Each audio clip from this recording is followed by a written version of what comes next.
Always keep the beats out.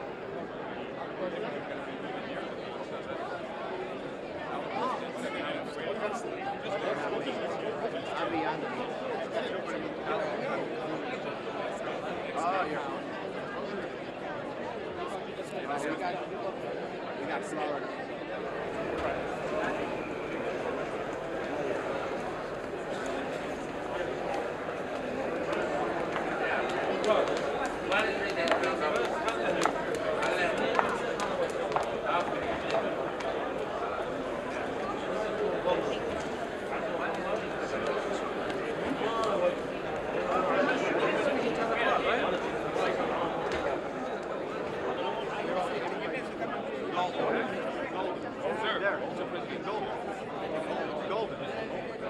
What's up, Chris? What do you got to stick on? I'm watching up. What do you got to stick to? What do you like to do? Happy 19th, bro. You too. Yeah. Everybody.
So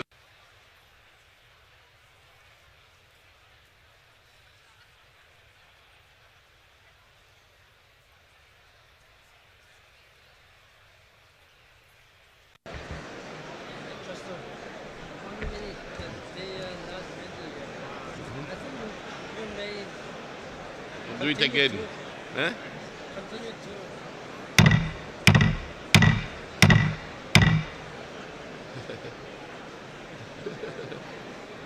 This is exciting. This.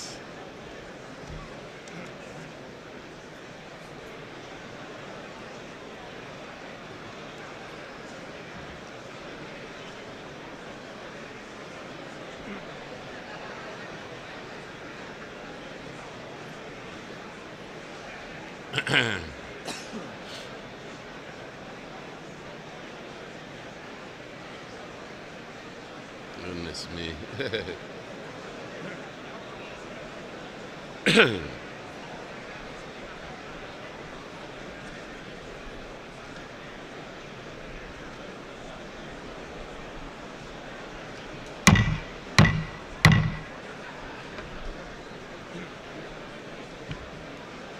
The sixth plenary meeting of the General Assembly is called to order.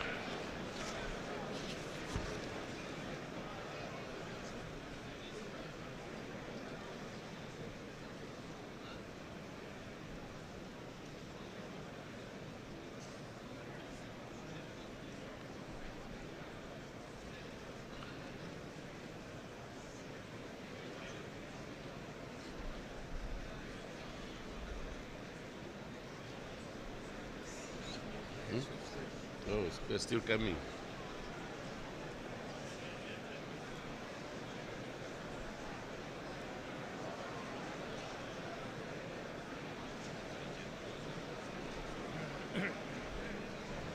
Mm-mm.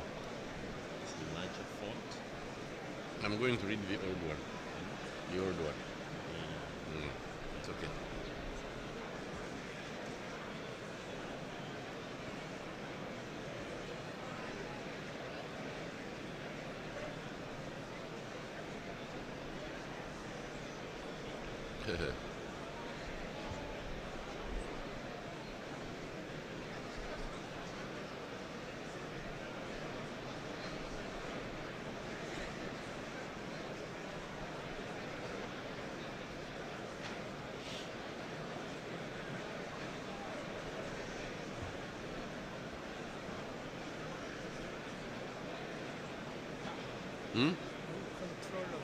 And yes, I see a number of heads of state are not yet in Kenya, Uganda, Ethiopia.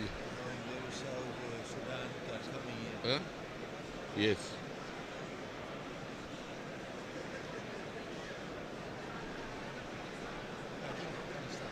Yeah.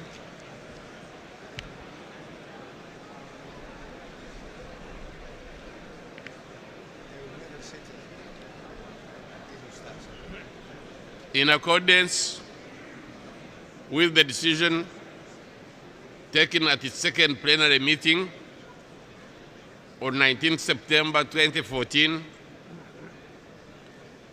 the General Assembly will hear a presentation by the Secretary General of his annual report on the work of the organization under Agenda Item 108. I give the floor to the Secretary General of the United Nations.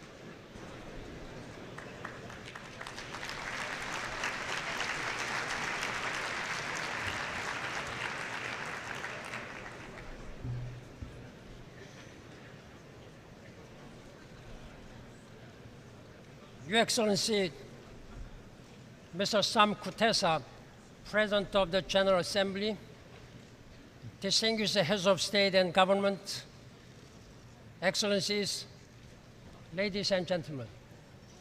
It is a great honor to welcome you to this renovated General Assembly Hall. This great hall is a home to we the peoples. It has been restored, renewed, and reinvented for the 21st century. I thank all of you for making it possible. The Capital Master Plan was not an easy project, but you, member states, embraced the vision. You made the investment. Now we see the wonderful results, a state-of-the-art space in which we shall work together to improve the state of the world. Please watch.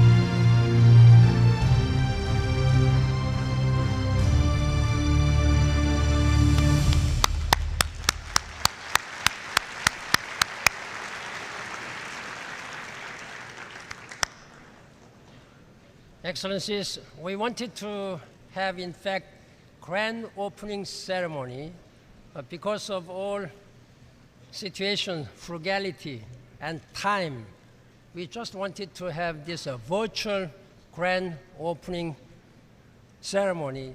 In the name of all peoples and all nations, I'm now proud to officially declare this General Assembly Hall open for business. Thank you.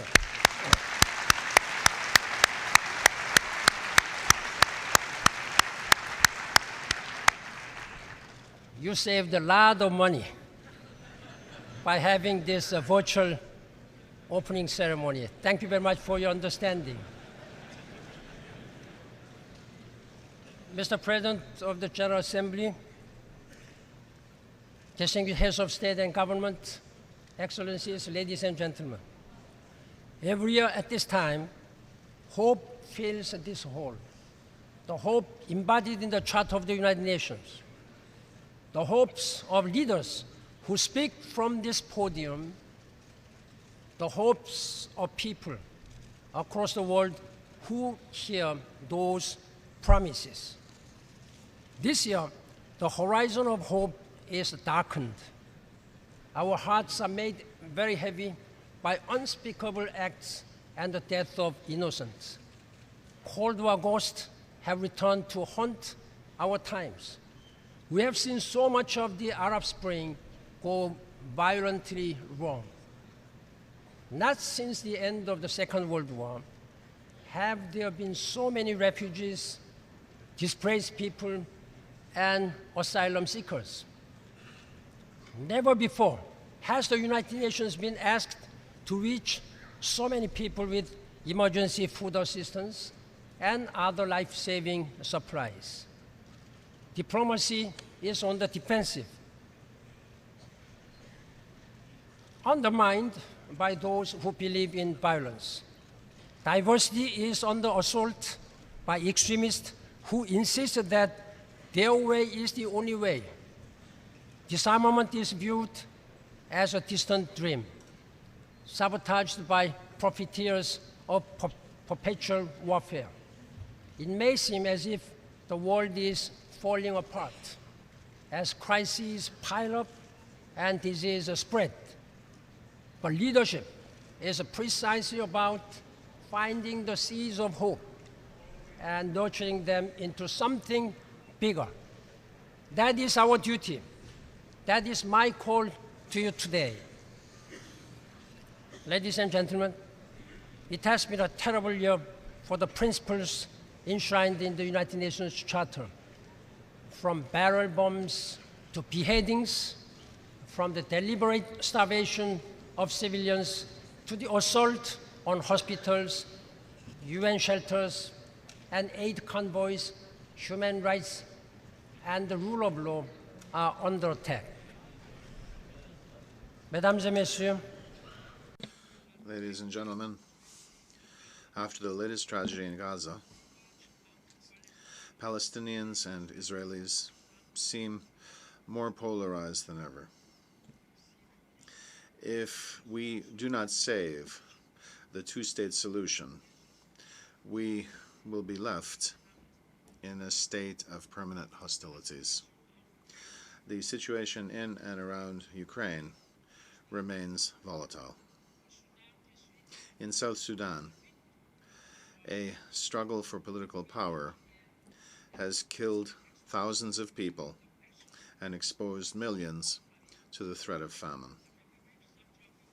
The Central African Republic is fractured and traumatized.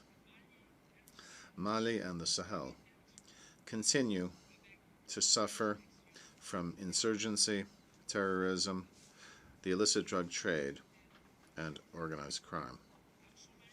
In Somalia, a coalition of African states confronts the terrorist group Al-Shabaab. In Nigeria, Boko Haram's murderous onslaught gains strength, with shocking impacts on women and girls. in Iraq and Syria, we see new depth of barbarity with each passing day and devastating spillover effects across the region.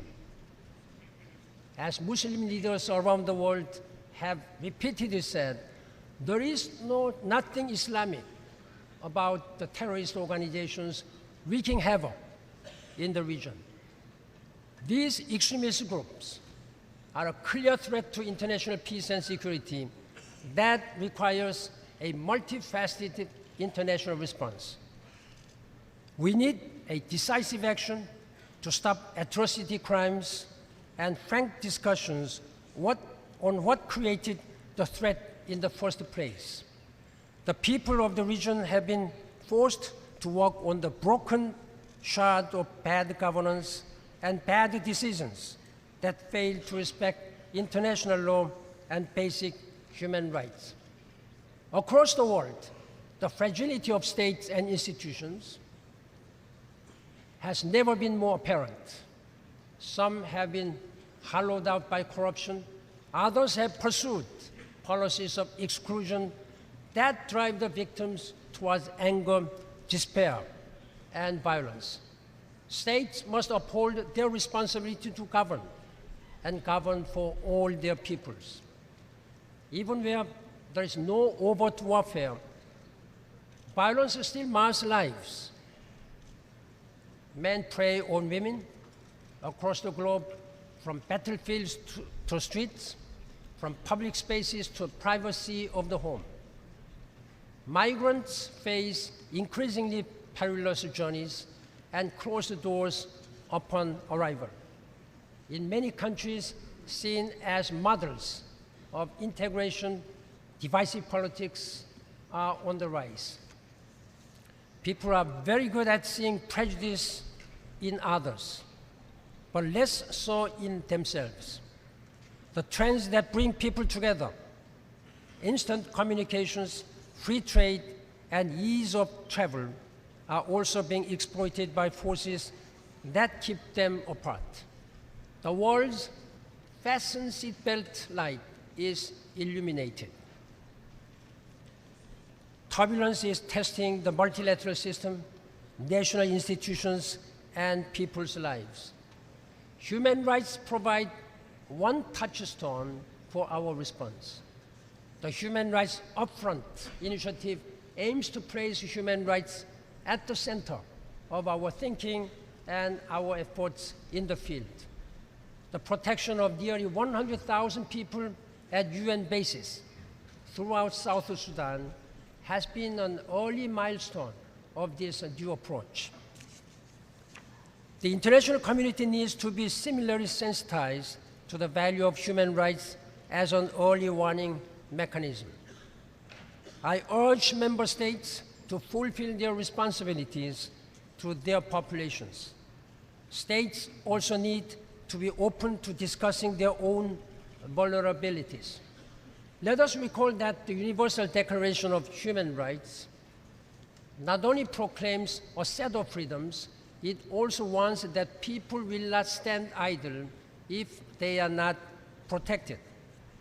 We need to do far more to anticipate problems and reach early political consensus. To better meet the challenges before us, I have called for a review of United Nations peace operations and will appoint a high-level review panel in the coming weeks. The unity of the Security Council is crucial.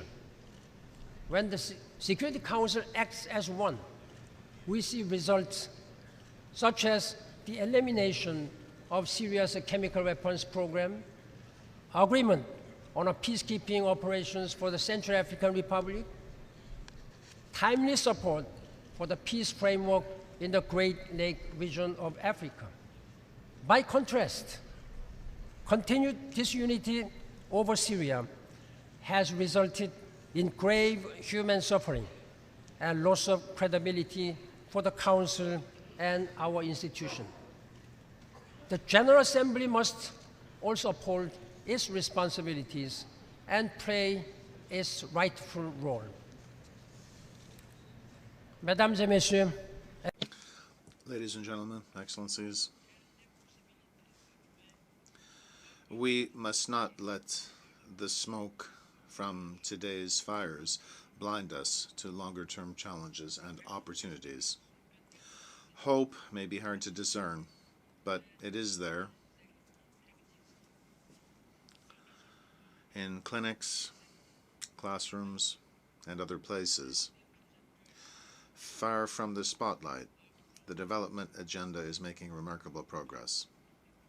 Global poverty, child mortality, and maternal deaths have been cut in half. More remains to be done, but these and other gains show the power of the Millennium Development Goals and what we can do when we work together. Today, an inspiring global conversation is taking place on an agenda for the next 15 years. Earlier this month, small island developing states added their voices with the adoption of the Samoa Pathway, a far-reaching plan for addressing their unique vulnerabilities.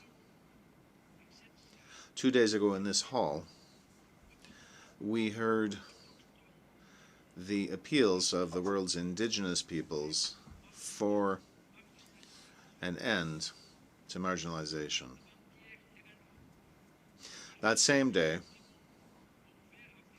world leaders reaffirmed the importance of continuing to implement the groundbreaking consensus of the Cairo Conference on Population and Development. The conversation for the future we want has been one of the most inclusive efforts in United Nations history. More than 5 million people have now voted in the My World survey. I encourage millions more to log on and chime in. What is emerging from our dialogue is remarkable in its vision. A universal agenda applying to all countries, and a determination not to reduce but to eradicate extreme poverty and hunger, and to put all countries and communities on the path of truly sustainable development.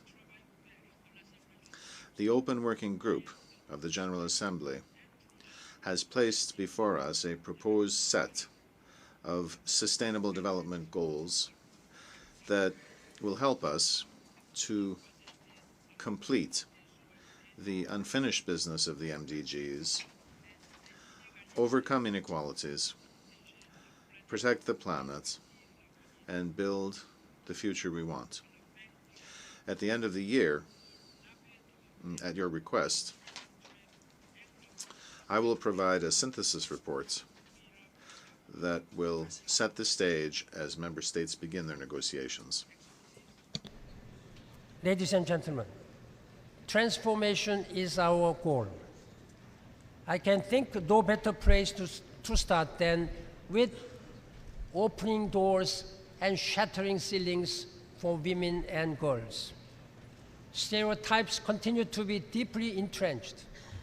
Look at any crisis, from poverty to disaster to disease to illiteracy, and you will see women and girls suffering the most. We cannot fulfill 100% of the world's potential by excluding 50% of the world's people. Climate action is integral to all our hopes. 3 days ago in the streets of our host city, New York, I joined hundreds of thousands of people in marching for a cleaner, greener future. They sent a powerful message to the leaders of their impatience, but also opportunity. Yesterday's climate summit was a landmark event. We saw a great coming together of countries, capital, CEOs, and citizens. Multi-stakeholder coalitions took unprecedented action to reduce emissions, build resilience, and finance the transformation of our economies and societies. We must convert this momentum into a meaningful, universal climate agreement in Lima this December and in Paris next year. As one of the banners in the march said, we have a duty to do what must be done. Funding is crucial for the credibility of the climate and post-2015 development efforts. Now is the time to more properly match global wealth with global need. All resources, public and private, domestic and international, need to be tapped. When budgets are cut to the bone, people bleed. When resources are devoted to ever more sophisticated arms instead of ever greater human potential, we are all less secure. Leadership is also about getting our priorities straight, our policies right, and our investments working for people. The next 15 months will be a defining period for global prosperity and stability. I urge you to keep your ambitions high. Excellencies, ladies and gentlemen, the outbreak of Ebola in West Africa is an unprecedented crisis. That is why I have established an unprecedented health operation, the United Nations Mission for Ebola Emergency Response, to mobilize all the resources needed to reinforce work being done by the countries and communities affected. The mission combines the expertise of the World Health Organization with the logistical capacities of the United Nations. UNMIR personnel arrived in Ghana 2 days ago to establish the mission's headquarters. The international community is rallying to assist local health workers. Now, we need a 20-fold surge in care, tracking, transport, and equipment. Food security is a growing concern. As food prices have gone up and food systems are in danger of breaking down, we must also fight the virus of fear and misinformation. Bans on travel or transport will not keep Ebola from getting out, but will keep medical personnel and supplies from getting in. We need to isolate people affected by Ebola, but not the nations struggling to cope with it. With the leadership and solidarity, we can help the people of Guinea, Liberia, and Sierra Leone bring the outbreak to an end and regain the path to a better future. Excellencies, distinguished heads of state and government, the world recently marked the 100th anniversary of the outbreak of the First World War. Like so many conflicts, that war started less from grand design than from small problems badly handled. After the Second World War, the founding of the United Nations was a feat of global resolve. The post-war planners were driven not only by the idea of never again, but by a vision of what the world could be if we unite our strength. Today, we face a profusion of mounting challenges. People are crying out for protection from greed and inequality. The United Nations must answer that call. We are a century removed from the First World War and have 70 years of experience with the United Nations.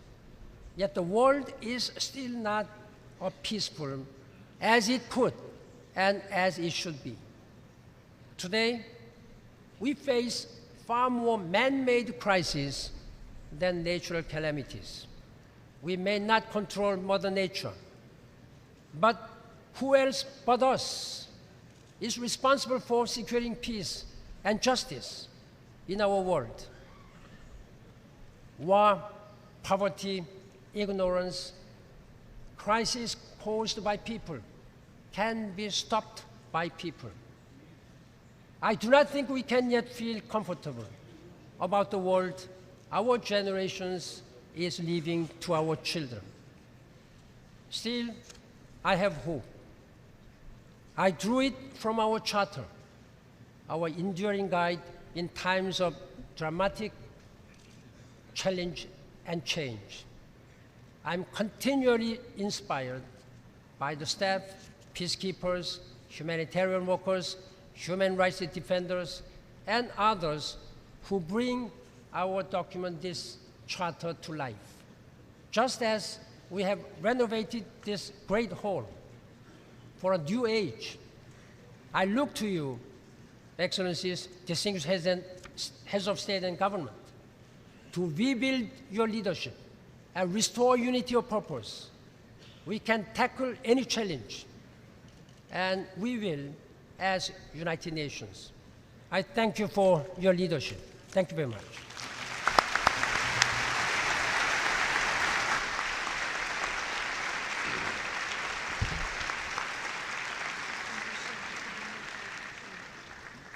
I thank the Secretary General of the United Nations for his presentation.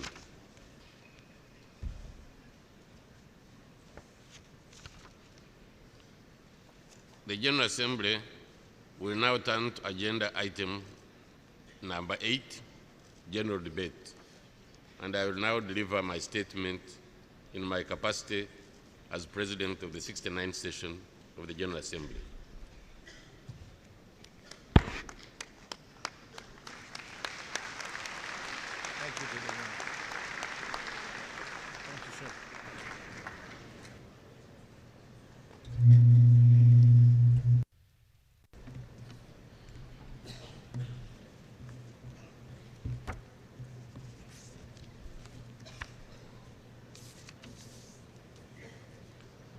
Excellencies, heads of state and government,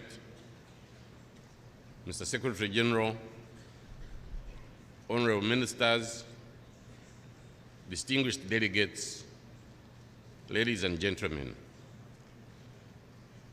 I am honored and humbled by the trust and confidence you have bestowed on me and my country, Uganda, to serve as President of this august General Assembly during its 69th session.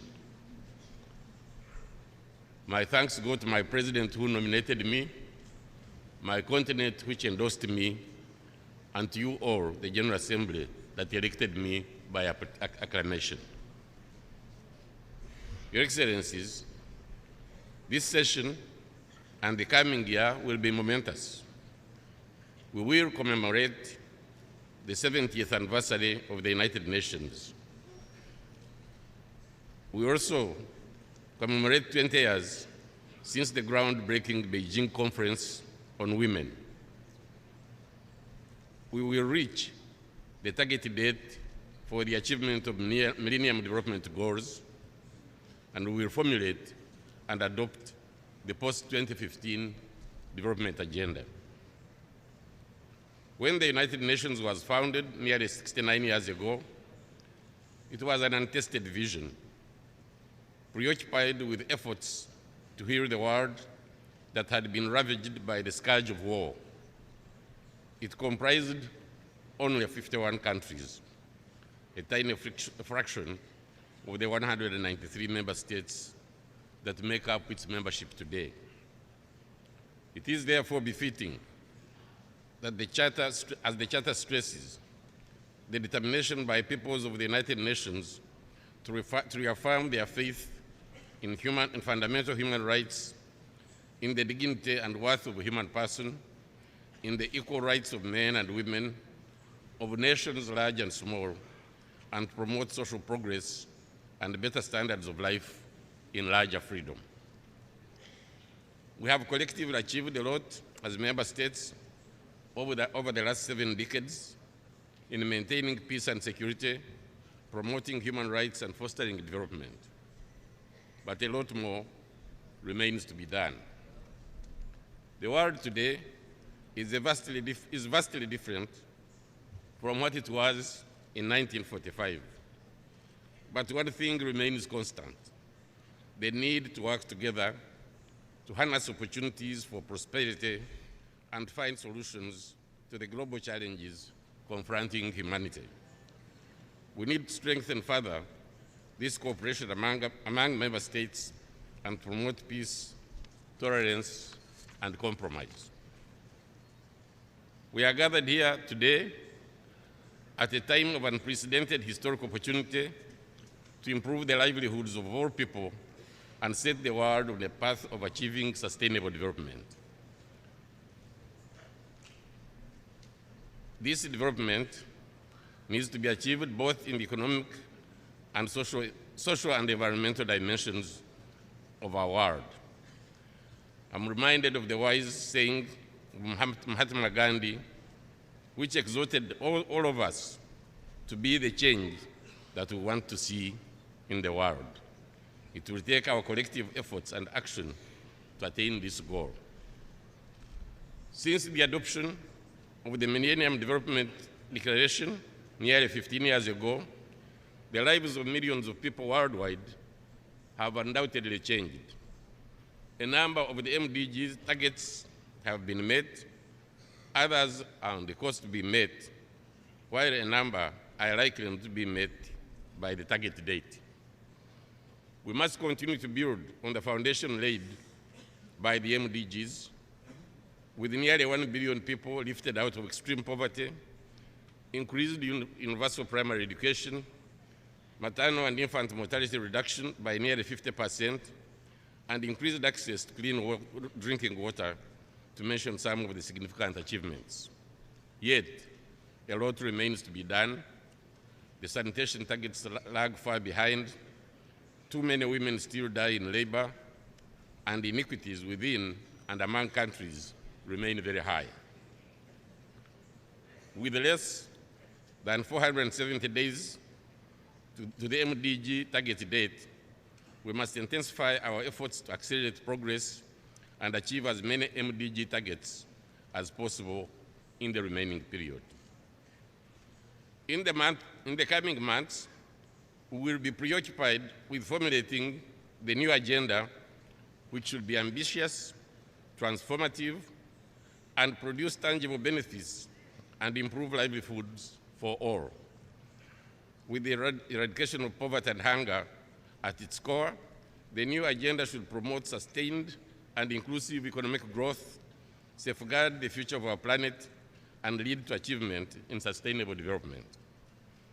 We will use the outcomes of the intergovernmental processes, namely the proposal on sustained development goals, the report of the Committee of Experts on Sustainable Development Financing, the recommendation from the structured dialogues on technology facilitation mechanism, as well as the forthcoming Secretary General's synthesis report. The outcome of the third Conference on Financing for Development, which will be held in July 2015 in Addis Ababa, will be another vital point. Excellencies, our greatest responsibility will be to ensure that adequate means for implementing the post-20 development agenda in terms of finances, technical development, technology development, and transfer of capacity building are mobilized and effectively utilized. This is why I chose the theme of the general debate of this session to be, and I quote, delivering on and implementing a transformative post-2015 development agenda. One of the key issues that we must pay particular attention to is the infrastructure development. It will be pivotal in accelerating economic growth and development, expanding opportunities, and improving lives. It is therefore essential prioritize investment in infrastructure, especially energy, roads, railways, waterways, airports, ports, border crossing facilities, and information and communication technology.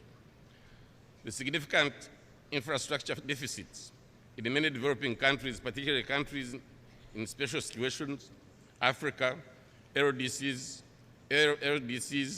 seeds, result in increased production and transaction costs and reduce their competitiveness. I call upon all member states and all stakeholders to work tirelessly over the next 12 months to formulate and agree on a truly transformative agenda to be adopted in September next year. Let us always remember that we carry the expectations of millions and millions of people who yearn for a better future. Excellencies, ladies and gentlemen, many issues and challenges will require our attention and effort during this session. Allow me to highlight a few. While a lot of progress has been made towards the eradication of extreme poverty, we still have nearly 1 billion people trapped in poverty. We must therefore put poverty eradication at the forefront of this development agenda. We need to address the rising inequalities within and between countries, which continues to pose formidable challenges to our efforts to improve the lives of every human being. For many developing countries, improved market access, debt sustainability, and access to essential medicines for the poor remain persistent challenges. We must continue to advance gender equality and empowerment of women. We must do more to increase access of girls to education, increase women participation in leadership and decision-making positions, and enhance their economic empowerment. I will be convening a high-level thematic debate on this topic in February next year. On health, we need to step up efforts to combat HIV, AIDS, malaria, tuberculosis, and other communicable and non-communicable diseases. We have seen in recent months the loss of lives and their effects caused by Ebola outbreak in some West African countries whose health systems have been overwhelmed. I also thank the Secretary General and you, members of the United Nations, for the mission that has been set up to combat this outbreak of this epidemic. Globally, hundreds of thousands of women continue to die from pregnancy and childbirth-related causes. In many developing countries, preventable medical conditions are still the main killer for children under the age of 5. The outlook for education is equally mixed. While under the MDGs, primary school enrollment increased exponentially, there is need to address the issue of quality. For tertiary education, skills development, they need greater attention. One of the most pressing challenges we are facing is the increasing level of unemployment. The rate of unemployed youth is almost 3 times higher than adult employment. In some cases, exceeds 50%. This puts in sharp focus the need to ensure that the post-2015 development agenda is truly transformative and leads to increased job opportunities. As yesterday's climate summit highlighted, climate change is a defining challenge of our times. We are witnessing the adverse effects of climate change, including rising sea levels, land degradation, desertification, and changing weather patterns, among others. As demonstrated during the recent Small Island Development States Conference held in Samoa, seeds and least developed countries are particularly vulnerable to the effects of climate change. It is my intention to convene a high-level event on combating climate change in June 2015 to further galvanize political support for efforts to reach global agreement in 2015 under the auspices of the United Nations Framework Convention on Climate Change.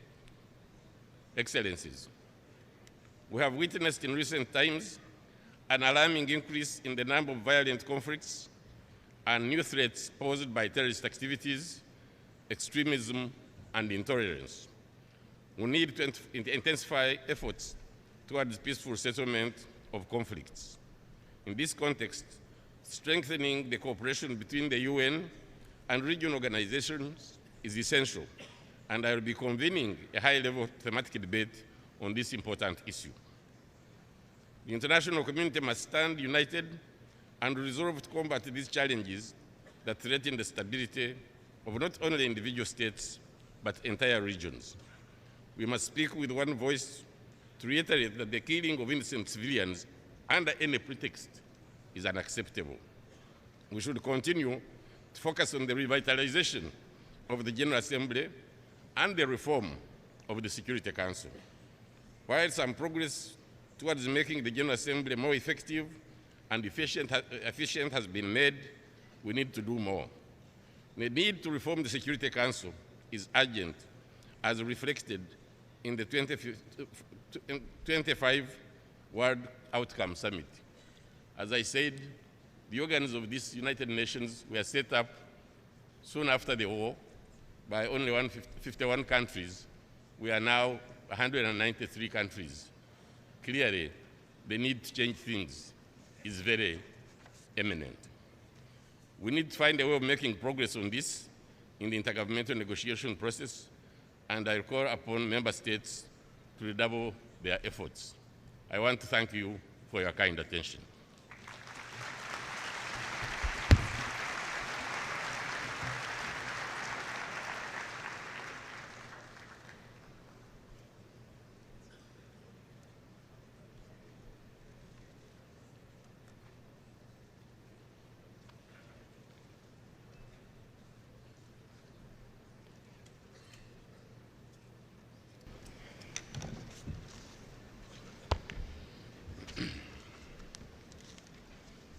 Before giving the floor to the first speaker for this morning, I'd like to remind members that the list of speakers for the general debate has been established on the agreed basis that statements should be no longer than 15 minutes to enable all the speakers to be heard at a given meeting.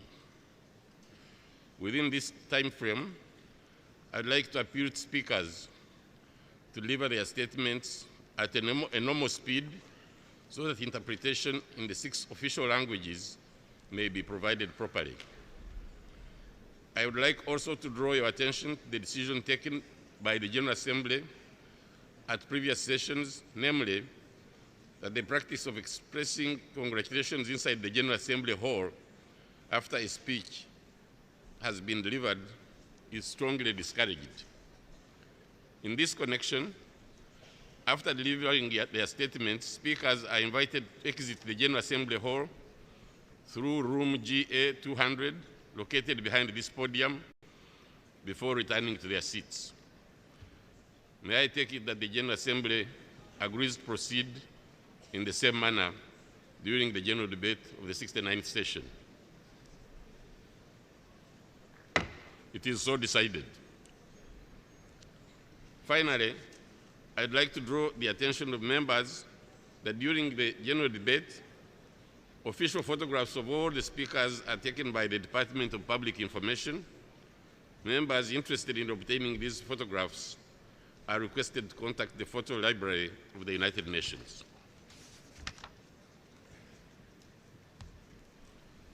Excellencies, the Assembly will hear an address by Her Excellency Dilma Rousseff, President of the Federative Republic of Brazil.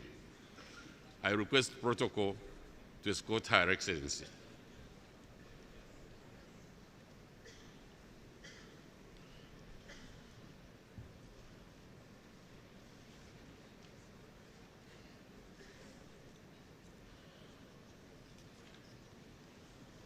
On behalf of the General Assembly, I have the honor to welcome the United Nations, Her Excellency Dilma Rousseff, President of the Federative Republic of Brazil, and to invite her to address the Assembly.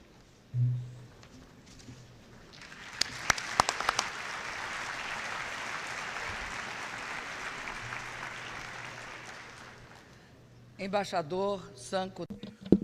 Ambassador Sam Kutesa, President of the 69th United Nations General Assembly, Mr. Ban Ki-moon, Secretary General of the United Nations Organization, Your Excellencies, ladies and gentlemen, heads of state and heads of government, ladies and gentlemen, for Brazil as the country that has the honor and the privilege to open this debate, it is a great pleasure to see at the presidency of this General Assembly a son of Africa. We Brazilians are attached to the African continent through historic, cultural, and friendship ties. Africa's contribution was and remains decisive to the very makeup of my country's national identity. Mr. President, I open this general debate just a few days before elections are held in Brazil, elections that will choose the President of the Republic, state governors, and a substantial part of our legislative branch of power. The upcoming elections are the celebration of a democracy that we achieved almost 30 years following 2 decades of dictatorial government. With democracy, we have also made much progress by way of economic stabilization. In the past 12 years, in particular, we have added yet another gain to these achievements. I'm talking particularly about the consolidation of an inclusive society based on equal opportunities. The major transformation to which we have been committed has produced a modern economy and a more egalitarian society. At the same time, it has required strong and active involvement of our people, respect to human rights, and a sustainable vision for our development. Lastly, it has also required action on the global scene based on the multilateral approach, respect to international law, the quest for peace, and the practice of solidarity. Mr. President, a few days ago, the FAO indicated that Brazil has come out of the so-called hunger map. That change is the result of an economic policy that has created 21 million jobs and has appreciated the value of basic wage by increasing its purchasing power by 71% in the past 12 years, as a result of which we have reduced inequality. 36 million Brazilians have been uplifted from extreme poverty since 2003, 22 million of which under my administration alone. Social and income transfer policies have also contributed to that result, policies that were brought together as part of the Brazil Free of Extreme Poverty plan.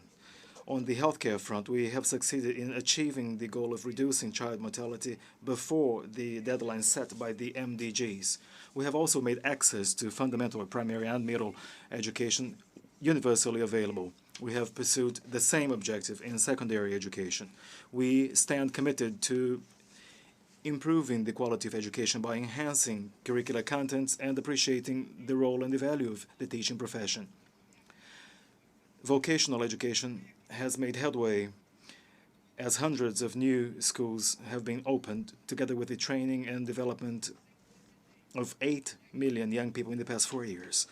There has been an unprecedented expansion of higher education. New public universities and more than 3 million students have been granted scholarships and funding, which in turn have ensured access to private universities. Affirmative actions have enabled massive access by poor, Black, and indigenous students to university programs. Furthermore, the challenges involved in building a knowledge society have brought about our Science Without Borders program, a program through which more than 100,000 undergraduate, graduate, and postgraduate students are sent to the world's finest universities.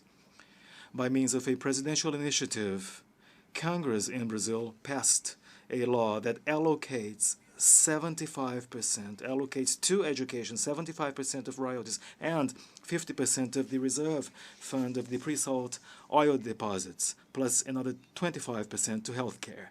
We will change finite, non-renewable resources such as oil and gas into a permanent asset. i.e. education, scientific and technological knowledge, and innovation. This, as such, will be our passport to the future. Mr. President, we have not neglected fiscal soundness and monetary stability, and we have protected Brazil in view of external volatility.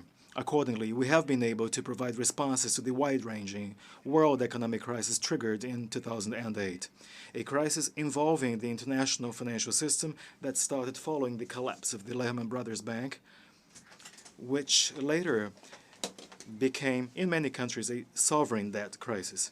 We have withstood its worst consequences: unemployment, wage reduction, loss of social rights, and investments that were ground to a halt. We then continued to distribute income by stimulating growth and employment while upholding investments in infrastructure. Brazil left the 13th position in the overall ranking to become the world's 7th largest economy. Per capita income has more than tripled. Inequality has fallen sharply.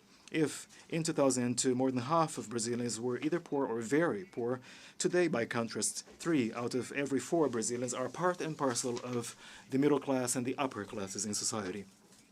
During the crisis, while worldwide hundreds of millions of workers were losing their jobs, Brazil created 12 million formal job posts. Moreover, we have consolidated ourselves as one of the main destinations of foreign investments. We have resumed infrastructure investments through a strong partnership with the private sector. All of these gains and achievements are being materialized in an environment of fiscal soundness. We have reduced our net debt to GDP ratio from about 60 to 35% of the GDP. The foreign, or the gross foreign debt vis-à-vis the GDP fell from 42 down to 14%. International reserves increased tenfold, and we have therefore become international creditors. The yearly inflation rate has also been within the boundaries of the minimum and maximum variation range set under the inflation targeting system in effect in Brazil. Mr. President, although we have managed to withstand the most harmful consequences of the global crisis, the fact is that it has nevertheless affected us, and more acutely so, in the past few years. This is due to the fact that in all regions of the world there remains lingering and considerable economic difficulty, which have had a negative impact on our growth pattern. May I reiterate what I said here at the opening of the general debate? It is essential and urgent to resume momentum of the global economy. It should work as a driver of investments and a tool to foster international trade and reduce inequalities among countries, and not as a factor that will ultimately slow down the pace of economic development and income distribution through society at large. As regards international trade, all parties must be committed to a work program aimed at successfully completing the Doha round.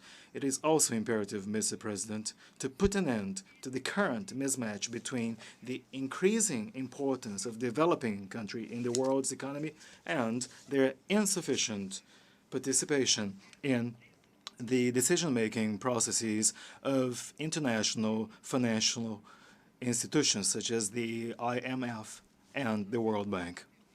The delay in expanding the voting powers of developing countries in these institutions is unacceptable.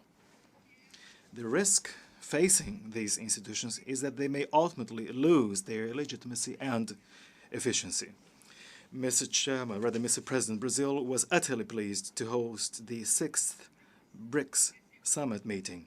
We received the leaders of China, India, Russia, and South Africa in a most fraternal and fruitful meeting, which pointed clearly to an important future outlook. On the occasion, we signed agreements establishing the new development bank and the contingent reserve agreement. The new bank will cater to the infrastructure financing needs of the BRICS and those of developing countries. The contingent reserve agreement, in turn, will provide protection to BRICS countries from financial volatility. Each instrument will involve a capital injection of 100 billion US dollars. Mr. President, the current generation of world leaders, i.e. our generation, has also been called upon to overcome substantial challenges involving the topics of peace, collective security, and the environment. We have nevertheless been unable to solve old disputes and to prevent new threats. The use of force cannot possibly eliminate the deep-seated causes of conflicts. That is made plain and clear in the lingering and unsolved Palestinian issue. It is also made clear in the systematic massacre of the Syrian people, in the tragic nationwide fragmentation of Iraq, as well as in the serious state of insecurity in Libya, in the conflicts in the Sahel, as well as in the clashes in Ukraine. In every military intervention, we have not moved towards peace. Instead, we have witnessed increasingly hard-fought conflicts. There has been a tragic multiplication in the number of civilian victims and countless cases of humanitarian plight. We cannot accept that these barbaric expressions of lawlessness increase and thus violate our ethical, moral, and civilizational values. Neither can we remain indifferent to the spread of the Ebola virus in Western Africa. Accordingly, we support the proposal put forth by the Secretary General to establish the United Nations mission for Ebola emergency response. Brazil will be utterly in favor of that mission. Mr. President, the United Nations Security Council has had some difficulty in promoting peaceful resolution of these conflicts. And to overcome such a stalemate, a true reform of the Security Council will be required, a process which has been dragging on for quite some time. The 70th anniversary of the United Nations in 2015 appears to be a conducive occasion for achieving the progress that the situation currently calls for. I am quite certain that we all understand the serious risks arising from a paralysis and inaction at the United Nations Security Council. A more representative and a more legitimate Security Council will also be more effective. I wish to underscore that we cannot possibly remain indifferent to the Israeli-Palestinian crisis, especially after the dramatic events in Gaza. We condemn the disproportionate use of force, which has strongly victimized the civilian population, particularly women and children. This conflict should be properly solved and not precariously managed, as has been the case. Effective negotiations between the parties must ultimately lead to a two-state solution, Palestine and Israel, living side by side and in security within internationally recognized borders. Amidst so many conflict situations, the Caribbean and Latin America seek to face up to the main problem that has marked us for centuries on end. I'm talking about social inequality. Democratic roots have become stronger, and the quest for a more just, more inclusive, and sustainable growth has been increasingly a strong trend. Through UNASUR, Mercosur, and CELAC, integration efforts have made tremendous headway. Mr. President, climate change is one of the key challenges of today's world. To overcome the challenge, we need a sense of urgency, political courage, and a keen understanding that each person will have to contribute according to the principles of equity and common but differentiated responsibilities. The Climate Summit, which was very timely convened by the Secretary General, further strengthens the negotiation at the level of the framework agreement. The Brazilian government will endeavor to ensure that the result of the negotiations will lead to a new, balanced, fair, and effective agreement. Brazil has done its part to face up to the challenge of climate change. In 2009, during the Copenhagen Conference, we undertook to voluntarily reduce our emissions between 36 and 39% as forecast for 2020. Between 2010 and 2030, we avoided releasing into the atmosphere, on average, 650 million tons of carbon dioxide every year. In all of these years, we have achieved the 4 lowest deforestation rates in our history. In the past 10 years, we have reduced deforestation by 79%, without, however, giving up our agenda of economic development and social inclusion. We have therefore shown that yes, it is possible to grow, to include, to conserve, and to protect. Such an achievement is the result of firm and continuous commitment of the government, society, and of public and private stakeholders. We do hope that developed countries that have not only a legal but also a political and moral obligation to lead by example, we hope that developed countries will show in an unmistakable and concrete fashion their commitment to tackle this evil that afflicts us all. During the Rio+20 conference, we were very pleased to set a new agenda, one that is based on sustainable development goals, or SDGs, that apply to both developed and developing countries. It will be critical to clearly determine the means of implementation that will live up to the magnitude of the challenges that we are committed to overcome. We must be ambitious on matters such as financing, cooperation, national capacity building efforts, and technology transfer, particularly to the benefit of least developed countries. In that context, may I highlight the need to establish a mechanism that will prove conducive to properly develop, transfer, and disseminate clean and environmentally sustainable technologies. Mr. President, in addition to sustainable development and peace, international order that we seek to build is ultimately anchored on values. They include particularly efforts to fight all forms of discrimination and exclusion.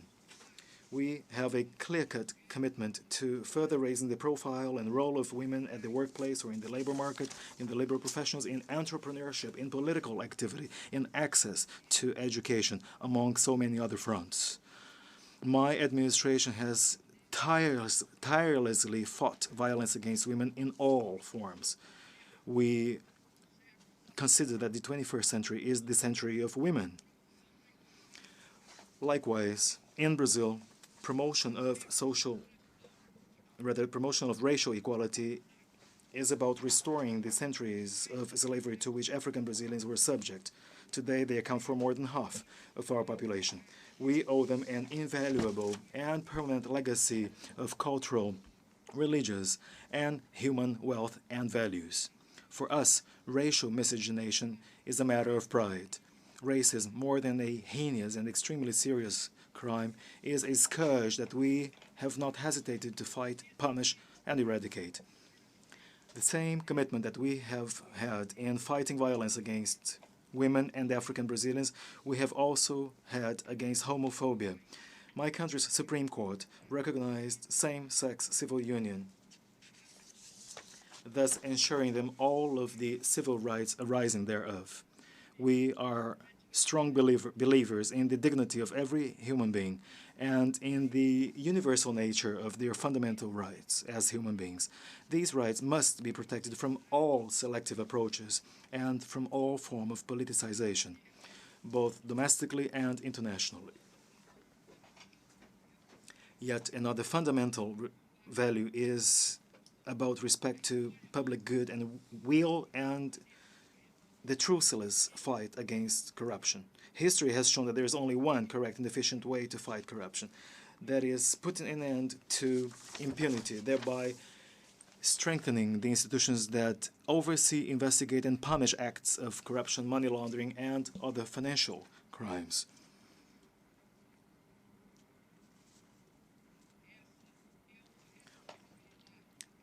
This is a responsibility that is incumbent upon each government, a responsibility that we have fulfilled by strengthening our institutions. We have in Brazil designed and built the government transparency web portal, which enables citizens to have access to all information on government spending within 24 hours after the spending. We have also passed the law on access to information, which allows citizens to have access to any government-related piece of information, except for those pertaining to the country's national sovereignty. We have strengthened and given autonomy to the investigating agencies, as well as those that are in charge of internal government controls. We have passed laws that punish not only those who passively agree with acts of corruption, as well as those who actively engage in corruption. Strengthening these institutions is absolutely essential to enhance an open and democratic governance. Brazil's recent re-election for the Executive Committee of the Open Government Partnership will also help us contribute to establish more transparent governments worldwide. Mr. President, it is absolutely key that measures be taken to effectively protect human rights, not only in the real, but also in the virtual world, as recommended in the resolution adopted by this Assembly on privacy in the digital age. Brazil and Germany encouraged this very important discussion in 2013, and we wish to deepen that discussion during this session. For our review of the relevant matters, the report drafted by the UN High Commissioner on Human Rights will serve as a basis. Back in September 2013, I proposed from this podium that a civil framework be developed regarding the governance and use of the Internet, a framework based on the principles of freedom of expression, privacy, network neutrality, and cultural diversity. I take notice with great satisfaction and pleasure that the international community has since mobilized its efforts to enhance the current Internet governance architecture. Brazil's initiative to hold the multi-sectoral global meeting on the future of Internet governance, or Net Mundial, in São Paulo last April was an important step in the process. The event brought together representatives from several different regions of the world and from multiple sectors. The principles to be followed and the actions to be taken were discussed in order to ensure that the Internet will continue evolving in an open, democratic, free, multi-sectoral, and multilateral manner. Mr. President, member states and the United Nations have before them today challenges of a significant order of magnitude, and they should, as such, be the priorities of this session of the General Assembly. 2015 emerges as a true turning point in the horizon. I am quite certain that we will not shy away from fulfilling, with a sense of courage and insightfulness, our high responsibilities in building an international order that is firmly grounded on the promotion of peace, on sustainable development, on the reduction of poverty and of inequality. Brazil stands ready and is fully determined to give her contribution. Thank you very much, Mr. President.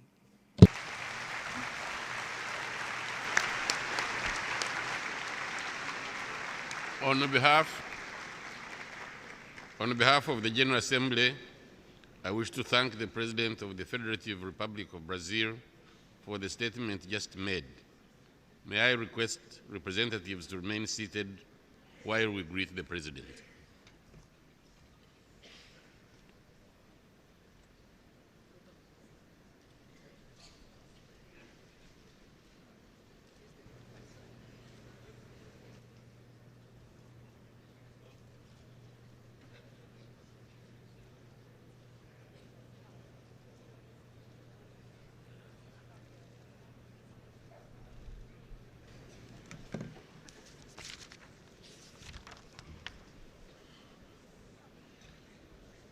The Assembly will now hear an address by His Excellency Barack Obama, President of the United States of America. I request protocol to escort His Excellency.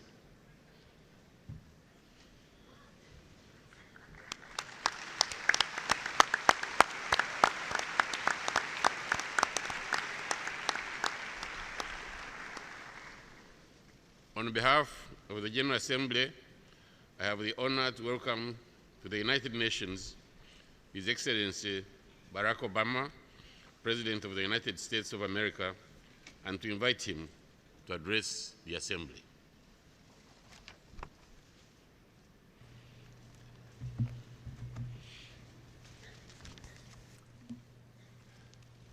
Mr. President, Mr. Secretary General, fellow delegates, ladies and gentlemen, we come together at a crossroad between war and peace, between disorder and integration, between fear and hope. Around the globe, there are signposts of progress. The shadow of world war that existed at the founding of this institution has been lifted, and the prospect of war between major powers reduced. The ranks of member states has more than tripled, and more people live under governments they elected. Hundreds of millions of human beings have been freed from the prison of poverty, with the proportion of those living in extreme poverty cut in half.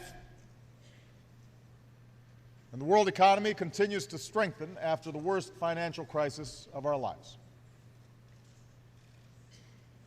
Today, whether you live in downtown Manhattan or in my grandmother's village more than 200 miles from Nairobi, you can hold in your hand more information than the world's greatest libraries. Together, we've learned how to cure disease and harness the power of the wind and the sun. The very existence of this institution is a unique achievement. The people of the world committing to resolve their differences peacefully and to solve their problems together. I often tell young people in the United States that despite the headlines, this is the best time in human history to be born. For you are more likely than ever before to be literate, to be healthy, to be free to pursue your dreams. And yet there is a pervasive unease in our world. A sense that the very forces that have brought us together have created new dangers and made it difficult for any single nation to insulate itself from global forces. As we gather here, an outbreak of Ebola overwhelms public health systems in West Africa and threatens to move rapidly across borders. Russian aggression in Europe recalls the days when large nations trampled small ones in pursuit of territorial ambition. The brutality of terrorists in Syria and Iraq forces us to look into the heart of darkness. Each of these problems demands urgent attention, but they also are symptoms of a broader problem: the failure of our international system to keep pace with an interconnected world. We collectively have not invested adequately in the public health capacity of developing countries. Too often we have failed to enforce international norms when it's inconvenient to do so.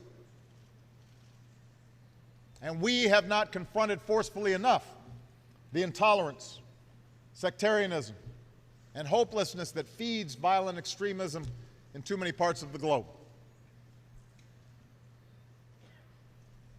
Fellow delegates, we come together as United Nations with a choice to make. We can renew the international system that has enabled so much progress, or we can allow ourselves to be pulled back by an undertow of instability. We can reaffirm our collective responsibility to confront global problems, or be swamped by more and more outbreaks of instability. And for America, the choice is clear. We choose hope over fear. We see the future not as something out of our control, but as something we can shape for the better through concerted and collective effort. We reject fatalism or cynicism when it comes to human affairs.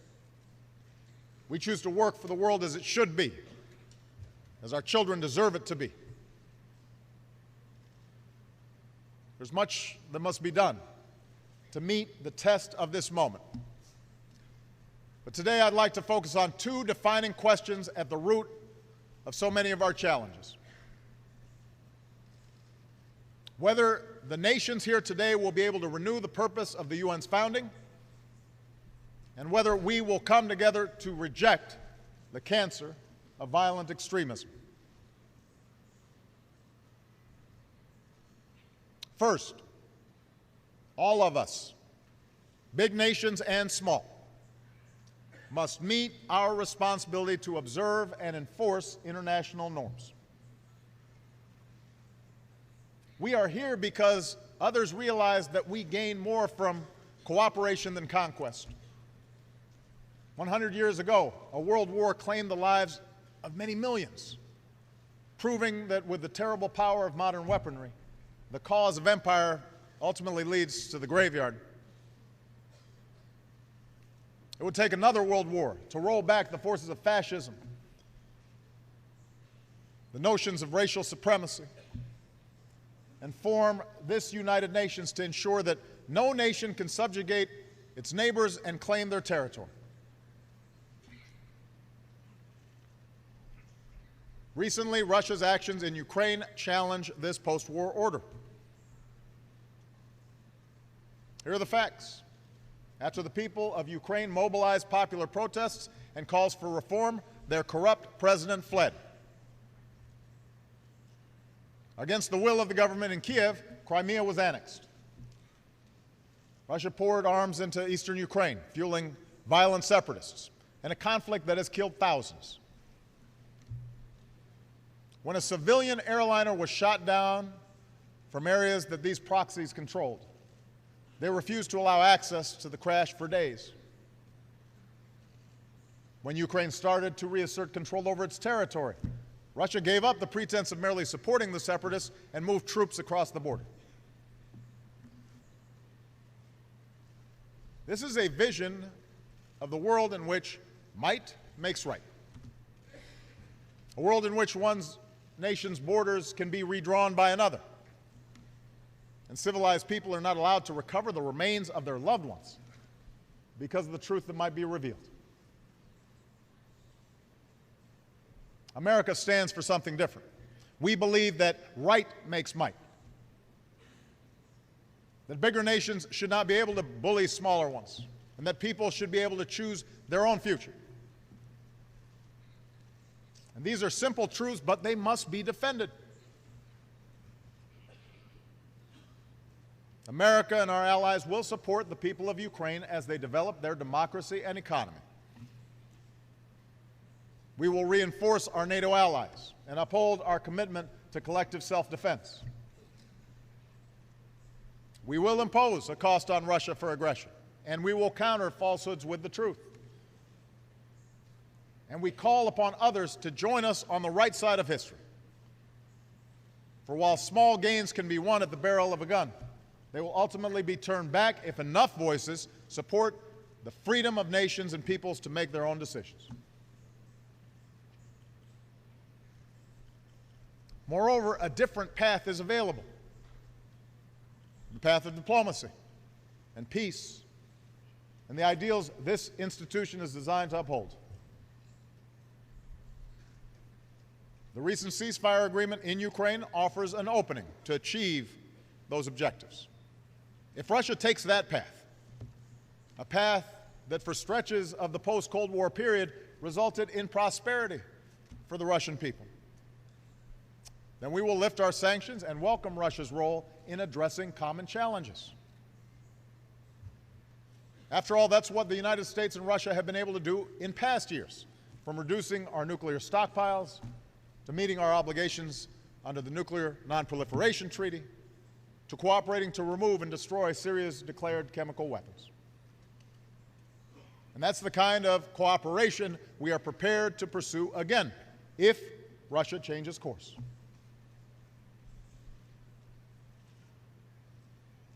This speaks to a central question of our global age, whether we will solve our problems together in a spirit of mutual interest and mutual respect, or whether we descend into the destructive rivalries of the past. When nations find common ground, not simply based on power, but on principle, then we can make enormous progress. And I stand before you today committed to investing American strength, to working with all nations to address the problems we face in the 21st century. As we speak, America is deploying our doctors and scientists, supported by our military, to help contain the outbreak of Ebola and pursue new treatments. But we need a broader effort to stop a disease that could kill hundreds of thousands, inflict horrific suffering, destabilize economies, and move rapidly across borders. It's easy to see this as a distant problem until it is not. And that is why we will continue to mobilize other countries to join us in making concrete commitments, significant commitments to fight this outbreak and enhance our system of global health security for the long term. America is pursuing a diplomatic resolution to the Iranian nuclear issue as part of our commitment to stop the spread of nuclear weapons and pursue the peace and security of a world without them. Now, this can only take place if Iran seizes this historic opportunity. My message to Iran's leaders and people has been simple and consistent. Do not let this opportunity pass. We can reach a solution that meets your energy needs while assuring the world that your program is peaceful. America is and will continue to be a Pacific power, promoting peace, stability, and the free flow of commerce among nations. But we will insist that all nations abide by the rules of the road and resolve their territorial disputes peacefully, consistent with international law. That's how the Asia-Pacific has grown. And that's the only way to protect this progress going forward. America is committed to a development agenda that eradicates extreme poverty by 2030. We will do our part to help people feed themselves, power their economies, and care for their sick. And if the world acts together, we can make sure that all of our children enjoy lives of opportunity and dignity. America is pursuing ambitious reductions in our carbon emissions, and we've increased our investments in clean energy. We will do our part and help developing nations do theirs. But the science tells us we can only succeed in combating climate change if we are joined in this effort by every other nation, by every major power. That's how we can protect this planet for our children and our grandchildren. In other words, on issue after issue, we cannot rely on a rule book written for a different century. If we lift our eyes beyond our borders, if we think globally, and if we act cooperatively, we can shape the course of this century as our predecessors shaped the post-World War II age. But as we look to the future, one issue risks a cycle of conflict that could derail so much progress, and that is the cancer of violent extremism that has ravaged so many parts of the Muslim world. Of course, terrorism is not new. Speaking before this assembly, President Kennedy put it well. Terror is not a new weapon, he said. Throughout history, it has been used by those who could not prevail either by persuasion or example. In the 20th century, terror was used by all manner of groups who failed to come to power through public support. But in this century, we have faced a more lethal and ideological brand of terrorists who have perverted one of the world's great religions. With access to technology that allows small groups to do great harm, they have embraced a nightmarish vision that would divide the world into adherents and infidels, killing as many innocent civilians as possible, employing the most brutal methods to intimidate people within their communities. I have made it clear that America will not base our entire foreign policy on reacting to terrorism. Instead, we've waged a focused campaign against al-Qaeda and its associated forces, taking out their leaders, denying them the safe havens they rely on. At the same time, we have reaffirmed again and again that the United States is not and never will be at war with Islam. Islam teaches peace. Muslims the world over aspire to live with dignity and a sense of justice. And when it comes to America and Islam, there is no us and them, there is only us, because millions of Muslim Americans are part of the fabric of our country. So we reject any suggestion of a clash of civilizations. Belief in permanent religious war is the misguided refuge of extremists who cannot build or create anything, and therefore peddle only fanaticism and hate.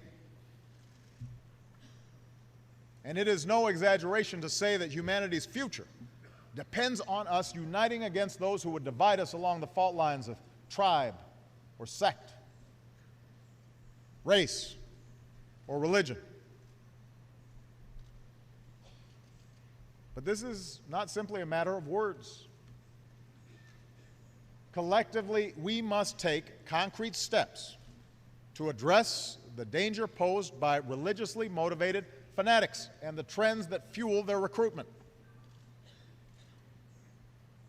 Moreover, this campaign against extremism goes beyond a narrow security challenge. For while we've degraded methodically core al-Qaeda and supported a transition to a sovereign Afghan government, extremist ideology has shifted to other places, particularly in the Middle East and North Africa, where a quarter of young people have no job, where food and water could grow scarce, where corruption is rampant, and sectarian conflicts have become increasingly hard to contain. As an international community, we must meet this challenge with a focus on 4 areas. First, the terrorist group known as ISIL must be degraded and ultimately destroyed. This group has terrorized all who they come across in Iraq and Syria. Mothers, sisters, daughters have been subjected to rape as a weapon of war. Innocent children have been gunned down. Bodies have been dumped in mass graves. Religious minorities have been starved to death. In the most horrific crimes imaginable, innocent human beings have been beheaded with videos of the atrocity distributed to shock the conscience of the world. No God condones this terror. No grievance justifies these actions. There can be no reasoning, no negotiation with this brand of evil. The only language understood by killers like this is the language of force. So the United States of America will work with a broad coalition to dismantle this network of death. In this effort, we do not act alone, nor do we intend to send U.S. troops to occupy foreign lands. Instead, we will support Iraqis and Syrians fighting to reclaim their communities. We will use our military might in a campaign of airstrikes to roll back ISIL. We will train and equip forces fighting against these terrorists on the ground. We will work to cut off their financing and to stop the flow of fighters into and out of the region. And already over 40 nations have offered to join this coalition. Today I ask the world to join in this effort. Those who have joined ISIL should leave the battlefield while they can. Those who continue to fight for a hateful cause will find they are increasingly alone. For we will not succumb to threats, and we will demonstrate that the future belongs to those who build, not those who destroy. So that's an immediate challenge, a first challenge that we must meet. The second,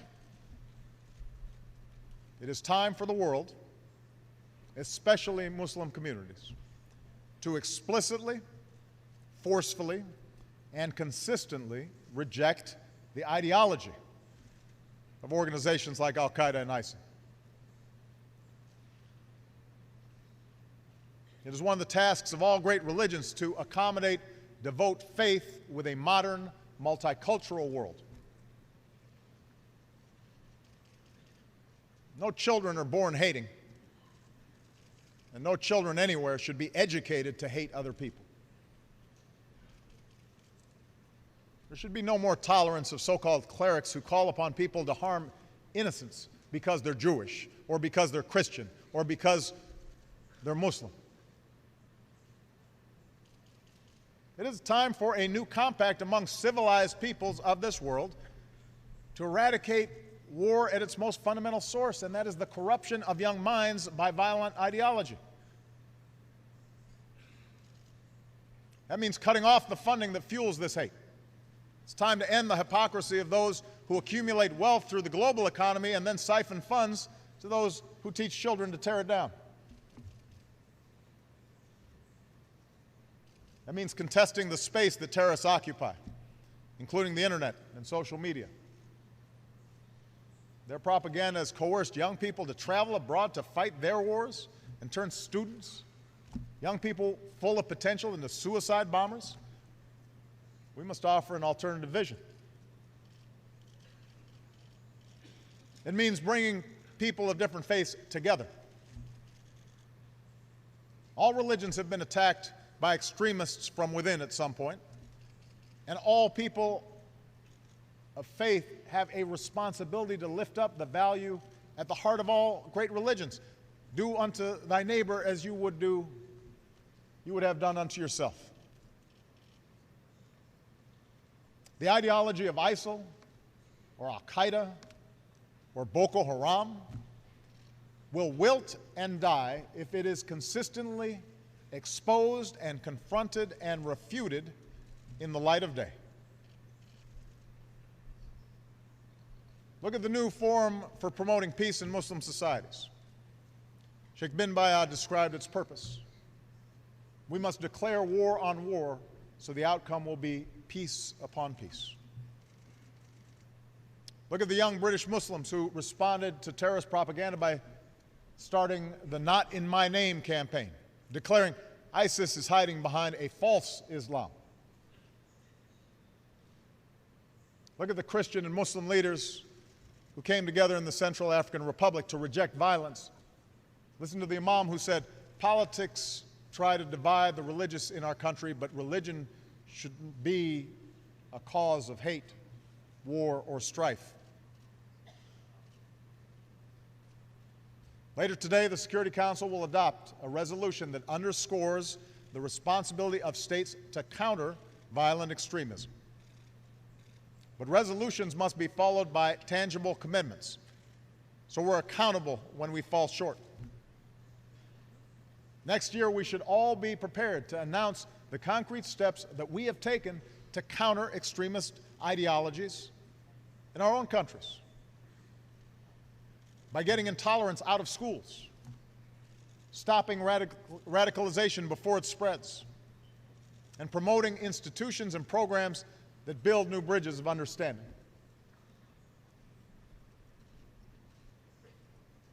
Third, we must address the cycle of conflict especially sectarian conflict, that creates the conditions that terrorists prey upon. There's nothing new about wars within religions. Christianity endured centuries of vicious sectarian conflict. Today, it is violence within Muslim communities that has become the source of so much human misery.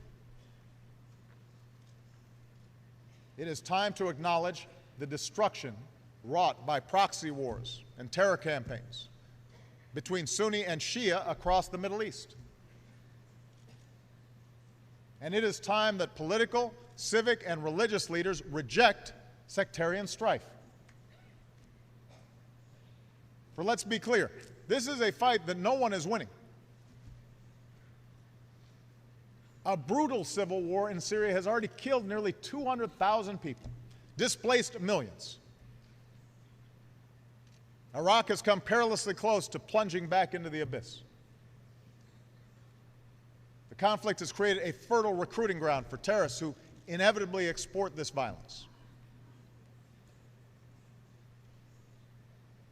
The good news is we also see signs that this tide could be reversed.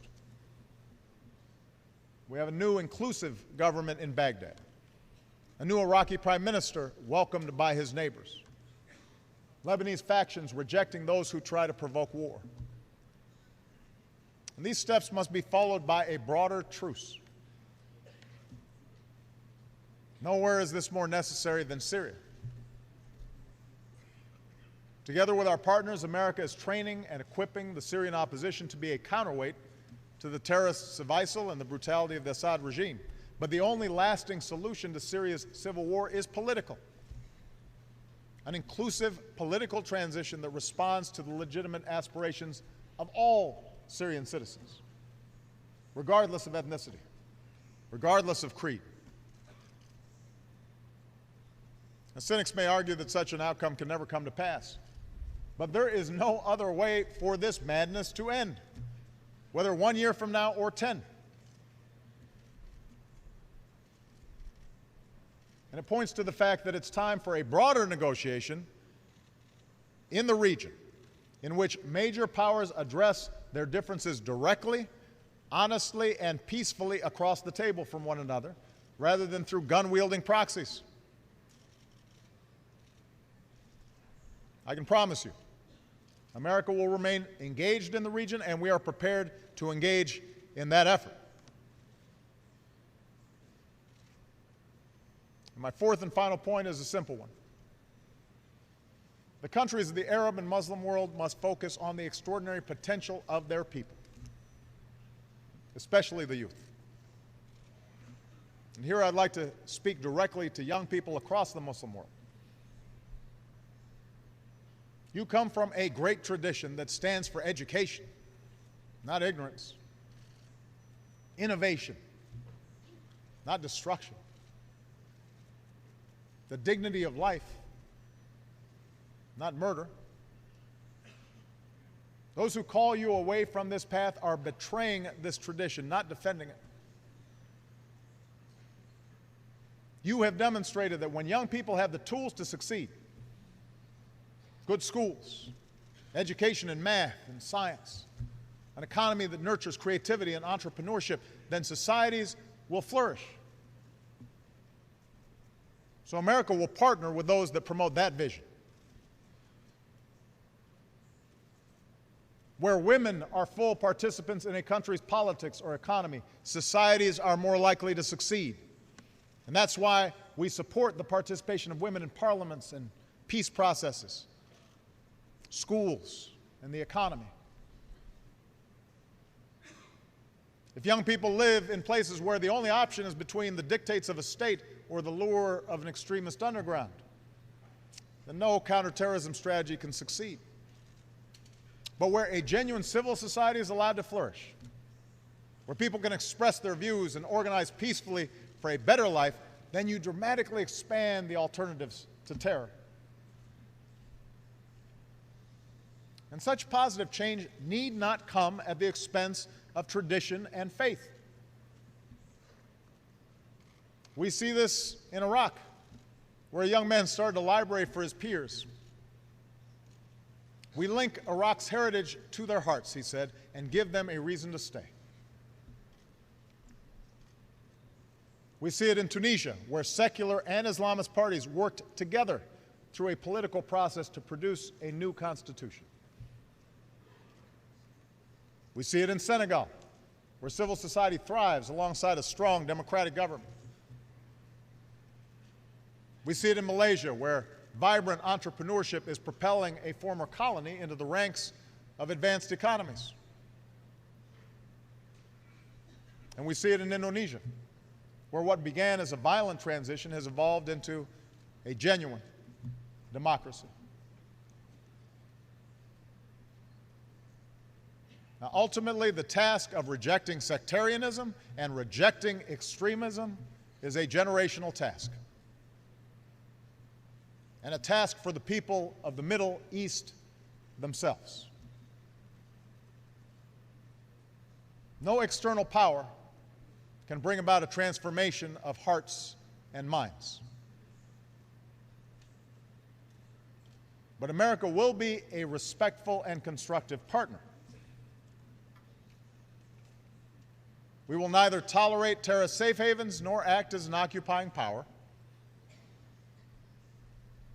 We will take action against threats to our security and our allies while building an architecture of counterterrorism cooperation. We will increase efforts to lift up those who counter extremist ideologies and who seek to resolve sectarian conflict.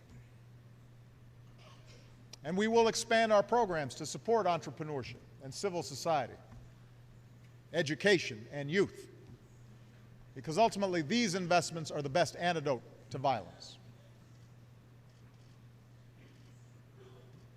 We recognize as well that leadership will be necessary to address the conflict between Palestinians and Israelis.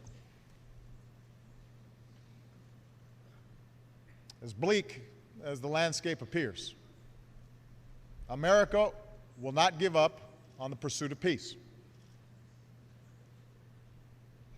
Understand, the situation in Iraq and Syria and Libya should cure anybody of the illusion that the Arab-Israeli conflict is the main source of problems in the region. For far too long, that's been used as an excuse to distract people from problems at home. The violence engulfing the region today has made too many Israelis ready to abandon the hard work of peace. And that's something worthy of reflection within Israel. Because let's be clear, the status quo in the West Bank and Gaza is not sustainable. We cannot afford to turn away from this effort. Not when rockets are fired at innocent Israelis or the lives of so many Palestinian children are taken from us in Gaza. And so long as I am president, we will stand up for the principle that Israelis, Palestinians, the region, and the world will be more just and more safe with two states living side by side in peace and security. So this is what America is prepared to do. Taking action against immediate threats while pursuing a world in which the need for such action is diminished. The United States will never shy away from defending our interests, but we will also not shy away from the promise of this institution and its universal Declaration of Human Rights. The notion that peace is not merely the absence of war, but the presence of a better life. I realize that America's critics will be quick to point out that at times we too have failed to live up to our ideals, that America has plenty of problems within its own borders. This is true. In a summer marked by instability in the Middle East and Eastern Europe, I know the world also took notice of the small American city of Ferguson, Missouri, where a young man was killed and a community was divided. So yes, we have our own racial and ethnic tensions. And like every country, we continually wrestle with how to reconcile the vast changes wrought by globalization and greater diversity with the traditions that we hold dear. But we welcome the scrutiny of the world, because what you see in America is a country that has steadily worked to address our problems, to make our union more perfect, to bridge the divides that existed at the founding of this nation. America is not the same as it was 100 years ago, or 50 years ago, or even a decade ago, because we fight for our ideals, and we are willing to criticize ourselves when we fall short, because we hold our leaders accountable and insist on a free press and independent judiciary, because we address our differences in the open space of democracy with respect for the rule of law, with a place for people of every race and every religion, and with an unyielding belief in the ability of individual men and women to change their communities and their circumstances and their countries for the better. After nearly 6 years as president, I believe that this promise can help light the world, because I have seen a longing for positive change, for peace and for freedom and for opportunity and for the end to bigotry in the eyes of young people who I've met around the globe. They remind me that no matter who you are or where you come from or what you look like or what God you pray to or who you love, there's something fundamental that we all share. Eleanor Roosevelt, a champion of the UN and America's role in it, once asked, "Where, after all, do universal human rights begin?" In small places, she said, close to home. So close and so small that they cannot be seen on any maps of the world, yet they are the world of the individual person, the neighborhood he lives in, the school or college he attends, the factory, farm, or office where he works. Around the world, young people are moving forward, hungry for a better world. Around the world, in small places, they are overcoming hatred and bigotry and sectarianism. And they're learning to respect each other despite differences. The people of the world now look to us here to be as decent and as dignified and as courageous as they are trying to be in their daily lives. And at this crossroads, I can promise you that the United States of America will not be distracted or deterred from what must be done. We are heirs to a proud legacy of freedom, and we're prepared to do what is necessary to secure that legacy for generations to come. I ask that you join us in this common mission for today's children and tomorrow's. Thank you very much.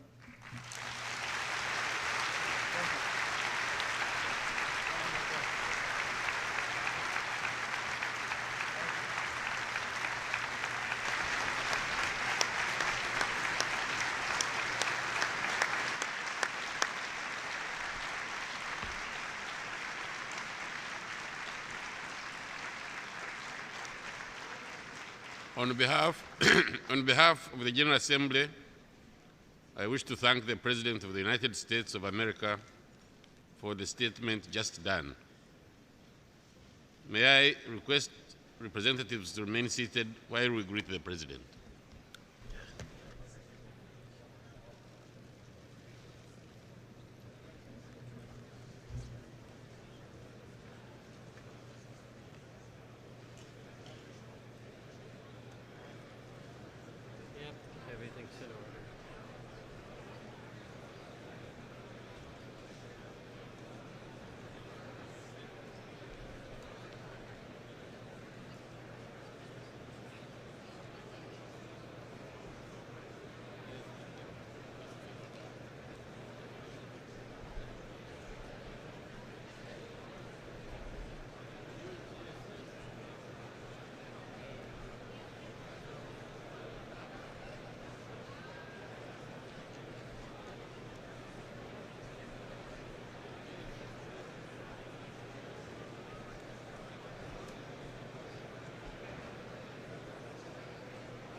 Excellencies, please resume your seats, or if you are moving out, move out quietly.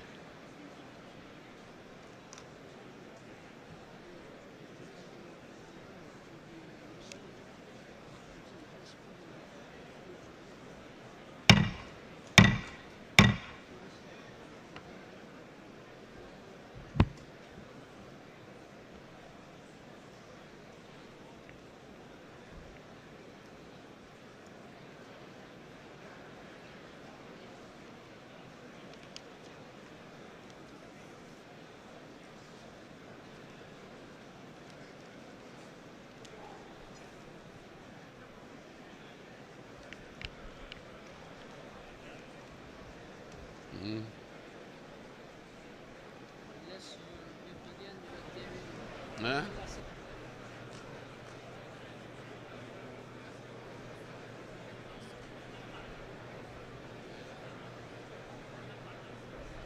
Your Excellency,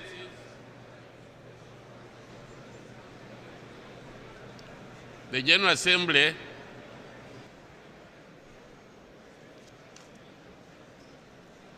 will now hear an address by His Excellency Yoweri Kaguta Museveni, President of the Republic of Uganda.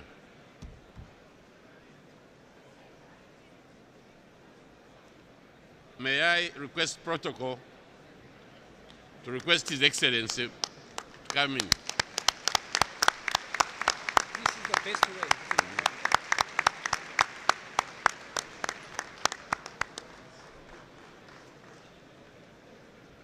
On behalf of the General Assembly, I have the honor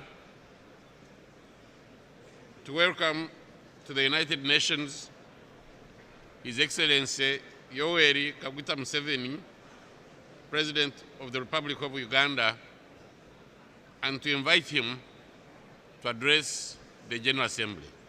Mr. President.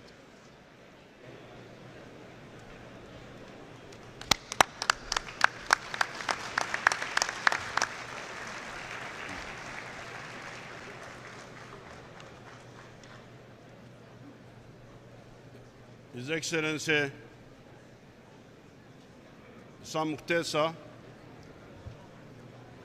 the President of the General Assembly,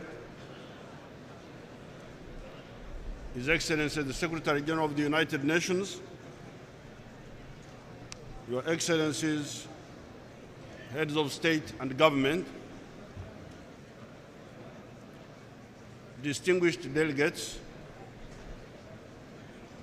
ladies and gentlemen, I first of all thank the United Nations General Assembly for electing His Excellency Sam Kutesa, our Foreign Minister,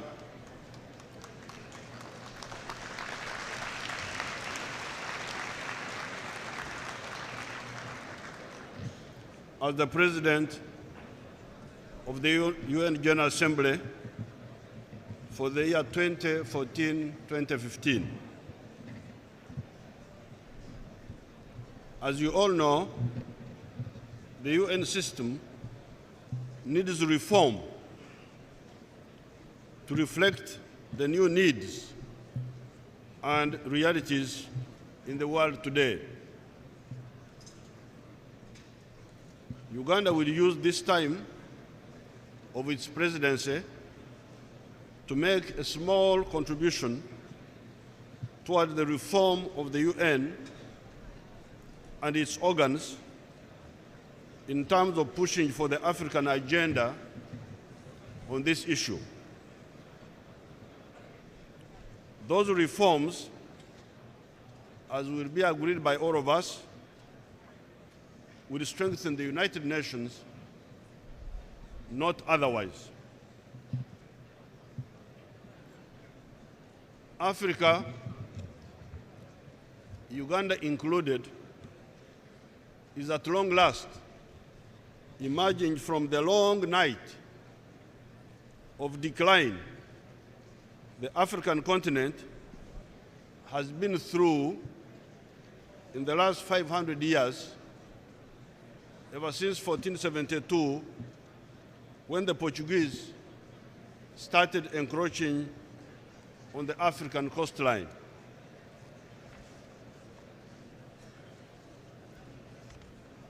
These 500 years witnessed great traumas inflicted on the African continent.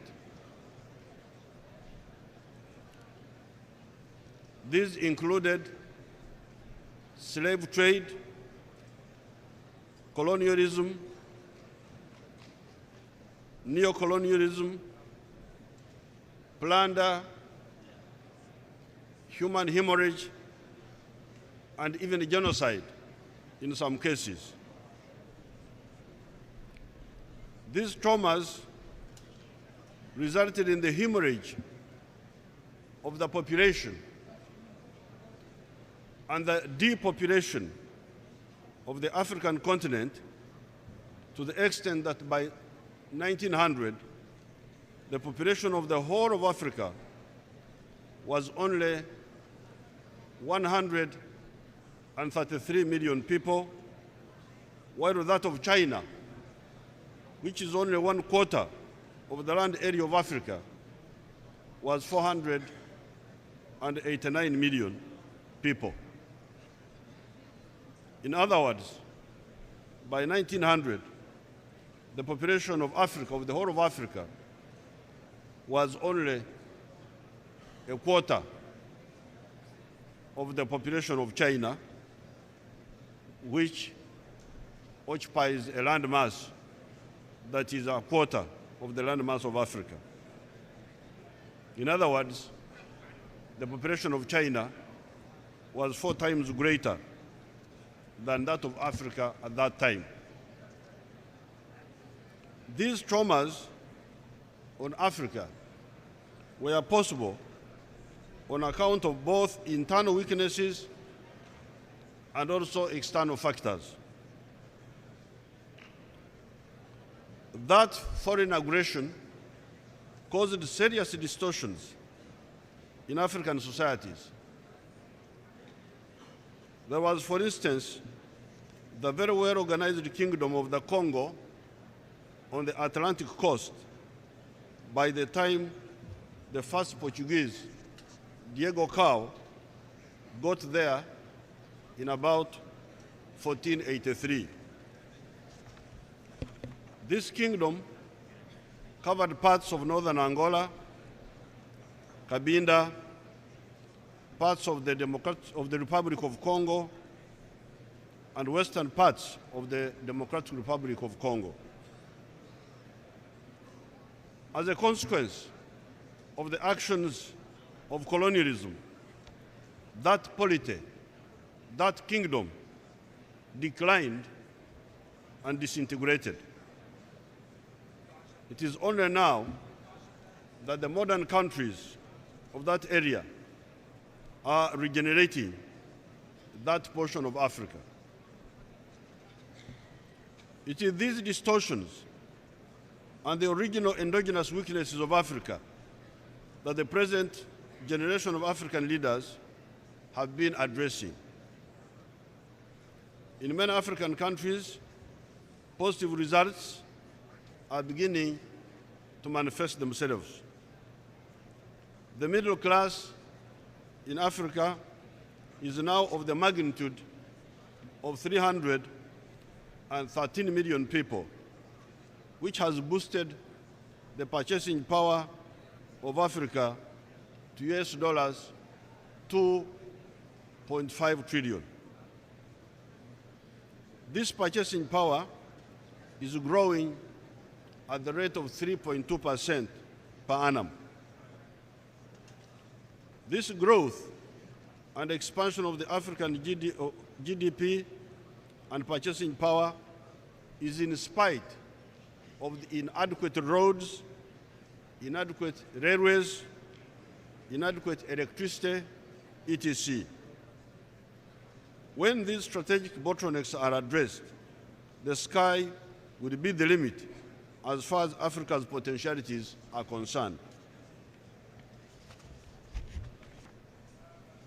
One bottleneck that has bedeviled Africa has been the espousing of the pseudo-ideology of sectarianism, of religion or tribe, as well as chauvinism vis-à-vis the women. When President Obama was moving out, I met him at the door there, and I told him that he had copied some of my statements.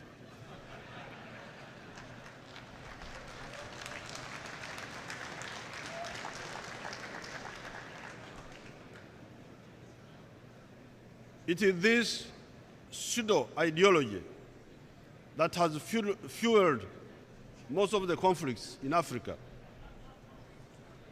We are also witnessing the same pseudo-ideology causing havoc in the Middle East and North Africa. When uninformed outsiders link up with these pseudo-ideologists, the permutation is most tragic.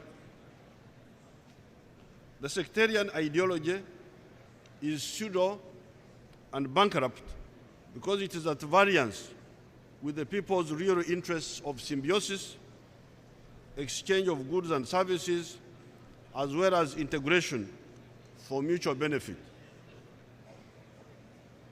Only parasites revel in such schemes.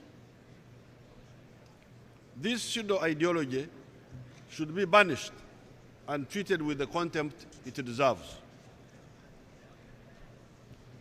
On the side of socio-economic transformation, Uganda is busy building hard surface roads, electricity systems, the railways, ICT networks, a universal education system, and a pan-Ugandan health system. Together with our neighbors, we have integrated our markets in the East African community and in COMESA.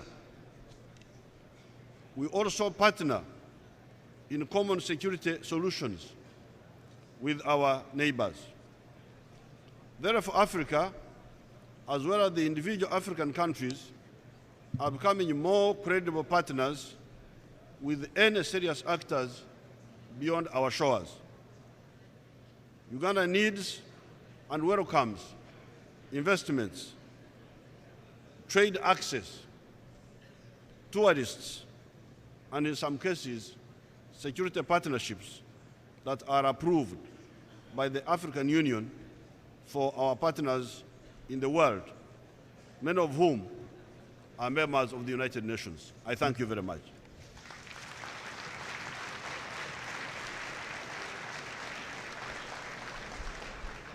On behalf of the General Assembly, I wish to thank the President of the Republic of Uganda for the statement just made. May I request representatives to remain seated while we greet the President.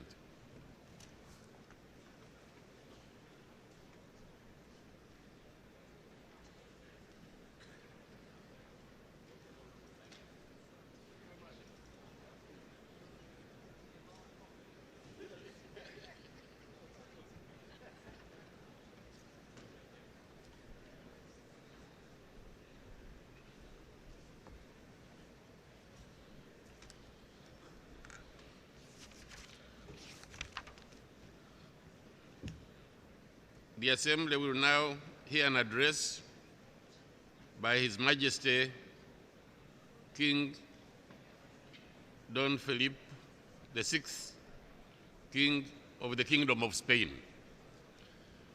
I request protocol to escort His Majesty.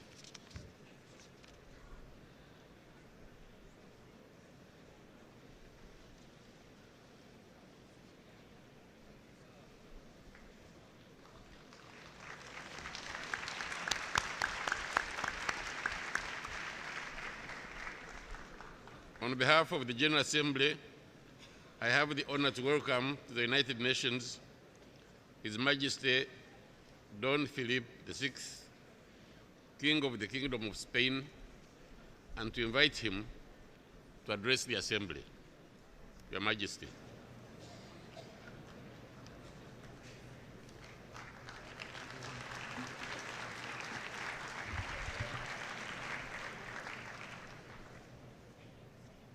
Señor Presidente. Mr. President, Mr. Secretary General, heads of state and of government, ladies and gentlemen. It is a great honor and a privilege to address, as King of Spain, this UN General Assembly at the beginning of my reign. I appear before you to share with the international community my country's commitment to the universal principles and values that best define our common humanity. And today I have the pleasure to present to you what a renewed Spain, remaining true to herself and to her international commitments, can offer in favor of peace, liberty, justice, and human rights in all nations and for all persons, wishing them well-being and prosperity. Spain is a nation with millenary roots and a well-defined global vocation, and has contributed intensely and decisively to shaping world history. Let us remember that Spain has been at the genesis of globalization and international law, as well as medieval parliamentarianism and contemporary liberal democracy. With this long-term perspective, we clearly see that our best contributions take place when we move forward while opening up to the world. Sincerely, I see Spanish society today, despite our problems, as exemplary in its commitment to the dignity of the human being and in its solidarity with the underprivileged. Spaniards harbor a profound sense of equality. We reject fanaticism, violence, and intolerance, and we love peace. Spain is a culturally and linguistically diverse society capable of overcoming difficulties with dignity and responsibility, while demanding integrity and intrinsic civic values in the exercise of democracy. Spain is a strong, generous, and vigorous country, one I truly feel proud of. And thus, today, we Spaniards look into the future with a firm will to share and to help to build a better reality for all peoples. Our foundations are solid, forged during centuries, and in particular, strengthened in the past few decades. On those very foundations, Spain anchors its commitment to the international community. Democracy is today the essential guide to our collective coexistence. Soon it will be 4 decades since the beginning of Spain's political transition, which allowed us to move from a dictatorship to a political system which is based on freedoms and rights and inspired by a pursuit of historical reconciliation and a true spirit of harmony. Allow me, therefore, to lay claim to Spain's political masterpiece with great pride and with deep emotion, as an example for many in the world. We Spaniards have built a social and democratic order based on the rule of law, which protects all citizens and Spain's different territories in its political, geographic, cultural, and linguistic diversity. Thus, you can always count on Spain's firm commitment to promoting and defending democratic values in the world. Without forgetting the impact of the crisis, Spain's economic development, particularly since the second half of the past century, has placed our economy among the first in the world and among the most open and competitive. And today, we have achieved global leadership rankings in various sectors with a high added value and great social impact. Bearing this in mind, Spain strongly supports a global and sustainable economic way of development, in which furthering material progress and well-being is possible, and which generates employment and protects individuals and their social rights, a sustainable development model respectful of the environment, mindful of international norms, and inspired by high ethical economic values.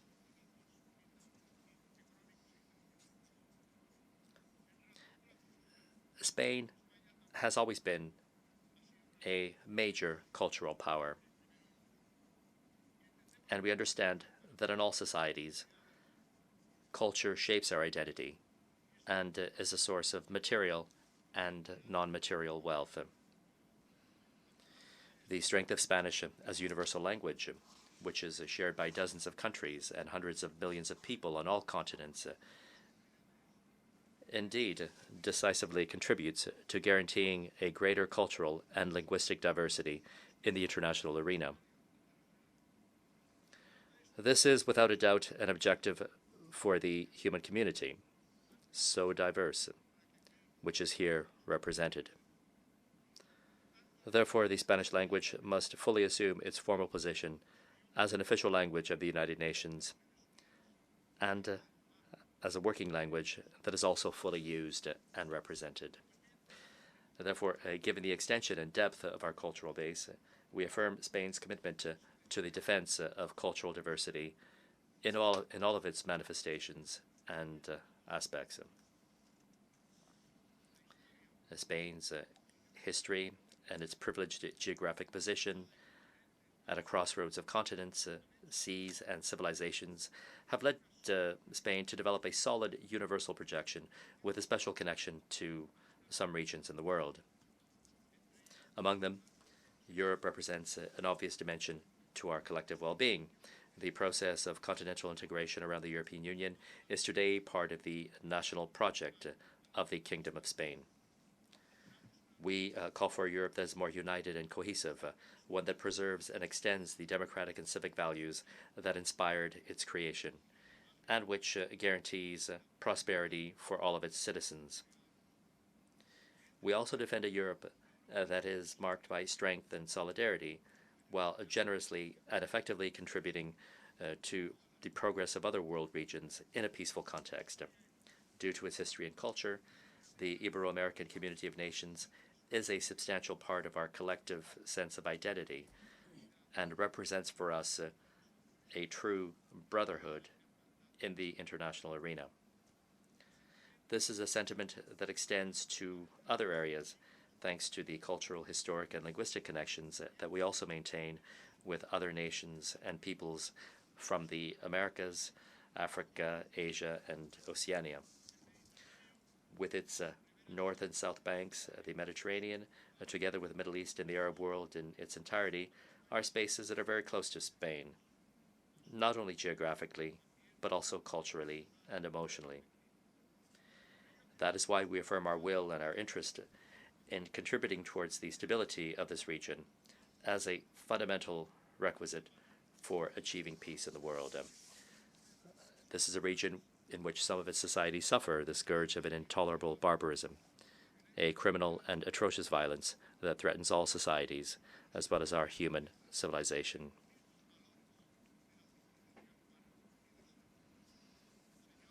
Ladies and gentlemen, Spain's global vocation and its commitments in democratic, economic, and cultural matters, which I've just mentioned, are summarized by its full adherence to the United Nations Charter, under which we are convened here today. It is a charter that represents one of the greatest achievements of humankind, and which we must preserve, respect, and enforce. Thus, Spain firmly believes in the United Nations and its multilateral mechanisms for preserving international peace and security, and for contributing to the development of societies. We live in times marked by the proliferation of conflicts, some of them especially devastating due to their indiscriminate impact on civilians. Our primary objective must be to prevent wars, and when we fail in this, we must protect and assist the innocent victims. We must never relent in our efforts to resolve conflicts through diplomacy and through all of the instruments bestowed by the Charter of the United Nations.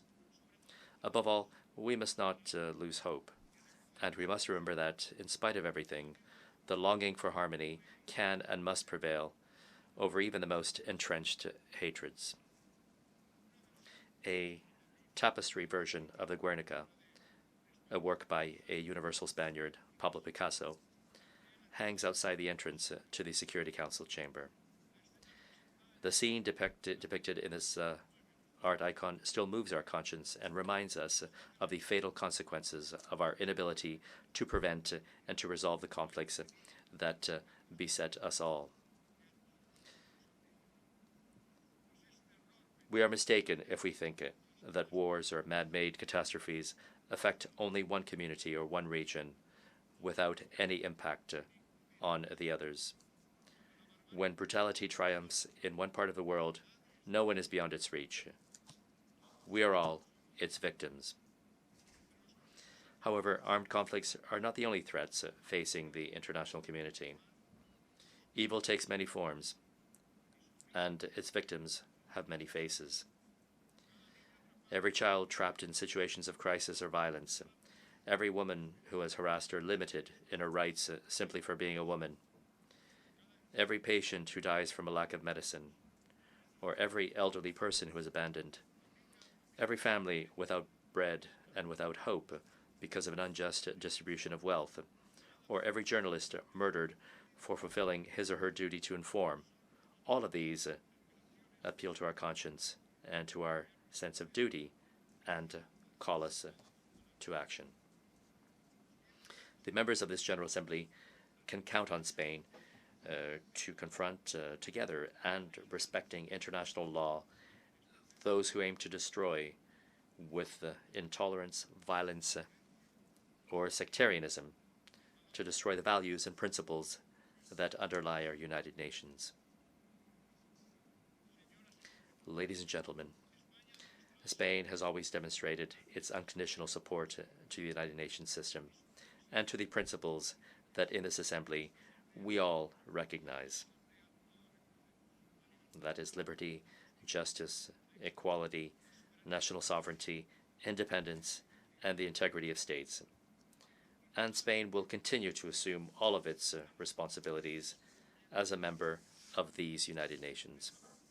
Against this background, Spain is taking another step forward as candidate to a non-permanent seat in the Security Council for the period 2015-2016.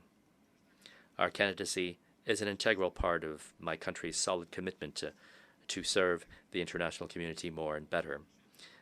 This is what we have done in the Security Council once every decade over the past 40 years. Thanks to your trust in us. I only ask that you renew this trust.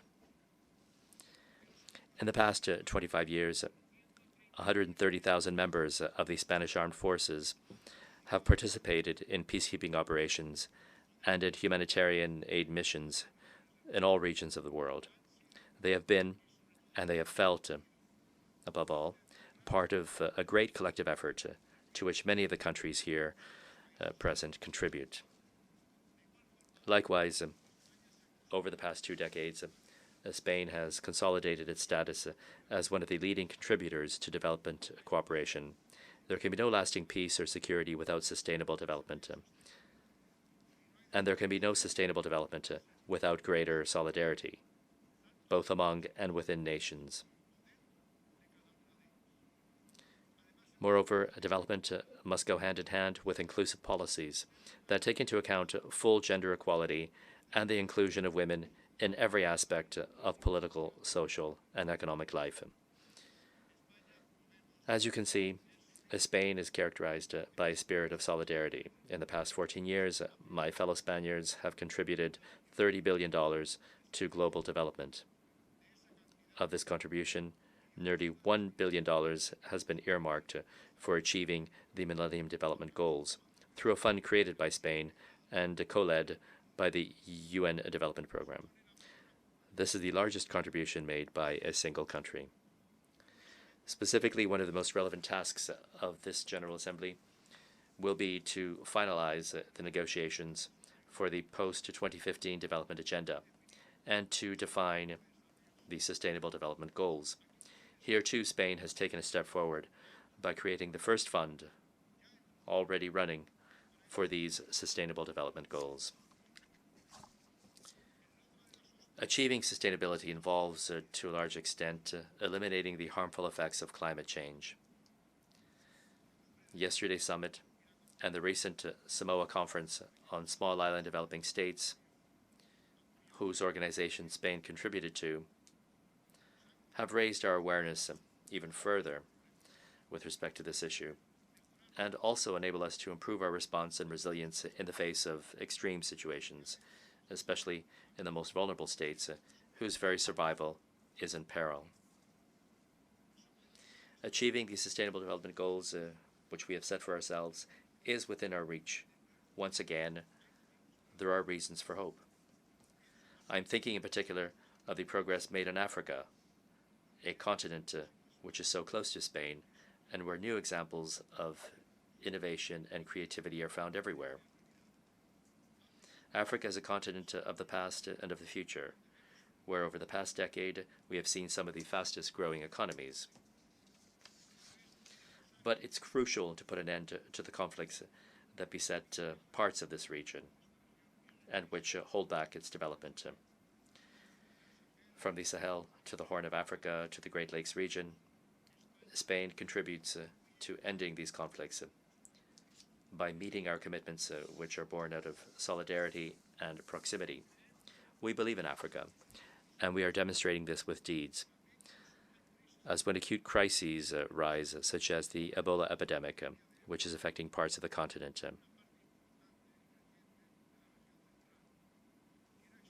namely Central Africa, I would like to express the Spanish people's solidarity with its victims and our support for those who are doing everything in their power to assist them, sometimes at the cost of their own lives. And I offer my most heartfelt tribute to the aid workers and all of the United Nations humanitarian staff, whose own calling leads them to leave everything behind and to give their all for the most vulnerable, wherever they may be. Ladies and gentlemen, it has been nearly 30 years since my father, King Juan Carlos I, addressed this General Assembly for the first time.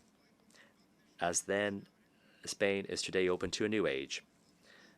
As then, today we take our place as active and responsible members of the international community represented here.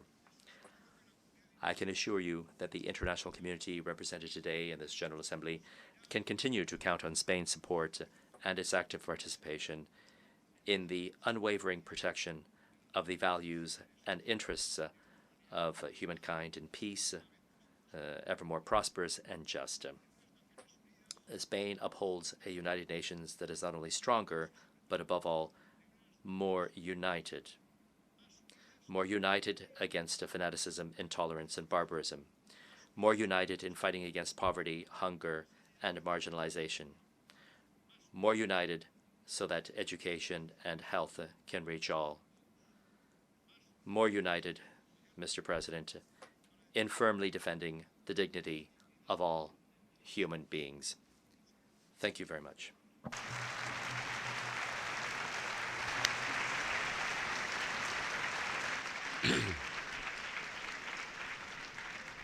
On behalf of the General Assembly, I wish to thank the King of the Kingdom of Spain for the statement just made. May I request representatives remain seated while we greet His Majesty.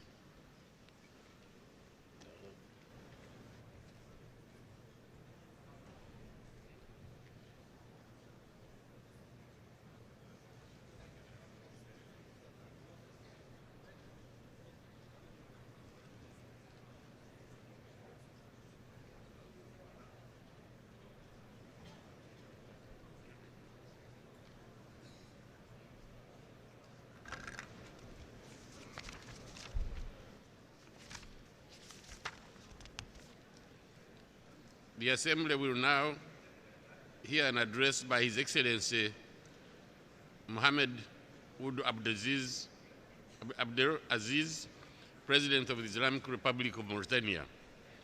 I request protocol to escort His Excellency.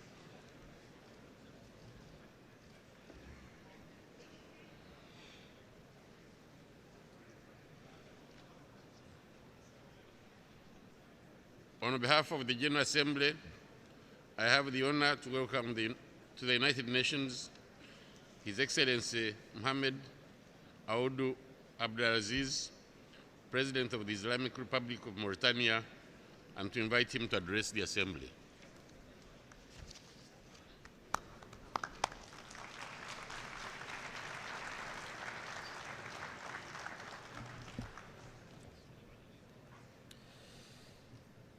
بسم الله الرحمن الرحيم وصلى الله على أشرف المرسلين.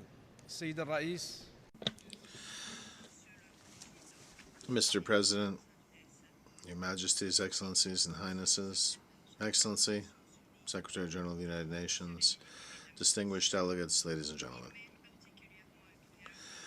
I am pleased on behalf of the African Union and on behalf of the Islamic Republic of Mauritania to express to you, Mr. President Sam Kutesa, my warmest congratulations and my best wishes on the occasion of your election as President of the 69th United Nations General Assembly.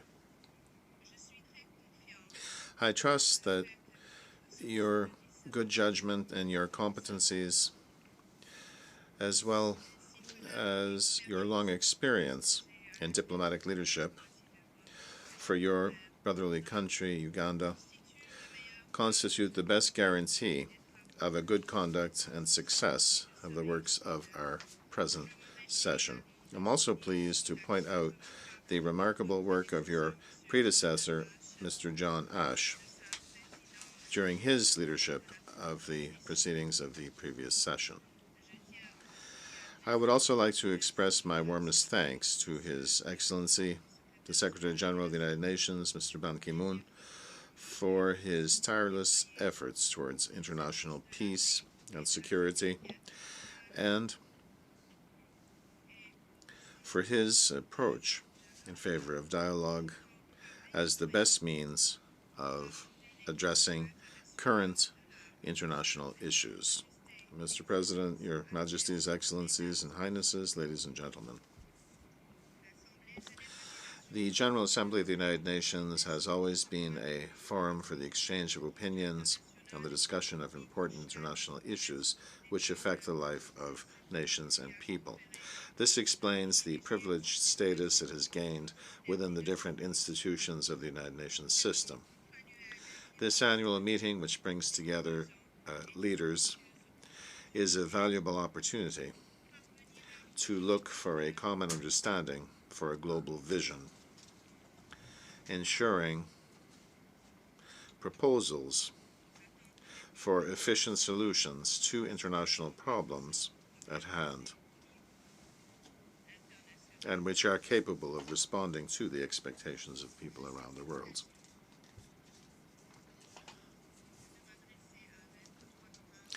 In this regard, I'm pleased to speak to your honorable audience and present to the world through your forum what we Africans have done in terms of achievements and development, what challenges our young continent is facing, what we expect from the international community, and what we aspire for in terms of efficient contribution in the management of the current situation, humanity, and the construction of its future. Mr. President, Your Majesties, Excellencies, and Highnesses, ladies and gentlemen.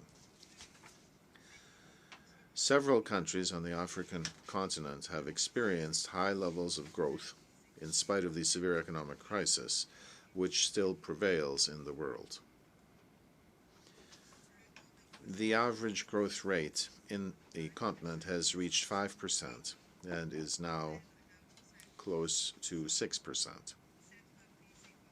This economic recovery is the result, among other factors, of the wise economic policies adopted by African governments.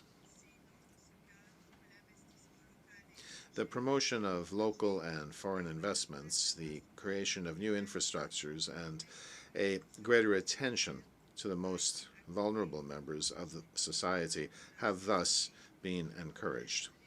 Likewise, projects and income-generating activities were supported, thus contributing efficiently to the reduction of unemployment, in particular among young people and women. Africa is working relentlessly to change from a consumption space to a production zone in order to guarantee employment opportunities for millions of its people.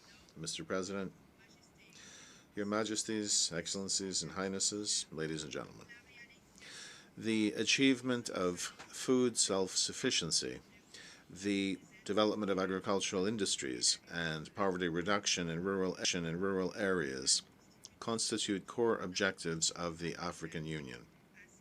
In this regard, the sector of agriculture and animal resources has enjoyed great interest during successive African summits. Hence, 2014 has been declared the Year of Agriculture and Self-Sufficiency in Africa.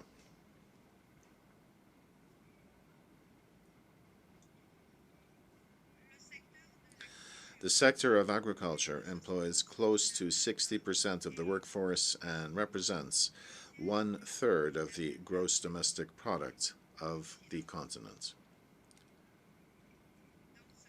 In this framework, the African Summit recommended that 10% of the budget of African states be allocated to the development of the sector of agriculture. African governments have recognized the importance of food security and adopted efficient policies for the development of this vital sector. Such policies reached their objectives and allowed some African countries to be self-sufficient in different agricultural products, while other countries are making steady progress on this path.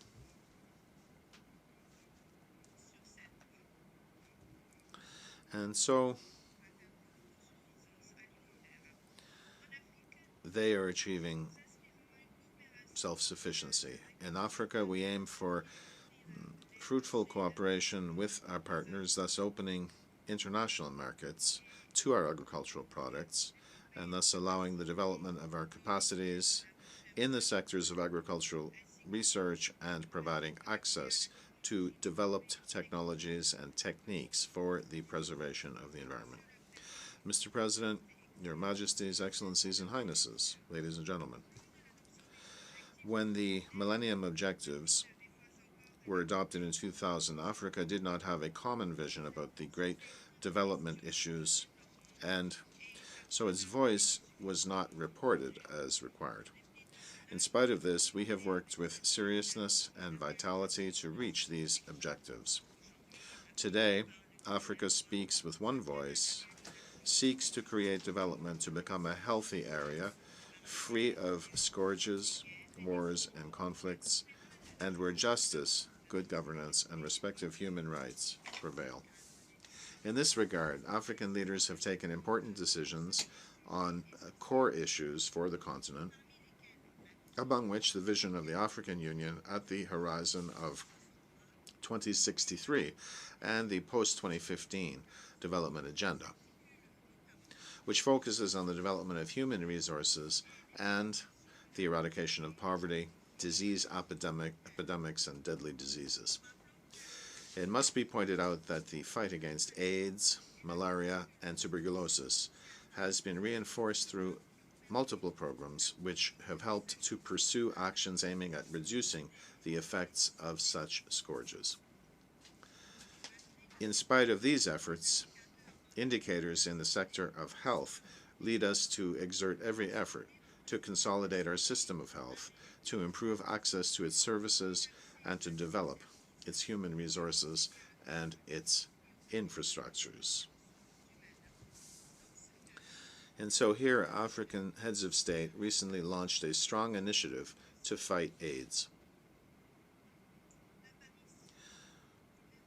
The sudden outbreak of the Ebola virus in West Africa constitutes a major challenge due to the rapid spread of the disease and the tragic end of its victims.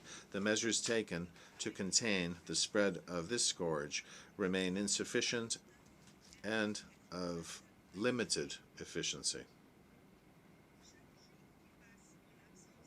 Every passing day before the discovery of an appropriate treatment of this disease increases the number of victims and extends its area of spread to include new zones. In spite of the measures taken and the efforts made, Africa has not succeeded to date to successfully face this epidemic. Consequently, I appeal to the international community from this tribune, as I stand here, to work efficiently for the provision of vaccines for the treatment of people affected by the Ebola virus, to support the means of prevention, to control its spread, and to increase investments in the sector of scientific research in virology and endemic diseases, and to provide assistance to countries affected by this scourge. At this stage, we welcome the actions and initiatives of certain states and international organizations in favor of the countries affected by the spread of this disease. Mr. President, Your Majesties, Excellencies, and Highnesses, ladies and gentlemen, the phenomenon of illegal immigration and the tragedies it engenders every day invite us to take strong action to find efficient and rapid solutions. We cannot just count the bodies washed up onto the beaches or undertake rescue operations at sea for thousands of migrants crammed in unsafe boats. Illegal immigration, which is a complex phenomenon, is the cumulated result of economic factors and practices linked to organized crime. Consequently, whatever the level of vigilance in border surveillance and the rigor of the laws, putting an end to the waves of migrants from south to north will be unsuccessful. Therefore, this will require appropriate solutions, taking into consideration the real causes of this phenomenon and allowing the creation of appropriate conditions to guarantee more employment opportunities and a dignified life for African youth. Mr. President, Your Majesties, Excellencies, and Highnesses, ladies and gentlemen, good governance constitutes the prior condition for the success of development efforts. The African political elite is fully aware of this situation and is committed to promoting collective freedoms and the consolidation of the democratic system as the best means of managing public affairs. The African Union has taken dissuasive provisions against all attempts at taking over power by non-democratic means, which has provided a boost to democratic practice, established pluralism, and led to the organization of several transparent elections. The democratic system involves, in essence, the participation of all components of civil society. The nature of African societies has imposed the establishment of positive discrimination in favor of women, allowing them to access elective offices and decision-making spheres in order to guarantee more gender justice. In this framework, youth enjoys priority in development plans and in the political and social policies of African countries. It is foreseen that the population of the continent will reach 3 billion individuals at the horizon of 2050, of which youth represent 2/3.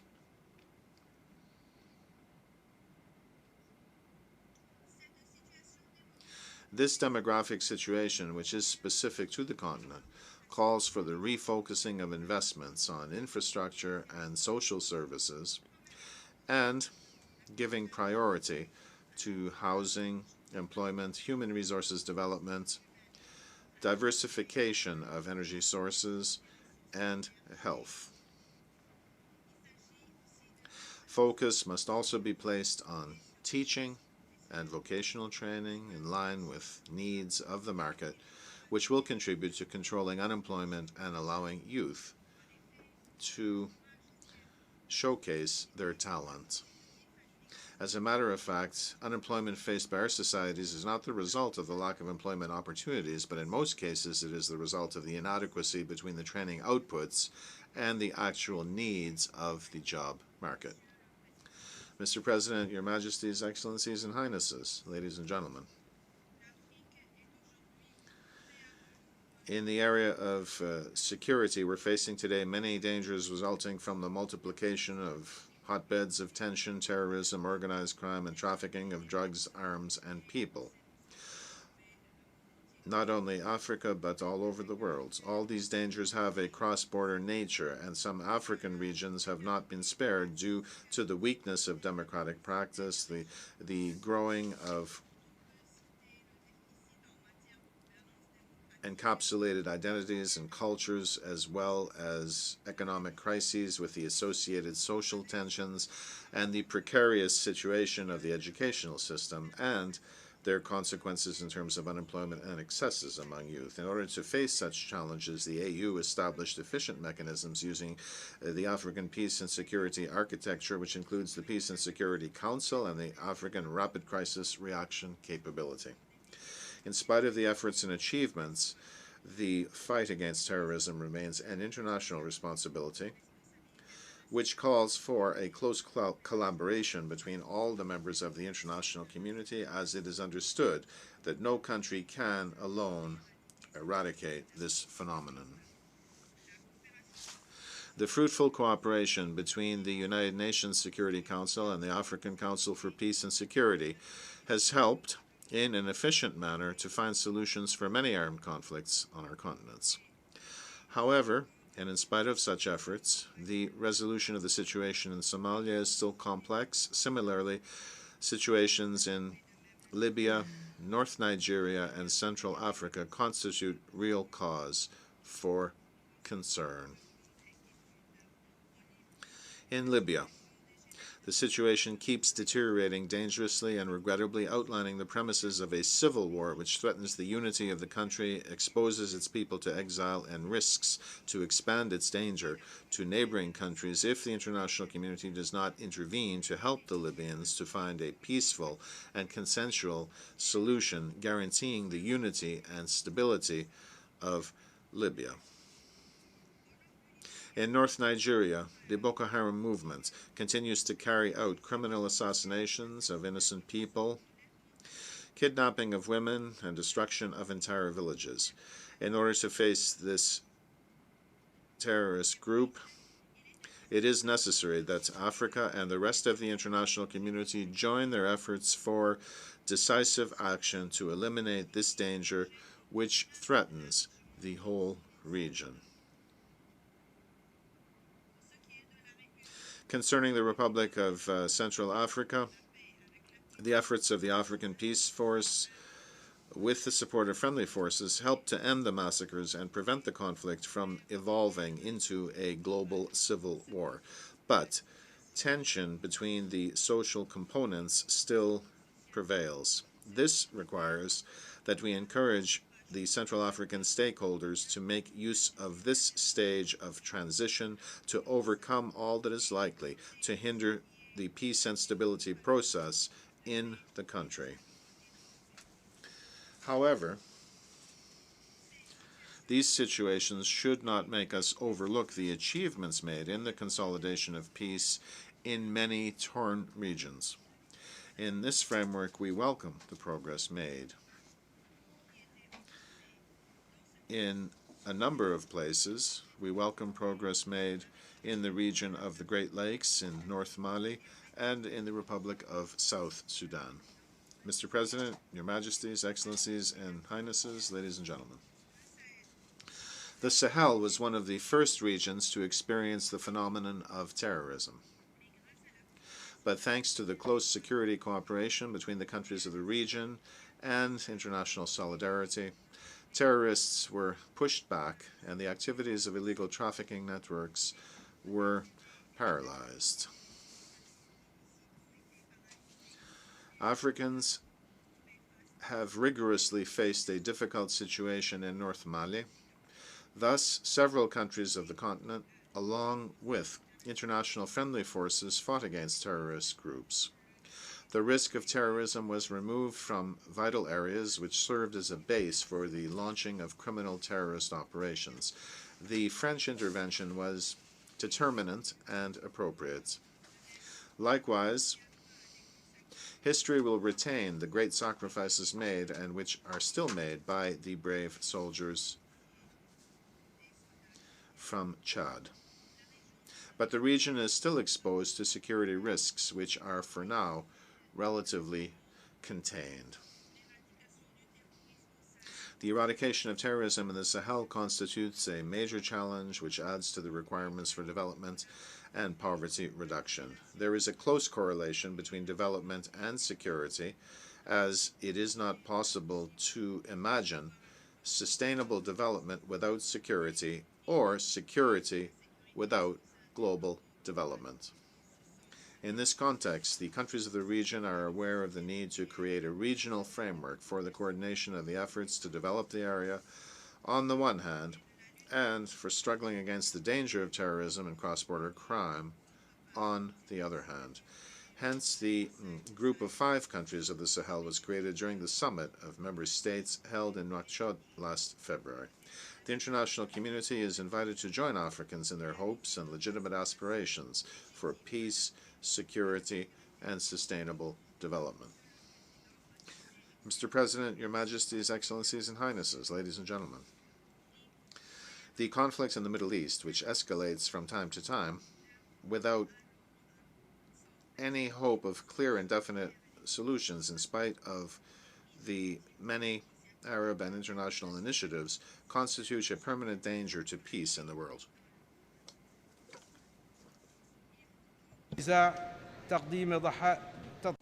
This requires that the parties in conflict accept to make sacrifices, even painful ones, and that the international community put more pressure and take action to find a rapid and fair solution to this conflict on the basis of international resolutions on the matter, including those which guarantee to the Palestinian people the establishment of an independent state with Al-Quds al-Sharif as its capital.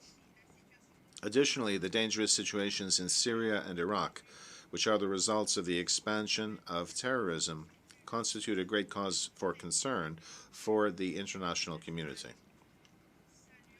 We welcome the measures taken recently to face the terrorist groups in Iraq, and we invite the parties in conflict in Syria to denounce violence and to engage in negotiation to avoid more destruction to their country. Likewise, the crisis in Ukraine must be resolved peacefully and rapidly in order to preserve peace in the world and prevent the situation from generating tensions between the major powers. Mr. President, Your Majesties, Excellencies, and Highnesses, ladies and gentlemen, the African continent aims to reinforce its presence in forums and international institutions in compliance with its dimension and role, so that these forums and institutions become more representative of people and nations. If the United Nations General Assembly is an international institution in which all countries are represented equally, the status of permanent member of the Security Council remains the monopoly of a restricted number of countries. This privilege, which dates back to the Second World War of the last century, no longer expresses the international geopolitical reality and does not take into account the profound transformations experienced throughout the world. Today, Africa holds an important position in the world and plays a considerable role within the international community. This predisposes Africa to its permanent representation in the United Nations Security Council. It is important to engage in negotiations on the conventions to extend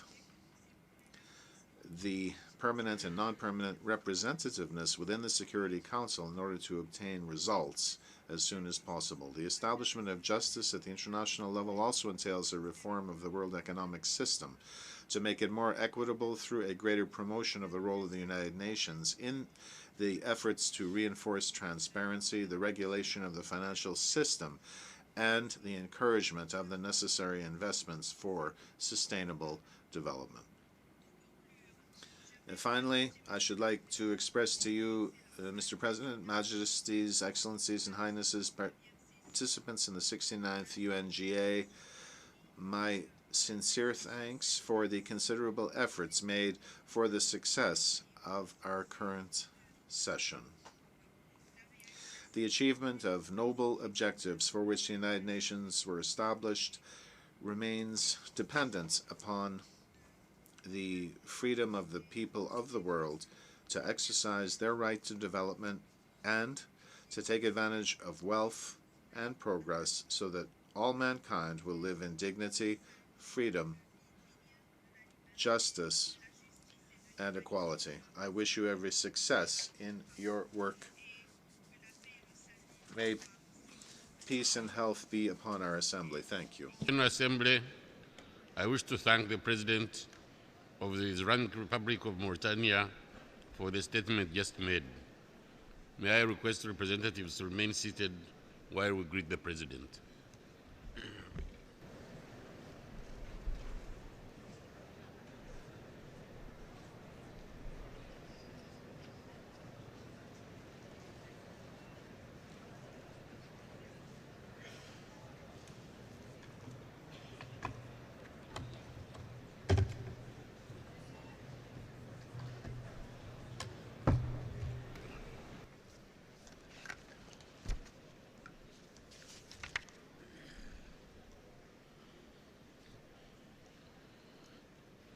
The Assembly will hear an address by Her Excellency Michelle Bachelet Jeria, President of the Republic of Chile. I request protocol to escort Her Excellency inside.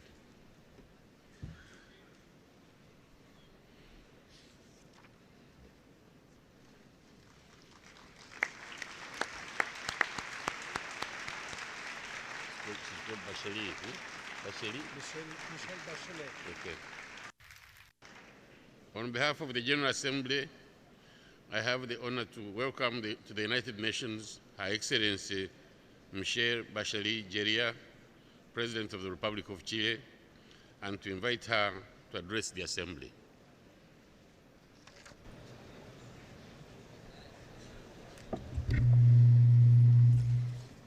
Señor Presidente. Mr. President, heads of state and government, ladies and gentlemen, as the 20th century draws to a close, or as the 20th century drew to a close, we imagine that the 21st century would bring more progress and peace for all, avoiding a repetition of the tragedies that have shaken the world. And yes, we have seen some hopeful signs of development. But paradoxically, all around are the symptoms of crises. More localized, it's true, but with devastating humanitarian consequences. These include regional wars, ethnic and religious tensions, humanitarian crises, the breakup of some states, climate change, greater inequalities, and cross-border terrorism, among other challenges. The spread of terrible pandemics such as Ebola, all of those that require a decisive and urgent response from the international community.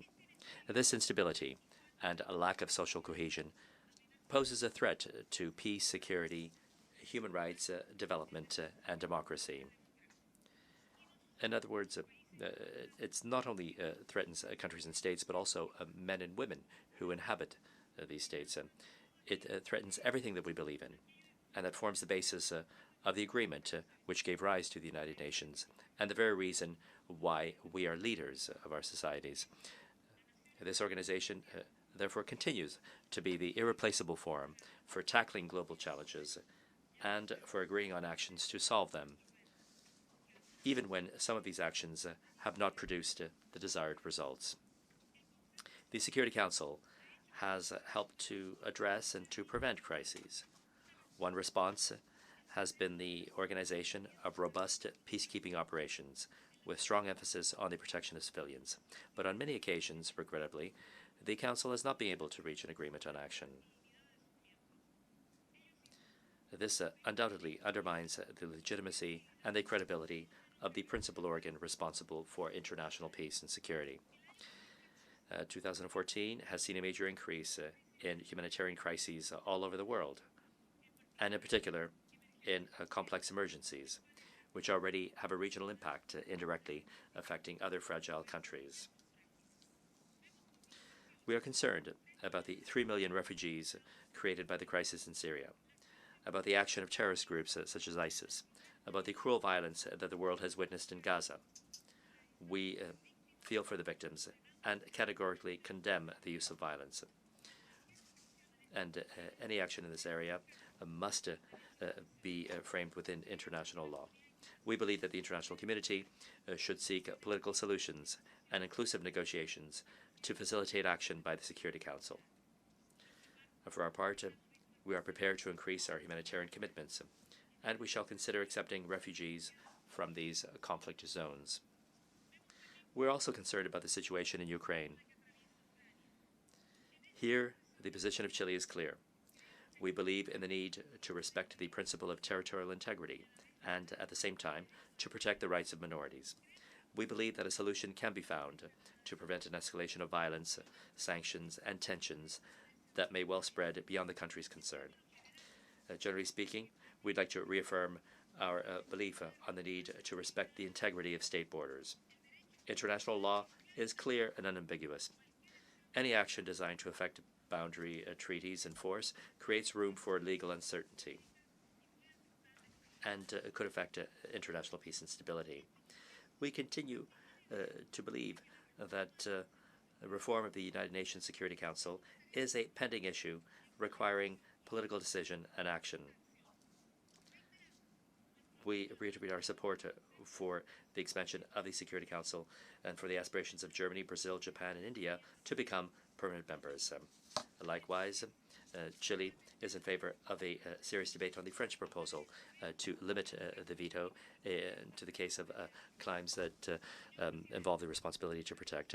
Mr. President, we acknowledge the Secretary General's efforts to achieve a more inclusive global governance in which the post-2015 development agenda and the Sustainable Development Goals occupy a central place and require the political support of governments and societies in all regions.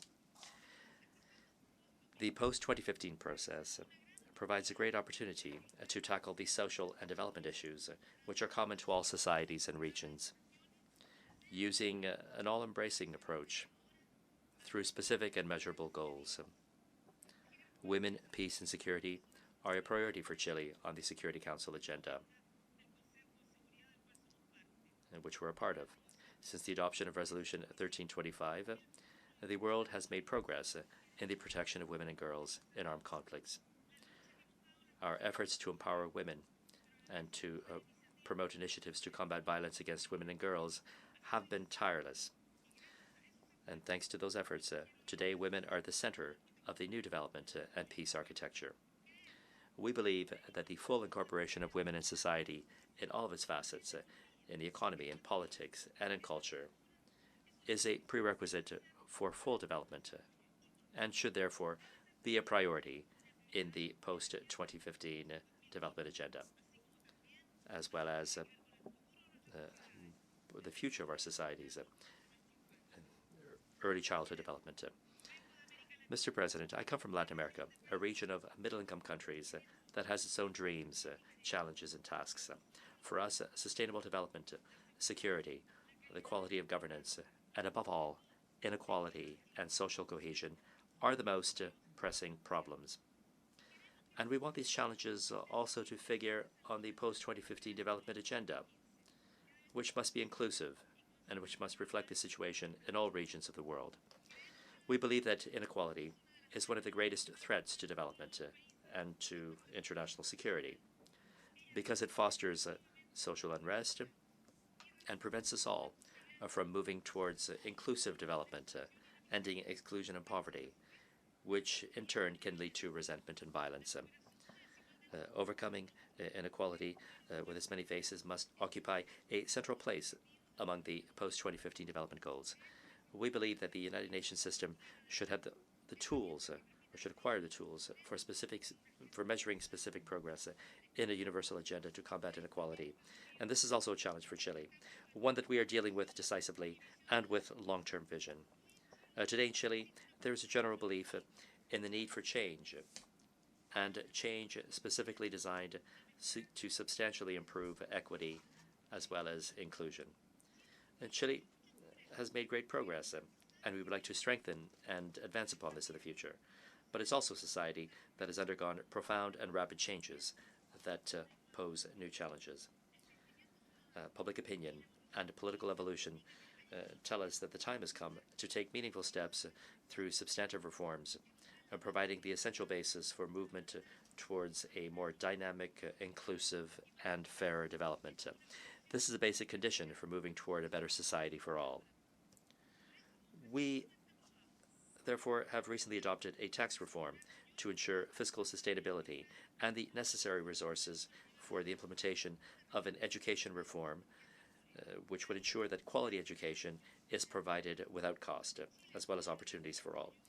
Chile will not achieve development while dragging the burden of inequality. We all know this, and for this reason, the tax reform has received cross-cutting support. We're also introducing long-awaited political reforms to enhance democracy and institutional legitimacy. We already adopted legislation allowing Chileans residing abroad to vote. Progress is being made on reform to alter the electoral system by eliminating existing bias and to motivate citizens to participate, since now every vote will count. And we want to move towards a new constitution with fully democratic foundations and content. We launched a productivity and growth agenda to stimulate the economy and to promote sustainable development, a basic prerequisite for reducing inequality and also to enhance opportunities and to create decent jobs. Ultimately, we want to upgrade the right to have rights and to improve upon them in line with our enhanced capability as a country. Mr. President, climate change worsens inequalities and intensifies threats. There is a collective duty to act. Chile is convinced that Latin America has a big contribution to make to this debate. Climate change aggravates inequalities because it affects, above all, the most vulnerable. Chile has only a marginal effect on this problem, since it accounts for only 0.25% of carbon emissions. But it does suffer the consequences like many others, and we therefore want to be part of the solution. Since we understand that this requires a global commitment to differentiated actions and binding actions, we voluntarily made a commitment to reduce our emissions by 20% by 2020. Like Chile, several other Latin American countries have made similar voluntary commitments. We should like to propose here that these mechanisms be subject to some mechanism of accountability, which would facilitate compliance and set an example for the countries which are lagging behind. This organization must ensure the efficiency and consistency of multilateralism as a special forum for tackling the major global issues in an inclusive fashion, creating international regimes and promoting cooperation arrangements in priority areas for our peoples. Our country trusts multilateralism, and we believe that participating in the system involves both rights and responsibilities. Because we want to contribute to the solution of global problems, we are members of the Security Council and we are part of the Human Rights Council. We aspire to membership in the Economic and Social Council, and we are contributing to peacekeeping operations, including the United Nations Stabilization Mission in Haiti, MINUSTAH. This effort, in which we are engaged with a number of Latin American countries, is a specific action of solidarity to support the democratic consolidation of a sister country. We believe, therefore, that it is a political imperative to strengthen multilateralism in its three fundamental aspects. The first is enhancement of the Secretary General's ability to take initiatives. In the context of the functions envisaged in the Charter, it is essential to continue to support the political leadership of the Secretary-General to take preventive action and to respond to urgent situations which jeopardize the dignity of people and international peace and security. The second aspect is field work. The ability of the system to take action in the field is a basic prerequisite in order for this organization to be relevant to people's demands and real problems. As former executive director of UN Women, I had the privilege of seeing the conviction, solidarity, and dedication with which UN staff help to promote the ideals, the principles, and the mandates of the system. Thirdly, the third aspect concerns development and cooperation. The process of constructing a post-2015 development agenda requires renewed efforts to provide official development assistance and to promote innovative financing mechanisms, encouraging partnerships between countries, international bodies, civil society, and the private sector. Chile is interested in a greater coordination of initiatives and instruments to facilitate South-South cooperation by middle-income countries in ways in which their essential contribution can be made effective. But I'd also like to point out that in Chile, we have enacted legal provisions to fully open up our economy to imports from the 48 least developed countries without duties or quotas. Mr. President, in conclusion, I should like to reiterate the irrevocable commitment to action by the United Nations made by successive democratic governments of Chile. Such actions reflect universal principles and values, since they promote protection of the dignity and fundamental rights of all individuals and contribute to crisis prevention, dialogue, reconciliation, and post-conflict management. Our convictions and efforts will always be aimed at enhancing the legitimacy of collective action to meet people's concerns and demands. We believe that with an effective and real effort on the part of the international community, we shall be able to successfully deal with crises and, most importantly, to build a world in which all inhabitants can live together in peace and dignity. I thank you.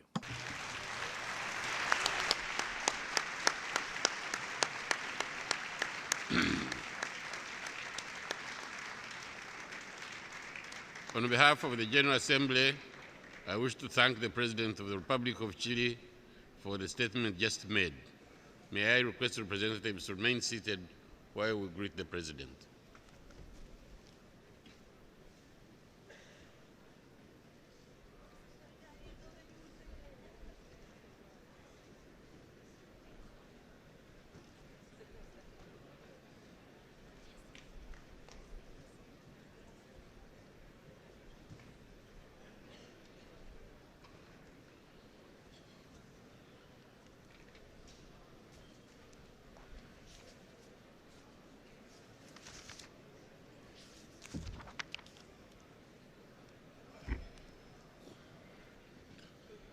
The Assembly will now hear an address by Her Excellency Park Geun-hye,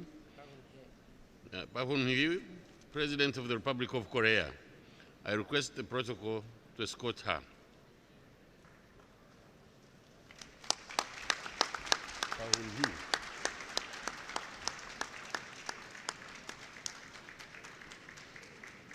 On behalf of the General Assembly, I have the honor to welcome to the United Nations Her Excellency Park Geun-hye, President of the Republic of Korea, and to invite her to address the Assembly.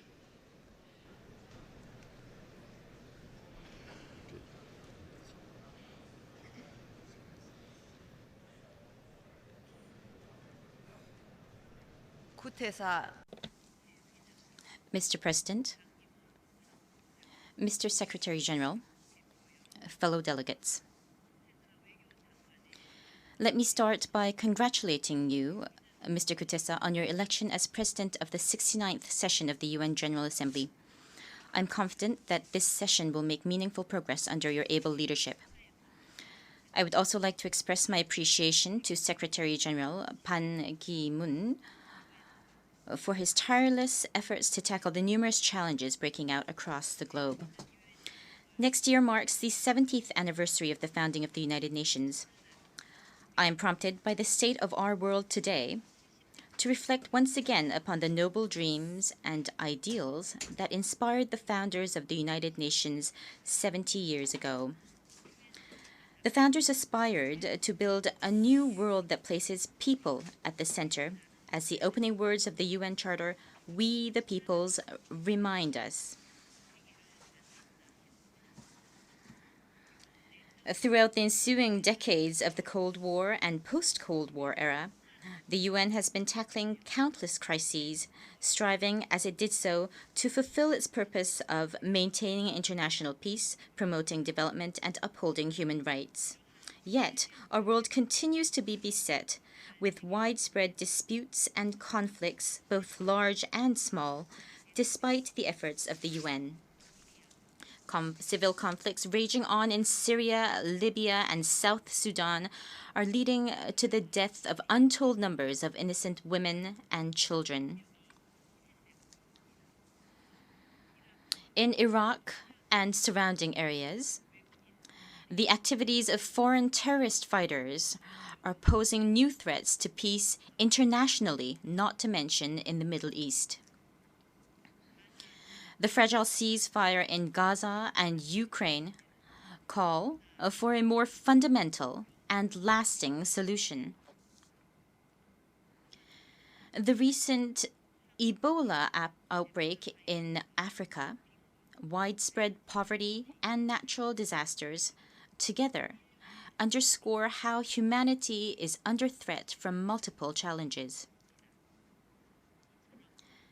The need to push back against these harmful challenges to peace and development beckons us to return to the UN's founding spirit of putting people first and promoting cooperation among the family of nations, and to meet the aspirations of the international community for justice and common prosperity. The UN needs to continue playing a central role for arranging more rapid and efficient responses. Ladies and gentlemen, the Republic of Korea was founded in 1948 with the blessing of the UN. It was able to safeguard freedom and democracy during the Korean War that broke out 2 years later, again with the help of the UN. Once a country that barely managed to survive with the UN's assistance, the Republic of Korea is today a nation that has achieved both an advanced market economy and democracy. And in the course of that journey, the Republic of Korea came to espouse the values upheld by the UN, peace, development, and human rights, as its own vision. Given its history, the Republic of Korea is no stranger to the agonies of civil war, aggression, poverty, and humanitarian disasters that are unfolding around the world. This is why Korea is actively working to serve international peace and promote human rights and sustainable development as a member of the 3 major councils of the UN, the Security Council, Human Rights Council, and Economic and Social Council. Developments unfolding in the Middle East, Eurasia, and Northeast Asia are a far cry from the peaceful and just world that was envisioned by the UN's founders. Overcoming the instability and chaos we see today must start with our adherence to the fundamental order and norms of the international community, that is, respect for sovereignty and territorial integrity, refraining from the threat or use of force in violation of the UN Charter, and respect for human rights and humanitarian values. We need to prevent the development and proliferation of weapons of mass destruction like nuclear weapons, which pose a fundamental threat to international peace and security.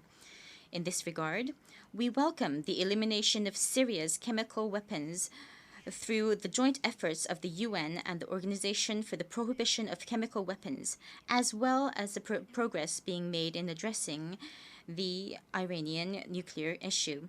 By the same token, I would underline the urgency of resolving the North Korean nuclear issue, which presents the single greatest threat to peace on the Korean Peninsula and in Northeast Asia.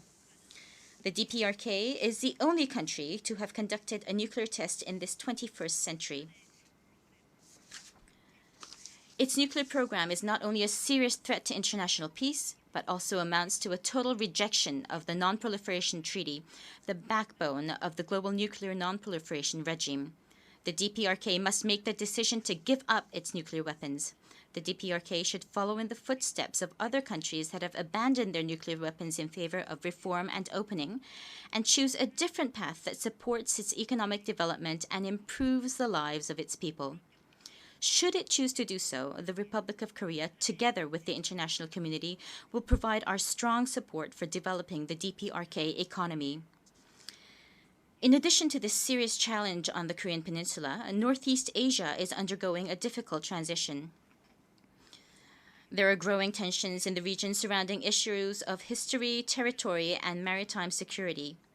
Yet, unlike other regions, Northeast Asia lacks a mechanism for dealing with these problems through multilateral consultations.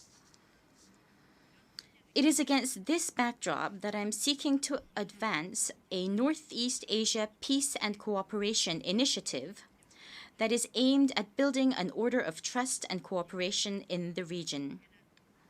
In my view, building up habits of cooperation in practical areas such as climate action, disaster relief, nuclear safety, and tackling transnational crime can materialize into a multilateral process of cooperation along the lines of what we see in Europe.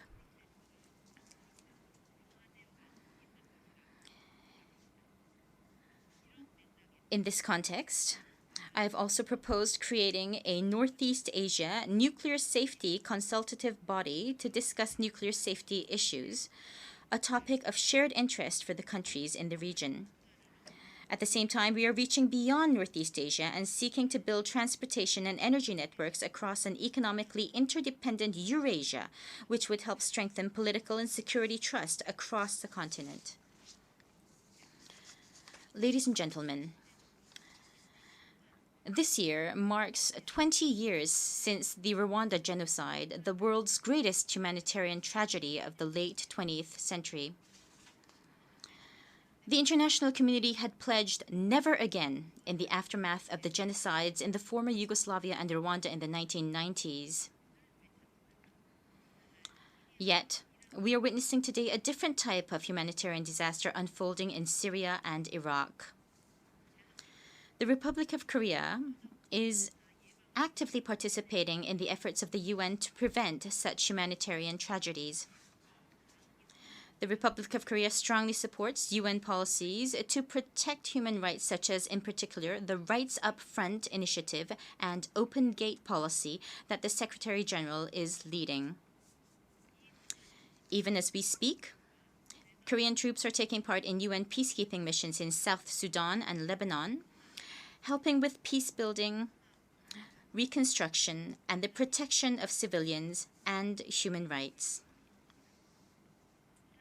The Republic of Korea also attaches great importance to preventing the humanitarian suffering of women and children in particular, who are most vulnerable in conflict situations.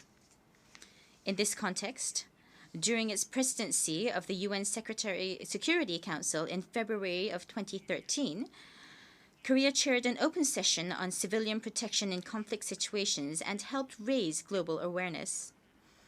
Korea is also participating in the Preventing Sexual Violence Initiative as a champion state. Sexual violence against women during armed conflicts is a clear violation of human rights and humanitarian norms, regardless of how far back or where it occurred. The human rights situation in the DPRK is also the subject of profound interest and concern for the international community.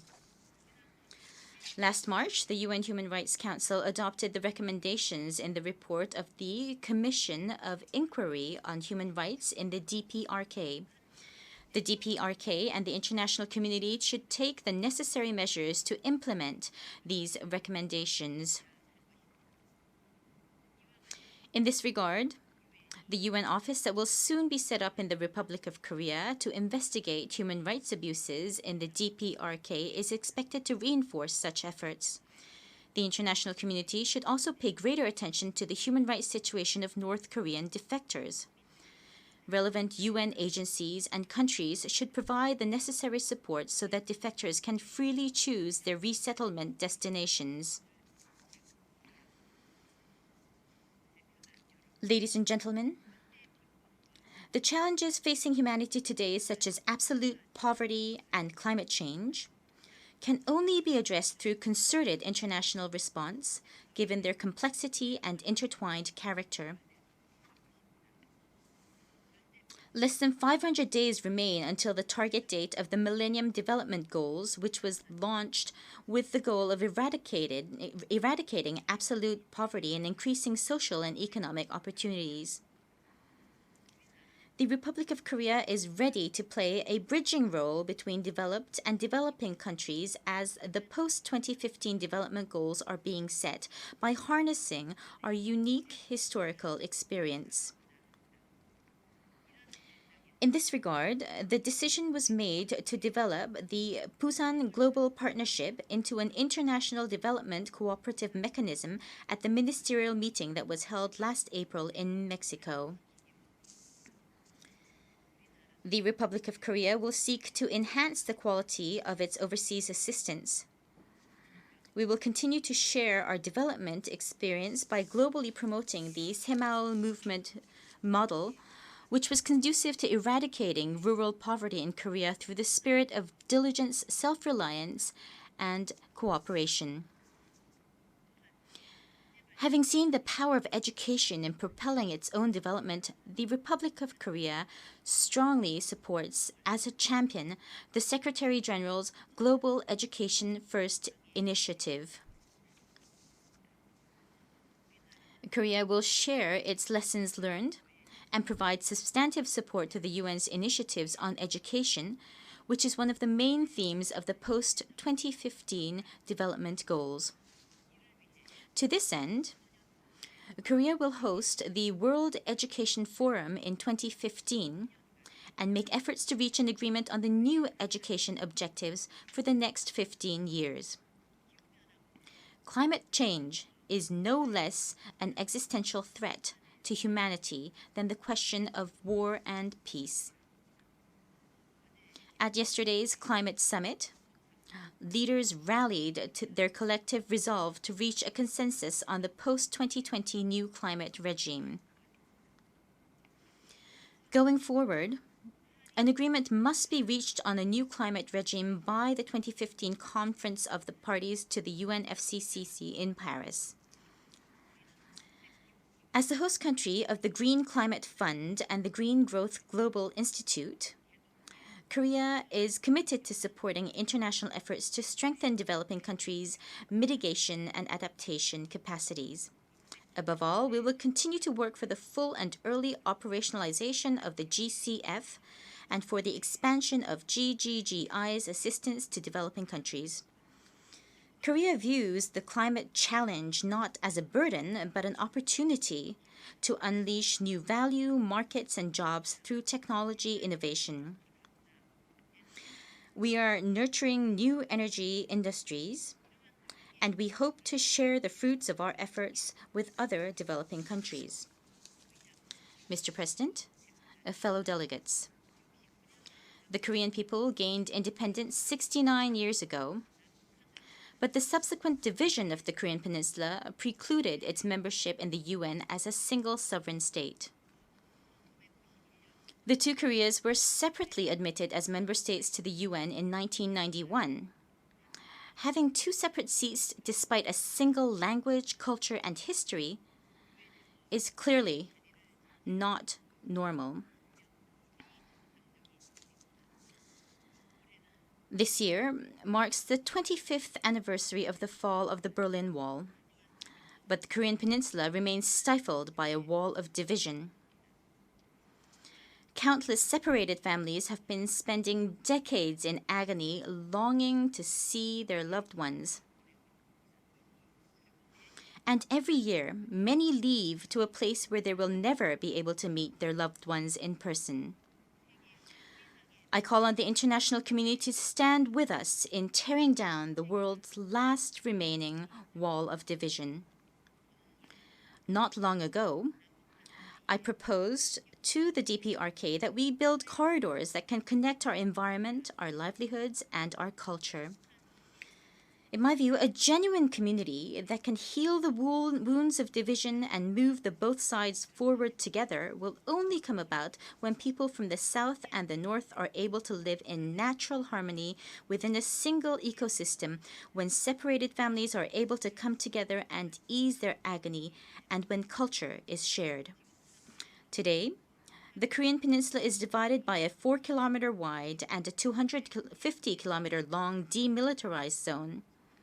This DMZ, built around the military demarcation line to prevent renewed conflict, in reality ended up preventing the back and forth of people for some 60 years.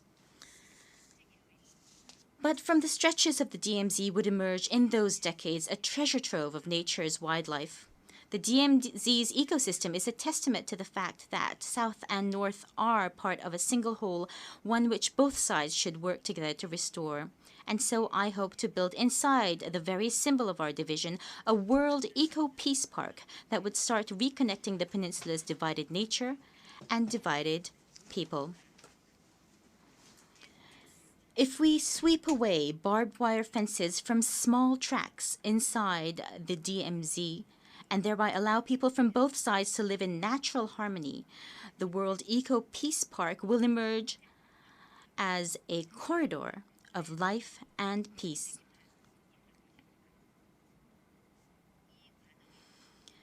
I call on the UN to spearhead these efforts.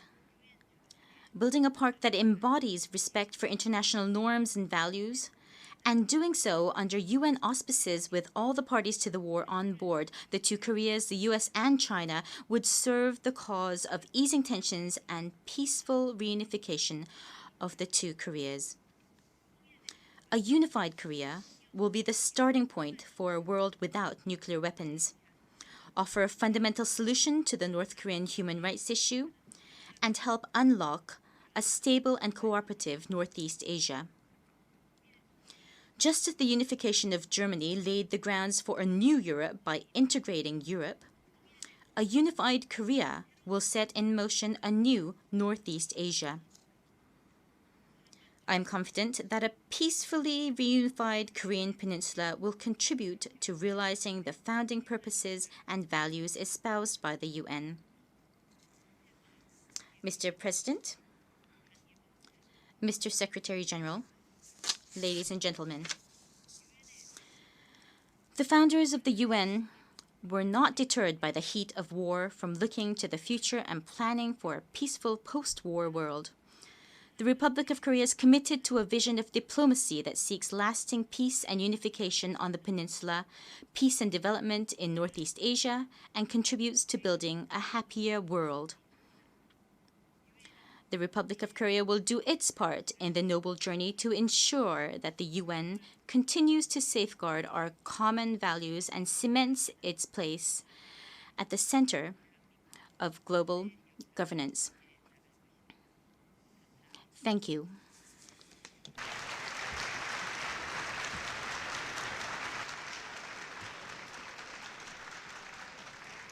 On behalf of the General Assembly, I wish to thank the President of the Republic of Korea for the statement just made. May I request representatives to remain seated while we greet the President.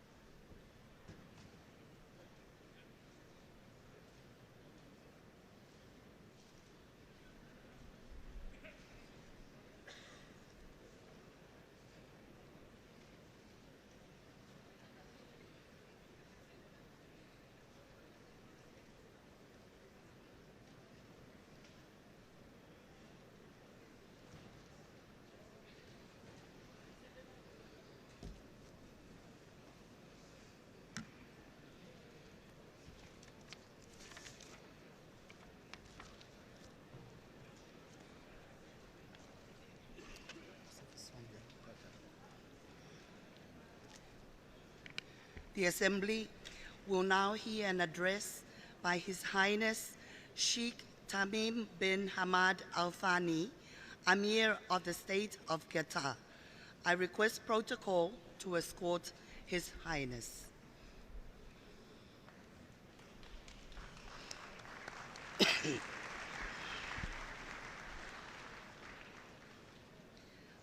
On behalf of the General Assembly, I have the honor to welcome to the United Nations His Highness Sheikh Tamim bin Hamad Al Thani, Amir of the State of Qatar, and to invite him to address the Assembly.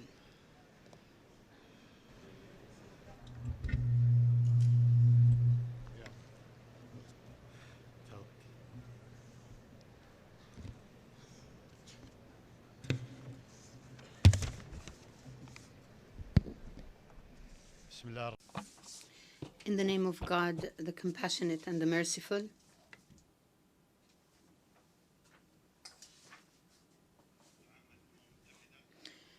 Your Excellency, President of the General Assembly of the United Nations, Your Excellency, the Secretary General of the UN, ladies and gentlemen, it is my pleasure to begin by congratulating His Excellency Mr. Sam Kutesa on his election as President of the 69th session of the General Assembly of the United Nations. We wish him success in his mission.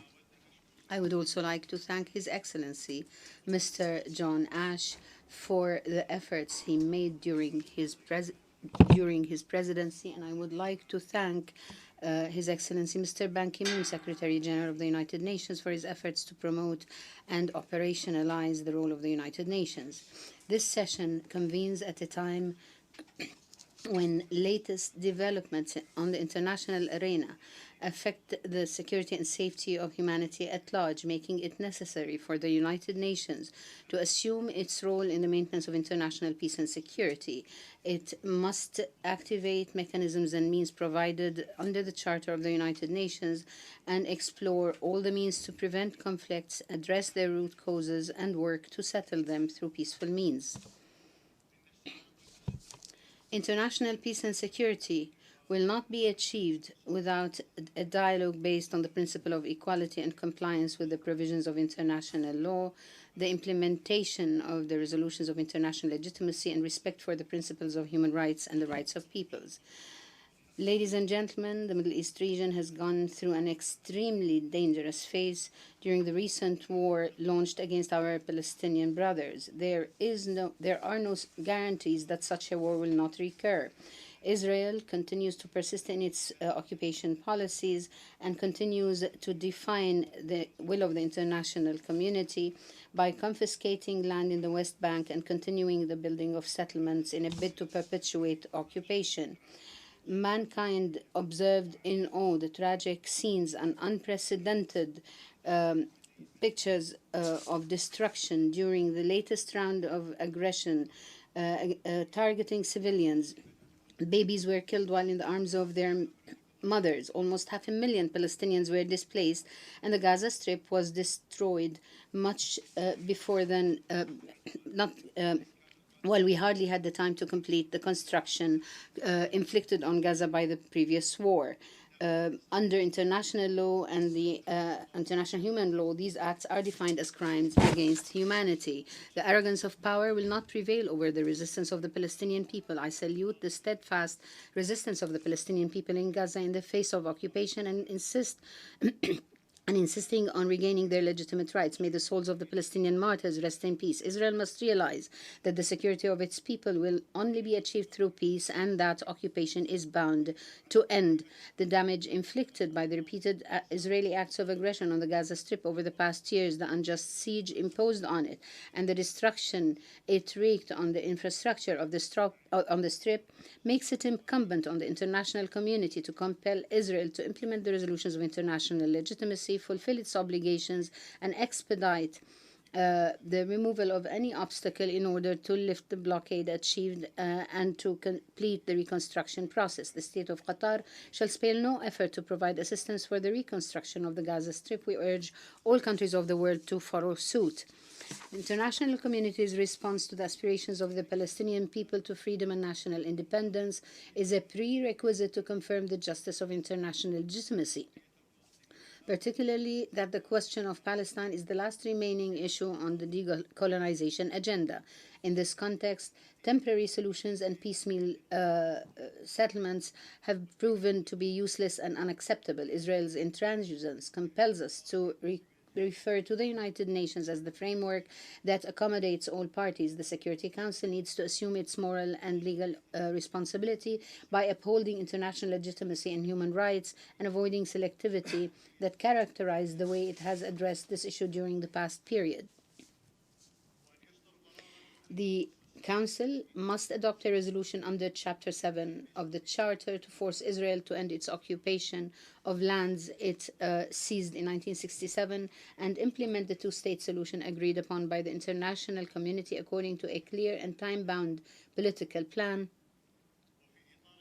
within the framework of peace negotiations leading to a permanent settlement of the Palestinian question in accordance with the two-state solution and the Arab Peace Initiative, as well as relevant resolutions of international legitimacy. The world is duty-bound to persuade the Palestinians that those who killed their children in Gaza will not be received in diplomatic forums as if they carried out a civilized action because they bombed Palestinians from the air without staining their hands with their blood. Mr. President, the tragedy of the Syrian people, which has entered its fourth year, represents one of the major challenges in the Middle East. This humanitarian disaster is exacerbated and becoming increasingly dangerous given the lack of a clear vision for a solution to the crisis and the continued acts of murder and destruction, the violations of human rights, the suffering and the displacement of nearly half of the Palestinian people. This makes it incumbent upon the international community to work seriously to end the bloodshed and to end the systematic destruction of Syria by a regime that put its people between the rock and the hard place to choose between accepting its presence or burn down their country. We've already warned that the continuation of the regime's policy of terrorism, genocide, and displacement, and failure to provide support to the Syrian revolution when it was still a civilian revolution demanding freedom and dignity, would push many Syrians to opt for self-defense. We have also warned the international community right from the beginning that if action was not taken about the situation in Syria, we would be getting to where we are now. When the Syrian people defended themselves with weapons, we advocating supporting the Syrian people before the regime destroys their country and before extremist organizations flourish. No red lines were drawn to limit the actions of the Syrian regime. The world remained silent, even when Syrian children and women were killed with chemical weapons and when populated neighborhoods were bombed with airdrop barrels. Eventually, the Syrian people became stuck between the terror of the regime and the terror of extremist forces that thrived in the swamp of violence. The war of genocide waged and deliberate displacement carried out by the regime remain the major crime. Faced with this grim reality, the international community needs to provide all aspects of humanitarian aid to the Syrian people inside and outside areas where they took refuge. We reiterate our call on the Security Council to promptly shoulder its legal and humanitarian responsibility. It must support the Syrian people against the two dangers posed by the terrorism of the regime and the crimes of genocide it's perpetrating, and that of terrorist forces that took advantage of the misery and bitterness and the absence of state and the international community. The first danger has begotten the second. Mr. President, many areas of the world suffer from terrorism under different pretexts and slogans that threaten the security and stability of the world and hamper the achievement of desired development. There is no civilization that has not known terrorism in our modern times.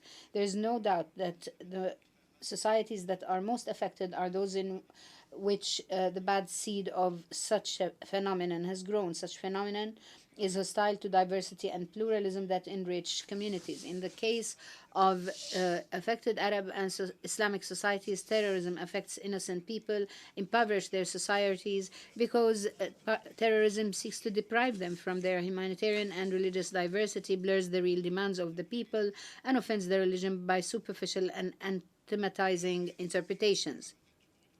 Therefore, we must all redouble our efforts to fight this phenomenon, whatever its forms, targets, or source. It has been proven beyond any doubt that terrorism can only be defeated in its social environment. If societies were to stand with us in the fight against terrorism, we need to be fair to them, and we need not push them to choose between terrorism and tyranny or between terrorism and sectarian discrimination. We cannot succeed in the war on terror if the peoples were not convinced that it is their war, not a war to stabilize a regime that is oppressing them. The Syrian people have suffered from tyranny and terrorism. The international community did not heed the appeals for help of the Iraqi people, who were themselves the first victims of terrorism in Iraq. But the people who fought terrorism and defeated it found themselves prone to marginalization and abuse by terrorist sectarian militias. It is hence imperative to persuade the Iraqi people that they would not pay the price 1,000 times, and that when they defend their homeland, they are merely defending their rights, dignity, and freedoms, which must be all guaranteed. This is what the majority of the Syrian people must believe after being soaked in the blood spilled by the Syrian regime for daring to demand freedom and dignity. In this context, the international community needs to stand firmly by fraternal Iraq to confront terrorism and end its ordeal. Preserving the sovereignty, territorial integrity, and diversity of its sects can only be achieved by diffusing the sectarian conflict and achieving Iraqi reconciliation that lays the foundations for a society free from sectarian and ethnic conflicts, with the participation of all political forces without the exclusion of any. In this context, we must also support our fraternal Libya to end its current ordeal by serious effort from the international community to respect the will of the Libyan people and meet their legitimate aspirations for security and stability through reconciliation and inclusiveness that embrace all Libyan stripes. From this rostrum, I call on all Libyan political forces to follow the path of national dialogue to reach a formula for governance that meets the aspirations of the Libyan people who gave so much for their freedom. On this occasion, I cannot but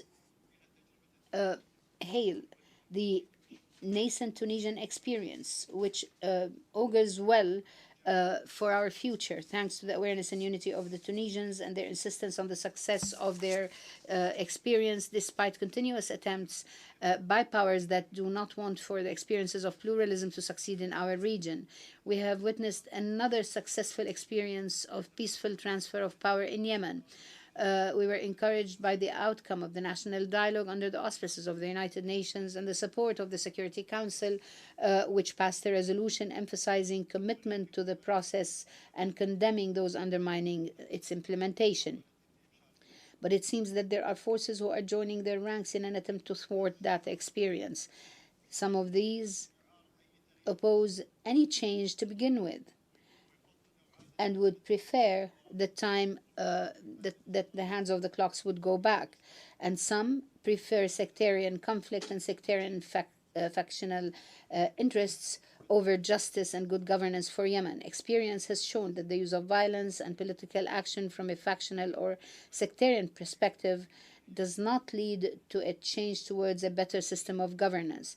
It poses a threat to the political system itself. We call on our Yemeni brothers to preserve the achievements of the young people of Yemen and the achievements of national dialogue and their wisdom, and not to abandon what they have accomplished. They must not allow anyone to drag them into the path of factional violence. We also call upon the United Nations to work on implementing its decisions on the achievements of a national dialogue, including rebuilding the army so that it can defend the legitimate institutions and stop the phenomenon of armed militias in Yemen. It has become clear that such forces would lead to civil strife and would derail the process of peaceful transition. Mr. President, many countries in the world still suffer from poverty and face difficulties in promoting their development within the desired rates. In this regard, the new post-2015 Sustainable Development Goals constitute a common vision for future generations. I would like to emphasize here that the state of Qatar would continue its efforts to build a partnership with the United Nations to adopt a post-2015 development plan that meets the aspirations of people of all countries and regional blocs. I would also like to note here that the state of Qatar has achieved advanced steps in their national development plans and strengthened its regional and global partnerships. This has been confirmed by the United Nations 2014 Human Development Index.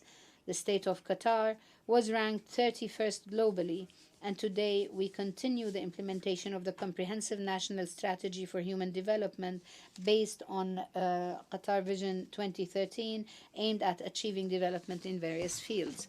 Mr. President, ladies and gentlemen, Qatar will continue to support initiatives in developing countries and to provide aid in disaster areas. Over the past 5 years, we provided governmental humanitarian aid worth $2.5 billion in addition to non-governmental aid to the value of $390 million. The state of Qatar will continue its active policy in providing a space for dialogue in areas of conflict and to mediate among various parties, because we believe in resolving conflicts by peaceful means. We also have established a tradition of peaceful mediation. We will continue to provide a platform for dialogue among political currents, cultures, and religions. In conclusion, I'd like to renew the commitment of the state of Qatar to work with the United Nations to address common challenges and achieve the goals we all seek. Thank you, and may God peace be upon you. On behalf of the General Assembly, I wish to thank His Highness, the Emir of the State of Qatar, for the statement just made. May I request representatives to remain seated while we greet His Highness.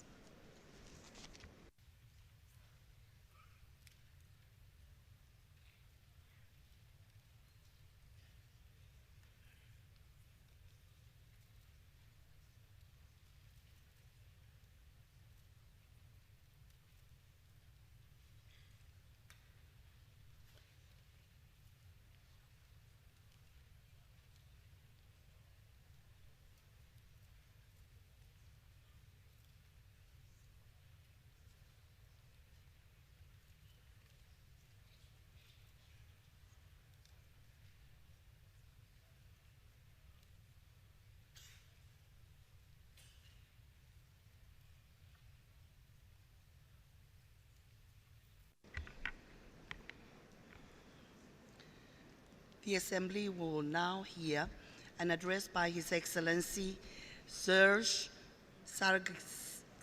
Sargsyan, President of the Republic of Armenia. I request protocol to escort His Excellency.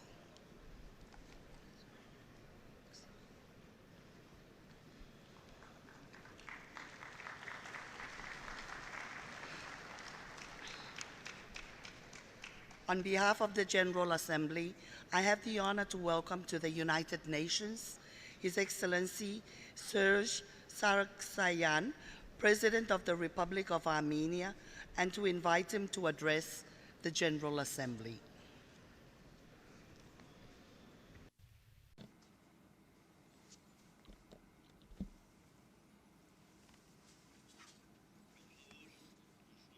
Distinguished President of the General Assembly, distinguished Secretary General, ladies and gentlemen. The current session is taking place at the time of turning point events at the 100th anniversary of the World War I and the 70th anniversary of the end of the World War II. 7 decades ago, at the end of the World War II, the United Nations organization was established, and it was to form new civilizational environment and culture to prevent the repetition of the past tragic pages.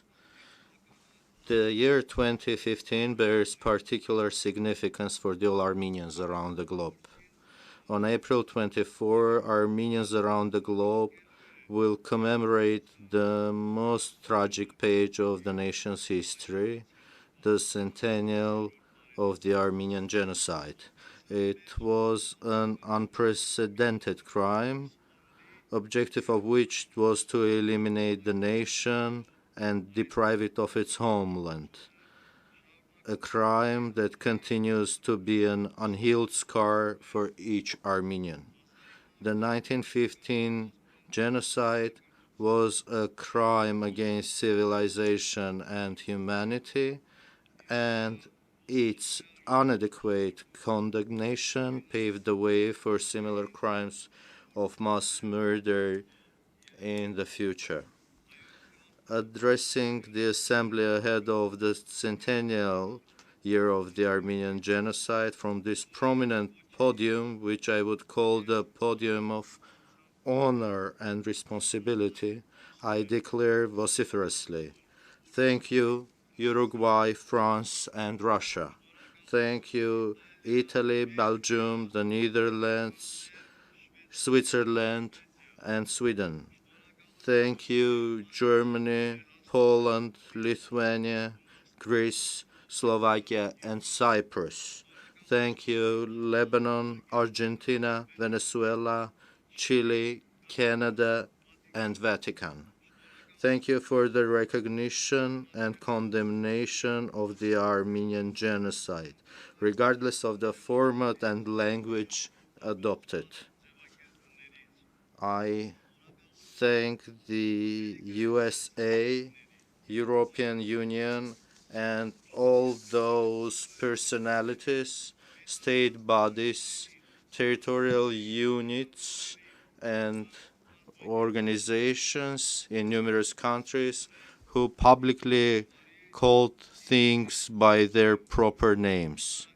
That is indeed extremely important, since denial is a phase of the crime of genocide. For a whole century now, Armenians around the globe, as well as the entire progressive international community, expects Turkey to demonstrate the courage and face its own history by recognizing the Armenian genocide, thus relieving the next generations of this heavy burden of the past. Alas, instead, we continue to hear ambiguous and ulterior messages in which the victim and the slaughterer are equalized and the history is falsified. Armenia has never conditioned the normalization of the bilateral relations with Turkey by recognition of the Armenian genocide. In fact, Armenia was the party that initiated this process. And in 2009, it culminated in signing the Zurich Protocols. Those protocols have been shelved for years now, awaiting ratification in the Turkish parliament. Ankara declares publicly that it will ratify those protocols only if Nagorno-Karabakh, the Free Artsakh, cede to Azerbaijan. In Armenia and Artsakh, ordinary people often just retort to very simply, to hell with your ratification. This phrase in vernacular concentrates age-old struggle of the entire nation, and it unequivocally explains to those who attempt to bargain the other's homeland that the motherland is sacrosanct and they better stay away from us with their bargain. It is in these circumstances that currently the official Yerevan seriously considers the issue of recalling the Armenian-Turkish protocols from the parliament. The tragic events in Syria and Iraq, which we currently witness, demonstrate how the groups whose creed is hatred are targeting the religious and national minorities. 2 days ago, terrorists mined and blew up the Church of All Saint Martyrs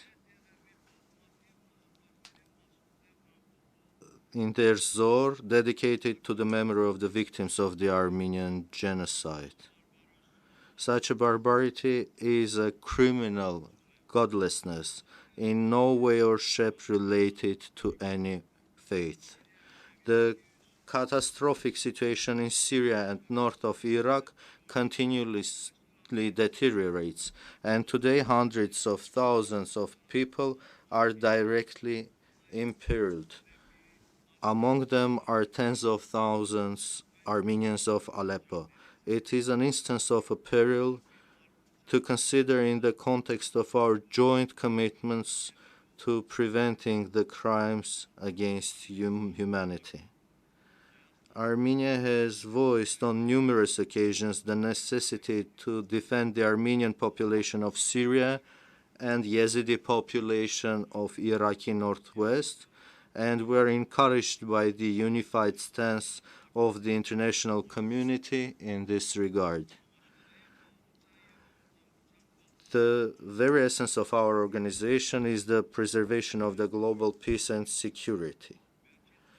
In recent years, Armenia has consistently consolidated its peacekeeping capabilities, thus preparing ourselves for a more proactive engagement in that field.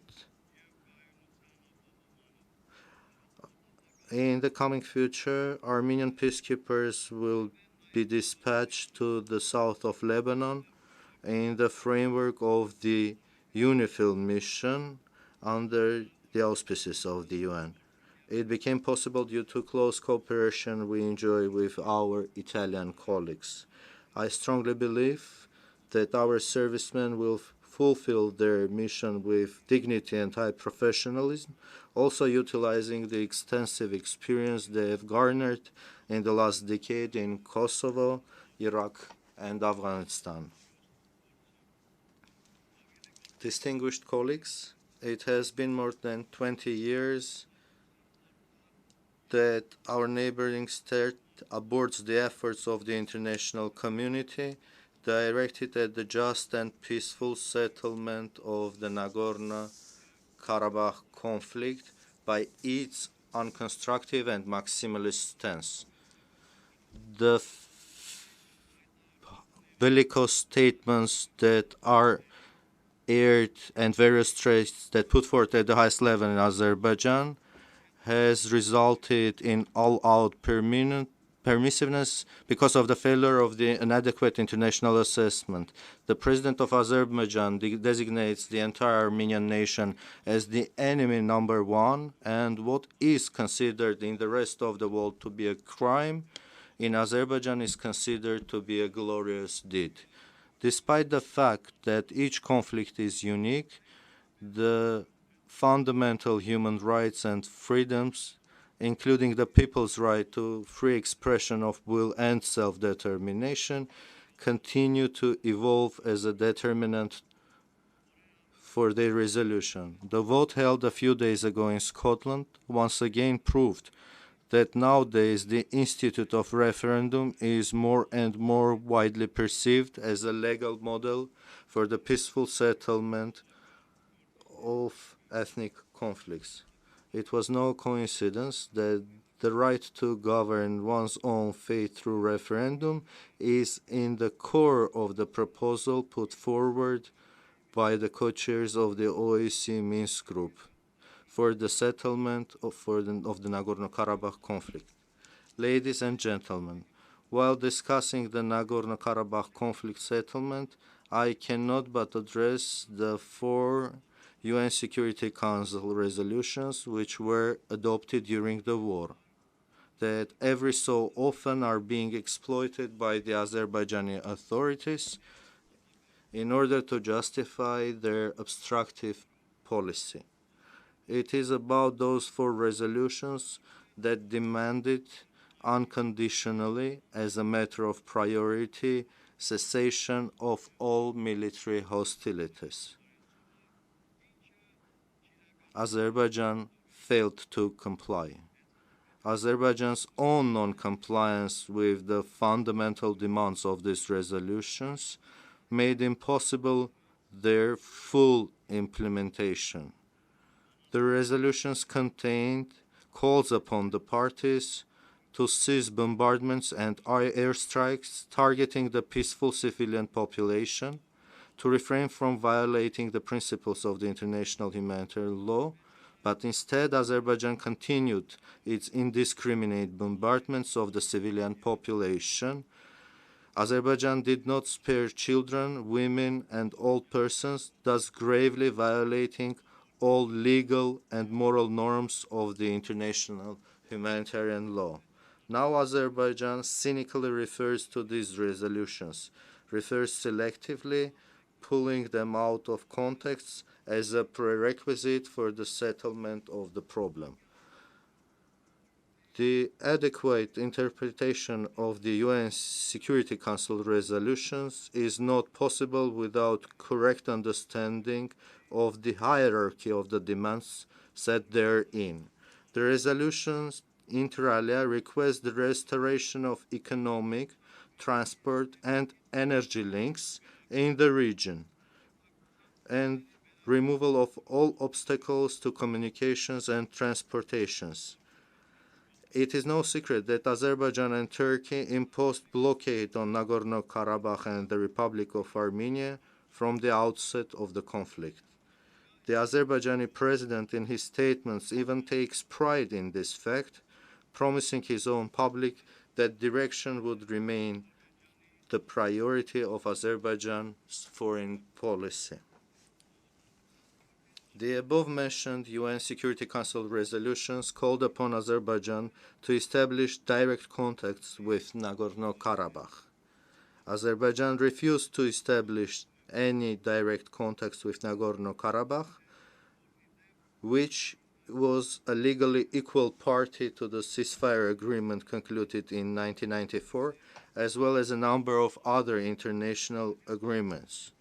Moreover, Azerbaijan preaches hatred towards people it claims it wants to see as a part of their state. None of the UN Security Council resolutions identifies Armenia as a conflicting party. Our country is called upon only to continue to exert its influence over the Nagorno-Karabakh Armenians in order to cease the conflict.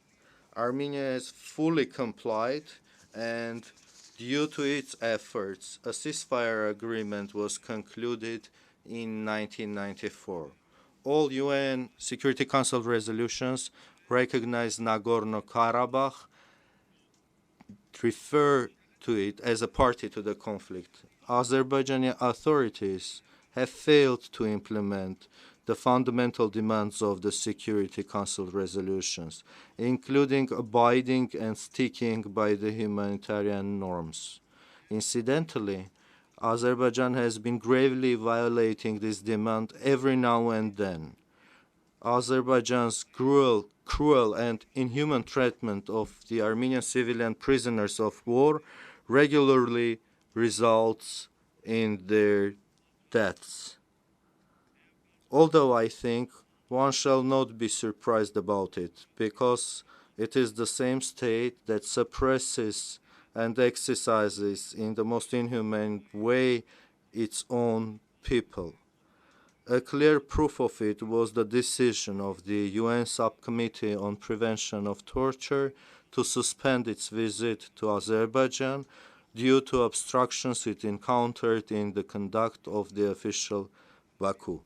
The co-chairmanship of the OSCE Minsk Group is the only specialized structure that has been dealing with the Nagorno-Karabakh issue according to the mandate granted by the international community.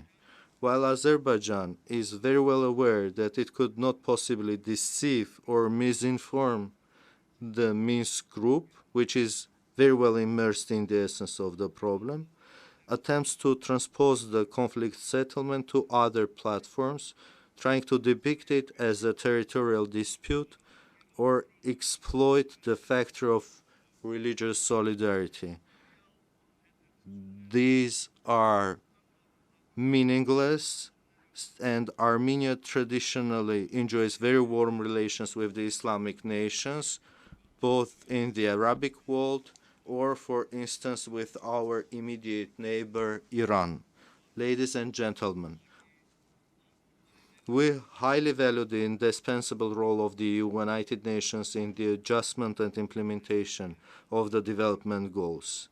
I strongly believe that through the new post-2015 development agenda, we will continue our efforts seeking solutions and responding to challenges of global nature stemming from the Millennium Development Goals.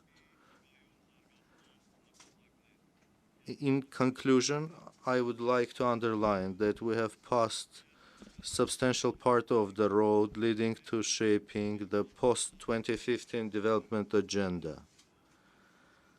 And we will continue our endeavors in this regard by displaying necessary flexibility in order to bring this process to its logical conclusion. I thank you.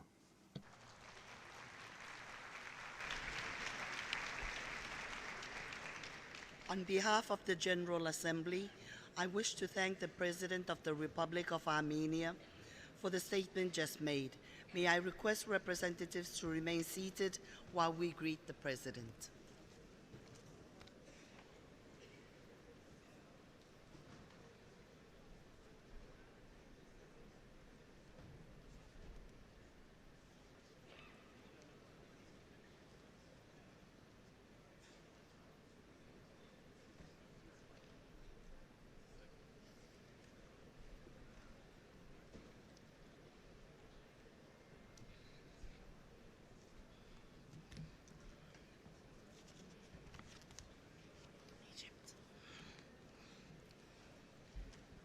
The Assembly will now hear an address by His Excellency Abdel Fattah al-Sisi, President of the Arab Republic of Egypt. I request protocol to escort His Excellency.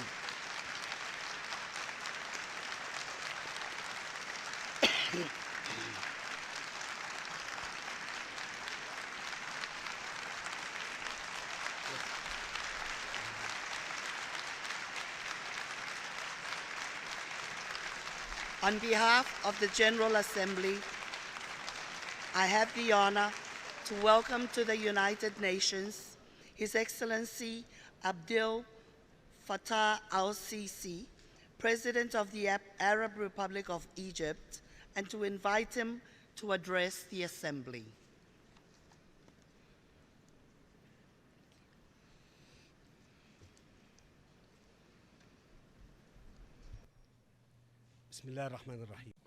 In the name of God, the compassionate and the merciful. Mr. President, at the outset, it gives me pleasure to congratulate you and your friendly country for assuming the presidency of the General Assembly at its current session. We are confident that you will lead its work wisely and lend you our support as you undertake your duties.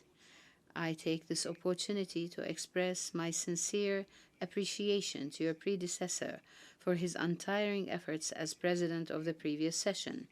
I also reiterate our support in full to the Secretary General as he strives to realize the purposes of the Charter of the United Nations. Your Majesties, Highnesses, and Excellencies, ladies and gentlemen, I stand before you today as one of the sons of Egypt, the cradle of human civilization. From this podium, I first salute the great people of Egypt. Let me here also salute the thousands of Egyptians who came from Egypt, who came from different parts of the United States, who are present here to say that the new Egypt is coming.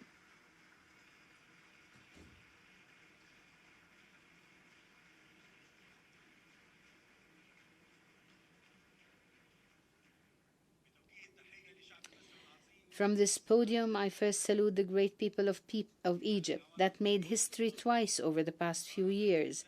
First, when they revolted against corruption and despotism and claimed their right to freedom, dignity, and social justice. Then, when they held on to their identity, and enthused by patriotism, they rose up against exclusion, refusing to succumb to the tyranny of a faction who, in the name of religion, put its narrow interests before the interests of the people. These were simply snapshots of the defining moments Egypt recently witnessed. They constitute only milestones of a longer journey which Egyptians, fueled by their dreams and aspirations, have embarked on towards a better day and a more prosperous future. The world is starting to grasp the reality of what happened in Egypt and to understand the circumstances that drove Egyptians to intuitively take to the streets to rebel against the forces of extremism and darkness, which, once in power, undermined the foundations of the democratic process and national institutions and sought to impose a state of polarization to break the unity of the people. The upsurge in extremism and violence perpetrated in the name of religion that the region is currently witnessing is an evidence of the true objectives of these groups that exploit religion. We have warned against them over and over again. They have transformed the values of justice, compassion, and mercy treasured by Judaism, Christianity, and Islam into grim sectarianism and destructive civil and regional wars which continue to claim the lives of innocent people of different religions.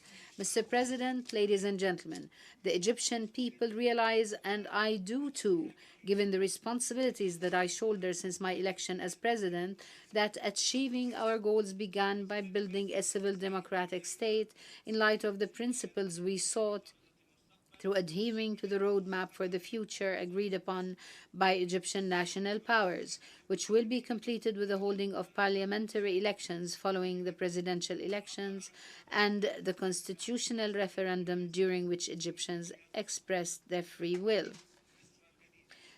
Our aim is to build a new Egypt, a state that respects rights and freedoms, honors its duties, and ensures the coexistence of its citizens without exclusion or discrimination. A state that respects and enforces the rule of law, guarantees freedom of opinion for all, and ensures freedom of belief and worship to its people. A state that is determined to achieve growth, prosperity, and a promising future that meets the aspirations of its people. To attain that, Egypt began implementing an ambitious, comprehensive program to spur development until 2030, with the aim of laying the foundations of free market economy that is capable of attracting investments in a secure and stable environment. The new Suez Canal project, the gift of Egyptians to the world, is proof of the seriousness of our intent and of the resolve of the new Egypt to forge a better tomorrow for its children and youth.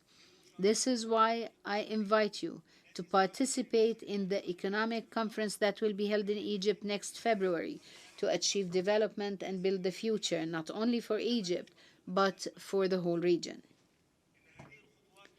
These steps briefly reflect the gist of the social contract embraced by the Egyptians in their new constitution, to build a better today and a brighter tomorrow for our youth, and to establish a state that's armed with strong institutions and governed by the rule of law. A state that respects the judiciary, ensures its independence, and applies the principle of separation of powers. A state that is not held back by a terrorism that thinks that it can conquer and repress our nation. Egypt has suffered from the scourge of this terrorism since the 90s of the last century, when it concealed its poisonous viewpoints behind religion to reach power to establish the caliphate state, relying on armed violence and terror to achieve its objectives and generating in the process a handful of extremists that commit atrocities in the name of religion. Here I stress that we should not allow them to abuse Islam and offend the 1.5 billion Muslims that cherish its noble values. Religion, by virtue of its holiness and sanctity, cannot be put to the test by humans to judge whether it has succeeded or failed. Terrorism is a plague that does not differentiate when it spreads between developing and developed societies. Terrorists come from differing societies. They are not bound together by any true religious faith. This is why it is imperative that we all intensify our cooperation and coordination efforts to end the support provided to these terrorist organizations that enables them to continue perpetrating crimes pursuant to the principles of the Charter of the United Nations and in fulfillment of its objectives. Mr. President, ladies and gentlemen, the problems that our region faces emanating from the space provided to the local and regional forces of extremism, as well as the state of polarization that often turns into division and strife, has become a serious danger that threatens the very existence of the state and dispels its identity. This has produced a fertile ground for terrorism and its organizations to grow and gain influence. In this sense, the crises facing some countries of the region could be resolved through the following two-pronged approach aiming at building the nation-state. 1. The application of the principles of equality of all citizens and respect for the rule of law based on a social contract and a national consensus, while ensuring the enjoyment by all of all rights, especially the right to development. This will safeguard societies from exploitation and prevent them from succumbing to extremism. 2. A decisive confrontation with the forces of extremism and terrorism, as well as with any attempt to impose opinions by intimidation and violence, or to force exclusion through rejection in all its forms. Egypt, in agreement with Libya's neighboring countries, has put forward an initiative that sets specific steps and a clear horizon to end the plight of this brotherly country. We can build on this initiative to reach a comprehensive political solution that strengthens the elected Libyan institutions and ensured that the bloodshed is put to an end and that the territorial integrity of Libya is preserved. To succeed, we must effectively stop smuggling arms into Libya and deal relentlessly with extremist movements that resort to weapons and violence and that do not recognize the democratic process. Despite the heart-rending humanitarian situation in brotherly Syria and the destruction and loss of innocent lives resulting from the crisis there, I am confident that it is possible to put into place a political framework that ensures that the aspirations of the Syrian people are met without compromising with terrorism and without replicating the circumstances which the Syrians initially rebelled against. I emphasize Egypt's support to the aspirations of the Syrian people to a safe life that ensures the stability of Syria, preserves its territorial integrities, as well as the unity of its people. The establishment of a new government approved by the parliament in brotherly Iraq is a significant development that restores hope in the possibility of an improvement of the situation there and in the success of the internal and external attempts to achieve stability, restore the areas that fell under the control of the terrorist organization ISIS, maintain the territorial integrity of Iraq, end the bloodshed, and realize aspirations and hopes of the Iraqis, as well as their efforts to bring back security and stability in their country. Despite the multitude of crises threatening our region, some of which I alluded to, the Palestinian issue remains a top priority for Egypt. Palestinians still aspire to establish their independent state on the occupied territories in 1967, with East Jerusalem as its capital, on the basis of the principles upon which the peace process was established under an Egyptian initiative since the 1970s. These principles are not up for negotiation, otherwise the basis of a comprehensive peace in the region would erode and the values of justice and humanity would vanish.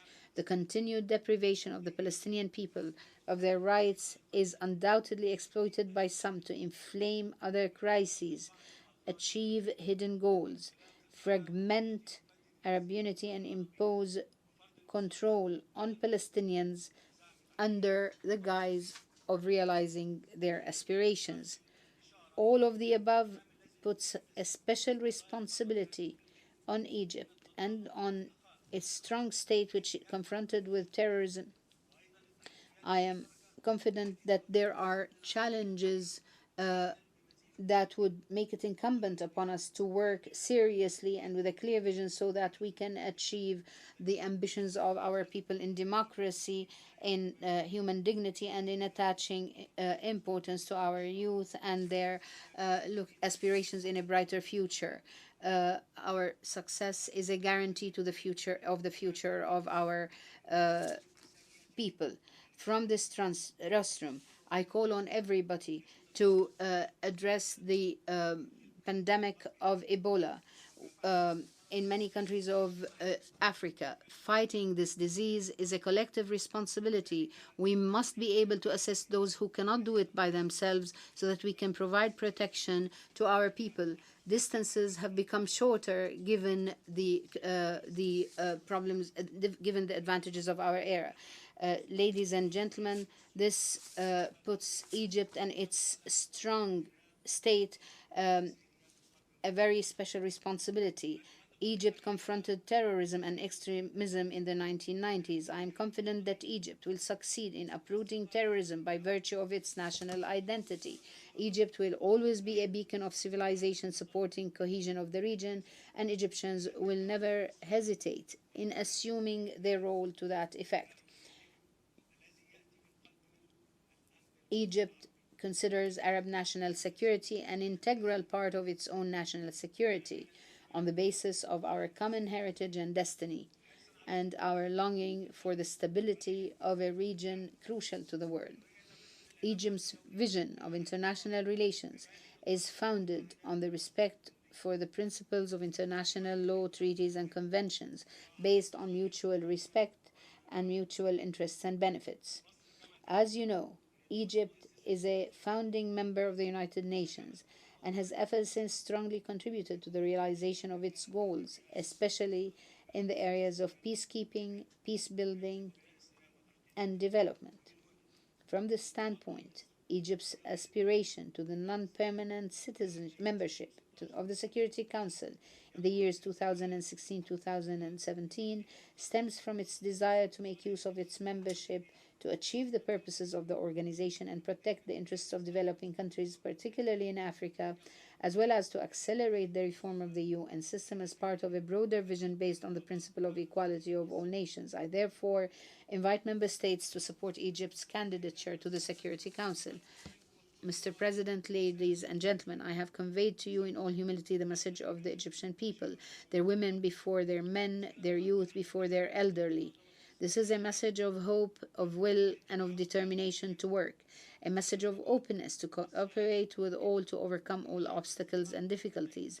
Let me assure you that the Egyptian people, after their two revolutions, have become the sole source of our internal and external policies in pursuit of stability and development. Egypt today has regained its self-confidence. Egypt is upholding the principles of law and freedom. Egypt, with its Arab identity and African roots, is the cradle of the Mediterranean civilization and the beacon of moderate Islam, an Egypt that aspires to resolve regional disputes and uphold the principles of justice and humanity in today's world. I am confident that the capacity of Egyptians to give is infinite. We have inherited this gift from our ancestors. It shall remain ever generous, God willing. Long live Egypt. Long live Egypt. Long live Egypt. Long live the peace-loving peoples of the world.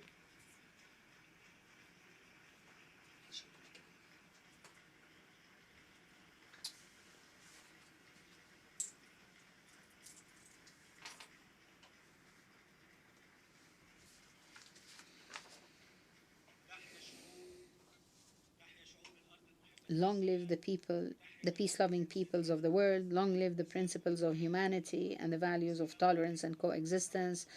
Peace be upon you and God's mercy and blessings as well.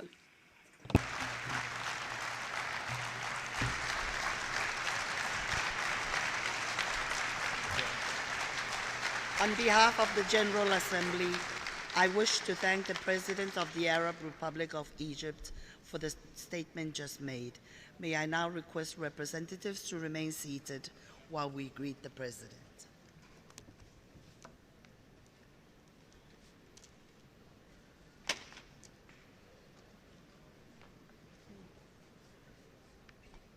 Jordan. We don't have anything from France yet.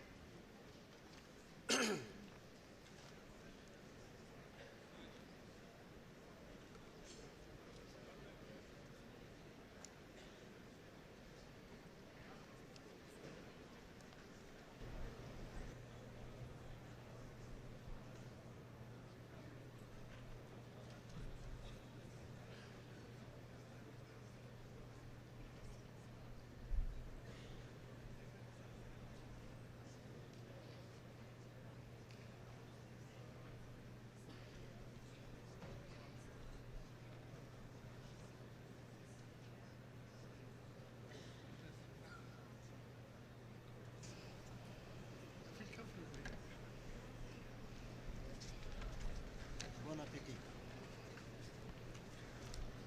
So it's Jordan.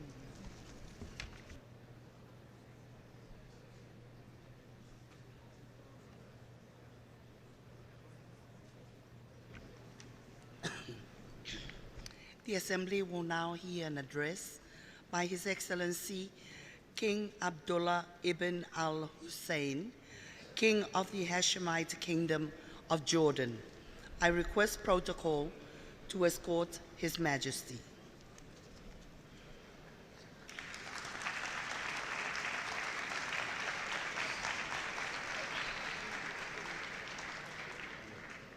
On behalf of the General Assembly, I have the honor to welcome to the United Nations His Majesty King Abdullah ibn al-Hussein, King of the Hashemite Kingdom of Jordan, and to invite His Majesty to address the Assembly.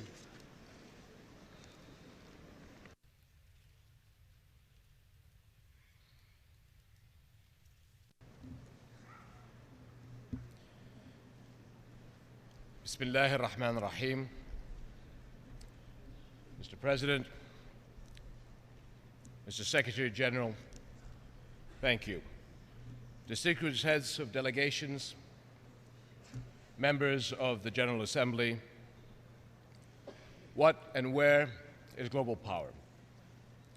I say global power is here, and it is ours if our countries work as one. This is the great promise of the General Assembly. The times demand we exercise that power now, and to the full. In my region, the challenges have grown significantly since I spoke here last year. Those who say this is not our business are wrong.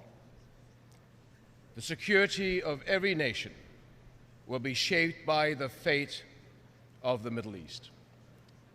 Together, we can and must undertake urgent humanitarian and security measures, create durable solutions for today's crises, and provide new opportunities for dialogue, reconciliation, prosperity, and peace. My friends, the terrorists and criminals targeting Syria, Iraq, and other countries today are extreme reflections of a great global threat. Our international community needs a collective strategy to contain and defeat these groups. My country is at the forefront of this effort. We are leading a number of initiatives to counter extremism.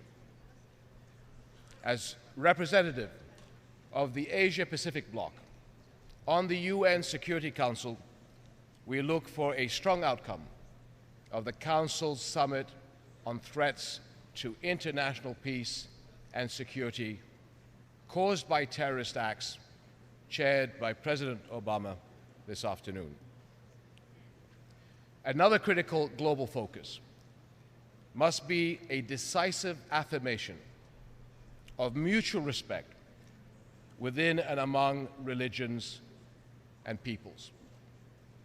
The teachings of true Islam are clear. Sectarian conflict and strife are utterly condemned.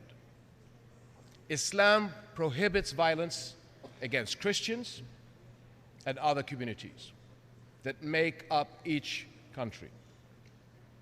And let me say once again, Arab Christians are an integral part of my region's past, present, and future.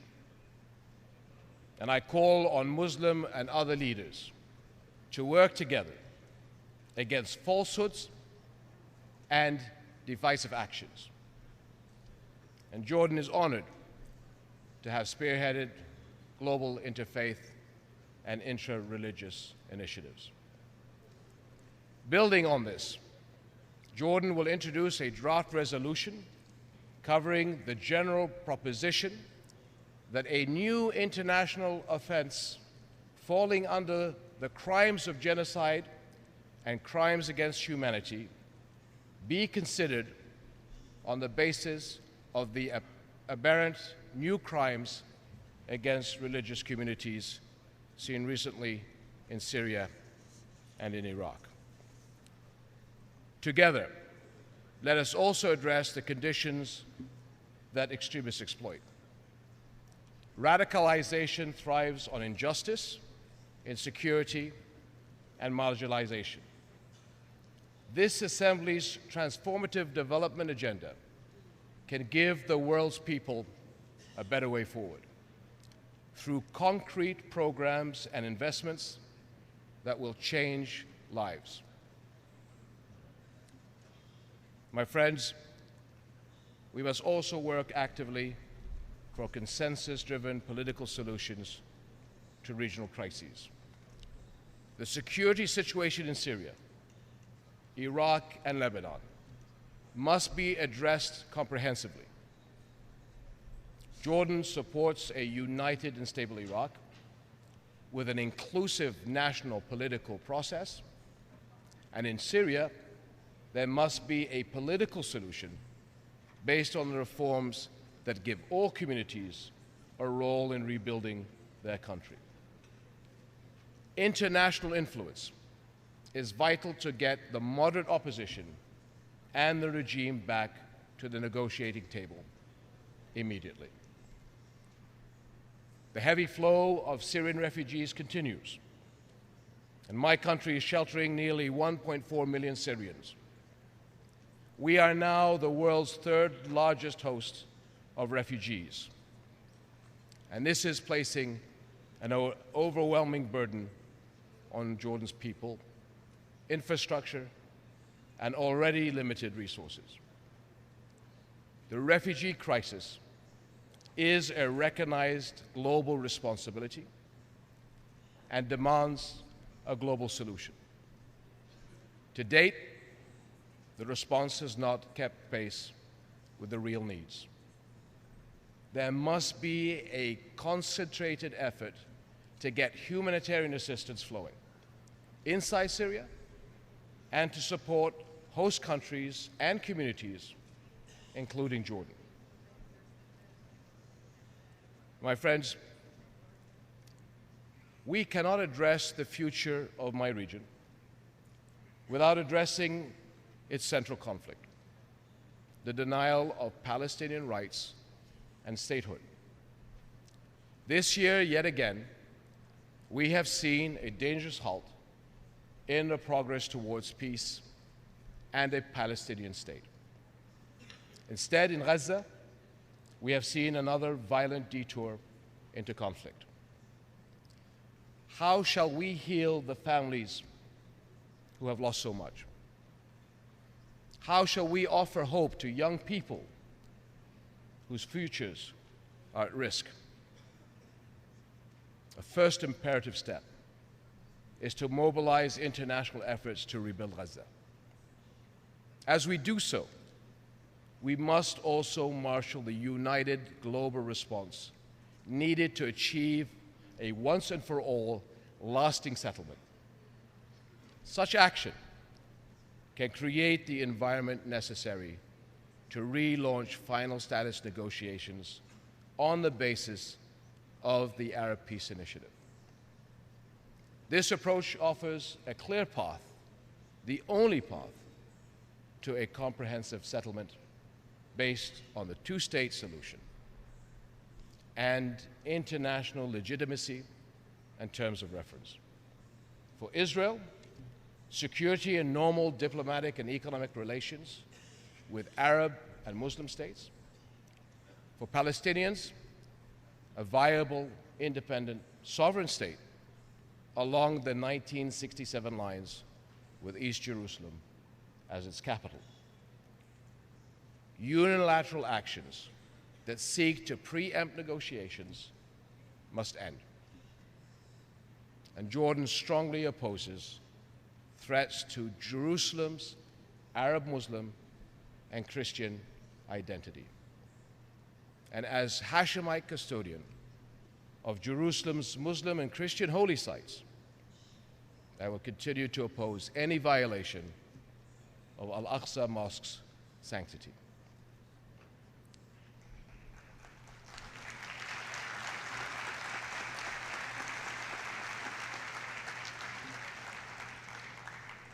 My friends, the people of Palestine seek what all humanity seeks.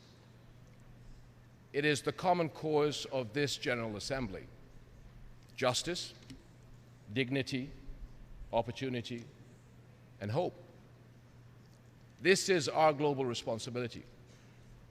It is in our global power, and we must make it our global reality. And Jordan stands ready to do its part. Thank you very much.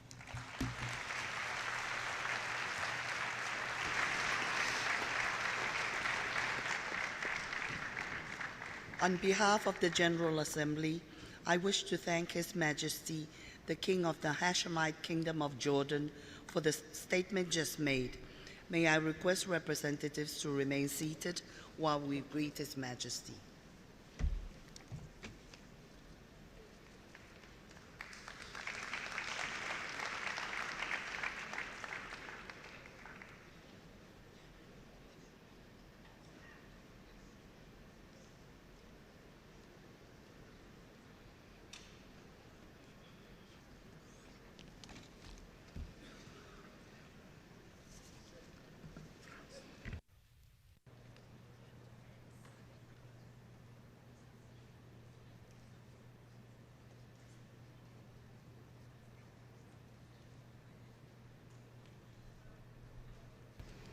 The Assembly will now hear an address by His Excellency Francois Hollande, President of the French Republic.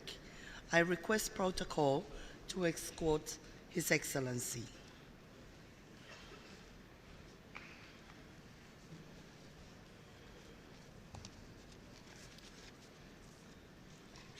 On behalf of the General Assembly, I have the honor to welcome to the United Nations His Excellency Francois Hollande, President of the French Republic, and to invite him to address the Assembly. Your Excellency.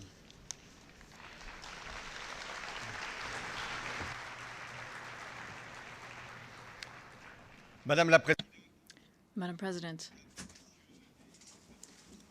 heads of delegations, you will understand that today I am speaking before you with a particularly high level of emotion, because one of my compatriots has just been the subject of a cowardly assassination in Algeria. Assassination by a terrorist group linked to Daesh, or Islamic State. His name was Hervé Gordel. He was a man who was full of enthusiasm. He loved the mountains. And he thought that he would be able to pursue his passion moving into the Juju area in Algeria. He was abducted and he was beheaded. This is what terrorism does. It doesn't do it only to France. Just several days ago, there were Americans and British people who were dealing with the same level of barbarity. These groups, and this particular group, Daesh, they don't strike only those who don't think like they do. They also strike Muslims. They also strike civilian populations, and they strike minorities. They rape, they kill. It is for this reason that the fight that the international community needs to wage against terrorism knows no borders. And it is the same flag that needs to be carried, the flag of the United Nations, the flag of values, for which this organization was founded: human dignity, freedom. The view we need to have on the world of tomorrow, one of justice. France is fully committed in this combat. It was in Africa when it was called on to go into Mali. Fortunately, it was joined by many African countries, European countries, now the United Nations. France has been committed each time there has been a danger. But today, this threat exists in Iraq and in Syria. It does not only concern this region, because this group, Daesh, has decided not only to conquer territories imagining that it will found a state, but this group is threatening the entire world by provoking attacks, organizing abductions, recruiting fighters coming from all over the world to train them, to show them the barbarity that this group is capable of, so that they can repeat and reproduce this sinister terrorism movement in our own countries. And therefore, this threat exists not only for the region, but for the world.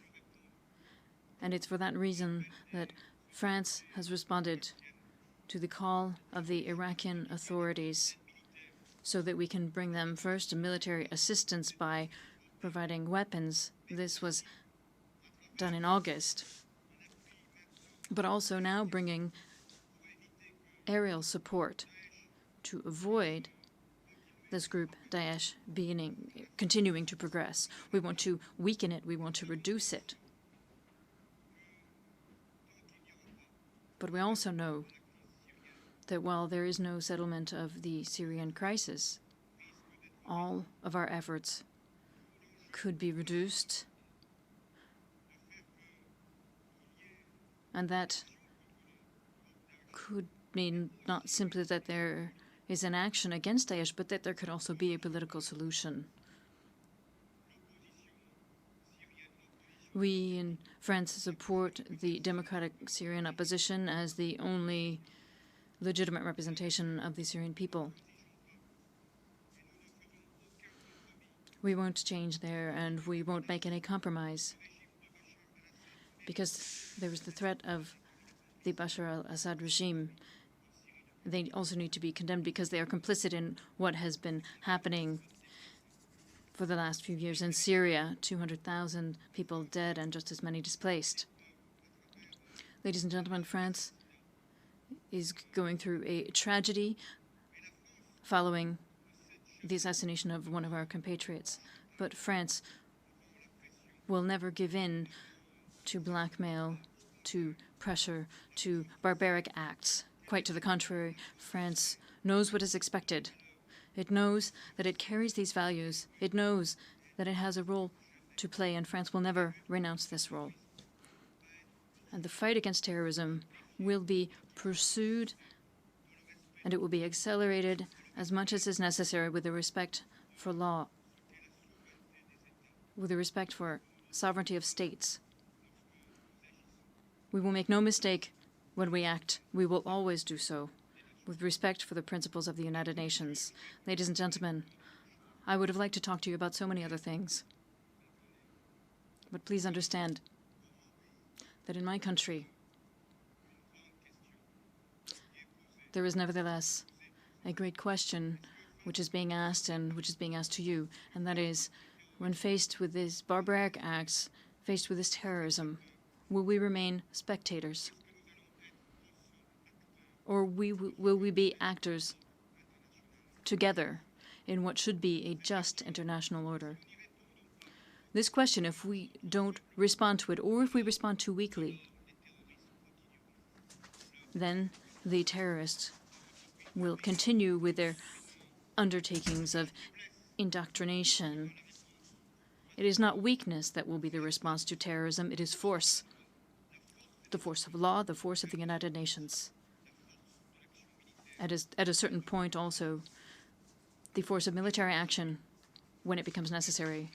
Ladies and gentlemen, I also wanted to talk to you about other regions of the world which are also going through threats, which are threats to our own security.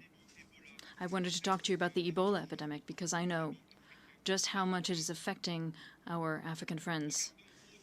But here again, let's look beyond those who are affected. Who can imagine that this epidemic can remain contained just in a few countries if we don't act? This is also a global threat, and here again the response must be global, and therefore France and the world must bring to those countries being affected by this epidemic the necessary care, the protection that is required, economic assistance that is expected.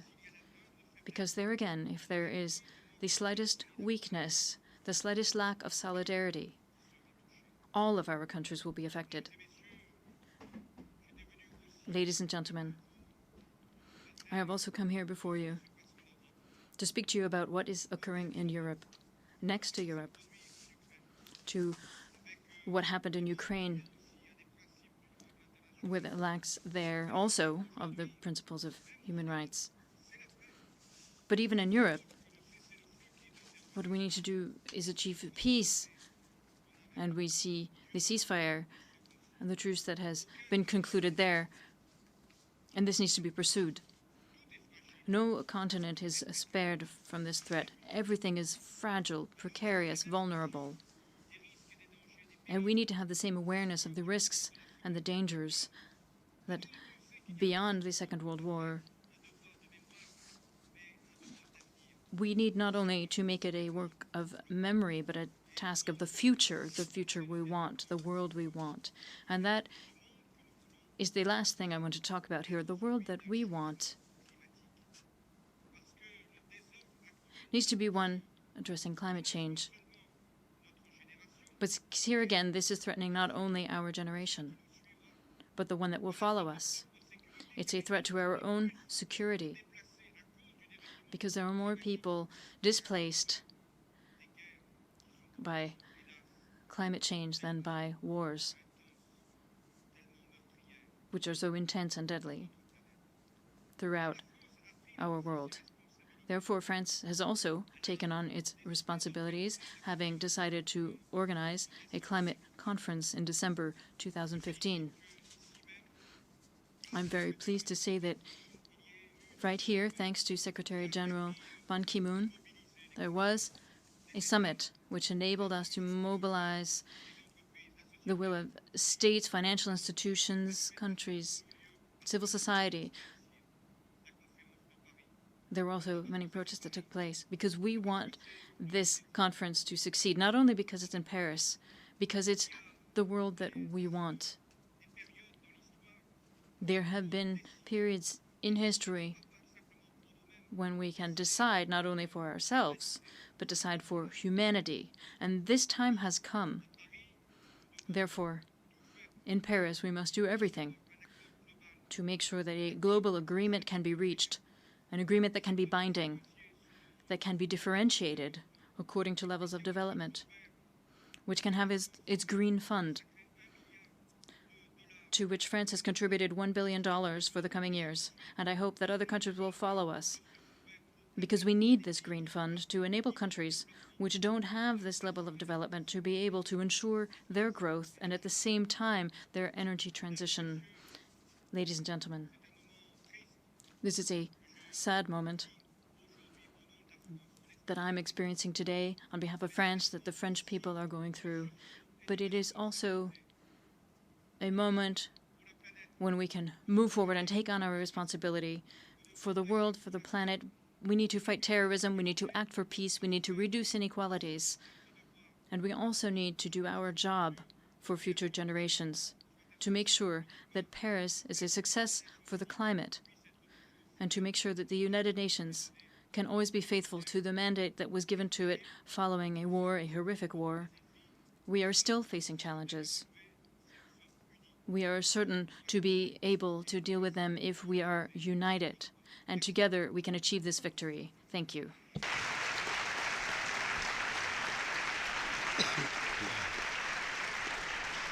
On behalf of the General Assembly, I wish to thank the President of the French Republic for the statement just made. May I request representatives to remain seated while we greet the President.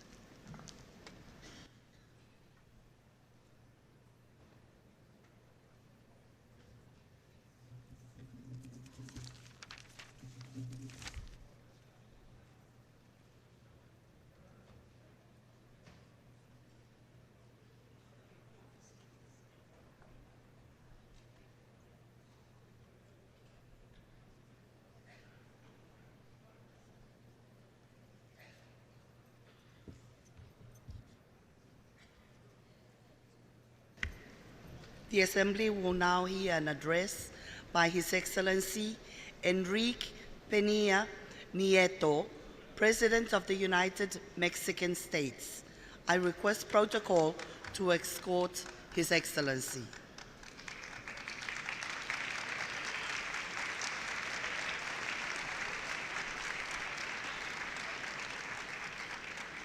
On behalf of the General Assembly, I have the honor to welcome to the United Nations His Excellency Enrique Peña Nieto, President of the United Mexican States, and to invite His Excellency to address the Assembly.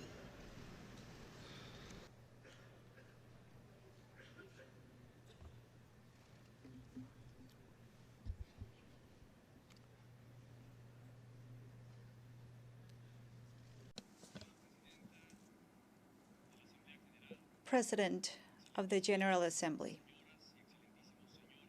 Your Excellencies, heads of state and government,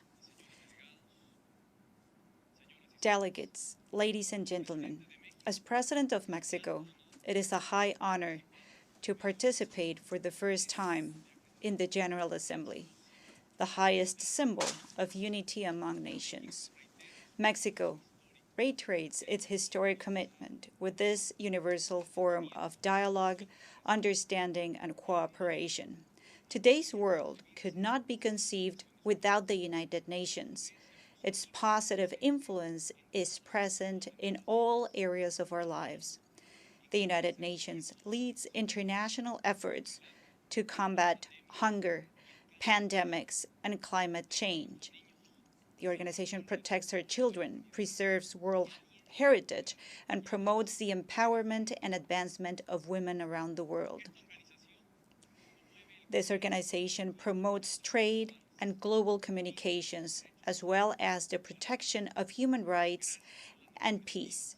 Thanks to the United Nations, our world enjoys today greater freedom, is more democratic, and more developed. While the United Nations contributions to the well-being of millions of people are indeed evident, we cannot deny the plethora of challenges that every country of this planet is currently facing, from the global economy, which has yet to recover its dynamism, to regional conflicts that have ended in deaths and forced migration flows, to climate change triggering natural disasters. It is clear that the world requires a more effective multilateral action. In a world full of phenomena that transcend borders, international cooperation is more pressing than ever, and the sum of global efforts can only emerge in the United Nations. Today, our planet demands a more effective, efficient, transparent, and a more representative United Nations. With greater participation of all societies of the world, the United Nations must dare to change in order to improve. in Mexico. In Mexico, we firmly believe that the United Nations has all the powers to be more daring and to renovate itself. Regarding institutional change, we need a Security Council that evolves and truly represents the new world order.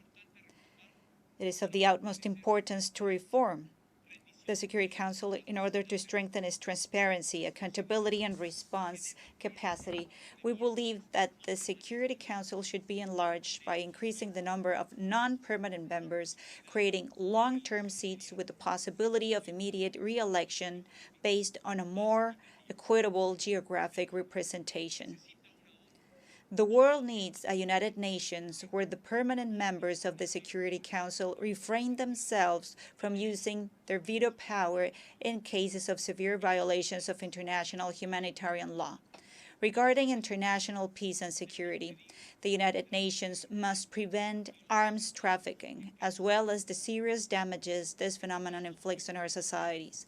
The Arms Trade Treaty provides the necessary tools to tackle this growing challenge. However, it is vital that all nations sign the treaty, but more importantly, that they ratify it, all of them. The first conference of the state parties of the Arms Trade Treaty will be held in Mexico next year. This will be a great opportunity for all nations to work together and avoid arms harming children or vulnerable populations around the world. In this sense, we should also strengthen the United Nations so it can effectively combat terrorism, which lacerates our planet. Additionally, we need that the United Nations to overhaul its efforts in favor of nuclear disarmament. We must prevent that more countries or non-state actors have greater destruction capacity. And we must also demand those that already possess this capacity to reduce and eliminate armament. If we want a safer world, we should guarantee that no one uses or threats to use nuclear power that could jeopardize the survival of humankind itself. About the development agenda, now that the date to finally define sustainable development goals is closer, we need the United Nations that embraces a more comprehensive approach regarding the well-being of peoples. The post-2015 development agenda should acknowledge that poverty cannot be determined solely by insufficient income, but by taking into account other basic needs that trump both personal and collective development. We should also bear in mind that one of the guiding principles of this agenda should be economic and social inclusion. The United Nations also need to update their commitment with the rights of boys, girls, and adolescents by addressing the threats to their integrity. It is time to launch a joint global action to address school and psychological bullying while strengthening basic values among our children and youth. If we want a future where the spirit of understanding, friendship among peoples, and peace guide our world, we need to act now with more determination so that our children and our youth can live free from any type of abuse. In short, in order to be able to face the challenges of the 21st century, we need a new institutional design for the United Nations with a renewed commitment towards peace and security, and foremost, with a development agenda that is comprehensive and inclusive. Change is never easy, and especially when it requires transformation from the core, and it is dependent on the cooperation of multiple actors, each with its own priorities and interests. In the specific case of the United Nations, multiple voices acknowledge the need for change, but at the same time, they believe that it is an impossible task because no one is willing to yield. Mexico experienced a similar situation. There were those who agreed on the urgency of promoting structural changes domestically, but they also warned that it would not be possible to fulfill them. Those voices upheld that political groups and the government of the Republic would not be able to reach agreements in order to transform our nation. Nonetheless, Mexico demonstrated that it is possible indeed to reach agreements amidst plurality. When there is a will for constructive dialogue, diversity can be a source of strength. The foundation laid in the Pact for Mexico, an agreement where all essential commitments were made in order to advance a comprehensive agenda for reforms in a wide range of national issues. Building upon this groundbreaking political agreement, Mexicans dared to improve quality of education, to make the job market more flexible, as well as to combat those who monopolize and engage in anti-competitive practices. We also dared to modernize the telecommunications sector, to increase the opportunities for credit and to reduce its cost, to strengthen public finances, and we dared to give way to a new model for energy development for the country. Mexicans exchanged views and agreed the renovation of our political and electoral institutions, as well as that of our judiciary and accountability systems. We Mexicans decided to transform ourselves. These profound changes were decades long overdue, mainly in part because no political party held majority in Congress during the last years. Nevertheless, dialogue and consensus were vital in achieving these changes in just 20 months. What was the difference that allowed change in Mexico? It was the will of an entire nation that dared to change. Mexico acted decisively and wisely.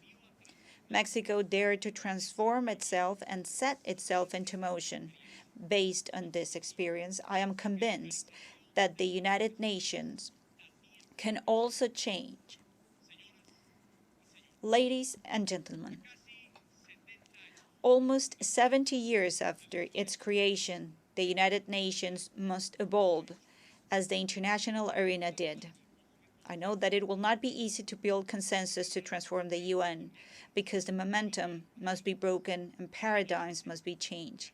But I also know that the talent, the vision, and the wisdom needed to achieve it are here in the United Nations. It is time to build a new United Nations for a new century. This will require that all countries have the will to listen, discuss, tolerate, and even so, the will to compromise. But at the end of this process, the world will have a more efficient United Nations, one that is able to work successfully in favor of peace and development. My country is willing to play an active role in this transformation. Mexico is committed to evolve alongside the United Nations. Peacekeeping operations are the privileged instrument of the United Nations to assist countries worldwide to end conflicts and to create the conditions for sustainable peace by providing humanitarian aid, security, and post-conflict reconstruction. This is the reason why Mexico supports and values peacekeeping operations. This is the reason why Mexico has decided to participate in United Nations peacekeeping operations, providing humanitarian work to the benefit of civilian populations. Mexico will participate in peacekeeping operations with a clear Security Council mandate and will do so based on the Mexican foreign policy principles enshrined in our Constitution. With such determination, Mexico, as a responsible stakeholder, will take a historic step forward to reiterate its commitment with the United Nations. Next year, this organization will commemorate its 70th anniversary. It will offer us the opportunity to make our plurality both an asset and a strength to drive change. With the participation of all of us, with the drive and the wisdom of all member states, the United Nations can transform itself to further benefit humanity as a whole. Thank you very much.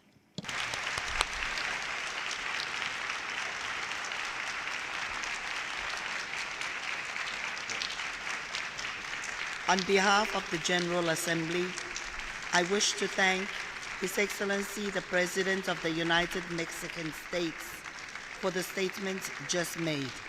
May I request representatives to remain seated while we greet the President.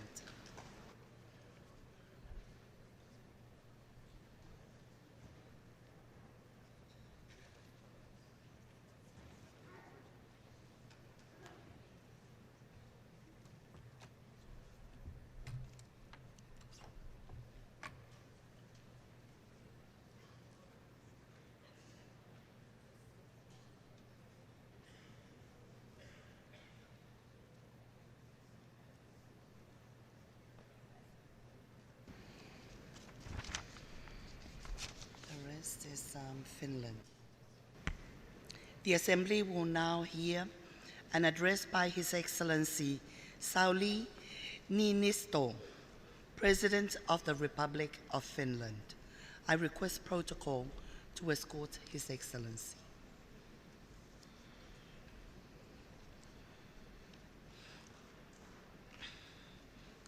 On behalf of the General Assembly, I have the honor to welcome to the United Nations His Excellency Sauli Niinisto, President of the Republic of Finland, and invite Your Excellency to address the Assembly now. Thank you.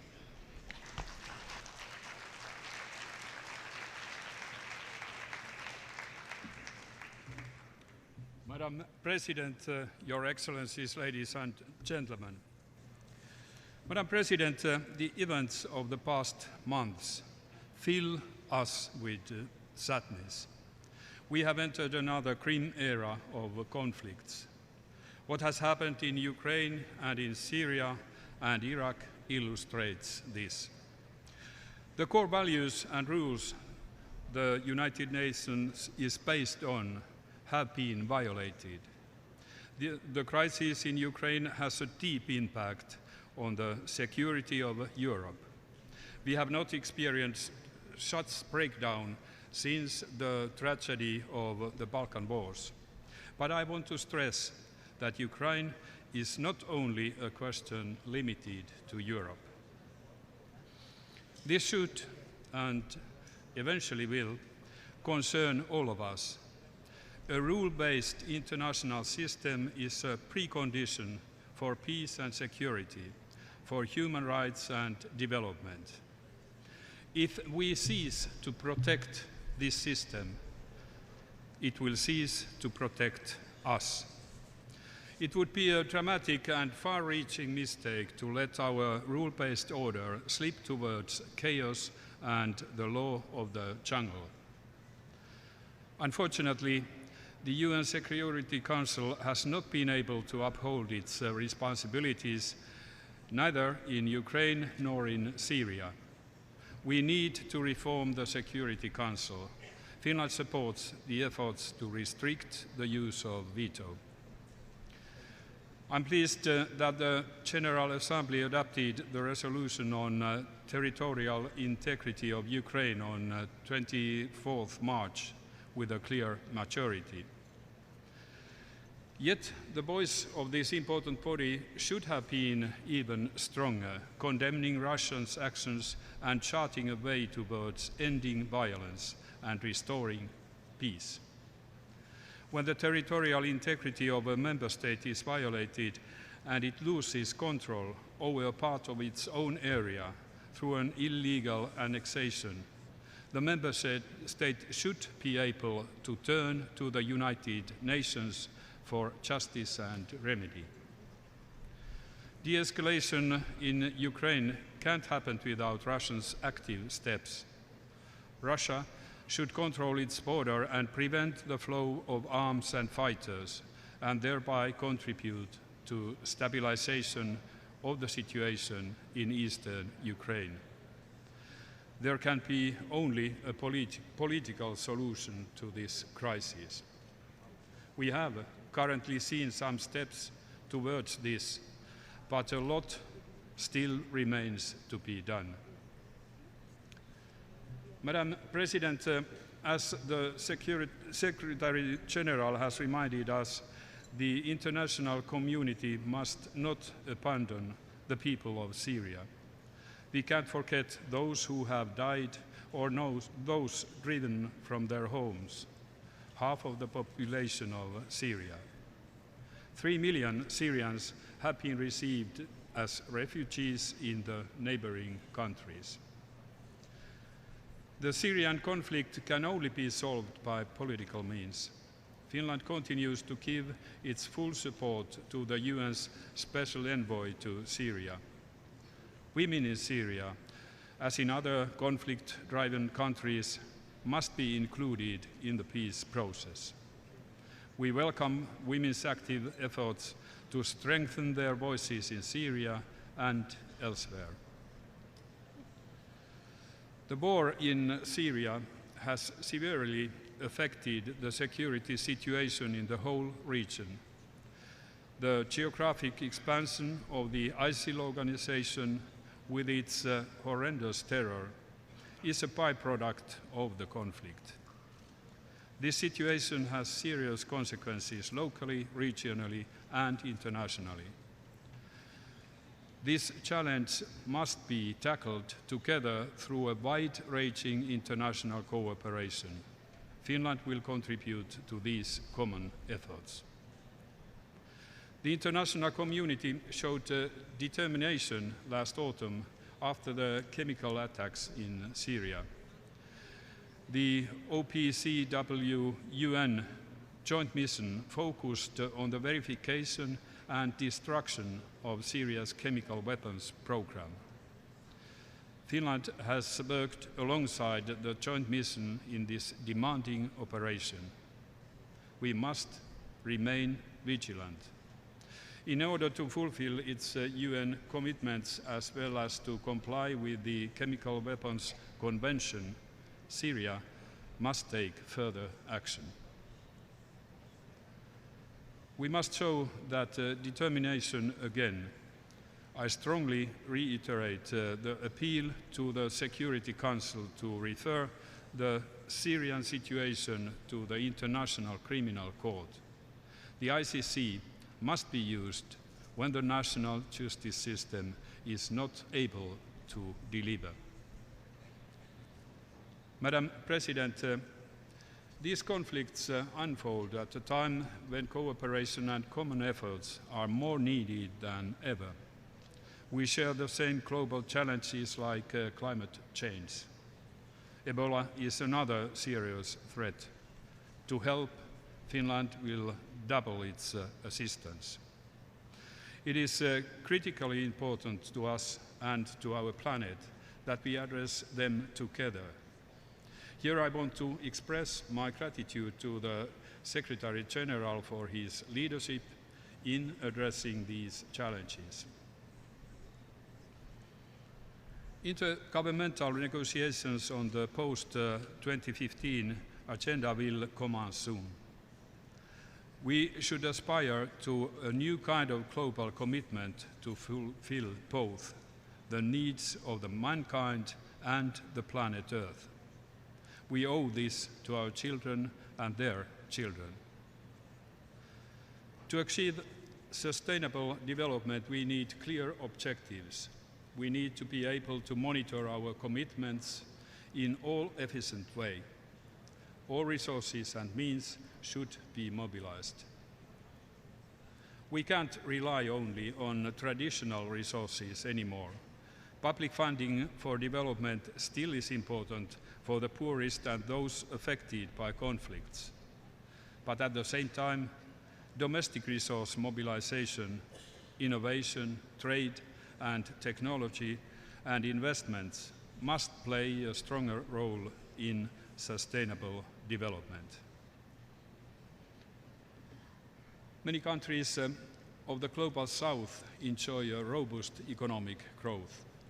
This provides an opportunity to invest in tax systems, which in turn generates public resources for sustainable development. A just tax and redistribution policy is one of the most efficient ways to reduce inequalities and fight marginalization. Rule of law and fight against corruption play a huge role as well. I trust the Secretary General to be both visionary and concrete when setting the scene for the intergovernmental negotiations.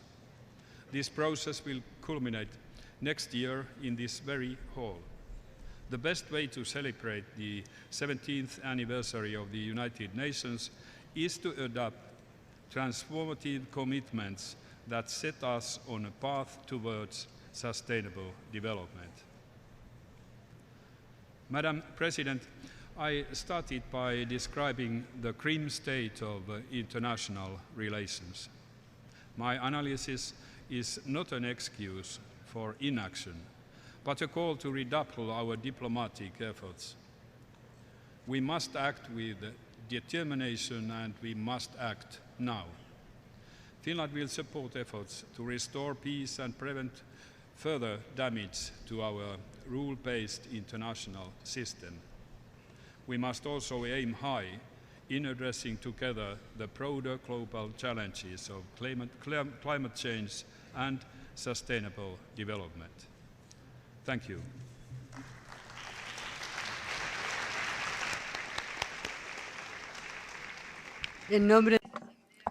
On behalf of the General Assembly, I wish to thank the President of the Republic of Finland for the statement just made. May I request representatives to remain seated while we greet the President.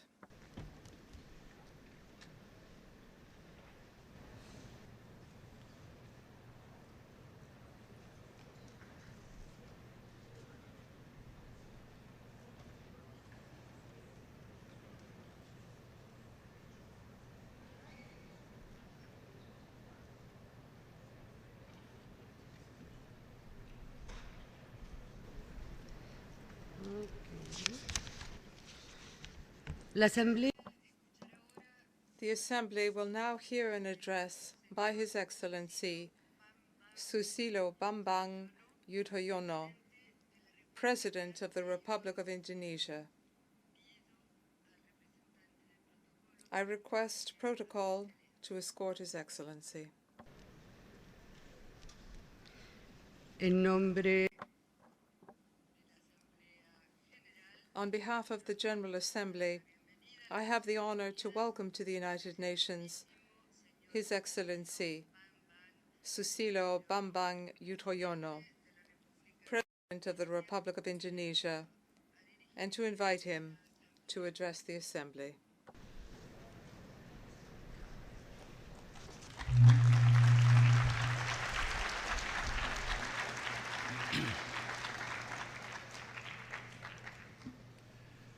Bismillahirrahmanirrahim.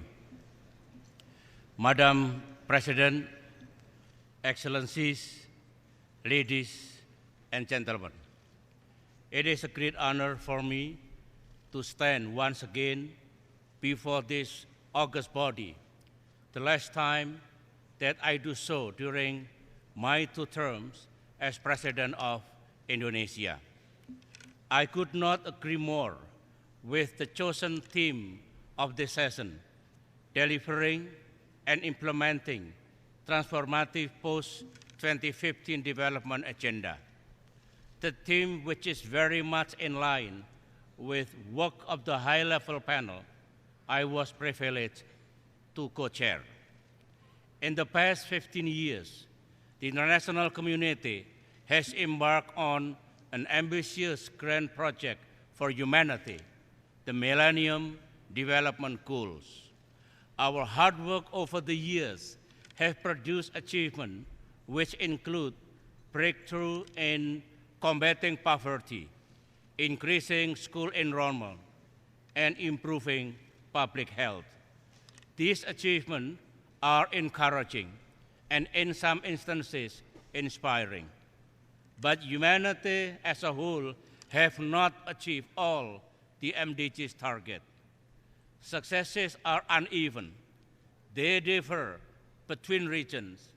They differ within regions, and they even differ within countries. We have come a long way, yet we still have a long way to go. For those who made it and those who are yet to make it, I learned one best lesson. The most important drivers of change lies in governance. Not just good governance, but smart governance. Smart governance usually involves innovative leadership and active public participation.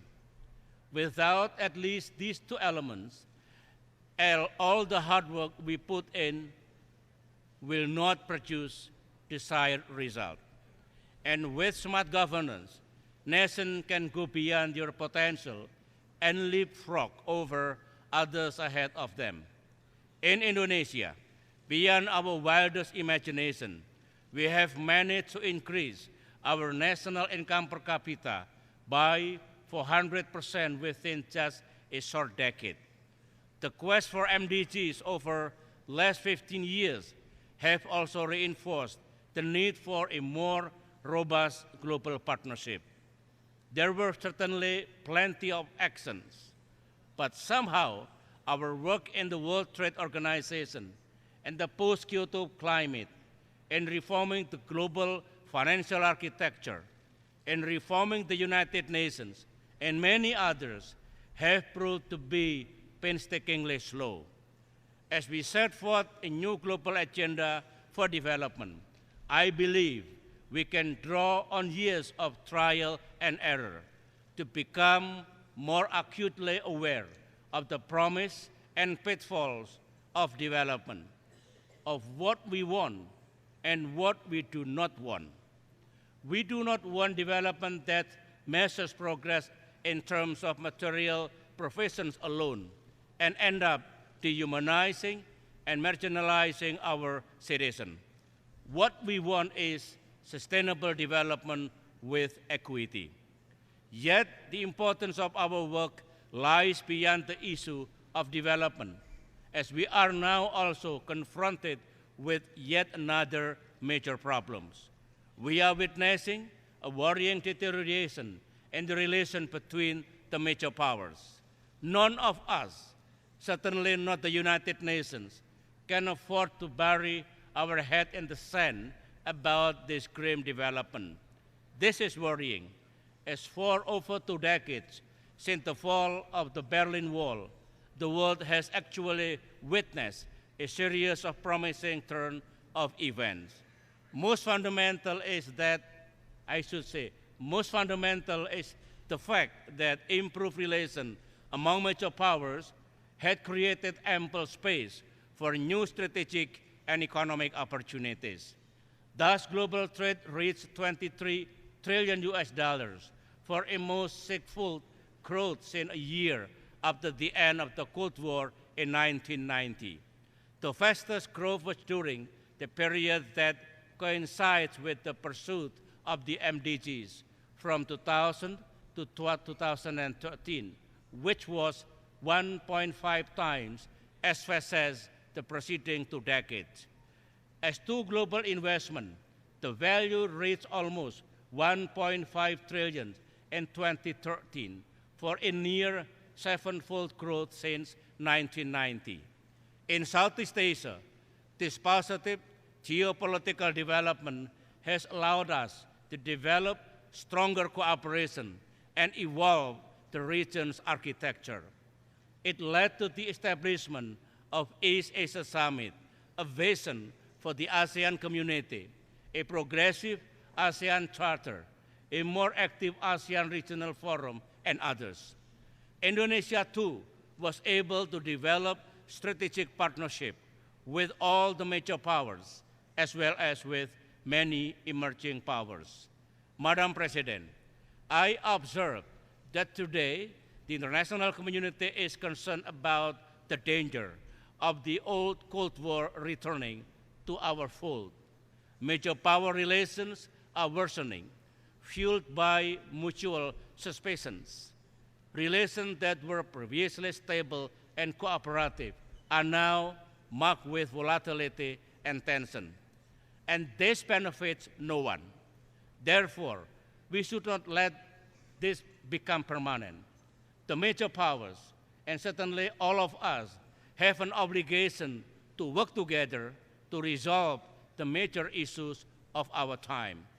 Just to mention a few, we need to end the suffering of the Palestinians in Gaza and the rest of the occupied territory, and to deliver the still elusive two-state solution.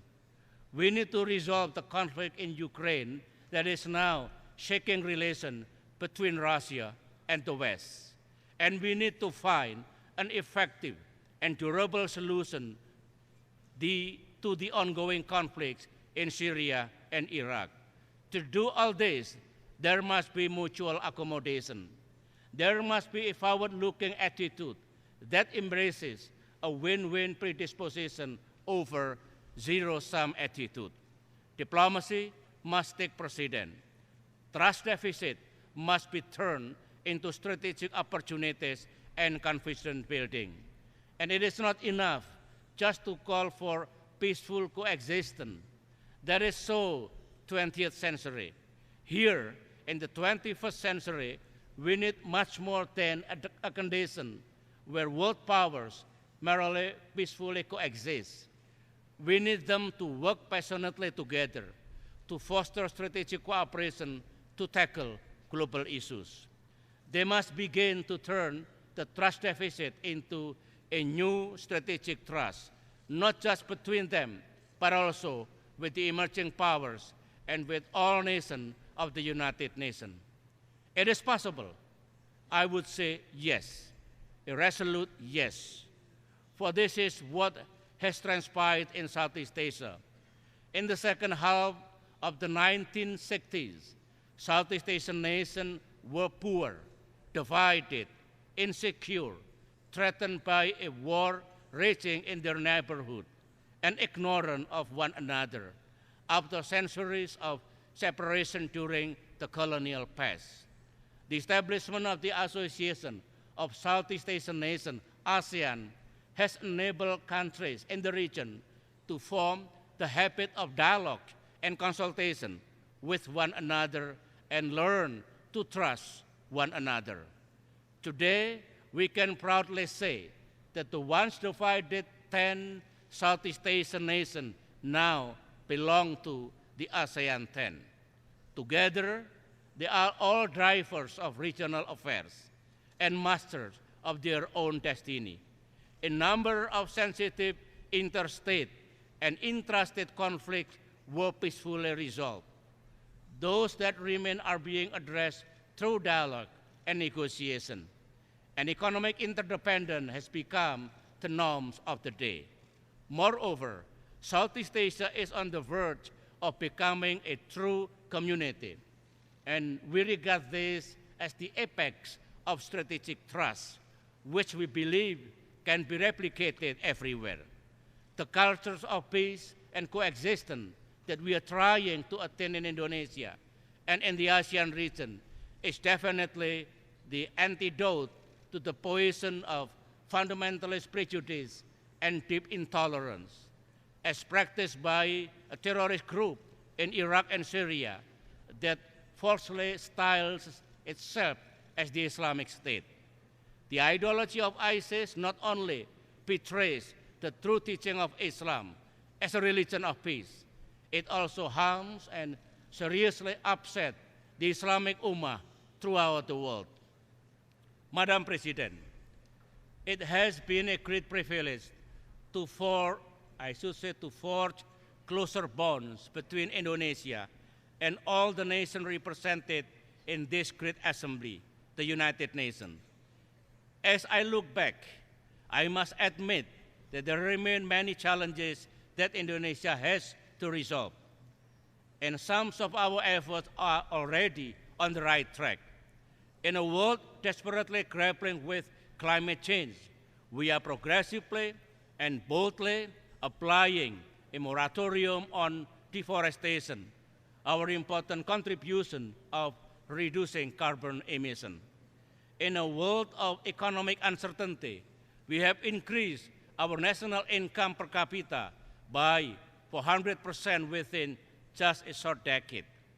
In a world witnessing rising extremism, Indonesia continues to hold firm to the values of freedom, tolerance, moderation, and multiculturalism that form the basis of our nationhood. In a world still burdened by insurgencies, we have managed to find a permanent peaceful political solution to end the 30-year conflict in the Aceh province. In a world marked by turbulent transition in the Middle East, we have shown time and again to our people and to the world that in Indonesia, democracy, Islam, modernity, and human rights go together. In a world often stigmatized by the past, Indonesia has opened a whole new chapter of peaceful relations with Timor-Leste, based on equality and mutual respect. And in a world where territorial disputes often erupt into open conflicts, Indonesia has continued to peacefully resolve one by one overlapping maritime borders with Vietnam, with the Philippines, with Singapore, and others. Madam President, the Indonesian experience and Southeast Asia's experience underscore the dawn of a new age of globalism for the 21st century, a world which openly embraces change as opposed to being intimidated by it. What the world so desperately needs today is the pioneering spirit, the boldness to break old boundaries and create new frontiers.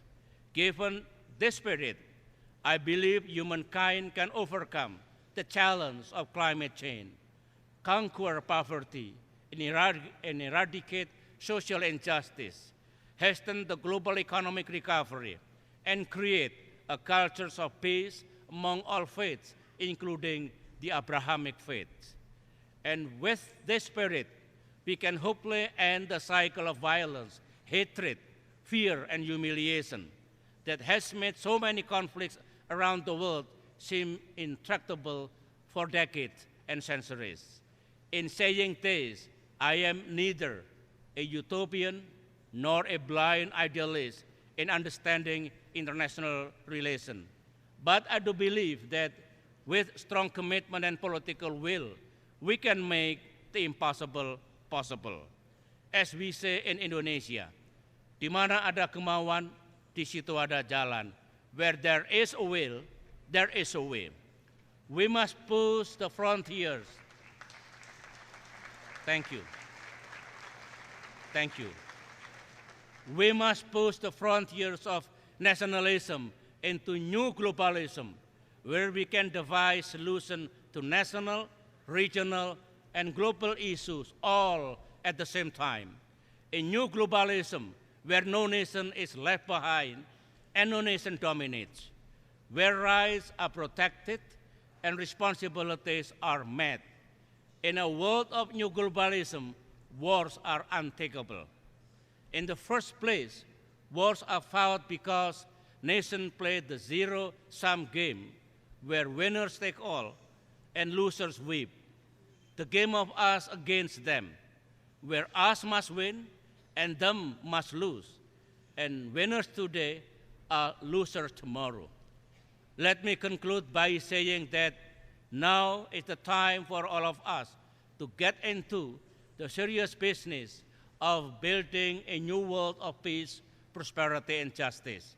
The business of making everybody a winner by creating and nurturing the new we, the all-inclusive new we, the new we that leaves no one behind. I thank you.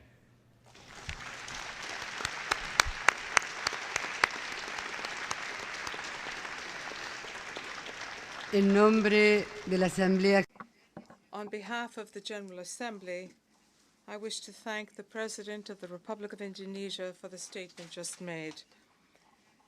May I request representatives to remain seated while we greet the President.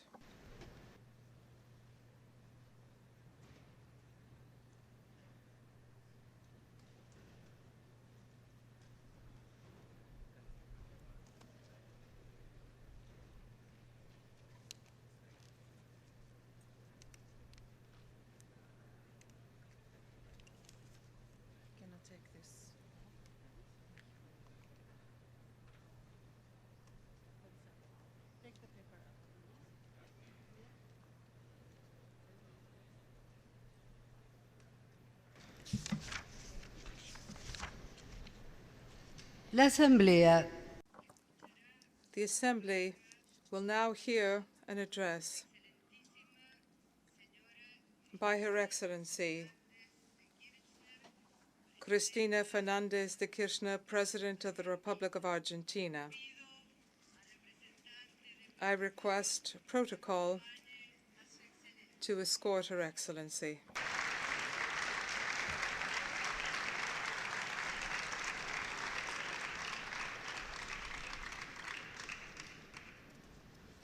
En nombre de la Asamblea. On behalf of the General Assembly, I have the honor to welcome to the United Nations Her Excellency Cristina Fernández de Kirchner, President of the Republic of Argentina, and to invite her to address the Assembly.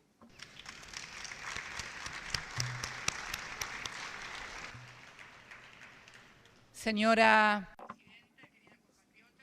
Distinguished President, my dear compatriot,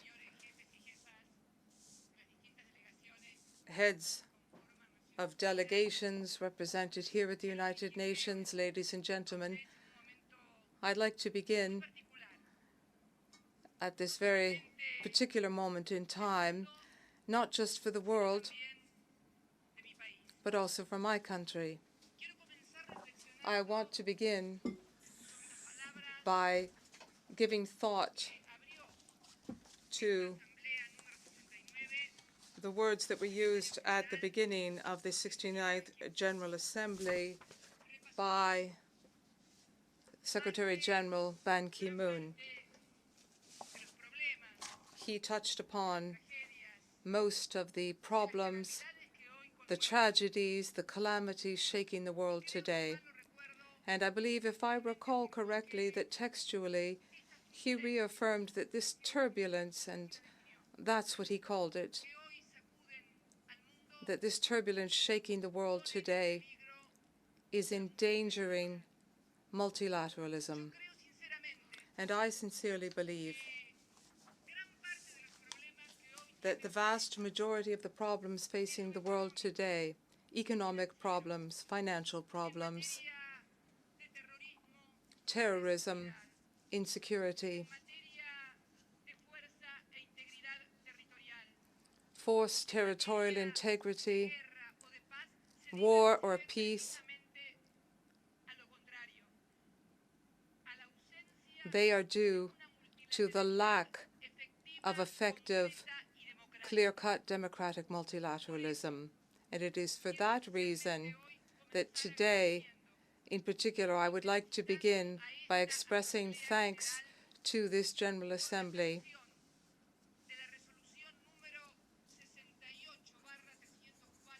for Resolution 68/304, adopted last September 9th, which ultimately decided through a vast majority vote of 164 in favor to create a multilateral convention which will be a regulatory framework convention to restructure sovereign debts of all countries.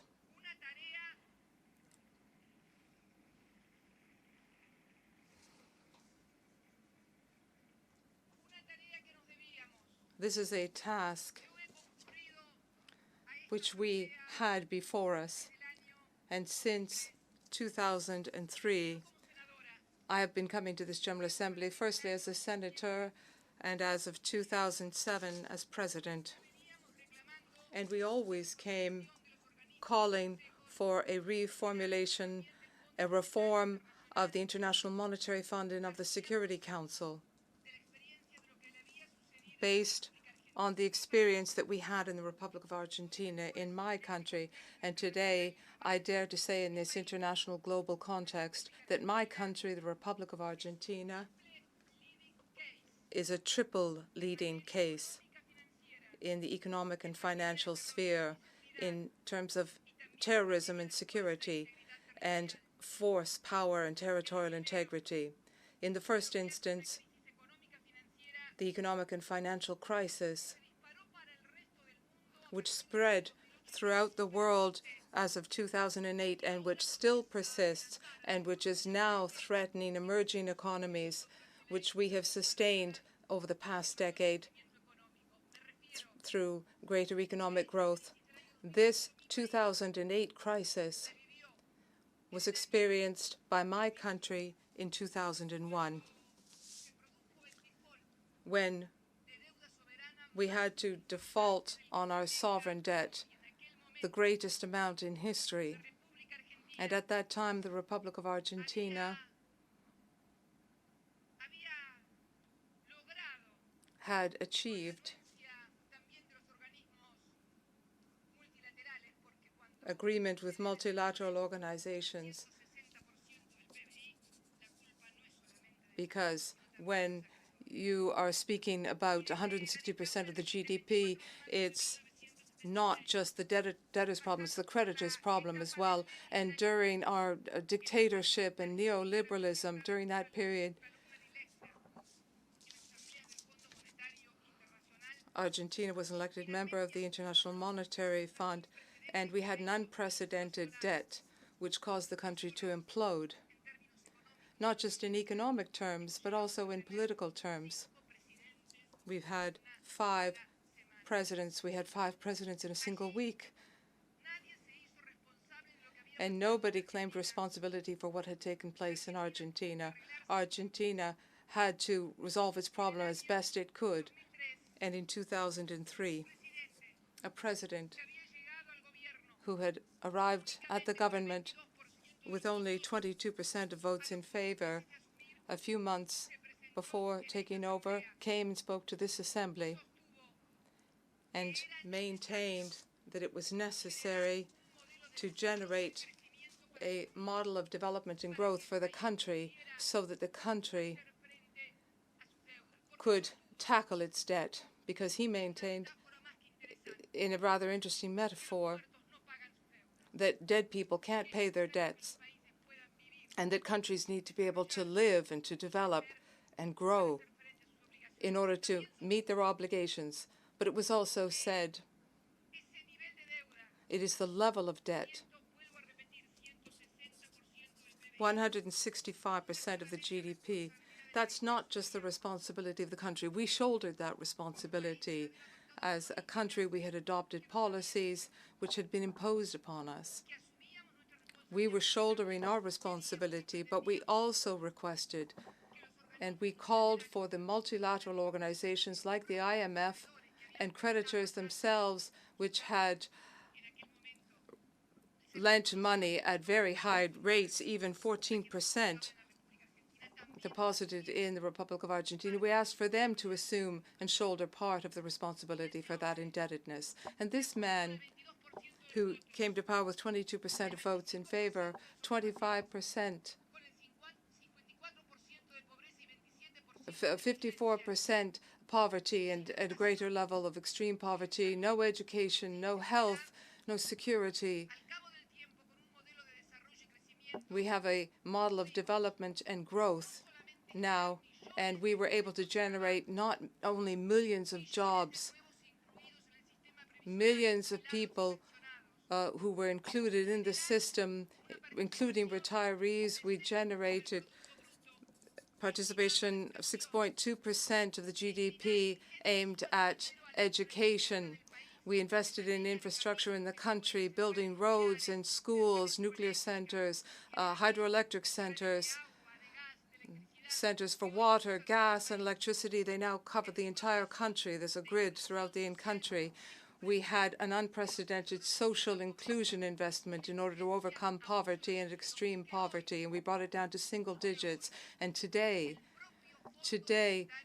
the IMF recognizes that economic growth achieved by Argentina between 2004 and 2011 is the third globally in terms of quality of growth.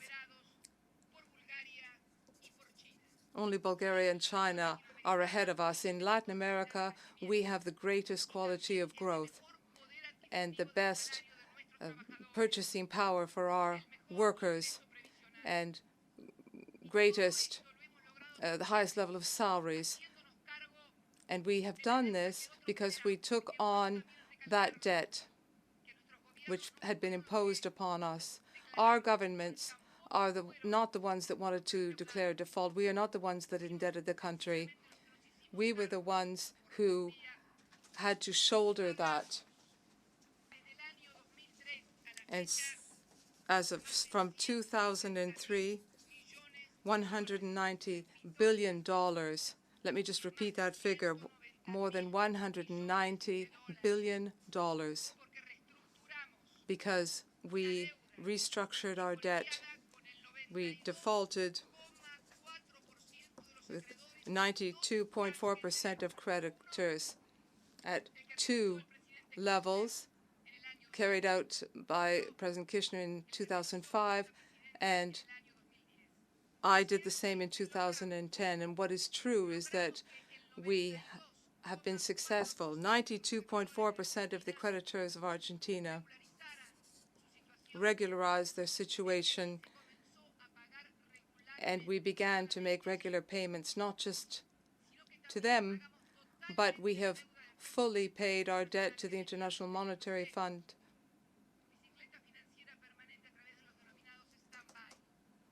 through standby arrangements, and we were able to completely cancel our debt with the IMF. And just a few months ago, we also concluded negotiations on a debt that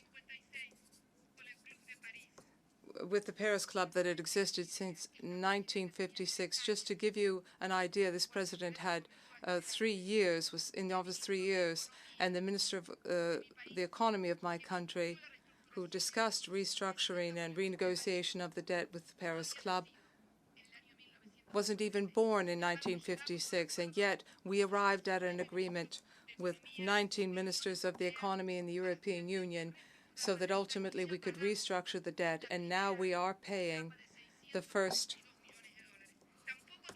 phase of $642 million. We also improved the situation with the World Bank. Again, that was a situation that was created not during our government and not due to our action, but due to the actions of previous governments. And this ended up before the courts in the World Bank. We've also resolved that issue. And we've also arrived at an arrangement with Repsol when we decided to recover the control of our energy resources and take over 51% of the shares, of the oil shares. We've also restructured that debt and arrived at an agreement. All of that, we have done that with our own resources, without any access to the capital market, because Argentina, as a result of default in 2001, had lost its access to the capital markets. Imagine a process of social inclusion that is unprecedented. And why do I say unprecedented? I know that during the 1950s, in my country, there were similar inclusion processes, but what's the difference? This process of inclusion, we initiated it after complete, absolute bankruptcy. We were in complete default, and we were able to include the people of Argentina, social growth, social inclusion. We did that without further indebting ourselves. And today, we have one of the lowest debts in the world. What's the other leading case I referred to that I wanted to talk to you about? It's what's happening now with the so-called vulture funds. That is not a term used by any popular South American leader, nor is it a term that is used by any African governor, although African countries have also been major victims of these vulture funds. One of the first global leaders in 2002, the then English Prime Minister Gordon Brown, was here. And he mentioned that this was something indignant and immoral, and it kept countries from tackling problems of education, health, and poverty. And today, Argentina, with the support of the judicial system of this country, is now dealing with these vulture funds. The 1% which did not enter into the restructuring in 2005. They had bought shares in 2008. As you know, these are specialized funds. Individuals purchase funds or shares of countries that are indebted, and then they don't go back to the country for the payment of that debt, but they go into cases and ask for exorbitant fees. What has been recognized in a judgment here in the jurisdiction of New York is that this 1%, that there was an interest of 1,608% in a 5-year period in U.S. dollars. Tell me if there is any business, any undertaking, any investor who would get that kind of interest in just 5 years. And that's why they're called vulture funds. And now they are setting up an obstacle to those who trust in Argentina, the 92.4%. And for that reason, I welcome the fact that this General Assembly has taken the bull by the horns, and I hope that between this year and next year, before, once again, the General Assembly in 2015 is held, I hope that by then we will be able to build, because that's what we're talking about. I hope that we'll be able to build active and constructive multilateralism. We can achieve that restructuring of sovereign debt, that regulatory framework, so that no other country goes through what Argentina is now going through today, a country that has the capacity to pay, the will to pay, and that is going to pay its debt despite these vulture funds.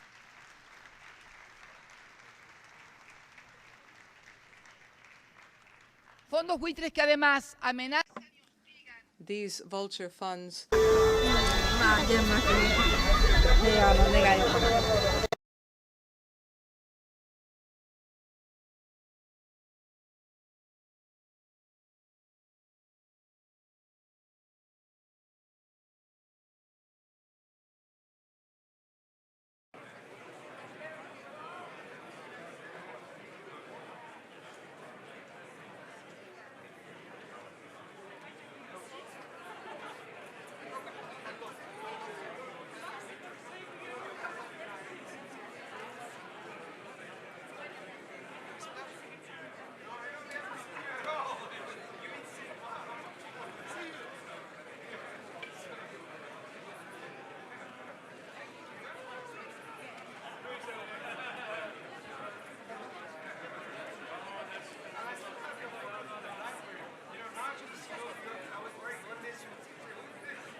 The 7,272nd meeting of the Security Council is called to order.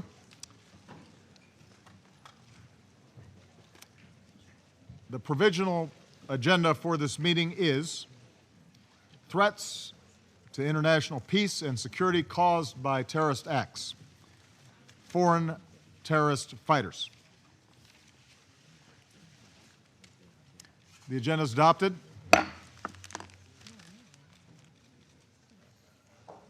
I wish to warmly welcome the distinguished heads of state and government, Secretary General, ministers, and other distinguished representatives present in the Security Council chamber.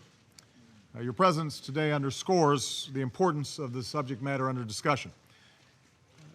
Before each of you is a list of speakers who've requested to participate in accordance with Rules 37 and 39 of the Council's Provisional Rules of Procedure, as well as previous practice of the Council in this regard. We propose that they be invited to participate in this meeting, and there being no objection, it is so decided. The Security Council will now begin its consideration of item 2 of the agenda. Members of the Council have before them document S 2014-688, the text of a draft resolution submitted by 101 member states. The full list of co-sponsors of the resolution will be reflected in the official record of this meeting. I wish to draw attention of the Council members to document S 2014-648, a letter dated September 3rd, 2014 from the Permanent Representative of the United States of America to the UN, addressed to the Secretary General, transmitting a concept paper on the item under consideration. It's my understanding that the Council is ready to proceed to the vote on the draft resolution before it. I shall put the draft resolution to the vote now. Will those in favor of the draft resolution contained in document S 2014-688 please raise their hands?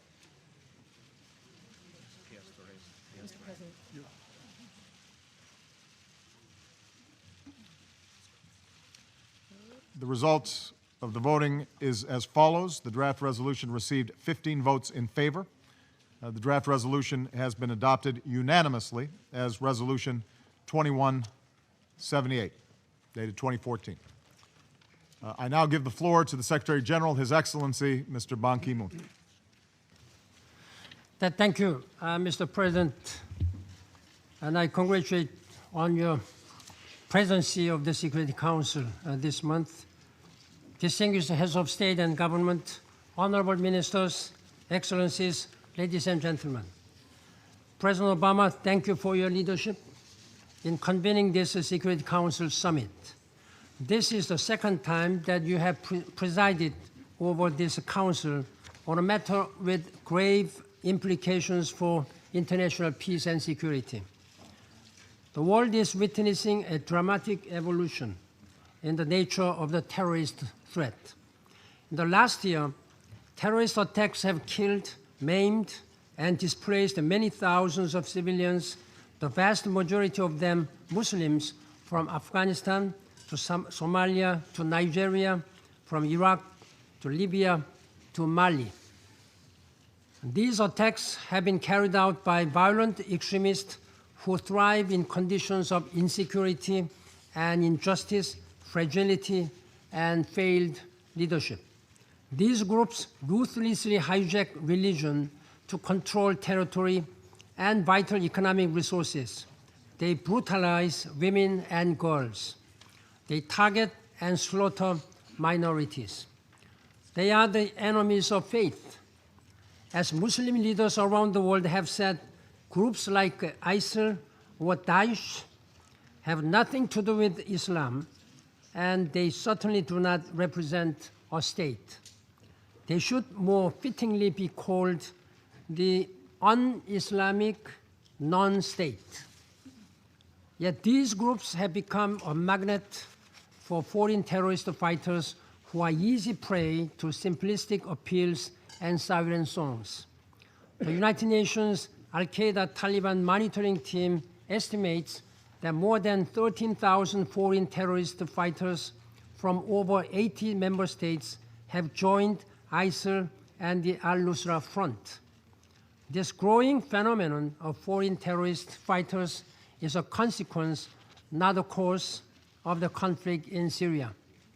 A long period of upheaval and, until recently, unresponsive leadership in Iraq, coupled with outrageous human rights abuses in Syria, have created a hothouse of horrors. There can be no genuine protection of civilians if extremist groups are permitted to act with impunity and the Syrian government continues its assault on its own people. For more than a year, I have sounded the alarm about the vicious and unjustifiable actions of these groups and the danger they pose to Iraq, Syria, the wider region, and international peace and security.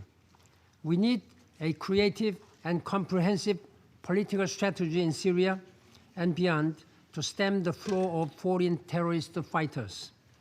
Terrorists must be defeated, but we must do so in a way that avoids the deliberate acts of provocation that they set for us, victimization, further radicalization, and more civilian death. Eliminating terrorism requires international solidarity and multifaceted approach. Among the many tools we must use, we must also tackle the underlying conditions that provide violent extremist groups the opportunity to take root. Immediate security issues must be addressed. Over the longer term, the biggest threat to terrorists is not the power of missiles, it is the politics of inclusion. As peaceful societies and respect for human rights, its education, jobs, and real opportunity, its leaders who listen to their people and uphold the rule of law. Missiles may kill terrorists, but good governance kills terrorism. Free and independent societies, free from suffering, oppression, and occupation. This is what will kill terrorism. Mr. President, distinguished heads of state and government, I welcome the Council resolution just adopted and its call for strengthening implementation of the UN Global Counterterrorism Strategy. Through the UN Counterterrorism Implementation Task Force, we are stepping up efforts in support of member states and regions seriously affected by terrorism. Through the UN Counterterrorism Center, we are working with member states to enhance understanding of the foreign terrorist fighter phenomenon and to develop and implement policies to combat their flows. Through our collective efforts, we must ensure that all counterterrorism actions and policies are consistent with international human rights and humanitarian laws. As the custodian of the Charter of the United Nations, I want to emphasize that all measures must be fully in line with the goals and values and principles of the United Nations. I once again welcome the new unity of purpose in the Council on this issue under the leadership of President Obama. I hope that this spirit will carry over to other pressing issues, particularly finally bringing peace to the people of Syria. Thank you, Mr. President. I thank His Excellency the Secretary General for his statement. I'll now make a statement in my capacity as President of the United States. Mr. Secretary General, heads of state and government, distinguished representatives, thank you for being here today.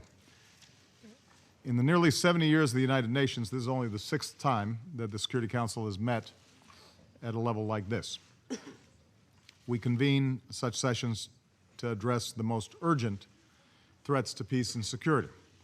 And I called this meeting because we must come together as nations and an international community to confront the real and growing threat of foreign terrorist fighters. As I said earlier today, the tactic of terrorism is not new. So many nations represented here today, including my own, have seen our citizens killed by terrorists who target innocents. And today the people of the world have been horrified by another brutal murder of Hervé Goudel by terrorists in Algeria. President Hollande, we stand with you and the French people, not only as you grieve this terrible loss, but as you show resolve against terror and in defense of liberty. What brings us together today, what is new, is the unprecedented flow of fighters in recent years to and from conflict zones, including Afghanistan and the Horn of Africa, Yemen, Libya, and most recently, Syria and Iraq. Our intelligence agencies estimate that more than 15,000 foreign fighters from more than 80 nations have traveled to Syria in recent years. Many have joined terrorist organizations such as al-Qaeda's affiliate, the Nusra Front, and ISIL, which now threatens people across Syria and Iraq. And I want to acknowledge and thank Prime Minister Abadi of Iraq for being here today. In the Middle East and elsewhere, these terrorists exacerbate conflicts. They pose an immediate threat to people in these regions.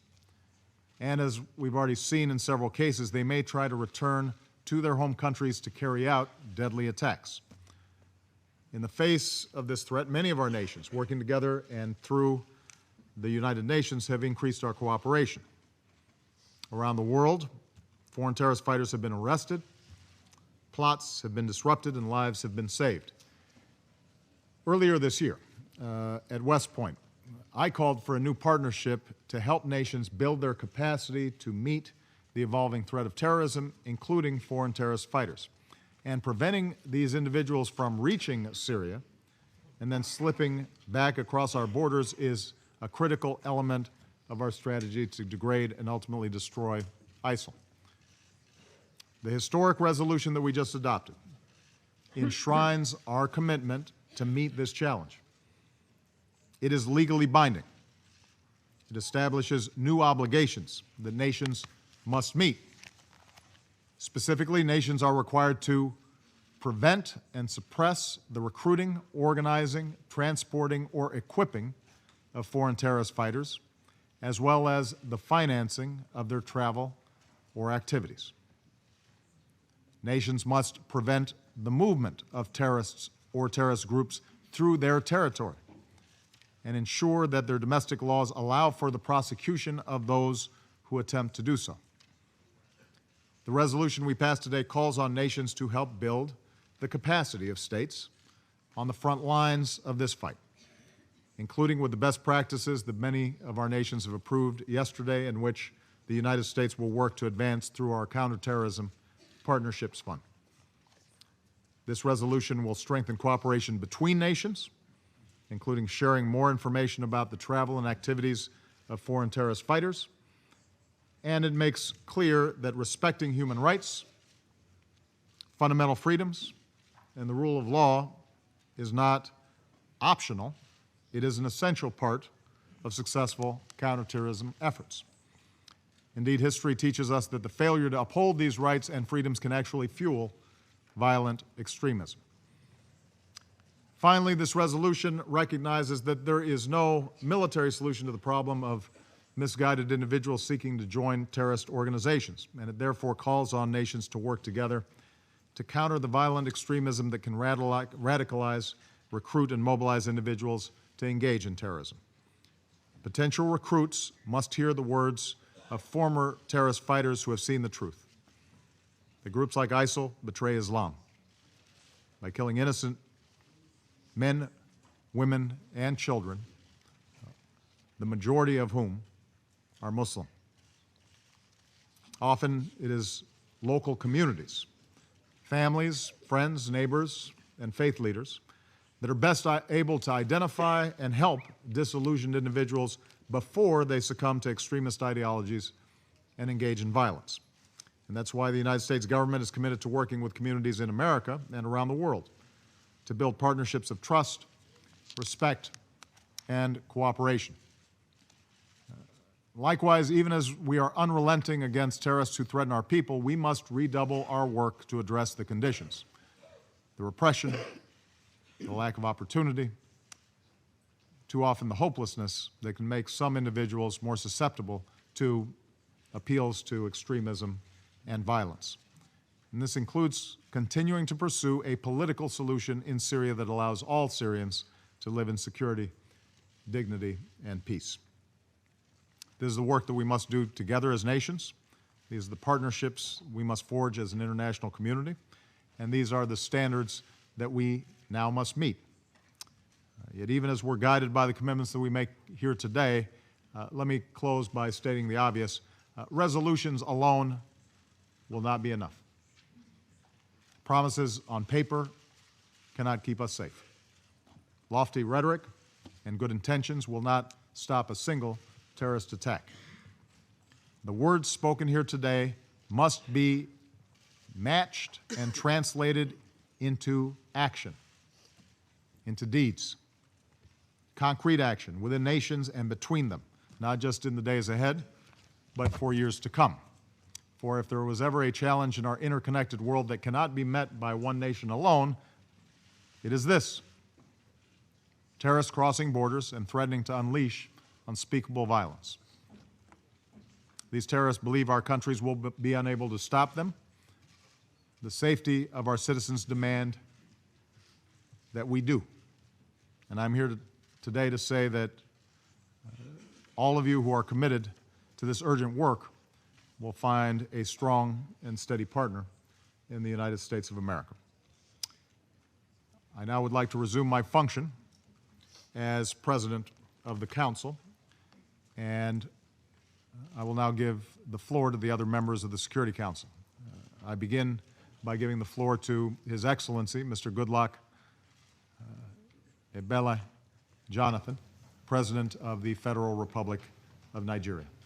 Thank you, Mr. President. Mr. President, Secretary General, Your Excellencies, members of Council. Mr. President, I would like to commence by appreciating your vision in convening this timely and crucial meeting. It underpins the long-standing commitment of the United States to the high aims of international peace and security.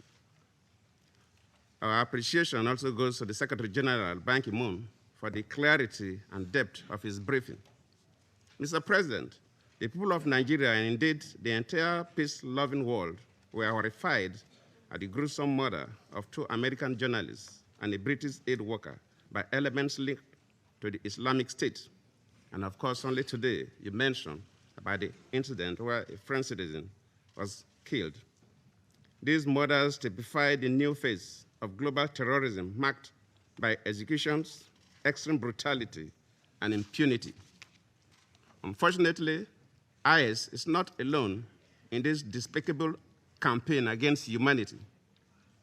Al-Qaeda in the Maghreb, Al-Shabaab in Somalia, and Boko Haram in Nigeria share this common agenda to unleash terror, mayhem, destruction, and instability around the world. Boko Haram has perpetrated more heinous, barbaric acts than any other known terrorist group. There is no doubt that foreign fighters have added a troubling dimension to this emerging phase of terrorism. From targeted attacks by Al-Qaeda a few years ago, we now have mobile bands of thousands of terrorists sweeping across vast areas, destroying lives, and even attempting to hold territory. This is unacceptable. We must act now. Mr. President, Nigeria knows too well the destructive effects of terrorist activities. Over the past 5 years, we have been and are still confronting threats posed by Boko Haram to peace and stability, predominantly in the northeastern part of our country. The costs are high. Thousands of innocent people have been killed, whole communities razed, and hundreds of persons kidnapped, the most prominent being the mindless kidnap of innocent daughters from Chibok Secondary School in Borno State, northeast Nigeria. Mr. President, as daunting as the challenge may be, we have faced it with unrelenting determination, mobilizing all the resources at our disposal to ensure that the scourge of terrorism is rooted out of our nation. In addition to our counterterrorism efforts, we have evolved initiatives to alleviate the plight of the population in the affected communities. These include a holistic effort through the Presidential Initiative for the Northeast, which is aimed at providing immediate relief and fast-tracking the infrastructural redevelopment of the region. It also has as a core goal an integrated effort at achieving the de-radicalization of potential terrorist recruits. In partnership with the private sector, we have also launched a victim support fund, which has already raised about $500 million in cash and pledges out of the expected minimum of $1 billion in direct support of the victims of acts of terrorism. This is in addition to the Safe School initiative championed by Mr. Gordon Brown, former British Prime Minister and currently the UN Special Envoy on Global Education. This initiative is being rigorously supported by Nigeria's federal government. Let me thank President Obama and the United States government for the Security Governance Initiative following the US-Africa Summit last August. I believe if expeditiously implemented, the initiative will enhance security on the continent. Mr. President, Your Excellencies, we must now capitalize on the commitment and evident determination of the Security Council to seek more innovative responses to the threat of terrorism, and in particular to the growing menace of foreign fighters. The Council should be concerned about the existence of sources of arming and funding terrorism.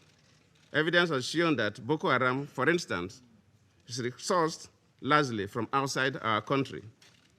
We must also commit to ensuring that countries which are in the front line of this challenge receive adequate support from the international community. The resolution that we have adopted here today is a critical first step in mobilizing international action. Only by united action and firm resolve can we check this raging threat to humanity and also build the enduring structures that will resist their re-emergence. I thank you. I want to thank His Excellency President Jonathan for his statement. I would like to just acknowledge earlier I had indicated the presence of Prime Minister Abadi, and I think he hadn't actually walked in the room yet. He is now here, and we welcome him. And I want to acknowledge the arrivals of His Majesty King Abdullah of Jordan, as well as the President of Argentina, and we'll have an opportunity to hear from them soon, Christina. Next, I would like to give the floor to His Excellency Mr. François Hollande, President of the French Republic. Mr. President, Secretary General, ladies and gentlemen, dear colleagues, I would like to begin by thanking President Obama and the entire team of the Security Council for having expressed your sympathy with the French people for the suffering that they are going through at the moment. Hervé Gourdel was a French citizen who was in Algeria on vacation, and he was taken hostage on Sunday, and he was assassinated. Under terrible conditions, he was beheaded. It is not the first time that France has been affected by terrorist acts, and we have never given in. Every time we come out of these things more robust, with greater solidarity. Other countries have been also affected by this barbarism. A couple of days ago, 2 Americans and a UK citizen were dealt with in the same manner, in the same cruel fashion. Your nationality is not relevant. All victims of terrorism deserve respect and deserve us to pay tribute to them and to their memory. There is no religion that is important here. All victims are equal, unfortunately, in the face of the brutality of terrorism. Terrorism is nothing new. It's been with us for years. We've been facing it for years, but it has taken on another dimension, and it wants to conquer territory now. It wants to organize states. It wants to subjugate populations. It is attacking civilian populations, women, children. It has new names. It's no longer just called Al-Qaeda or but Boko Haram or Daesh. Daesh is the most recent incarnation of this terrorist folly. It is a new phenomenon in the sense that it wants to conquer, and also because it wants to bring on board a growing number of non-citizens to join its ranks to fight this fight. And it is drawing very often on young people of all nationalities, and not just, as it's very often said, those of Muslim backgrounds, even though Islam has nothing to do with this fight. None of our countries are safe from this threat, wherever they are. There is the internet, which means that the networks can get organized. Every day, women and even children, men, women, and even children, whole families are leaving their home to join ISIL's fight, Daesh's fight, and this is a threat to our own security. Just now, President Obama referred to 15,000 foreign fighters. Amongst those 15,000, there are 1,000 French resident in France, Syria, or Iraq, and that figure has gone up 50% since the beginning of the year, and what is true for France is true for the whole of Europe. So our response must be a global response. It must be rapid, and it must be lasting. Firstly, we must adopt measures in each of our countries. France, from this point of view, has adapted its legislation, and a bill is being discussed in Parliament aiming to prevent the departure of individuals, to stop them departing when we have serious grounds to believe that they are departing the country for terrorist purposes. There is also a willingness to call into question terrorist propaganda on the internet, and sites that are calling for hate will be closed down.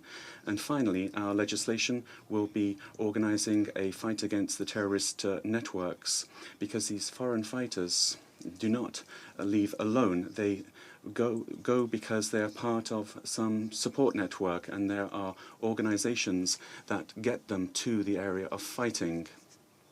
Today is a very important time, the adoption by the Security Council of a new Chapter 7 resolution.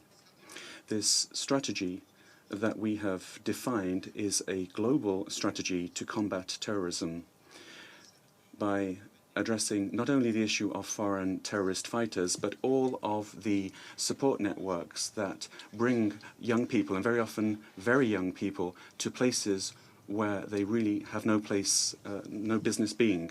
We need to strengthen the international legal framework, and this resolution is also a robust message of unity of the international community as a whole in this regard. We have a common threat. We have a common response. It is a multiple response, military, and each of us have to assume our responsibilities there. France has done this in response to the request from the new Iraqi authorities, and I welcome the Prime Minister of Iraq amongst us.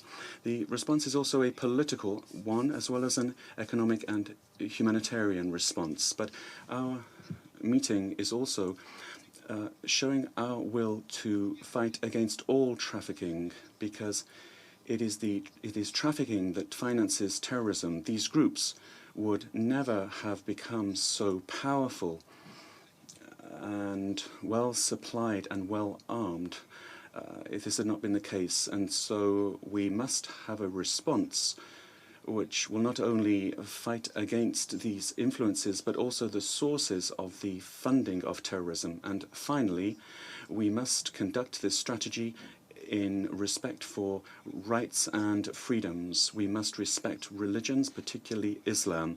We must do this by fighting the causes of terrorism, despair, misery, inequalities, everything that leads to fanaticism.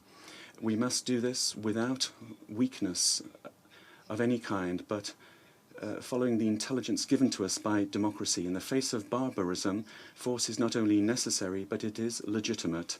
And at the same time, it's not sufficient. We have to provide political solutions in order to dry up the sources that fund terrorism, and France will play a full role in this. I thank you.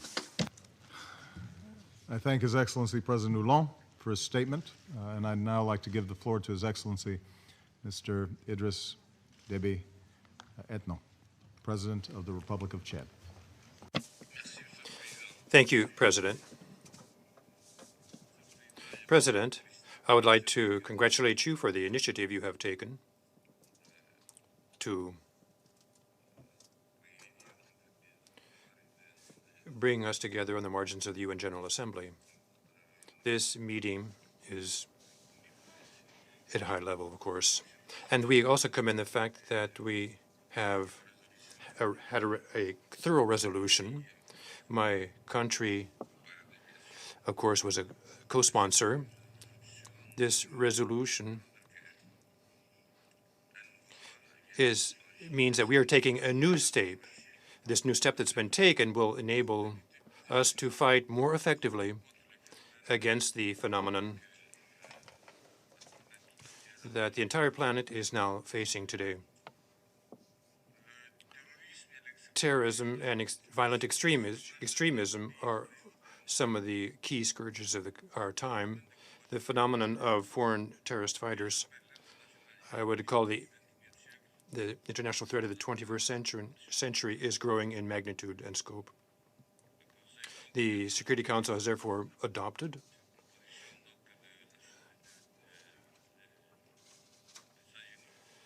this. This is the United Nations has taken this step by adopting Resolution 2178. With respect to the resolution, the 4 items that our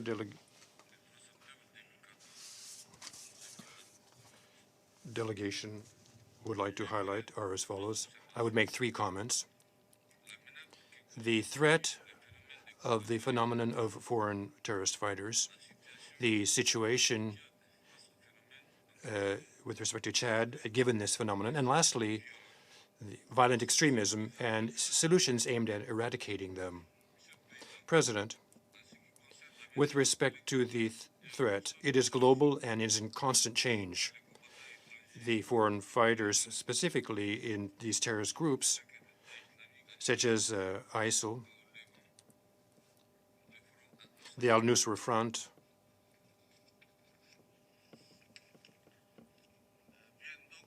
therefore come from around the planet. There's a growing, exponentially growing number of them in Africa. Specifically, we have to deal with these 3 phenomena in the south of the Sahara. Mali was that first country that was the victim, and recently in the Horn of Africa. And today, Boko Haram is operating in Nigeria and Cameroon. Currently, there are estimates that there are more than several thousand foreign fighters coming from more than 80 countries, majority from the Middle East and Muslim countries, as well as from the West. The majority of them are young people recruited inter alia through the internet and above all the social networks. The African continent is also facing the phenomenon of foreign fighters. Terrorist groups such as Boko Haram, Al-Qaeda in the Islamic Maghreb, and Al-Shabaab, who have proven to be the most dangerous in recent years,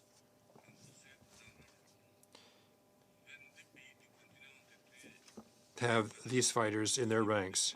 22 countries of the continent have been the target of terrorist violence. For this reason, on 2 September, I chaired in Nairobi a summit of the Peace and Security Council of the African Union. As the outcome of that, important decisions were taken at the continental scale to deal with the double phenomenon of terrorism and violent extremism. In this regard, the AU Peace and Security Council has requested the Commission of the African Union to envisage inter alia measures such as strengthening the legal framework of the fight against terrorism via inter-police cooperation in Africa and the establishment of a African arrest warrant against perpetrators and accomplices of terrorist acts, as well as mechanisms for dealing with the sources of financing of terrorism. Secondly, the creation of a trust fund to counter terrorism. And three, the establishment of special unities at the sub-regional and regional levels. From this standpoint, the partners of Africa need to provide it technical and logistical support that would be thorough in order to enable these units to carry out effectively their mission. Despite the vastness of its territory, Chad is undertaking efforts to provide for the security within its borders.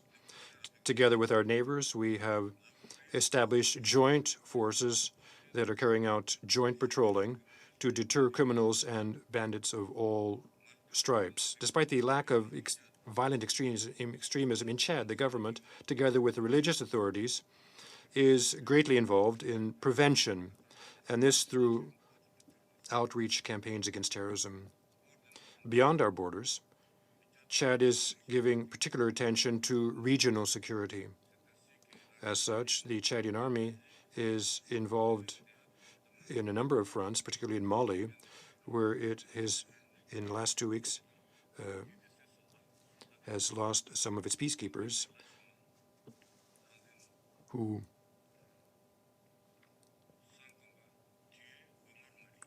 were killed in northern Mali. Therefore, my country is paying a heavy price in Mali, with more than 70 soldiers dead. To eradicate this phenomenon of foreign fighters, we need to deal with the root causes. In Africa, the emergence of terrorism and violent extremism is fueled by poverty and the suffering of people in general and youth unemployment in particular. In fact, young people are easy prey for terrorist groups who have considerable resources coming from drug trafficking and other illicit trade. To stem these practices that dangerously threaten the security of the continent, the international community needs to support the projects and development programs initiated for African youth. With respect to armed conflicts that have shaken the world, the Security Council of the United Nations, whose very reason for existence is international peace and security, is called upon to find the ways and means that would enable us to resolve all of these conflicts, particularly those in Syria and in Iraq. In these countries, and beyond the internal causes, we see that, regretfully, that there are outside interferences that have not only led to conflict with incalculable consequences, but also, and particularly, this has led to a fertile breeding ground and the emergence and development of extremism and violent terrorism. The phenomenon of foreign fighters, either yesterday in Afghanistan or today now in Syria and Iraq, is at times worsened by outside influence. One would wonder why countries like Syria, Iraq, Yemen, and Libya, just to mention these few, are suddenly transformed into areas that are preferred by terrorist groups and foreign fighters. How do we come to this situation of relative political stability to the current situation of war and violence? We need to have some deep thinking on these questions in an agreed-upon framework at the global scale, taking into account the diversity and complexity of our modern societies. And this could help us to better identify the root causes of the threat and prevent violent extremism. This is why, while reaffirming the need to pursue a merciless war against extremism and terrorism in all its forms, we recall the need to preserve the sovereignty and territorial integrity of states and to resolutely base the use of force on the principles and goals of the UN Charter. Our hope is that the resolution we have just voted and the measures contained therein will enable us to respond to this concern and to the challenges posed by terrorism in general and the phenomenon of foreign terrorist fighters in particular. Thank you, President. I thank His Excellency President Debi Itno for his statement, and I think I speak for the entire Council in expressing condolences for the loss of the peacekeepers from Chad.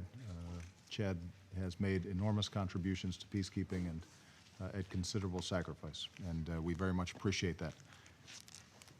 I give the floor now to Her Excellency Ms. Dalia Grybauskaitė, President of the Republic of Lithuania. Thank you, President, Secretary General, ladies and gentlemen.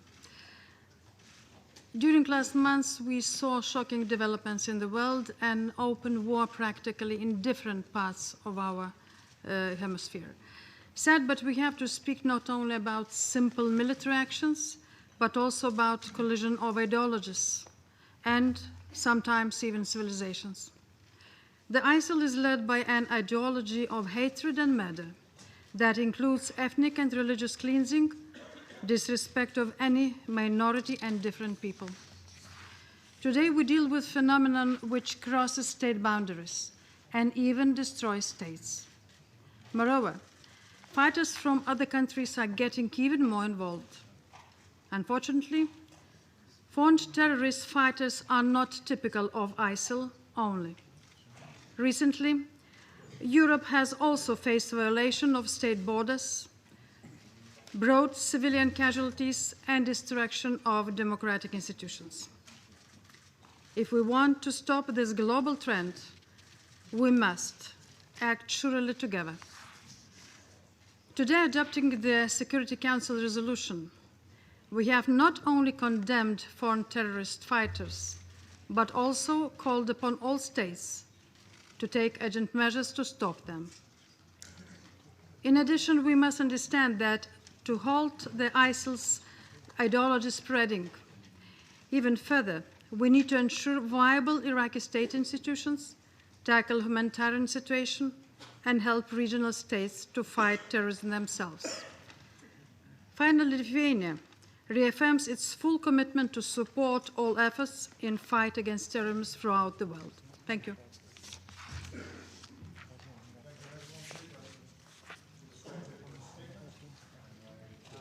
To Her Excellency Ms. Cristina Fernandez de Kirchner, President of the Argentine Republic. Yes, President. Thank you, Mr. President.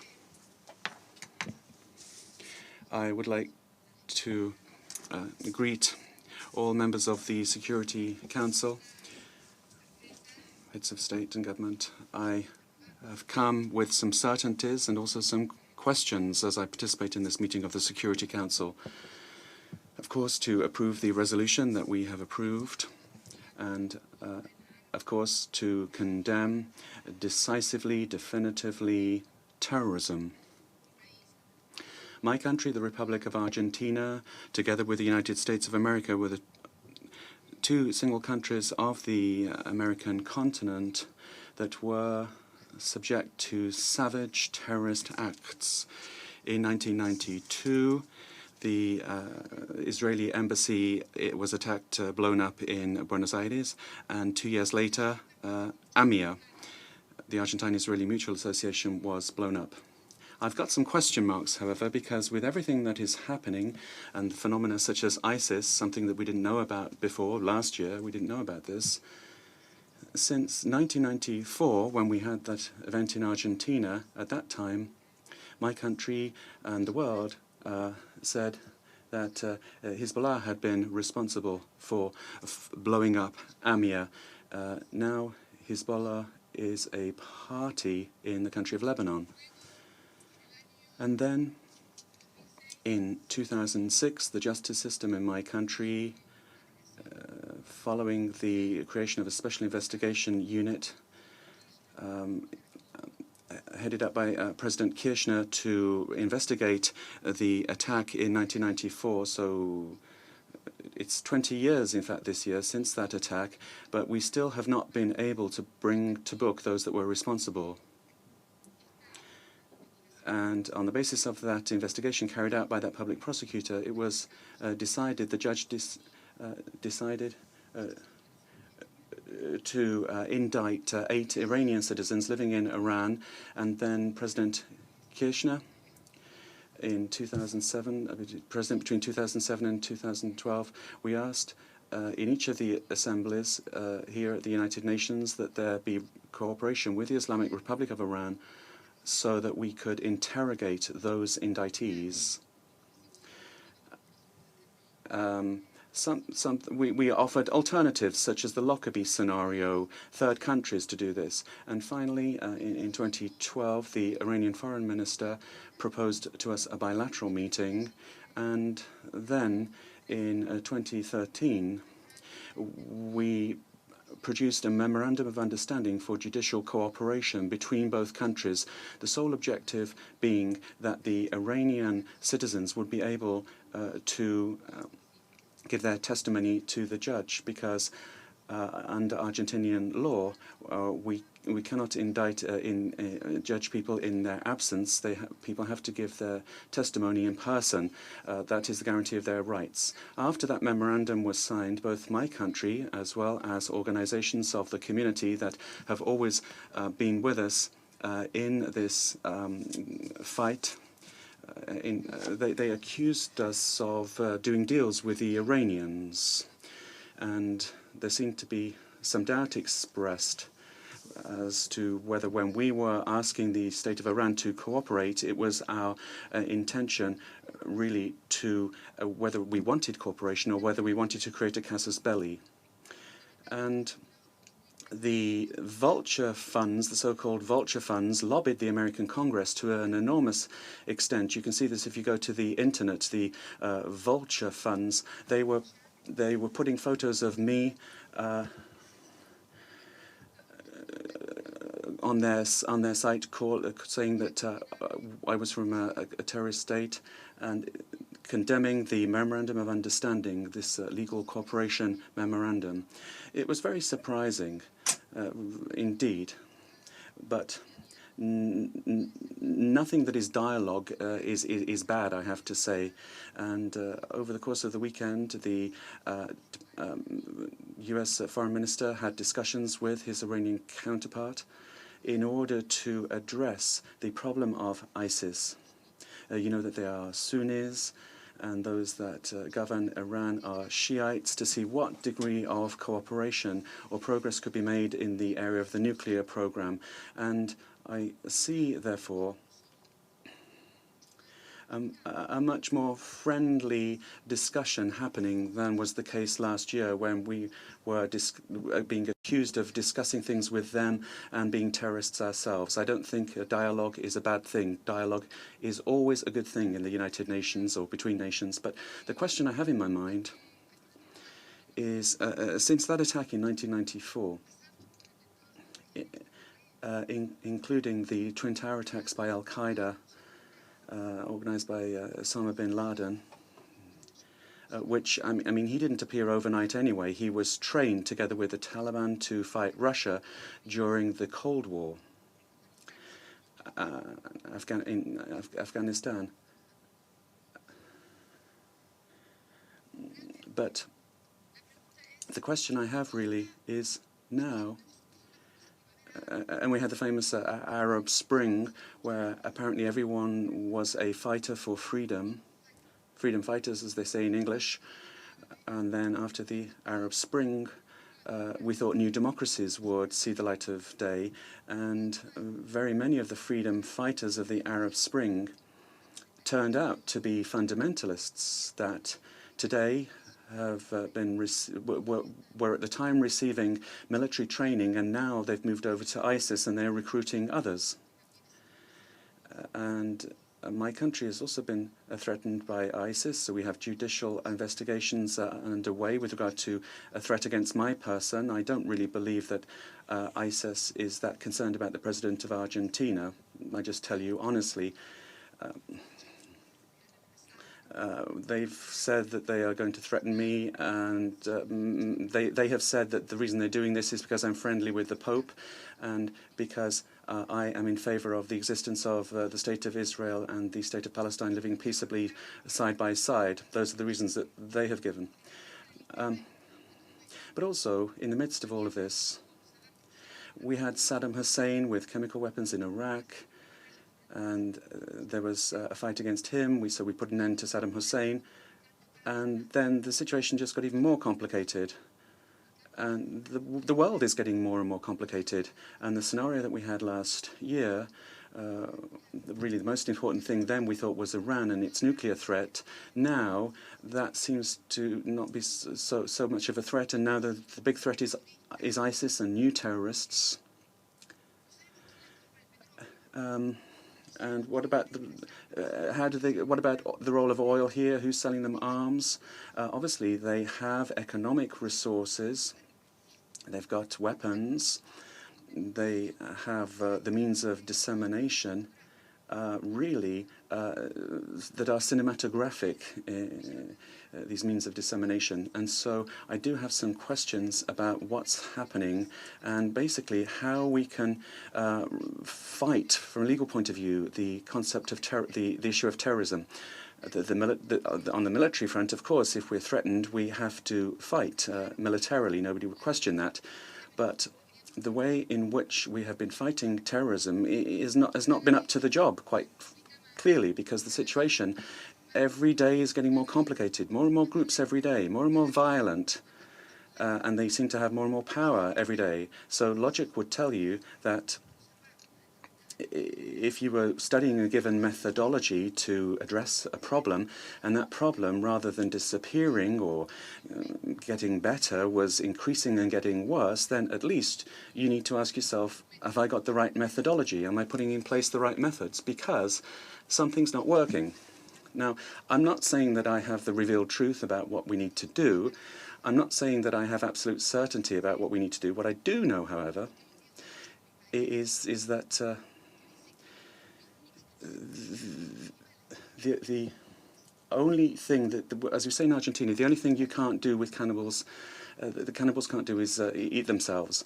So we need to understand the logic of terrorism is to create a reaction that is exactly the same in terms of violence and reaction in order to justify themselves this debt in blood, because for each one that we kill, they want to kill 2, and if we kill 3, they want to kill 4. It's this constant accounting in blood, settling of scores. And in an area of the world, the Middle East, where the State of Palestine is still not recognized, where we have seen the disproportionate use of force against a civilian population in Palestine, and where we haven't seen people on the other side dying from those rockets. However, we've seen old people, men, women and children dying in Palestine, and this increasingly is fueling, I say increasingly fueling, these groups.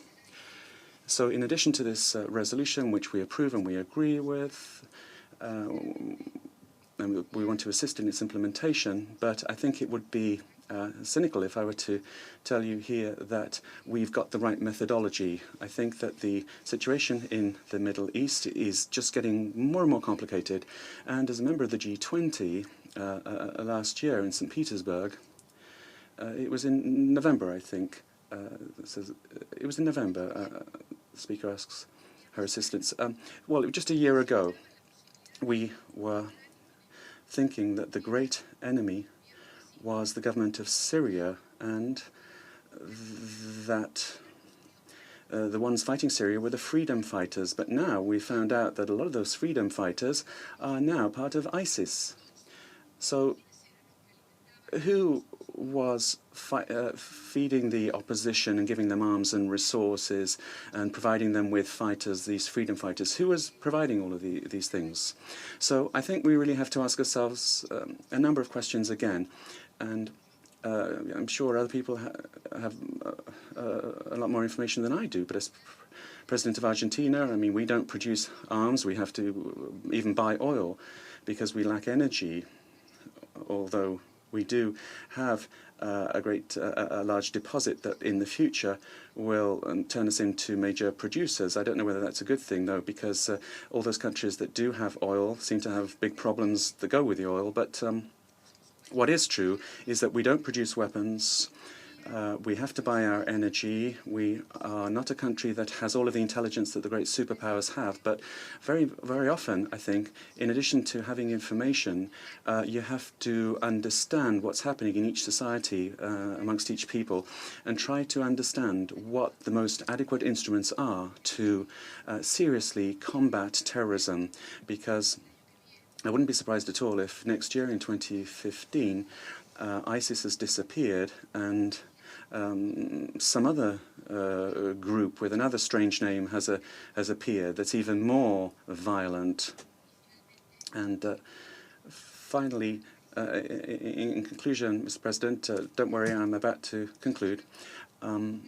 I also think that a fundamental issue of this fight is respect for human rights. Now, why do I say that? Because I come from a country that suffered from a genocidal dictatorship, unparalleled in history, and it also dealt with this through a justice system, and has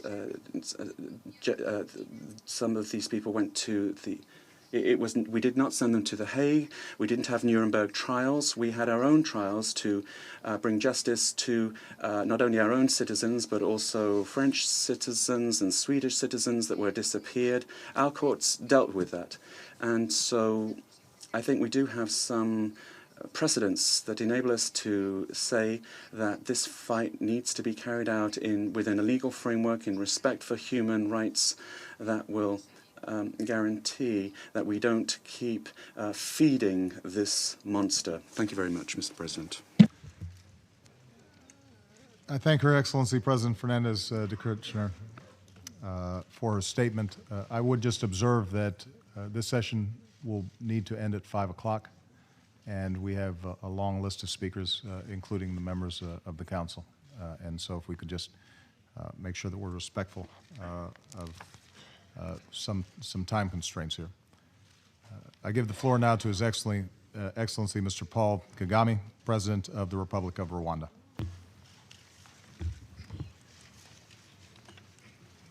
President Obama, thank you for calling and chairing this very important meeting.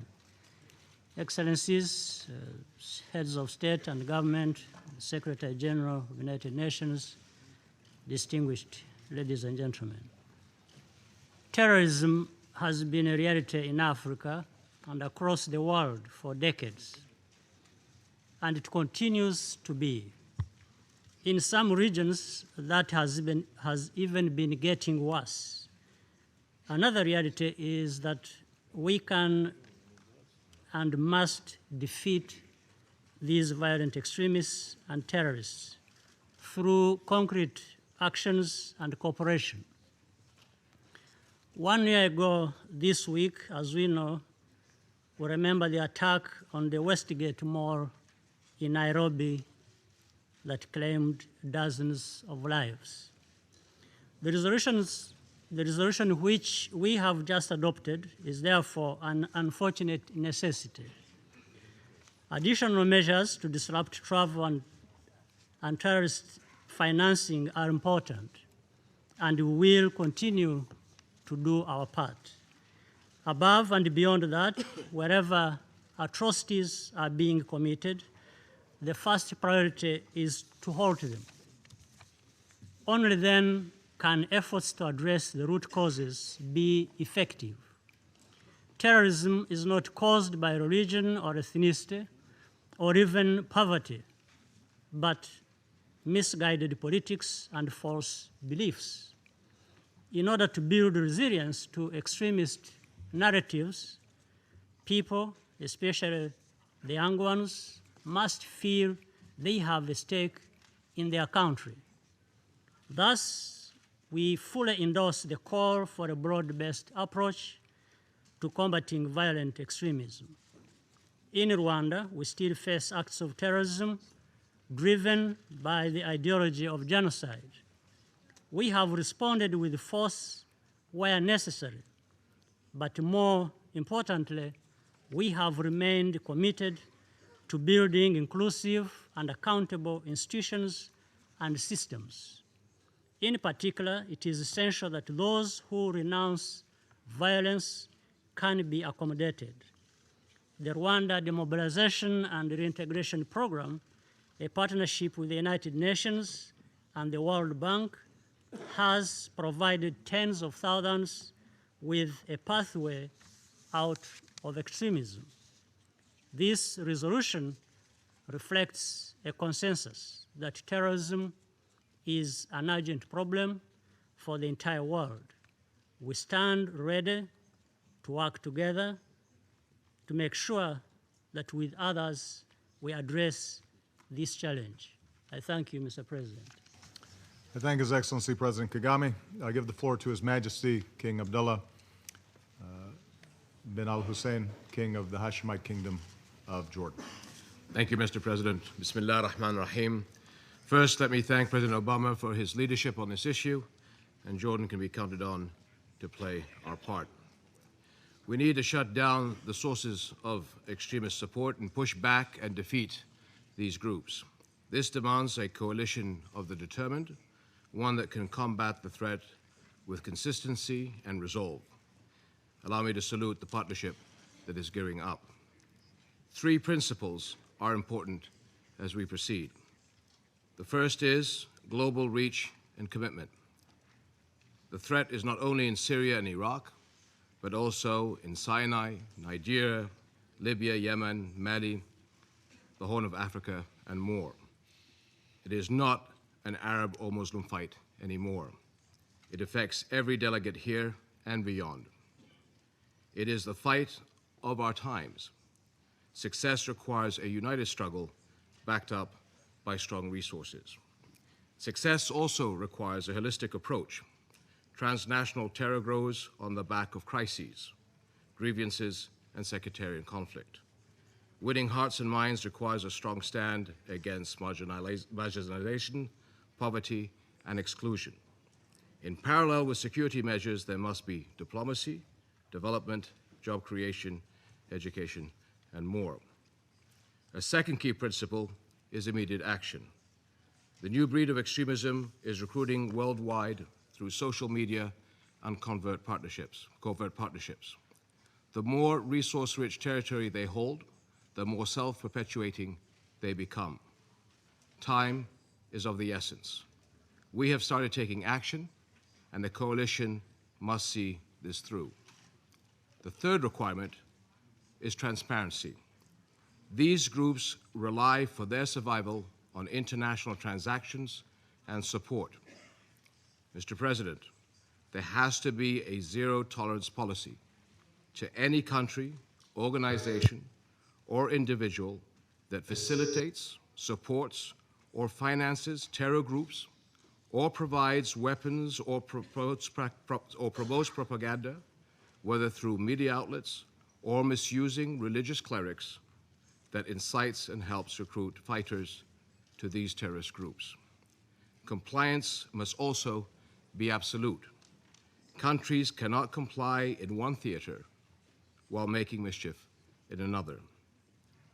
Senior figures in every religion and country must speak out against intolerance and distortion.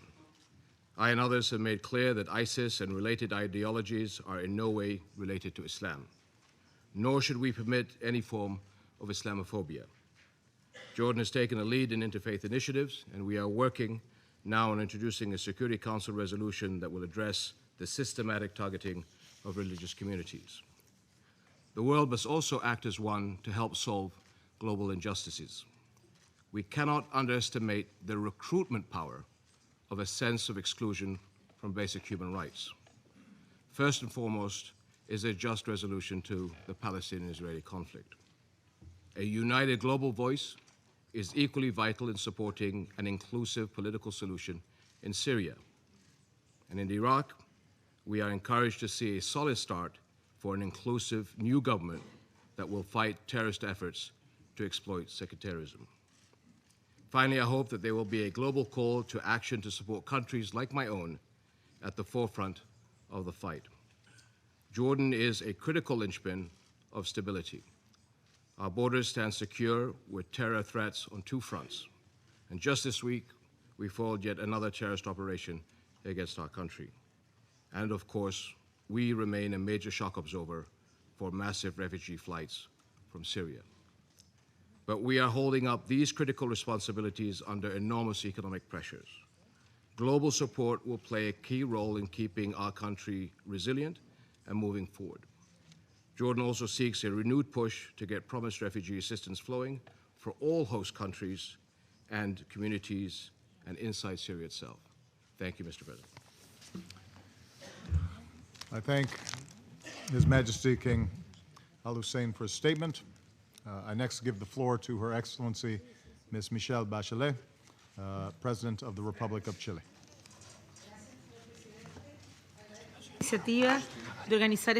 Mr. President, I thank the United States in their initiative to organize this Security Council debate on foreign terrorist fighters.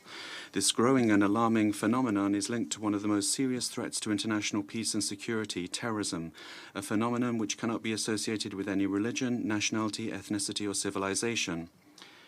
Because of the atrocities committed by terrorist groups such as Boko Haram, the Islamic State of Iraq, and the Levant, ISIL, and the Al-Nusra Front, comprising a large number of foreign terrorist fighters, we must take both urgent and preventative measures in the long term to deal with this international threat.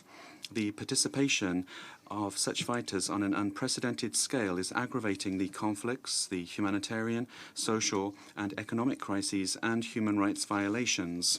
The response of the members of the United Nations, and in particular of the Security Council, must be timely and effective, devising suitable strategies and mechanisms to prevent foreign terrorist fighters from leaving their countries, crossing their borders, and preventing their access to financial resources for their activities. The adoption of the resolution today responds to this necessity. It is vital that we act on many fronts at the same time. The role of international cooperation at all levels is decisive. Without it, any strictly national effort will be in vain. Actions are also required at the regional and global level between our various financial and intelligence services, as well as good practices in preventing terrorism. We also feel that international cooperation is key to prevent impunity for those that are responsible of terrorist acts. And we would call here upon member states to strengthen these mechanisms for cooperation. We also support the work that has been done by the Security Council Sanctions Committee 1373, and we urge these committees to continue working closely with all member states. The democratic development of our countries requires us to deal with terrorist threats decisively and to be alert to new manifestations of this phenomenon. In order to have permanent and legitimate achievements, we must deal with it in all of its social complexity, taking into account the 3 UN pillars: peace and international security, sustainable development, and the strict respect for human rights. Only in this way will we achieve lasting and legitimate results which will be fully supported by our societies. The counter-terrorism measures adopted by states must respect rigorously the rule of law and comply with the obligations derived from human rights law and refugee and international humanitarian law in the UN Charter. We need to apply timely and effective coercive measures carried out in accordance with international law. But that's not enough. As others, very many here have said that spoken before me, we must attack the underlying causes. And one of the most effective tools to do this includes strengthening the democratic culture, education, elimination of inequalities, and work with the most disadvantaged groups of society. In other words, greater social integration and inclusion in our societies. This is undoubtedly a long-term endeavor of prevention on which we must embark without delay. Chile has ratified the 14 international conventions that make up the United Nations legal framework for efforts to combat terrorism, and in addition, we have supported key resolutions in this area in this Council. We also reaffirmed our commitment to the United Nations Global Counter-Terrorism Strategy, supporting efforts to combat and prevent this scourge, because we are convinced that there can be no reason or context that can excuse or justify acts of terrorism. It is essential that we deal with situations that lead to its propagation, including conflicts that have been going on for a long time without being solved, absence of the rule of law, violations of human rights, discrimination because of religious or ethnic reasons, political exclusion, social economic marginalization, and lack of good governance. Mr. President, Chile is and will continue to be a safe and stable country, but it has also faced isolated acts of terrorism that we are going to defeat because we will act decisively and because our whole society repudiates and resists them. Our yearning for peace, progress, and democracy are infinitely stronger than the action of small groups who do not understand the deepest sense of democracy or the transcendental and universal value of human life. In conclusion, I should like to express my country's solidarity with the victims of terrorism and their families, especially women and children. Chile will continue to support efforts to combat international terrorism and to promote the human rights of all individuals, thus contributing to the peace, stability, and development of our peoples. Thank you very much, Mr. President. I thank Her Excellency President Bachelet for her statement. I give the floor now to Her Excellency Ms. Park Geun-hye, President of the Republic of Korea. Mr. President, we are here today to tap into our collective wisdom as we take on an emerging challenge to peace and security in our world. ISIL and terrorist fighters from around the globe are endangering Iraq. This isn't simply a threat to one country or one region. It affects us all. Today's meeting, coming as it does, soon after President Obama's ISIL strategy and the latest action, couldn't have come at a better time. 9/11 brought the fight against terrorism to the top of the global agenda, a cause that this Council has been key to advancing. For Koreans, ISIL's brutal slaughter of innocent people is an appalling reminder of a similar fate that befell our own citizens 10 years ago. There can never be any excuse for trampling the norms of humanity and the random killing of women and children.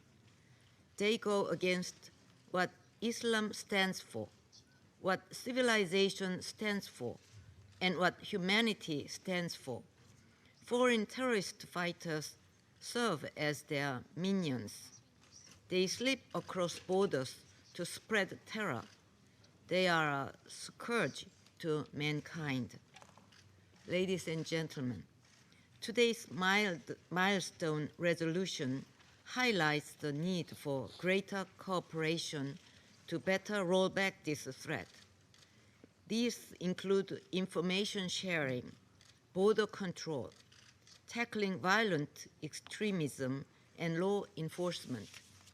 Korea will implement it thoroughly. Those involved will be brought sternly to justice and their funding blocked.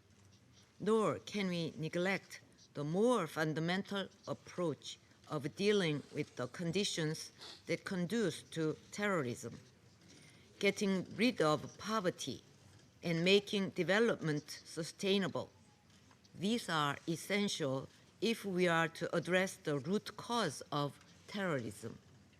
Korea is a partner in this campaign. We are increasing our ODA to least developed countries, and we are giving humanitarian aid to countries threatened by ISIL and foreign fighters. We must go further. We must remain ever vigilant against cyber and nuclear terrorism and the utter chaos and destruction they could unleash. All too often, cyberspace is used to finance, recruit for, and incite radical violence. We must prevent cyberspace from becoming not only the target of terror, but also a tool of terror. Nuclear terrorism, however unthinkable, is also a possibility. The post-9/11 world has already seen terrorist groups seeking nuclear materials. This is why international efforts to prevent nuclear terrorism must be stepped up.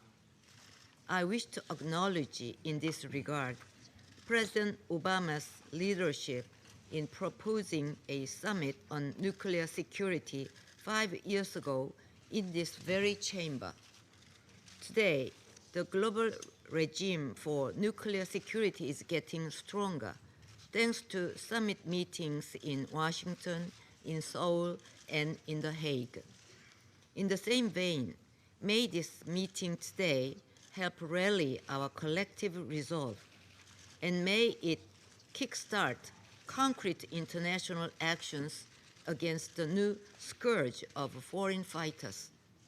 The fight against faceless, nameless terrorists without borders won't be easy, but we also know that terrorizing human dignity and humanity is a strategy that is doomed to fail.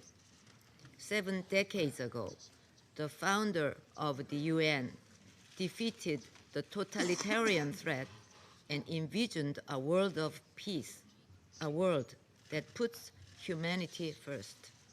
This council is a guardian of our rights and dignity as humans. It must meet head-on the challenge of violent extremism and foreign fighters who spread it. And in the effort to stem this threat, you will always find in Korea a committed partner. Thank you. I thank Her Excellency President Park for her statement. I give the floor to His Excellency Mr. David Cameron, Prime Minister of the United Kingdom of Great Britain and Northern Ireland. Thank you, Barack. The conflict in Iraq and Syria is shocking the world with its barbarity.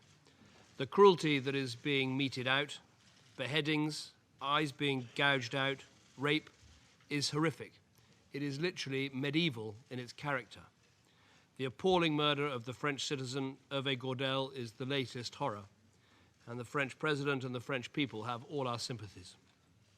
But one of the most disturbing aspects is how this conflict is sucking in our own young people from modern, prosperous societies, and the threat to our security from foreign fighters is far greater today than it's ever been in previous conflicts. And I pay tribute to President Obama for his personal leadership on this critical issue. It is an issue that affects us all. The overall figures have been given, but let me say that from my own country, it is 500 of these fanatics have gone to Syria and Iraq. And the shocking murders of James Foley, Stephen Sotloff, and David Haynes by a fighter with an apparent British accent underlines the sinister, direct nature of this threat. British people are sickened that a British citizen could be involved in murdering people, including a fellow British citizen who had gone to Syria to help people in this way. It is the very opposite of what our peaceful, tolerant country stands for. So we need a response that involves every part of government and society, and every country involved in the widest possible international coalition. There are no easy answers or quick fixes, and I believe we'll be dealing with the effects of this threat for years, because as has been said, this is not just about ISIL, it's about Al-Shabaab, it's about Boko Haram, it's about Al-Qaeda. Everywhere there is conflict, everywhere there is poor governance, the poisonous narrative of Islamist extremism has taken hold. But I believe there are 3 things that we can do. First, we must reinforce our counter-terrorist efforts to prevent attacks and hunt down those who are planning them. For our part in the United Kingdom, we're introducing new powers to strengthen our ability to seize passports and stop suspects from traveling, to allow us to temporarily prevent some British nationals getting back into the country, to ensure that airlines comply with our no-fly lists and security screening arrangements, and to enable our police and security services to apply for stronger locational constraints on those remaining in the UK but who pose a risk. But second, and I believe crucially, we must defeat the poisonous ideology of extremism That is the root cause of this terrorist threat. Yes, there are the websites and the preachers of violence and violent extremism, and of course those must be taken down. But as the evidence emerges about the backgrounds of those convicted of terrorist offences, it is clear that many of them were initially influenced by preachers who claim not to encourage violence, but whose worldview can be used as a justification for it. And we know what this worldview is: the peddling of lies, that 9/11 was a Jewish plot or the 7/7 London attacks were staged. The idea that Muslims are persecuted all over the world as a deliberate act of Western policy. The concept of inevitable clash of civilization. We must be clear that to defeat the ideology of extremism, we need to deal with all forms of extremism, not just violent extremism. That means banning preachers of hate from coming to our countries. It means proscribing organizations that incite terrorism against people at home and abroad. It means stopping extremists, whether violent or non-violent, from inciting hatred and intolerance in our schools, in our universities, and even sometimes in our prisons. In other words, firm, decisive action to protect and uphold the values of our free and democratic societies. And as has been said, we need to provide an alternative narrative, particularly for these young people. I was particularly struck by what you said, Secretary General, that missiles can kill terrorists, but governance can kill terrorism. And we have to say again and again that this has nothing to do with the religion of Islam, a religion of peace. And we need Muslim country after Muslim country and Muslim leader after Muslim leader to speak out, as the King of Jordan did so clearly today, condemning these people that say they speak in the name of Islam when they do no such thing. Third and finally, as well as the action we each take individually in our own countries, we must do much more working together to defeat this threat. The defeat of ISIL will only come about if we use all of the weapons at our disposal. Yes, sanctions against ISIL and al-Nusra, and I believe we should do more. But we must use our aid to feed and help the afflicted. We must use our diplomacy and political settlements to strengthen the countries of the region. And we need governments that represent all of their people and, yes, deal with their grievances. The United Kingdom is committed to meeting this challenge. Only a coherent, coordinated response can tackle what is truly a global and indiscriminate threat. It must be one part of the comprehensive strategy we have to dismantle and destroy ISIL.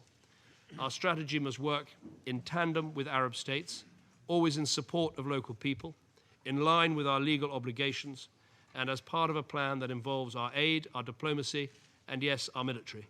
We need to act, and we need to act now. Thank you. I thank His Excellency Prime Minister Cameron for his statement. I give the floor now to His Excellency Mr. Tony Abbott, Prime Minister of the Commonwealth of Australia. Well, I'm happy to be here at your urging, Mr. President. It is the weightiest of matters that brings us together today. Right now, thousands of misguided people from around the world are joining terrorist groups in Syria and Iraq because they claim Islam is under threat and because they're excited by the prospect of battle. But whatever they think or say, these terrorists aren't fighting for God or for religious faith. At the heart of every terrorist group is an infatuation with death. What else can explain the beheadings, crucifixions, mass executions, rapes and sexual slavery in every town and city that's fallen to the terrorist movement now entrenched in eastern Syria and northern Iraq? A terrorist movement calling itself Islamic State insults Islam and it mocks the duties of a legitimate state towards its citizens. And to use this term is to dignify a death cult that in declaring itself a caliphate has declared war on the world. So countries do need to work together to defeat it, because about 80 nations have citizens fighting with ISIL and every country is a potential target. Last week, an Australian operative in Syria instructed his local network to conduct demonstration killings. And this week, an Australian terror suspect savagely attacked 2 policemen. Now, it's hard to imagine that citizens of a pluralist democracy could have succumbed to such delusions yet clearly they have. The Australian government will be utterly unflinching towards anything that threatens our future as a free, fair and multicultural society, a beacon of hope, an exemplar of unity in diversity. Already more than 60 Australians are fighting with ISIL and al-Nusra. More than 60 Australians have had their passports suspended to prevent them from joining terrorist groups in the Middle East. Our laws are changing to ensure that foreign fighters returning home can be arrested, prosecuted and jailed for a very long time indeed. But we aren't just dealing with potential terrorists at home, we're tackling their inspiration abroad. Our combat aircraft and special forces are now in the Middle East, preparing to join the international coalition to disrupt and degrade ISIL at the request of the Iraqi government. I congratulate you, Mr. President, for the leadership you've shown in assembling a broad coalition. The participation of Middle Eastern countries in this week's strike on ISIL in Syria is the clearest possible demonstration that the West can't solve this problem alone and won't have to. Our goal is not to change people, but to protect them. It's not to change governments, but to combat terrorism. Governments that don't commit genocide against their own people, nor permit terrorism against ours. That's all we seek. But even in what seem to be darkening times, there are grounds for hope. The ISIL horror has generated all but universal revulsion. Muslim leaders from Prime Minister Najib of Malaysia and President Yudhoyono of Indonesia to the Grand Mufti of Australia have declared that the ISIL movement is against God, against Islam and against our common humanity. Perhaps the realisation is now dawning for all peoples, all cultures and all faiths that it can never be right to kill in the name of God, and that would be a moral victory far surpassing any military success. Thank you, Mr. President. I thank His Excellency Prime Minister Abbott for his statement. I give now the floor to His Excellency Mr. Javier Beitel, Prime Minister of the Grand Duchy of Luxembourg. Merci, Monsieur le Président. Thank you, Mr. President.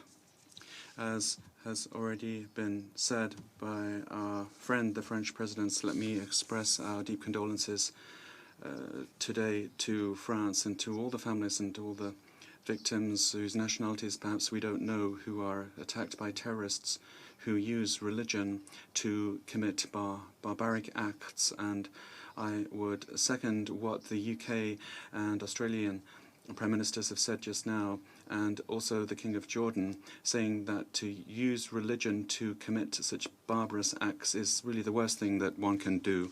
I would also like to thank you for having taken the initiative to convene the Security Council Summit. This summit is an opportunity for me to affirm the full commitment of Luxembourg to counter the threat posed by foreign terrorist fighters. It is a threat that has considerably increased in recent months.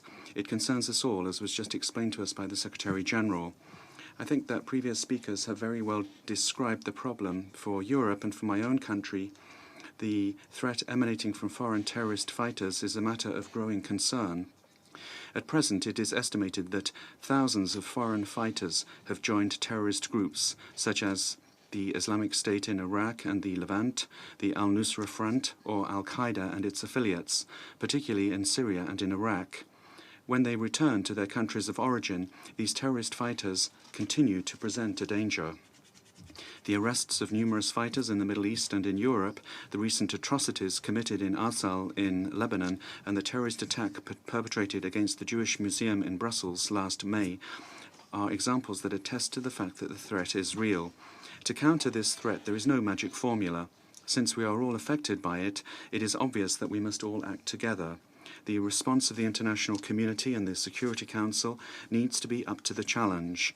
In this regard, I welcome Resolution 2178, which we have just unanimously adopted at the initiative of the United States, and which Luxembourg has been honoured to co-sponsor. As for the actions we should undertake going forward, I see three priorities. First, we must intensify our efforts to prevent radicalization, which could lead to terrorism, and to counter violent extremism. Why and how does a young person whose record was flawless yesterday become a terrorist tomorrow? In Europe, a radicalization awareness network has been put in place by the European Commission, following an approach based on support of local communities. This network connects those who are in direct contact with targeted individuals or vulnerable groups of the population in order to facilitate the exchange of experiences and best practices. This network is part of the prevention strand of the European Union counter-terrorism strategy. It should be strengthened. This is a long-term effort which we intend to pursue, including when Luxembourg assumes the presidency of the Council of the European Union during the second half of 2015. A second priority, we must make every effort to try to prevent those who want to leave to fight with terrorist groups from traveling to conflict zones. To this end, we need to strengthen the exchange of information and cooperation among member states. The European Union is actively working on this. We also need to put in place sufficiently robust legislation in order to ensure that foreign terrorist fighters can be effectively prosecuted and brought to justice on their return. In Luxembourg, the incitement to commit a terrorist act, terrorist recruitment, or the creation of a terrorist group, as well as terrorist training, constitute criminal offences. My government is already working on updating the criminal code in order to fully take into account the threat of foreign terrorist fighters, in accordance with the provisions of the resolution which we have just adopted. Third priority. We must redouble our efforts to dry up the sources of financing of foreign terrorist fighters. As an international financial centre, Luxembourg is conscious of its special responsibilities in this regard. My country has adopted a full and consistent arsenal of legislative and regulatory measures in the fight against money laundering and terrorist financing. And we are paying particular attention to their effective implementation. These measures fully take into account the recommendations of the Financial Action Task Force, FATF. Mr. President, I would like to conclude by stressing an essential point.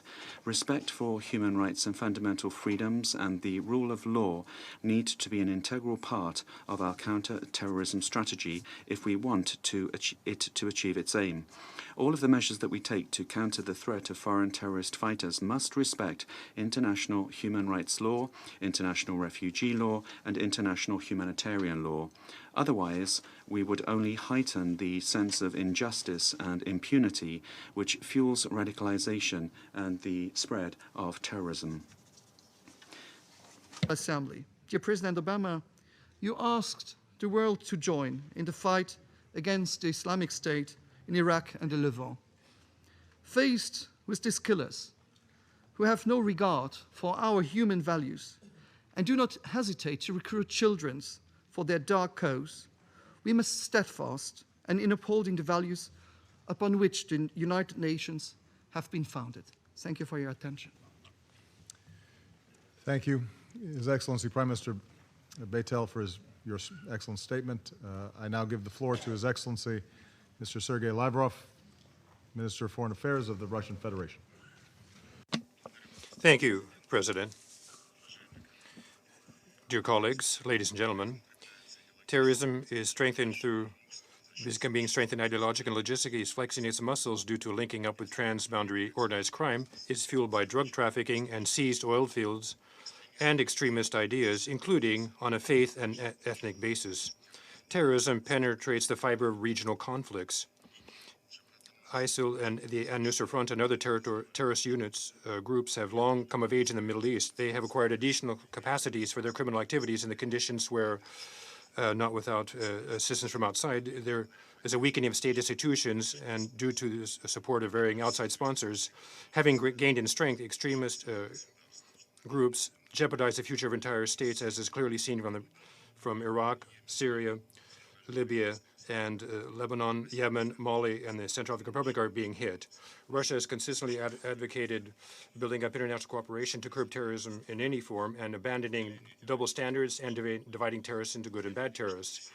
We need all states to consciously implement their resolutions and decisions of the UN Security Council that call for ending incitement to terrorism and closing off all channels of illegal oil trafficking, and that establish sanctions against the Taliban and Al-Qaeda, and also that prohibit the dissemination of weapons from Libya. We supported the resolution 2170 that is aimed at ratcheting up the sanctions pressure on terrorists that are operating in Syria and Iraq.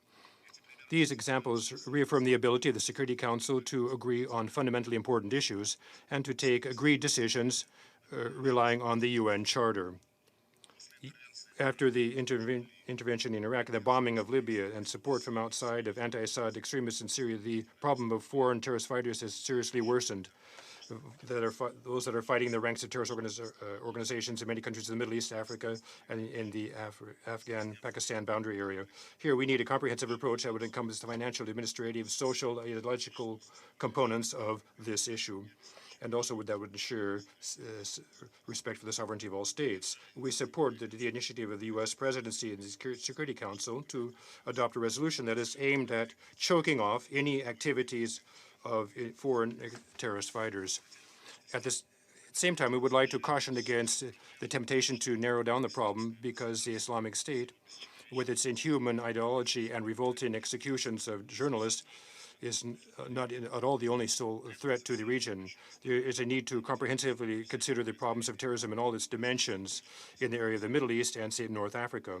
We propose to establish under UN auspices a representative forum involving countries of the region, the African Union, the League of Arab States, the permanent 5 members of the UN Security Council, and other stakeholders. The agenda of this forum also should address long-standing conflicts, the primary of them being the Arab-Israeli conflict. It is specifically the failure to resolve the Palestinian issue for many decades that is, according to a widely held viewpoint, one of the primary reasons enabling terrorists to receive moral support and to recruit ever new members into their ranks. We call for looking at the deep-rooted causes of the problems and avoid responding solely to their symptoms. We'll be prepared to cooperate on an equitable basis, beginning with an honest, joint analysis of the situation as to how this problem came up and how to work our way out of this chaos. Thank you for your attention. I thank His Excellency Mr. Lavrov for his statement. I now give the floor to His Excellency Mr. Wang Yi, Minister of Foreign Affairs of the People's Republic of China. Mr. President, China supports the convocation and at the initiative of the United States of the UN Security Council Summit on Terrorism, as well as the resolution adopted by the Security Council today. This resolution, which reflects the common will of the international community, should be implemented effectively and in a comprehensive and balanced manner. Mr. President, terrorists defy the fundamental human rights and challenge the bottom line of human civilization. As such, they are the common enemy of all mankind. 13 years ago, Al-Qaeda launched the 9/11 attacks in this very city. The incident shocked the entire world and took away over 3,000 innocent lives. Since the end of last year, the East Turkestan terrorists have instigated, orchestrated, and carried out numerous violent attacks inside China and caused heavy casualties. Today, a new terrorist incident took place.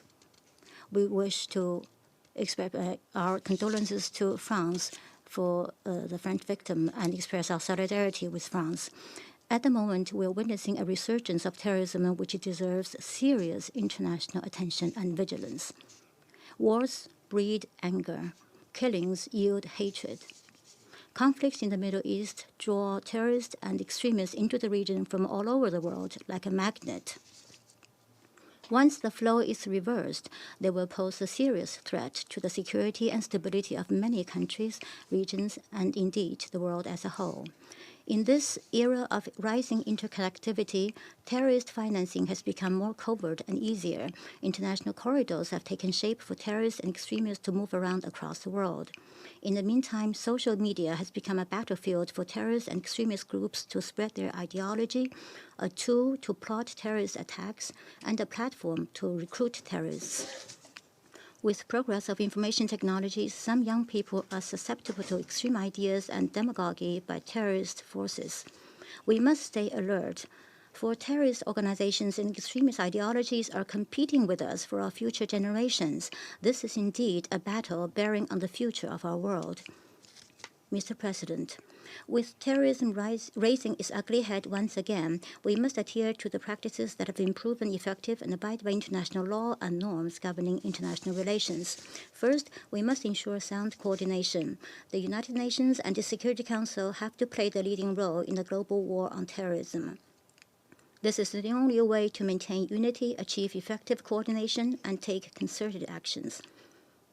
Second, we must adopt a multi-pronged approach. The global war on terrorism should be fought with an integrated approach that includes measures taken in the political, security, economic, financial, intelligence, and ideological fields with a view to addressing both the symptoms and root causes of terrorism, especially removing its root causes and breeding ground. Military actions must comply with the UN Charter and the relevant Security Council resolutions. Third, we must follow a consistent standard. Any act of terrorism, in whatever form, whenever and wherever it is committed, and whomever or whatever it is targeted against, must be fought. No double standards should be adopted. Still less should terrorism be identified with any particular ethnic group or religion. Mr. President, faced with the new trends and new developments of terrorism, we must come up with new thinking and new steps in response. In this connection, China wishes to propose the following. First, we should step up information gathering and sharing. Full scope should be given to the advantages of the UN and relevant international institutions on such matters as establishing a counterterrorism database and information exchange platform, so as to step up sharing of information resources and intelligence analysis. Second, we should strengthen counterterrorism on the Internet. Resolute measures should be taken to stop the use of social media to spread extremist ideas, especially the releasing of audio and video materials of violence and terror. Internet companies and operators should exercise self-discipline. To this end, it is imperative to formulate as soon as possible a code of conduct for the global cyber industry. China will host the symposium on countering terrorist use of the Internet within the framework of the Global Counterterrorism Forum in Beijing later this year. Third, we must block the channels of terrorist movement and financing of terrorism.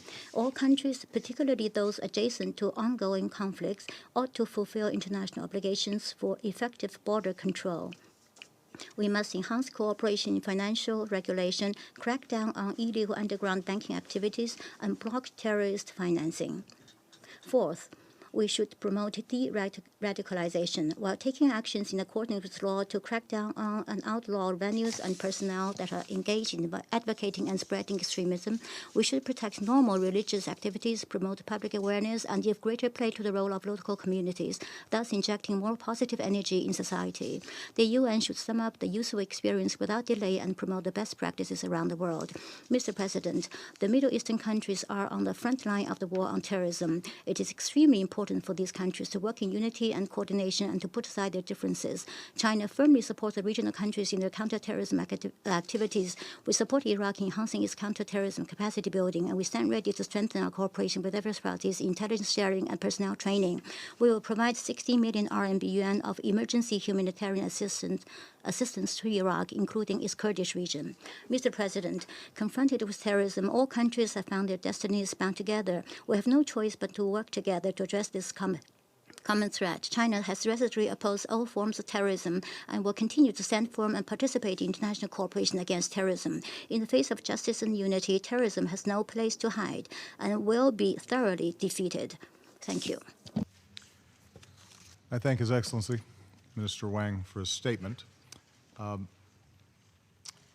Two matters I want to mention before we go to our next speaker. First, I said earlier that we had 101 co-sponsors for this resolution. I've just received an update that we now have 104, and I think it's worth noting the overwhelming interest and support in this issue. And consistent with our earlier agreement and past precedent, as I mentioned, we have opened this forum to leaders of countries that are not currently on the Council, but obviously have an extraordinary deep interest not only in the problem that we've discussed today, the issue of foreign fighters, but also are critical in us solving this problem. And so I want to now welcome and give the floor to His Excellency, Mr. Haider al-Abadi, Prime Minister of the Republic of Iraq. بسم الله الرحمن الرحيم السيد الرئيس السيدات والسادة. In the name of God, the merciful, the compassionate, Mr. President, distinguished members of the Security Council, ladies and gentlemen, I thank you for holding this meeting, which reflects your attention to the question of terrorism. And I thank you for your invitation to Iraq to attend this high-level meeting. And I thank you personally, Mr. President, for the support you provide to Iraq to confront terrorism. Iraq today stands in the first line of confrontation against terrorism and against the Islamic State of Iraq and Levant organization, which has attacked Iraq and displaced thousands of its citizens in the north, in Mosul, and in the occupied areas, and has killed hundreds of our citizens on sectarian basis in Tel Afar and others, and has targeted religious minorities like the Shabak, the Yazidis, and the Christians, and others, where these areas have suffered a sectarian and religious cleansing that changed its demographics and destroyed its cultural and religious legacies, in addition to the booby-trapped cars that explode every day, targeting and killing tens in the streets of Baghdad, Babylon, Tushomato, and other various cities and towns in Iraq.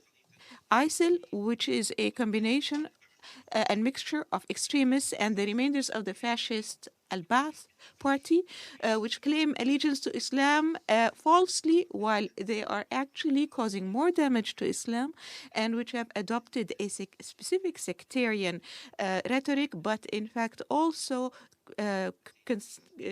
create a threat to all these sects and groups of Iraq. This organization is not an internal Iraqi organization. It is a transnational organization that derives its strength from, one, the ideological cover consisting of takfiri religious opinions that provide hatred for the other and finding pleasure in shedding blood and beheading others.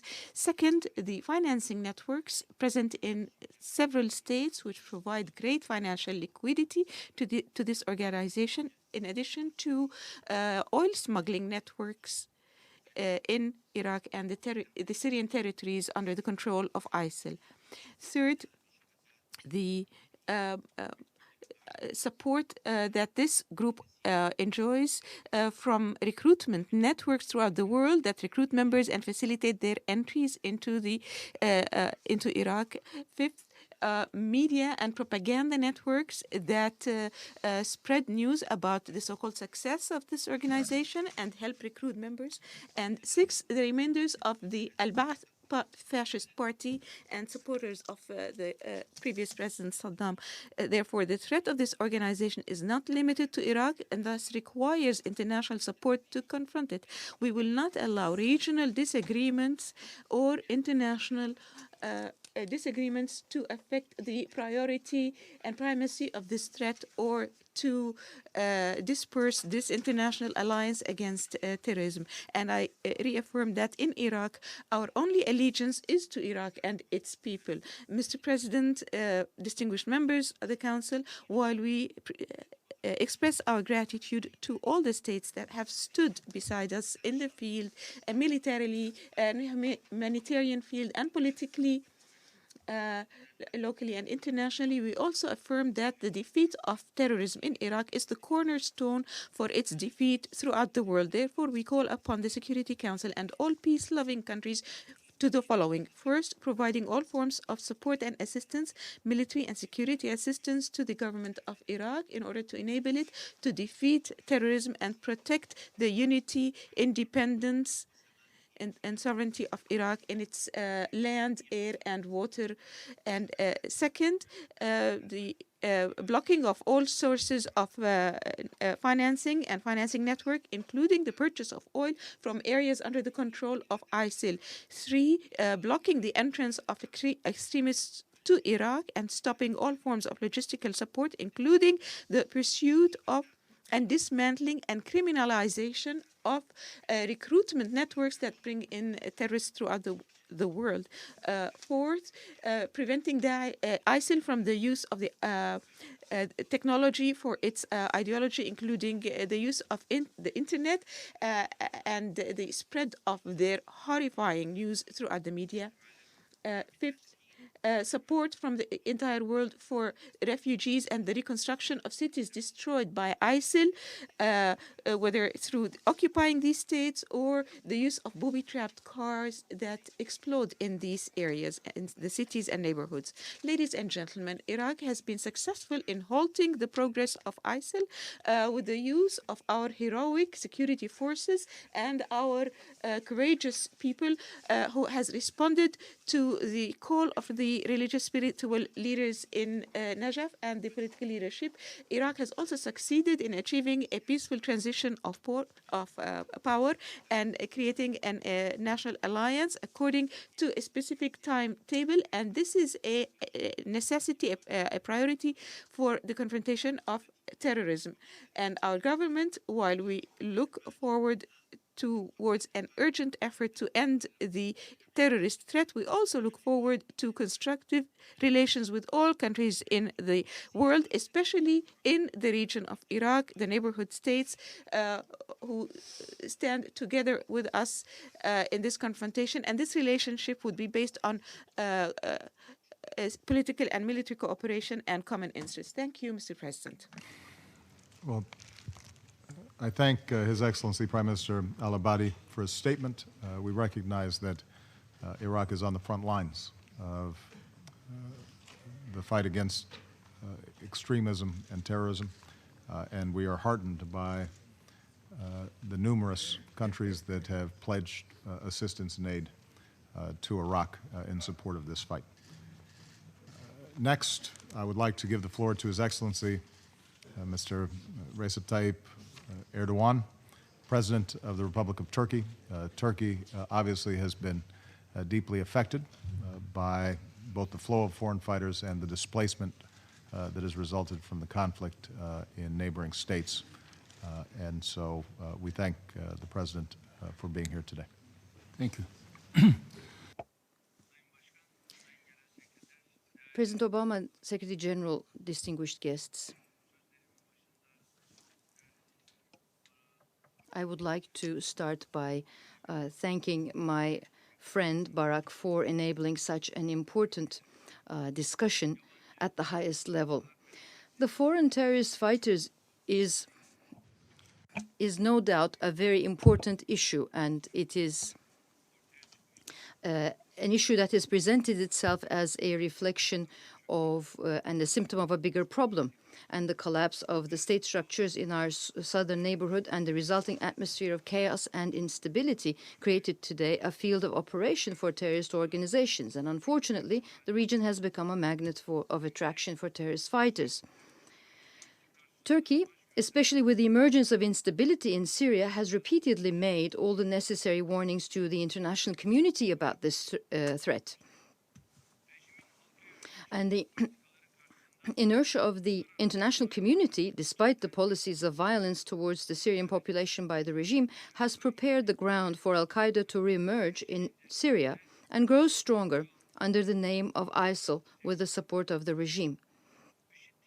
The spread of ISIL's threat towards Iraq is a result of conditions on the ground and has been nurtured by the earlier sectarian policies of the previous government. And so, under these circumstances, the international community has to work together because all problems can be overcome if the international community works together. We have to have a long-term approach, a comprehensive and realistic approach in order to overcome this threat. And Turkey has been taking a leading role in this direction, and Turkey has been working to prevent the flow of foreign fighters towards the region for quite a long time. But this is not a fight to be carried out solely by Turkey. The threat of foreign terrorist fighters starts the moment these individuals depart from the source countries. Thus, the combat against these individuals should start in the source countries, and our initial target, therefore, for us is to prevent their entry into Turkey. And for a long time, we have been calling upon the countries concerned to cooperate with us on this topic. But unfortunately, a timely reaction has not been shown on this issue either. And upon the deterioration of the situation, we finally witnessed recently an increased share of information from the source countries. And thanks to this, and within the scope of our struggle against the foreign terrorist fighters, around 6,300 individuals have been included in the no-entry list, and close to 1,000 foreigners have been deported, and we have established risk analysis groups at the airports. I'd like to once again emphasize that we can stop this flow of foreign terrorist fighters, only if our friends and partners awaiting our cooperation show themselves a spirit of cooperation as well.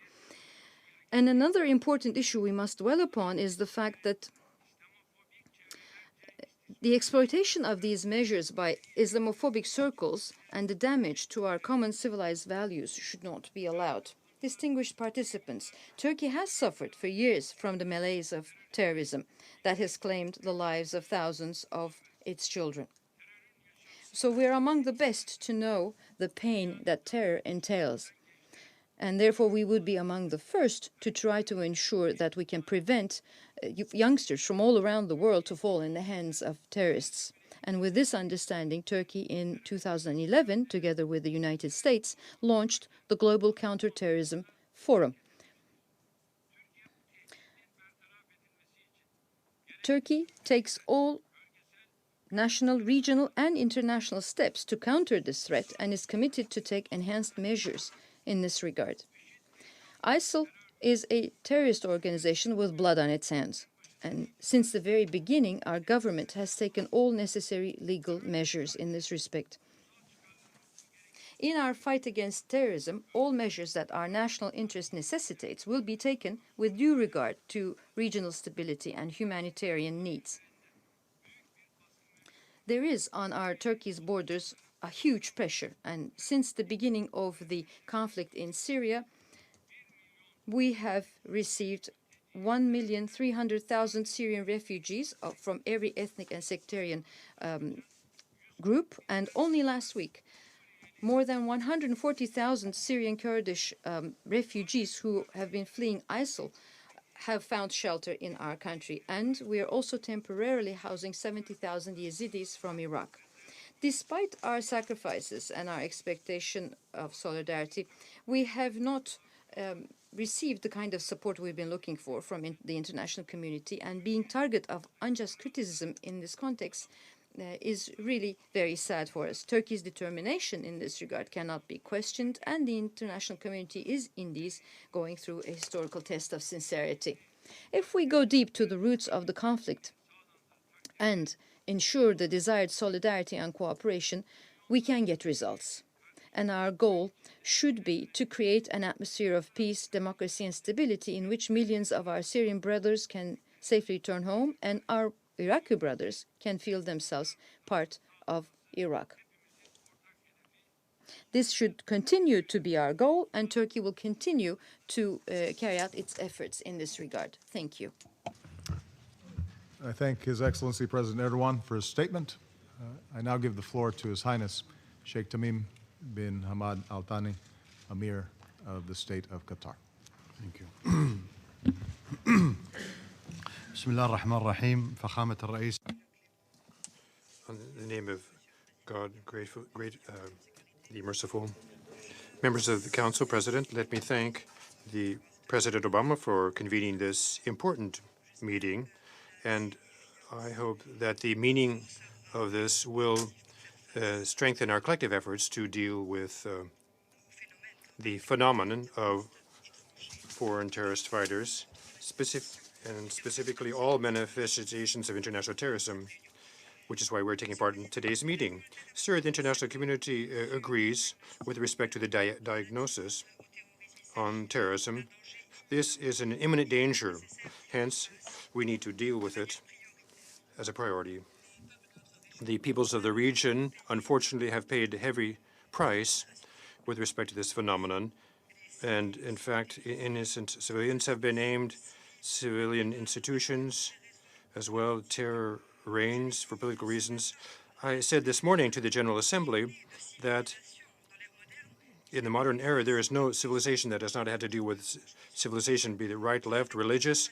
It would be a fatal mistake to attach this kind of political violence to one culture, one religion, or one nationality, whatever they be.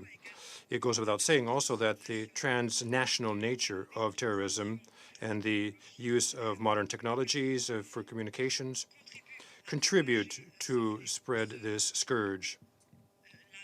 This makes the response impossible, essentially, without international solidarity. We believe in Qatar that we are an integral part of international solidarity to deal with terrorism. And we will deal with this nationally and internationally by working with the international efforts. President, there is no other choice but the security response, even military urgent response, given the imminent threat posed by terrorist groups who recruit and transport terrorist combatants across borders. The current state of alert, though, should not make us forget the origins or the motivations for this phenomenon. In fact, terrorism should be a very rare, exceptional phenomenon. However, when we see that terrorist groups have under them entire populations and territories in certain countries, well, then this is only possible when the state is absent, when there's a political vacuum, or when they become an instrument of murder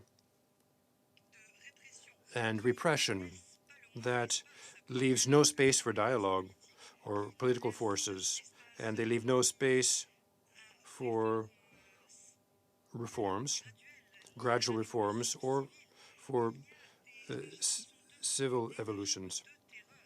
There are regimes of terror killing their own people, and if the efforts aimed at eradicating terrorism need to bear fruit, we will have to come back to restoring the state. This is a unifying framework that should not deal with repression and should help us to deal with terrorism. We cannot wait until more people are killed. We cannot overcome terrorism unless societies affected by this phenomenon respond to the bloody repressions such as that we see in Syria, or the kind that we are witnessing in Iraq, particularly with respect to the rejection of other people if their religion is different. Sir, in this regard, we need to refer to the following items. We, through past experience, have learned that military action is not the sole solution. This needs to be done within the framework of political solutions that open the door to a better future. In fact, violence leads to violence, and therefore it is necessary to follow the political path. Secondly, for policy, the political aspect to have popular support, it needs to be credible, and we should avoid double standards. When civilians are aimed, then the response needs to be the same, regardless of the origins of this violence against civilians. And one cannot stand by while thousands are killed. There's always an explanation for this, but I fear that this gives a sense that there is a double standard.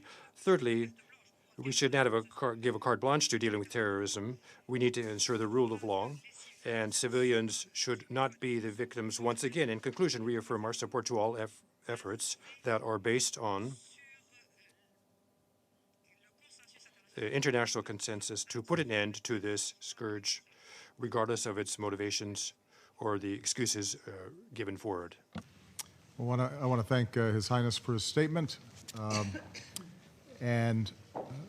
Unfortunately, I am being called to deliver another address and participate in another UN forum. So my able Secretary of State, John Kerry, will be taking the chair. I want to say to my friends, the leaders of Kenya, Bulgaria and Moldova, as well as I see my good friend Stephen Harper from Canada and other heads of state. We very much welcome your commitment and your participation in this forum, and I want to thank the entire Security Council for the seriousness with which we've tackled this problem. I will note that it is very rare where the United Nations achieves the kind of consensus that we see represented in this resolution. And I think if you look at all the statements that have been made today, several themes stand out. Number one, that the brand of violent extreme terrorism that is represented by ISIL is something that must be rejected by all of us in the civilized world. Number two, that in addition to militarily dealing with the challenges, we are also going to have to change hearts and minds. And that requires a wide range of strategies. And this resolution commits each of us to find tools to counter the radicalization that can lead to the recruitment of young people who obviously we want taking a better path in life. I want to reaffirm that the United States will be committed not simply to a military approach, but that we also are deeply committed to working with every single country that's prepared to cooperate in making sure that the scourge of terrorism and the use of foreign fighters for perverted ambitions is thwarted, and that we are going to make sure that we reach out to each of you individually to find out how we can be helpful and cooperative with you.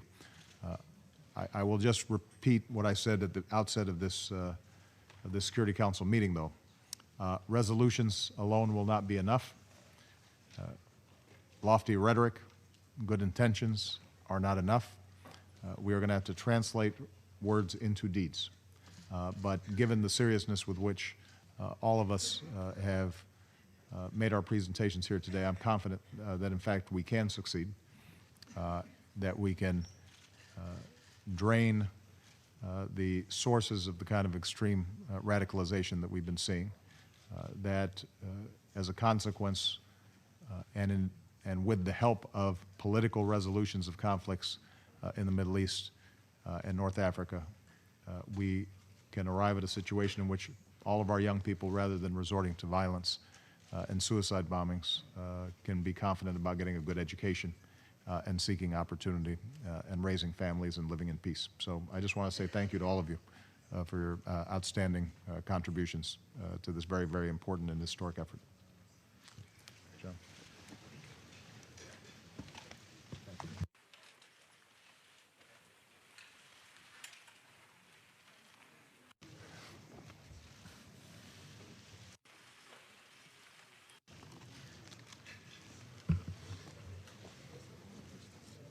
Let me express my appreciation to the heads of state, heads of government, and ministers who have waited very, very patiently to take part in this. And we want to emphasize to everybody the importance of all of these statements being part of the record. This is an important record to build, and we look forward to all of the speakers yet to come. I will be here for a portion of that, at which time I have to go to a London 11 meeting on Syria, and our able ambassador, Samantha Power, will continue to chair. But as I say, we are very intent on receiving all of these statements orally, because this is a very important recording of the seriousness with which each country takes these responsibilities. I give the floor now to His Excellency, Mr. Rosen Plevnev, President of the Republic of Bulgaria. Mr. Chairman,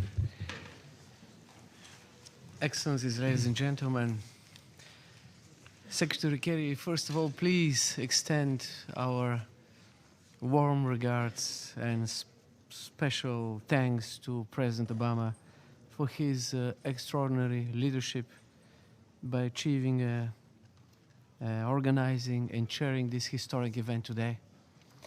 I would like also to extend our condolences to our friends and the people of France for the victim of brutal terrorist murder. The resolution just adopted by this highly respected body and co-sponsored by Bulgaria represents the international community's decisive stance on the foreign terrorist fighter phenomenon. This resolution further develops the UN counterterrorism framework and highlights the need for strengthened legal measures both at national and international level. Foreign terrorist fighters pose a very serious threat not only to their countries and regions, but also regionally and globally. Therefore, determined action is required. My country and no other country is immune, and international cooperation and exchange of operative information as prescribed by this resolution just adopted is more than necessary. The terrorist attacks happen everywhere. My country is not immune, and we have seen in July 2012 at the airport of Sarajevo another proof of spread of recruitment of foreign fighters for terrorism, for committing acts of murder and brutal violence. We've seen the ugly face of terrorism in my country. The foreign terrorist fighter phenomenon cannot be attributed to any region, ethnically or religion. In this regard, the Bulgarian religious community has taken a firm and united position on illustrating and with a clear declaration and decision that was adopted by the Bulgarian General Mufti and supported by the National Council of the Religious Communities in Bulgaria, which condemned in the strongest possible terms the activities of ISIL. I'm so proud to be a president of a country where different religious groups live peacefully together and when they have acted immediately and decisively together. Combating extremism requires urgent preventive measures such as supporting institution building, promoting respect for human rights, social inclusion and cohesion, and cooperation with regional and global partners. By this resolution, the international community provides for a longer-term and strategic international response to this phenomenon. Therefore, all states must ensure that an adequate counterterrorism legal and institutional architecture, both on national and on global level, be in place and systematically strengthened and improved. Bulgarian government will urgently propose national legislative measures to this end. I thank you very much. I thank His Excellency President Plevnev very much, the President of Bulgaria. Thank you. I give the floor now to His Excellency Uhuru Kenyatta, President of the Republic of Kenya. Thank you, Mr. Chairman, Your Excellencies. Last weekend, Kenya commemorated the heinous attack on the Westgate Mall that left 67 people from 13 different nationalities dead. Half the terrorists who executed that Westgate attack were foreigners drawn from ranks that had come to fight alongside Al-Shabaab. Tragically, the pool of foreign fighters is also being drawn from our own children in Kenya and the region. The alarming rise of ISIL is also driven by the phenomenon of foreign fighters, and it awakens us to the speed at which terrorist organizations are evolving. No doubt a greater risk lies in the fighters returning to their homelands or finding new operating spaces to carry out their terrorist attacks. Such is the threat that we face from foreign fighters and operatives who in the past have killed hundreds of our citizens. Our conviction is strong that enforceable action must be taken to tackle terror groups and the phenomenon of foreign fighters. It is informed by our experience that terrorist groups are ever evolving into new forms in response to opportunity. For instance, the closer collaboration of Al-Shabaab with Al-Qaeda has strengthened links with other Al-Qaeda affiliates, allowing for increased movement of foreign fighters and weapons. It has also renewed its strategic and communication capabilities. The risk is growing, and we are all in its path. We are geographically close to Al-Shabaab Somali camps. Our status as a democracy, which terrorists associate with the West, is also making us a target. Our deepening democracy and our growing prosperity are an anathema to terrorists. The fragile security environment in Somalia continues to afford Al-Shabaab a safe haven to operate. Kenya has, in cooperation with other regional countries within AMISOM, as well as with the Somali National Army, continued to undertake campaigns that are degrading its capability. We wish to underscore that sufficient support to the ongoing AMISOM operations and stabilization efforts is integral to securing Somalia and denying the fighters operational space. In the light of this imperative, we also strongly urge for expanded support for AMISOM, particularly in enabling ready access to force multipliers in the form of air and maritime support.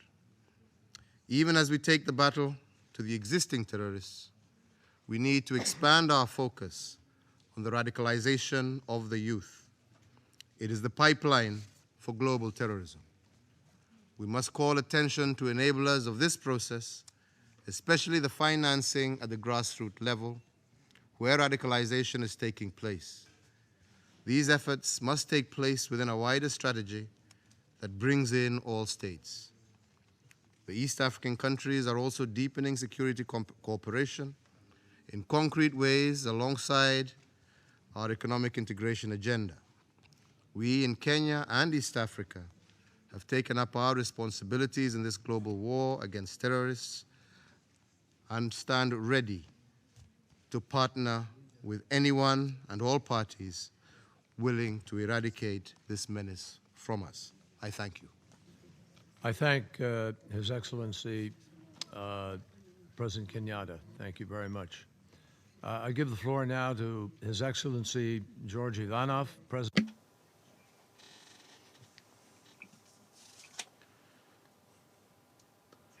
Esteemed Excellencies, ladies and gentlemen, Southeast European countries are facing a serious threat. The Balkan region is the first in Europe that is on the bloody map of the so-called Islamic Caliphate. I have to say with concern that the Balkans are already becoming a base for recruitment and radicalization of new foreign fighters for global jihad. The foreign fighters from the Balkans at ISIL and Jabhat al-Nusra are grouped into ethno-national platoons to export jihadist ideology back in their home countries and thus serve the wider goals of jihadism. No one can tell with certainty the exact number of foreign fighters from the Balkans in the military operations in Iraq and Syria. Their number is constantly increasing, and we cannot count them any longer. Among them are jihadists ready for carrying out military operations for defensive and offensive jihad. Their interaction with foreign fighters builds a multinational structure that poses risk and danger. They have their external network of supporters in the West, have the capability to plan, support, and conduct attacks against the West or their areas of interest. Some have been there for 3 years. Others are joining them now. Some are there to stay, but some are likely to return to the Balkans, and when they come back, they will bring along their hatred of diversity, their devastating ideology, which will infect our vulnerable societies and states. Esteemed Excellencies, for the time being, the Balkan region does not represent an operational base for international terrorist networks. However, we should be aware that this is not a temporary but a permanent threat we must be prepared for. We must not rule out as impossible the 6 scenarios and verbal threats of foreign fighters for the creation of a so-called Balkan Caliphate. We are under a constant threat. Our region and our countries are not prepared for this threat. This is the diagnosis of the disease we are faced with. But is there a remedy? I am confident that the remedy consists of 3 essential steps. First, the legal blockade of the rightfully deserved membership of the Republic of Macedonia in NATO is a serious blockade of peace, security and stability in the Balkans. At the beginning, we were blocked in the United Nations because of the name of the country. We are now blocked in NATO and the European Union, not just because of the name, but also because of the identity and language of the citizens. The blockade is a result of breach of resolutions 817 and 845 of 1993, adopted exactly by the United Nations Security Council. The violation of the 1995 Interim Accord, deposited here in the United Nations, and violation of the judgment of December 5, 2011, passed by the International Court of Justice, one of the principal organs of the United Nations. These are the reasons why we cannot find a mutually acceptable solution in these 21 years. But at the same time, these are the reasons why there is an ambience of insecurity and instability in our region. Therefore, this Council can and must contribute to peace, security and stability in the Balkans. I urge and expect the Security Council to be persistent on the unconditional respect for its resolutions. I expect the Security Council to be involved in view of respect for the verdict of the International Court of Justice in the case of Macedonia. Second, accelerate the integration of the Republic of Macedonia and the other Balkan countries into the European Union. Postponing the enlargement, the Union is creating a vacuum in the historically most porous geopolitical space. And we all know that there is no vacuum in geopolitical space. Sooner or later, the vacuum tends to be filled. The European Union must not forget that the Balkans is part of Europe, and that by postponing the enlargement, it creates a problem on its own territory. It is necessary that all of the Western Balkan countries are integrated into the European Union as soon as possible. Third, we believe it is necessary to establish a regional counter-terrorism center in the countries of Western Balkans that would work on, first, identification of threats and assessment of terrorism threats. Second, operational coordination with a single center that would operationally monitor terrorism threats to targets on a geographical principle. This center would perform operative cooperation of intelligence on terrorist groups, their networks, locations, capacities, and intentions, which would provide early warning, prevention, and coordination of activities between law enforcement and intelligence services. Ladies and gentlemen, there is no longer time and excuses for blocking the European and Euro-Atlantic integrations and initiatives. Our region is vulnerable, and so is Europe. It is necessary to strengthen the institutions of the system in all Western Balkan countries by funding programs for de-radicalization and counter-radicalization in order to ensure early prevention and deployment of counter-measures through programs and action plans. Alone, we do not have the capacity to respond and address to this threat. We have limited financial capacity. Therefore, we need partners to build capacity and counter violent extremism. We can deprive terrorist groups of one resource that is most precious to them, new recruits, by reducing sympathy and support for extremism. We must be responsible. We must help each other. Stability and security of each state is an important link in the whole region. Thank you. His Excellency, President Ivanov, thank you very much for your statement. It's now my pleasure to give the floor to His Excellency, Mr. Stephen Harper, the Prime Minister of Canada. Thank you, merci. I am pleased for the leadership that demonstrated by the Security Council and you, Secretary Kerry, and of course the President Obama, by convening this meeting and by giving the invitation to other countries as well. The threat posed by foreign terrorist fighters is a source of great concern. The conflict in Syria and in Iraq calls upon increasing people worldwide. This includes Canada. The number of foreign fighters in Syria and Iraq is, of course, not only aggravating an already dangerous regional security situation, but for us, it involves the risks that individuals may return home with knowledge and experience gained in terrorist activities to motivate and recruit others and potentially to conduct attacks.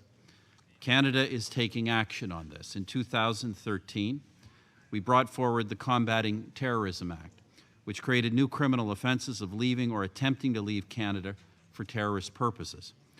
Recent amendments to the Citizenship Act will also enable us to revoke citizenship from dual citizens and to deny it to permanent residents who are convicted of terrorism offenses. We're also using existing tools to take appropriate action to counter foreign fighter threats, including passport revocation, the listing of terrorist entities under the criminal code, and the supporting capacity building initiatives abroad. And as we go forward, we are examining how to strengthen all of these and other tools. Of course, terrorism and crime for terrorist purposes cannot, as has been recognized here, be prevented by security and law enforcement alone. It is also essential to support the effort of prevention, to fight violent extremism before certain individuals become foreign fighters. That in Canada, our security and intelligence agencies work well and work most particularly well with our Muslim communities in identifying such threats. It's also important, of course, that we track and squeeze off terrorist financing wherever possible. Mr. Secretary, Canada is pleased to co-sponsor the resolution today and to support efforts to improve the international response to the foreign fighter phenomenon. Of course, we will also continue to work with the government of the United States, the government of Iraq, and our other friends and allies in a range of humanitarian, political, and military assistance to those fighting this phenomenon in the region. Merci. Thank you. Your Excellency, Mr. Prime Minister, thank you very, very much for your statement. Thank you for your support. As I give the floor to His Excellency, the Prime Minister of the Kingdom of Netherlands, Mr. Mark Rutte, I want to express my apologies to the other Prime Ministers, to my good friend, Mr. Ben Kiran, the head of government of Morocco, for the fact that I'm being called to this meeting on Syria. Ambassador Power sits as a member of the President's cabinet, and I'm privileged to turn the chair over to her.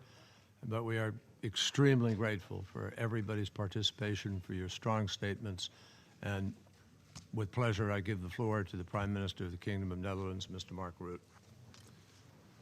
Mr. President, the direct threat posed by foreign terrorist fighters concerns us all. Both our international and our national security are at risk. As a country of origin for such fighters, the Netherlands raised its terrorist level to the second highest level 18 months ago. Our national security is directly affected by this issue. But most alarming of all is the situation in the conflict zones themselves. Innocent civilians are victims of merciless violence.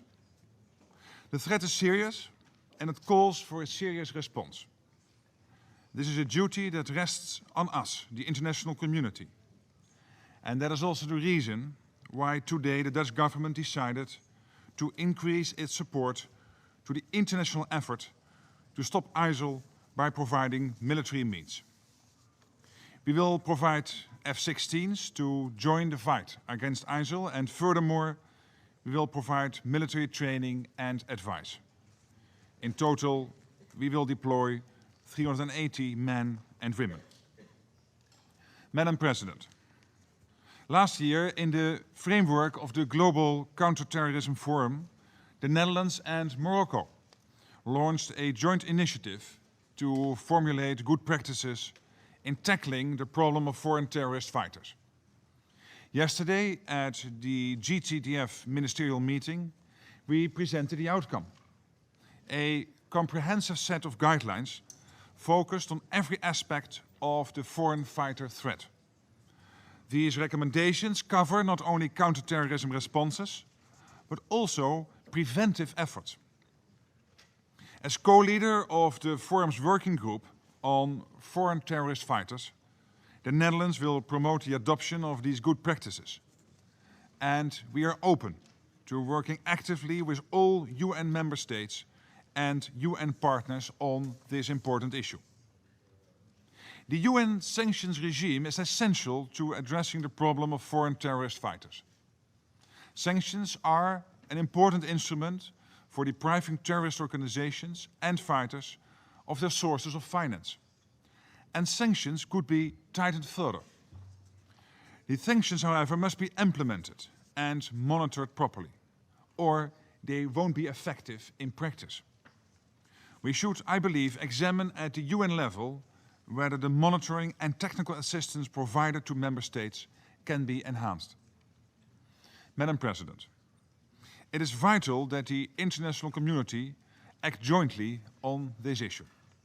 The resolution adopted today and co-sponsored by the Netherlands sends a strong signal that we should stand shoulder to shoulder to confront the threat posed by foreign terrorist fighters. Madam President, thank you. I thank His Excellency, the Prime Minister of the Netherlands, Prime Minister Rutte, for his statement. I now give the floor to His Excellency, Mr. Abdelilah Ben-Kiran, the Prime Minister of the Kingdom of Morocco. بسم الله الرحمن الرحيم. السيدة الرئيسة. In the name of God the Merciful, Madam President. The phenomenon of foreign terrorist fighters is not new, and regions like Afghanistan and North Africa have been witness to this. And this phenomenon has recently taken on a new dimension, particularly in the context of the Syrian and Iraqi crises. Then this phenomenon, which had begun as a local threat, a contained threat, has today become a danger for the origin countries, the transit countries, the resident countries, the destination countries, and the return countries. As a result, this high-level meeting of the Security Council comes just at the right point in terms of the local, international, regional initiatives that are aimed at adopting practical measures to deal with the phenomenon in the framework of the UN system, that is, this fight against terrorism. The international community has become united to provide a unified, decisive response to deal with the repercussions of this threat, being aware of the dangers and risks of this development. And this is seen very clearly in the Security Council's resolutions adopted in August, the meeting of Jeddah and Paris meetings. There are also the resolutions of the League of Arab States. Dealing with this phenomena cannot be limited to a security approach, though. Actually, this is a much more complex issue. Managing this requires establishing a strategy that takes into account the varying phases of extremism and polarization and recruitment, the fighting itself, and as well as the reintegration of these people. This phenomenon has developed in regions who did not know this at all. This is a phenomenon that one cannot attribute to just a specific religion or nationality of any kind. Therefore, we need to disseminate the principles of tolerance and openness. This is where the commander of the believers, His Majesty the King Mohammed VI, is working together with his brothers, the Arab states and the African states. Madam President, Morocco is prepared to take part and share its best practices and experiences developed within the framework of its national multidimensional strategy to counter terrorism. We have seen tangible results in terms of the effectiveness of this cooperation with the states whom we are working with. Morocco, which continues to be a victim of foreign terrorist fighter groups, is continuing to take practical measures to deal with the threat and relies on its national comprehensive counterterrorism strategy. We believe that the dismantling of recruitment cells and to deal with the transfer of fighters to conflict regions is the direct outcome of the efforts of the Moroccan authorities. The government of Morocco last week adopted a new bill to ratchet up our national efforts in order to deal with the threat posed by these fighters, and this within the framework of a holistic approach that is aimed at strengthening the legal and institutional framework. As part of implementation of our early and ongoing commitment to support international efforts to deal with terrorism, particularly the latest manifestations of it, we have undertaken major efforts to take part in bilateral, regional, and interregional cooperation. This in complementary to the international efforts that are being taken to deal with this phenomenon. The Kingdom of Morocco and the Netherlands, aware of the dangers and threats posed by this phenomenon, have launched an initiative within the framework of the Global Counterterrorism Forum. This is an initiative that has allowed us to have meetings in the United Arab Emirates, The Hague, and Marrakesh. The outcomes of this were seen yesterday, and we worked out a note, the Hague-Marrakesh Memorandum on good and more effective practices. Particularly, this has to do with the legal and security areas. And today's resolution notes this effort of Morocco and the Netherlands within the framework of the Global Counterterrorism Forum and encourages us to continue our cooperation, and particularly by bringing together experts. And in Marrakesh in December, Morocco, we will have the first meeting of the working group that was established as part of this forum. Then this will be followed by many meetings. We hope that we will be able to benefit from the support of all. Thank you. I thank His Excellency, the Prime Minister of Morocco, for his statement.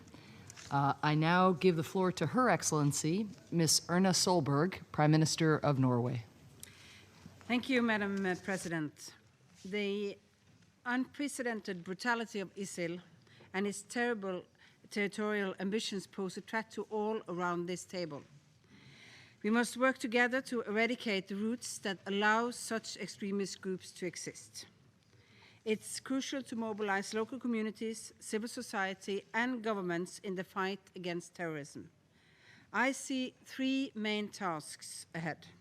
For the first, terrorism must be fought in Iraq and in the wider region.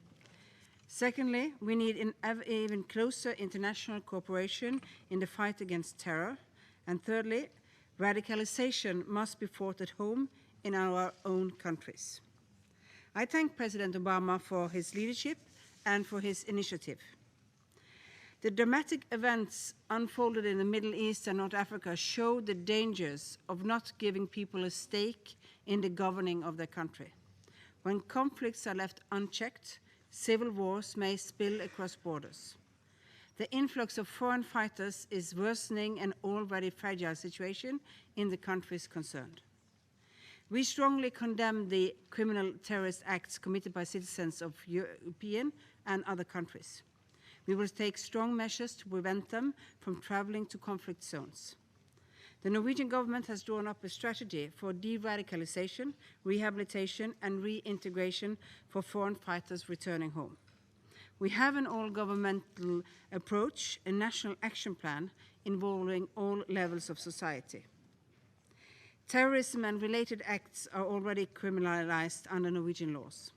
In July, we submitted a bill on measures to stem the flow of foreign fighters to areas in the conflict. We must also stop the financial flows to these groups. Relevant legislation needs to be in place. Information must be shared efficiently. We must also address the underlying problems that breed extremism and terrorism. Let us work patiently to increase understanding and tolerance between groups. We must all take a firm stand against hate speech. I was very encouraged to see large crowds of all backgrounds in the streets of Oslo recently. They were following the call to march against extremism. The concrete message was formulated by one of the young Muslim organizers saying, "ISIL is not my Islam." Norway takes part in international cooperation and capacity-building efforts to prevent radicalization and violent extremism. We support the UN Global Counterterrorism Strategy and the Global Counterterrorism Forum. Grave violations of human rights can foster terrorism. Measures against terrorism and the protection and the promotion of human rights and rule of law are mutually reinforcing. Norway has co-sponsored the resolution adopted here today. The wide representation is a manifestation of the unity and of the urgency expressed here. Today, I think we are sending a clear signal from this room that we all have to do our part. Thank you, Madam President. Her Excellency, Prime Minister Solberg, for her statement. I now give the floor to Her Excellency, Ms. Kamla Persad Bisesar, Prime Minister of the Republic of Trinidad and Tobago. Thank you very much, Madam Chair. Distinguished heads of government, distinguished heads of state, we have been here for the past 2 hours and 45 minutes, and we have been committing to the fight against terrorism. But I think we may want to take one moment, as I ask my colleagues to please stand, in 1 moment of silence as we express our condolences to all those who have lost their lives, their property, or their families through these terrorists. So can we please stand for 1 moment?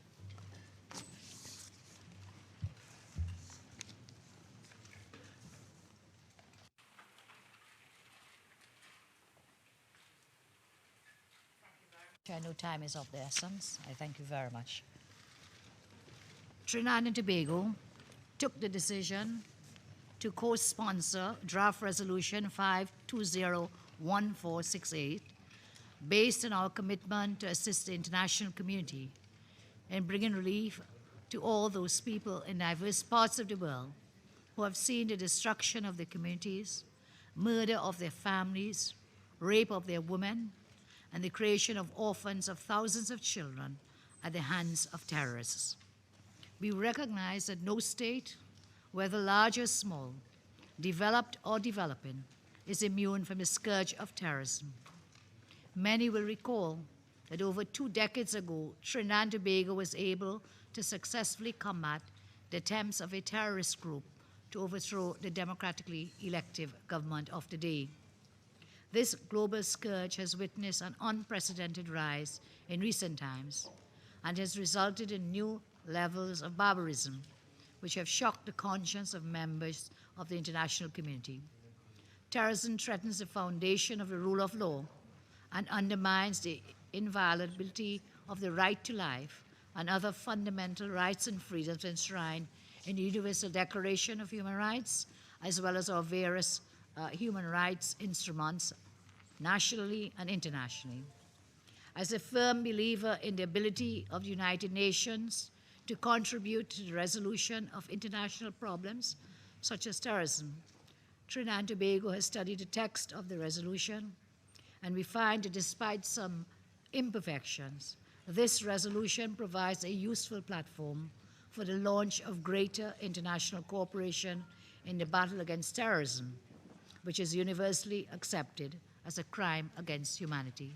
Madam Chair, cooperation at a global level in the fight against terrorism is critical for small states such as my country. Whilst my government has expended tremendous financial resources and has trained a cadre of military and law enforcement officials in an effort to protect our citizens and secure borders and our industrial installations against terrorist acts, I am mindful of the need to strengthen our capacity to counter violent extremism, which could undermine our democracy and our way of life. And so, in keeping with the relevant provisions of this very historic resolution, Trinidad and Tobago would be seeking to take advantage of cooperation mechanisms with other member states, whether we do so bilaterally, multilaterally, or in the context of other arrangements to improve several matters. Madam Chair, as mentioned by Her Excellency the President of Argentina about concerns with respect to capacity. Whilst Argentina is a large state, we are a small state, and many of us may not have the kind of capacity that the larger states have. Argentina mentioned lack of, do not produce weapons, neither do we, and not having to buy energy. Fortunately, we have energy, but we do not produce the weapons, and we are a very tiny nation of 1.3 million people. And therefore, capacity to fulfill the obligations, to comply with those obligations, do give us pause for cause. So we flag these when we say that we support the resolution wholeheartedly. We pay attention especially to that aspect of which says that states may be able to comply in different degrees, again, depending on capacity. And therefore, as we commit to this resolution and implementation of same, we would seek partnership arrangements with our family in the United Nations for some of the following: the conducting of criminal investigations or proceedings relating to the financing or support of terrorist acts, the obtaining of evidence in the prosecution of terrorists, the exchange of information to monitor the transit of foreign terrorist fighters, and other measures to bring to justice those intent on committing terrorism, whether they are foreign fighters or homegrown. As I close, I would like to indicate my country has already taken many legislative as well as administrative steps in the fight against terrorism because we have been victims of terrorist acts in 1990. In that regard, we do have our anti-terrorist law in place. We already have border controls with respect to fingerprinting of persons coming in. We have areas dealing with FIU regulations, Financial Intelligence Unit, compliance with the FATF, again, dealing with the whole issue of financing of terrorism, and many other administrative as well as legislative mechanisms. But we do say that we will need the support of our partners in this UN family for us to fully comply and to have the resolution template. And so it is our hope that in acting with one voice on this matter, all members of the Security Council, especially the permanent ones, would show the same spirit of unity and seek to tackle myriad issues which confront the international community so that the promise of the Charter of the UN would be fully realized as we approach the 70th anniversary of the establishment of this institution. I thank you very much, Madam Chair. I thank Her Excellency, Prime Minister Persad Bissessar, for her statement. I give the floor now to His Excellency, Mr. Herman van Rompuy, President of the European Council. Thank you. Madam President, Excellencies, let me start by thanking President Obama and all members of the Security Council for holding this meeting. ISIL poses a dreadful threat to security, and not only in Syria and Iraq. Beyond the Middle East, ISIL is a grave threat to us all. We must respond jointly by undertaking direct action to destroy ISIL's military and economic capability, by increasing our support to affected countries, by stopping foreign fighters from joining ISIL. No doubt, ISIL will portray whatever we do as a fight against Islam. But this is a common fight against cruelty, against barbarism. And that's why public statements by Islamic leaders are so important. As we gather, United Nations members are joining forces to fight ISIL.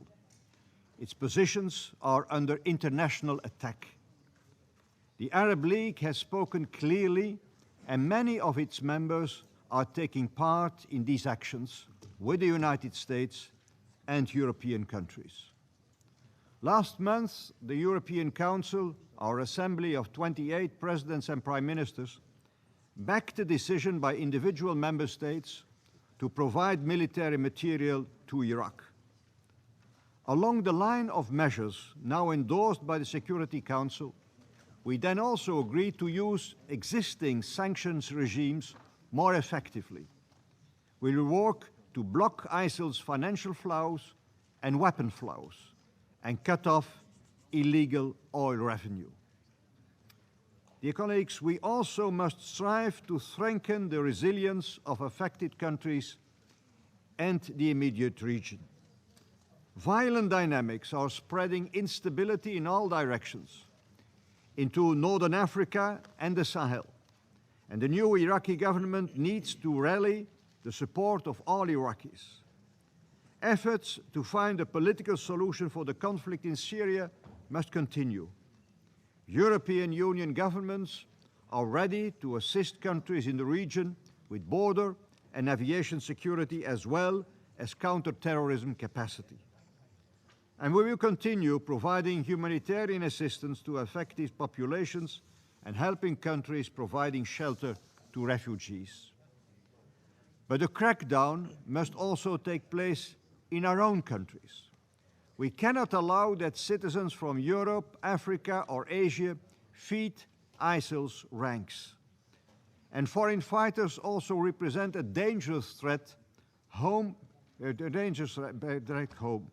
In Brussels, in my own hometown, at the Jewish Museum, 4 innocent people were murdered earlier this year by returning jihadists. Plots are being foiled. We must renew our efforts to prevent radicalization and extremism in our cities. We must cooperate better in sharing intelligence, police and judiciary information to track down terrorists. And in this context, the European Union is accelerating work on its passenger name record. It is about detecting and disrupting suspicious travel. Foreign terrorist fighters will be investigated, prosecuted, and convicted.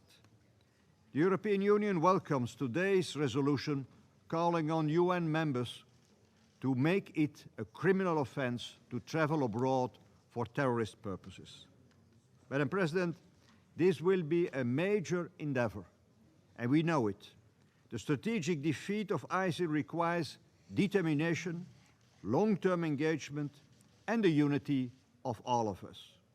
The European Union and its member states are ready to play their part.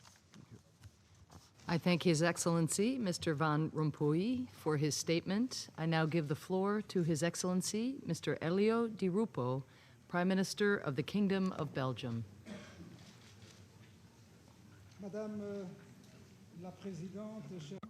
Madam President, colleagues, I too would like to thank Mr. Obama.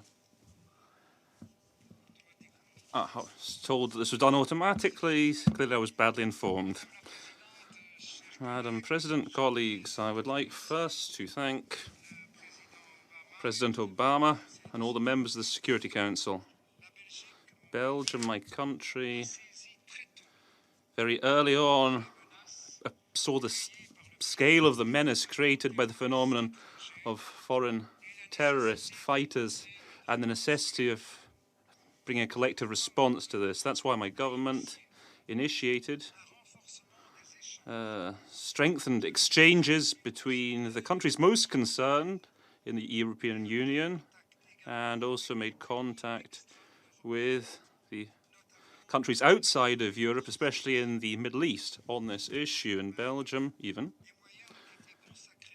resources were specifically allocated to preventing, prosecuting those responsible for that threat the attack against the Jewish Museum in Brussels, as President Van Rompuy has just mentioned, perpetrated on the 24th of May, during which 4 people were killed in cold blood, further strengthened our determination.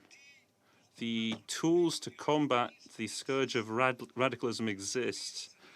Our intelligence services, our national services, Europol, Interpol, the Schengen system, instruments and entities within the UN. We need to make full use of them. Certain priorities. There are certain priorities.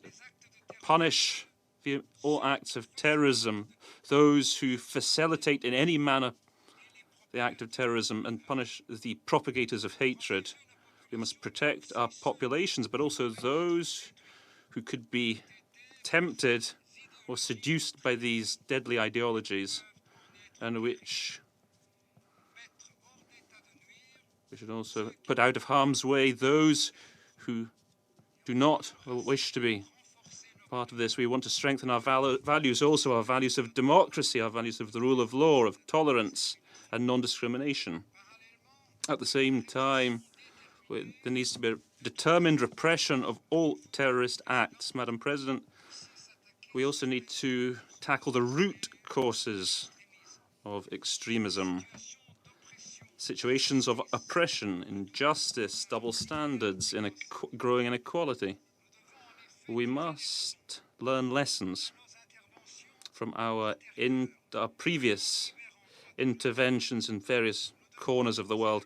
We must ask the question, how have we assisted populations following our military interventions, populations that have gone through previous very violent military interventions? We must do our utmost to facilitate their prosperity, their education, their return to peace. The struggle against terrorism is, therefore, and above all, a struggle of values. It's a struggle that concerns the whole international community. We therefore welcome, and I welcome this on behalf of my country, the resolution adopted today in the Council that we fully support and that we are co-sponsoring. Thank you, Madam President. I thank His Excellency Prime Minister Di Rupo for his statement. I now give the floor to Mr. Ivica Dačić, First Deputy Prime Minister and Minister of Foreign Affairs for the Republic of Serbia. Thank you very much, Madam President. I would like to join the previous speakers in thanking you for convening this meeting of the Security Council to discuss the threat to international peace and security posed by foreign terrorist fighters, an issue of utmost regional as well as global importance. Also, my special appreciation is due to President Obama for providing stewardship of the Council's business today, trust and gravitas to the message that we aim to send. Serbia, one of the co-sponsors, welcomes the adoption of the resolution on foreign terrorist fighters that we are convinced will go a long way in addressing terrorism in all its forms and manifestations as the most serious threat to international peace and security. We believe that the resolution and our discussion will strengthen cooperation among all United Nations member states in the fight against terrorism and extremism. Madam President, terrorist threats have intensified in the last decade, and extremist activities of any kind and anywhere find fertile soil in unstable political situation and the lack of socio-economic perspective.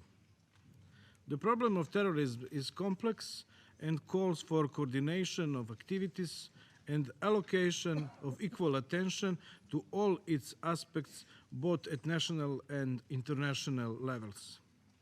The root causes of terrorism are manifold and widespread. They include religious fanaticism, social exclusiveness, especially of ethnic and religious minorities, uneven access to education, and the lack of job and economic opportunities. Fight against terrorism, Madam President, will be hard and long, and military measures alone will not be sufficient. Multidimensional approach is needed, and we therefore welcome the adoption of the resolution today. Banning recruitment and transport of potential foreign fighters by national laws, controlling money and arms flows, and engaging local communities in addressing extremism are just some of the multifaceted measures that the resolution provides for. Serbia, too, has faced the problem of foreign fighters. At the end of the 1990s, extremist fighters joined secessionists in the southern Serbian province of Kosovo. Today, radical preachers in increasing numbers preach faith in the Raška region in southwestern Serbia and in Kosovo in religious center financed from abroad and recruit young people to fight alleged religious wars. Madam President, persistent efforts are being made by my country to confront the threat of terrorism. Money laundering and the financing of terrorism have long been sanctioned, and the criminal code is now being amended to provide for harsh prison punishment of foreign fighters, their recruiters and financiers. In conclusion, let me also reiterate the readiness of my country to step up cooperation with all countries in the region and beyond, and coordinate our activities accordingly. Thank you, Madam President. I thank His Excellency, Minister Dacic, for his statement. I now give the floor to His Excellency, Mr. Sartaj Aziz, Advisor to the Prime Minister on National Security and Foreign Affairs of Pakistan. Thank you, Madam President. May I begin by thanking President Barack Obama for taking this laudable initiative to convene and preside over this important meeting of the Security Council. The Council session sharply focuses attention on foreign terrorist fighters, an emergent and dangerous dimension of terrorism. We fully support the resolution that has been adopted today. The Council's decisions are timely for mobilizing international political will as the threat by foreign terrorist fighters multiplies rapidly. Terrorism is a scourge for humanity. We condemn it in all its forms and manifestations. The international community's fight against terrorism is critical for the maintenance of world peace and security. This is not a war of one or two nations or one or two regions. It's straddled across the globe. We all realize that this war has become much more complex and dynamic. The enemy is ubiquitous and lethal. Over the past several years, Madam Chairperson, Pakistan has paid a heavy price in blood and resources in the war against terrorism. More than 50,000 people, including thousands of our security forces, have become victims of terrorism. Our resolve to fight terrorism is strong. Right now, as I speak, we are conducting a fierce operation Zarb-e-Azb in North Waziristan of our tribal areas to take out terrorists and block the sources of their funding. We know from experience that to advance their nefarious agenda, terrorist groups devise sophisticated strategies, use modern technologies, and exploit weaknesses in governing infrastructure. To oppose this hydra-headed monster, our responses must be quick, comprehensive, and commensurate. At the same time, our actions need to be compliant with international humanitarian law and our cooperation rooted in the principle enshrined in the UN Charter. Madam President, Pakistan believes that foreign terrorist fighters have no stake in peace and stability of the region they operate in. They thrive on lawlessness and resist every effort towards peace and reconciliation. Often they become the core around which radical and violent extremism flourishes. Madam President, the international community needs to counter this threat in a comprehensive and effective manner, including by resolving the conflicts that breed them.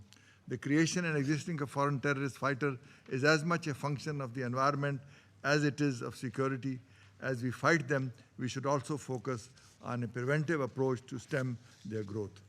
Madam President, it's evident that collective will and collaborative efforts are required to counter the threat posed by foreign terrorist fighters. All states need to take stringent countermeasures at national levels At the same time, collaborative measures are essential because of the transnational nature of this threat. In this context, sharing of information and expertise and building relevant capacities of state upon request are therefore very important. Pakistan, as always, is ready to contribute to the international efforts to counter the threat posed by foreign terrorist fighters. We also look forward to a broader discourse and engagement to review and refine our approaches to deal with this trans-regional threat. I thank you, Madam President. I thank His Excellency, Mr. Aziz, for his statement. I now give the floor to His Excellency, Mr. Ramtan Lamamra, Minister for Foreign Affairs of Algeria. Thank you very much, Madam President. I would like to express my deep appreciation to President Obama and to you personally for the initiative to hold a summit meeting of the Security Council with an open debate on the crucial issue of foreign terrorist fighters. This phenomenon is not new to Algeria. For having endured harshly and confronted it steadfastly in the 90s, we have pioneered in the call for an international comprehensive approach to tackle terrorism. We rightfully foresaw the harms and dire consequences that unleashed and complacent policies would cause eventually to all societies. This phenomenon knows no boundary, country, or religion. It is a kind of a world business whose stocks are always faster and easier to trade between criminals whose overgrowing profit is counted in bloodshed, insecurity, and global threat. We take the floor at a time where my country has just welcomed the safe return of 2 of our diplomats kept in harsh captivity for nearly 3 years after being kidnapped in Gao, Mali, but also the sadness and mourning after the murder and death of 2 others that we will never forget. This very morning, we have received the news of the cowardly assassination in Algeria of a French national, Pierre Hervé Courdel. We express our deep condolences and sympathy to the family and friends of the victim, as well as to the French government. We assure them all that we will spare no effort to make sure that the perpetrators are brought to justice. Algeria will never, ever bend to terrorism, and justice will be done. Our commitment to fight this scourge will grow even stronger. Madam President, we could not but welcome today's meeting, and we have co-sponsored the related resolution that sets the political, legal, and operational aspects of the appropriate international response to terrorism.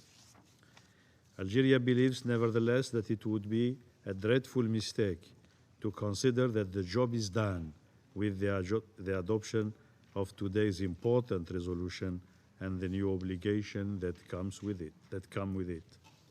President Bouteflika has always been of the view that fighting and defeating terrorism mean holding firm to a long-haul, long-term, and staunch approach in implementing a multifaceted, effective strategy.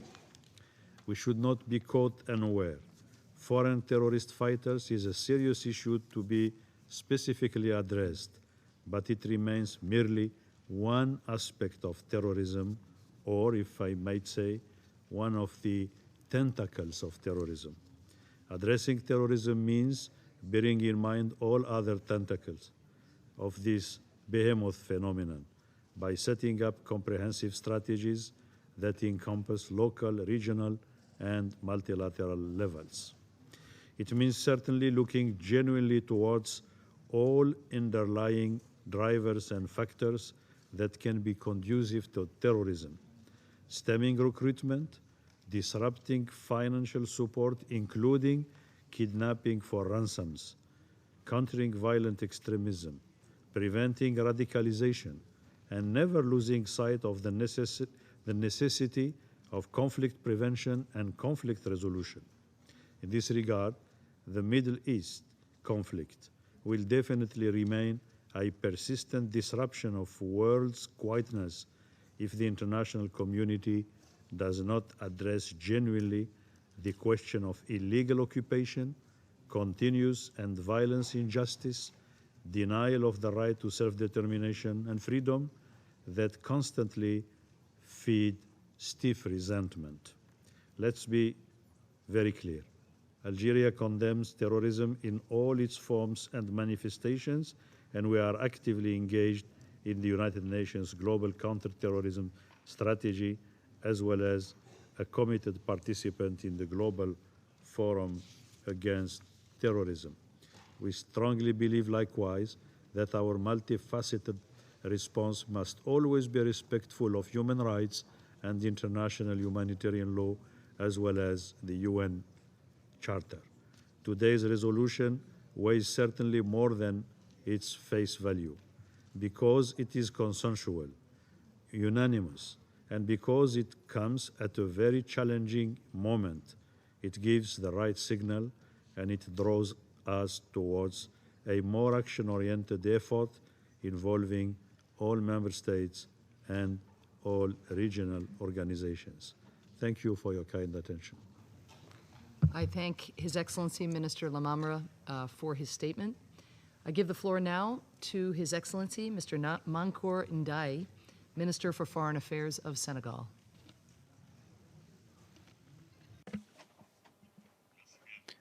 Thank you very much, Madam President. I would like, first of all, to express our pleasure at President Obama's initiative to hold an open, high-level debate on terrorism. Senegal was co-sponsor of the resolution that's just been adopted, and we'd like to take this opportunity to strongly condemn the assassination of the French citizen, Mr. Gaudel, and we express our condolences to the people and government of France and his family. Following the review of the global anti-terrorist strategy of last June, we expressed our concern at the recruitment of qualified foreign fighters in Syria by terrorist organizations, particularly by Al-Qaeda and associated groups. This phenomenon, which continues to grow, is the source of great concern for the international community. I'd like, in this regard, to pay tribute to the initiative of the United Nations in combating terrorism and implementing a project that would improve understanding of this phenomenon and to develop best practices to put an end to it. In fact, foreign fighters in the countries of origin has serious consequences. The establishment of appropriate strategy by the international community is essential to deal with this new threat to security throughout the world. Madam President, despite our efforts, terrorism continues to take new forms and more sophisticated forms, particularly in the Sahel and in West Africa, where the situation is of great concern, with Boko Haram and other clandestine networks. The political changes in the world, the development of new information technologies and communication technologies, and the new conflicts and multidimensional conflicts encourage terrorist groups to fine-tune their methods. And also this erroneous interpretation of their religion and an abusive use of religious vocabulary. The multiplication of hostage-taking by terrorists in order to obtain funds should be given particular concern. These kidnappings to finance terrorism must be dealt with in an impartial, objective, and technical and political way. Combating all these threats requires joint efforts that the United Nations organization has responsibility to coordinate, harmonize, and to facilitate. We must launch programs and initiatives which favor dialogue, tolerance, and mutual understanding between civilizations, cultures, and between peoples and religions, and must promote mutual respect and prevention of defamation against religions, religious values, beliefs, and cultures. In conclusion, Madam President, I wish to reiterate the strong determination of Senegal and our commitment to collaborate with the United Nations and all stakeholders in this combat against this horrible threat to international peace and security. I am pleased at the adoption by consensus of this new resolution. It's an important step towards a lasting solution to this phenomenon, and which also shows the political will to bring a collective response to the terrorist threat. Thank you. I thank His Excellency Minister Ndai for his statement. I now give the floor to His Excellency Mr. Edgars Rinkovic, Minister of Foreign Affairs of the Republic of Latvia. Very much, Madam President. Excellencies, ladies and gentlemen, the topic of foreign terrorist fighters is a matter of serious concern for the whole international community, and it is very timely that the United Nations Security Council addresses this issue. There are no doubts that the ISIL, or the so-called Islamic State, poses serious threat not only to the people of Iraq and Syria, but also to the whole international community. Latvia, as a responsible member of the international community, is willing and ready to contribute to the fight against terrorism. We have joined the efforts of the international community in the fight against terrorism and have expressed the strongest support for the United States' coordinated actions in countering the threat posed by ISIL. Foreign fighters are not a new phenomenon. Thousands of people from countries outside the region are fighting and committing terror attacks in Iraq and Syria. Foreign fighters participate in many conflicts all over the world, be it Afghanistan, Somalia, or Ukraine. It is an increasing challenge to deal with these fighters moving from one conflict area to another, thus becoming professional fighters. And there is a high risk that they can use their new experience wherever they go. There is no place for glorification of these mercenaries. It is imperative to understand that these people are not fighting for peace, these people are creating war and feeding conflict. This should be prevented by the whole international community. The United Nations has a very important role in streamlining the international efforts. In this context, we strongly welcome the resolution on foreign terrorist fighters that has been adopted by the Security Council today. UN member states should take concerted action to address the threat posed by foreign terrorist fighters, as it is urged by the resolution. We recognize this as an emerging threat also to our national security. Therefore, Latvia is actively working to ensure that all the necessary measures are taken domestically to prevent the recruitment of foreign fighters on our territory and to discourage residents of Latvia from illegal involvement in military conflicts abroad or in providing any support to terrorists wherever they are. This is something that certainly requires our united, firm action, and I applaud the joint action of the United Nations Security Council in addressing this issue. Thank you very much. I thank His Excellency Minister Rinkovic for his statement. I now give the floor to His Eminence Pietro Cardinal Parolin, Secretary of State of the Holy See.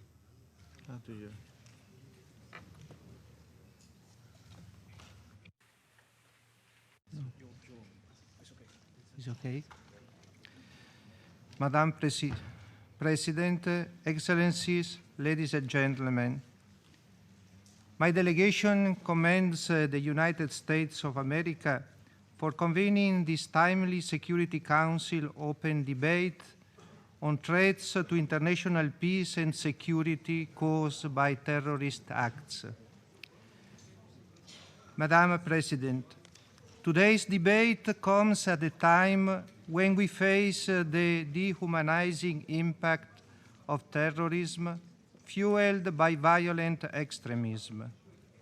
The ongoing and in some regions escalating use of terror is a reminder that this challenge requires a shared commitment from all nations and people of goodwill. Indeed, terrorism represents a fundamental threat to our common humanity. This institution was founded in the wake of an era in which a similar nihilistic view of human dignity sought to destroy and divide our world. Today, as then, nations must come together in order to fulfill our primary responsibility to protect people threatened by violence and direct assault on their human dignity.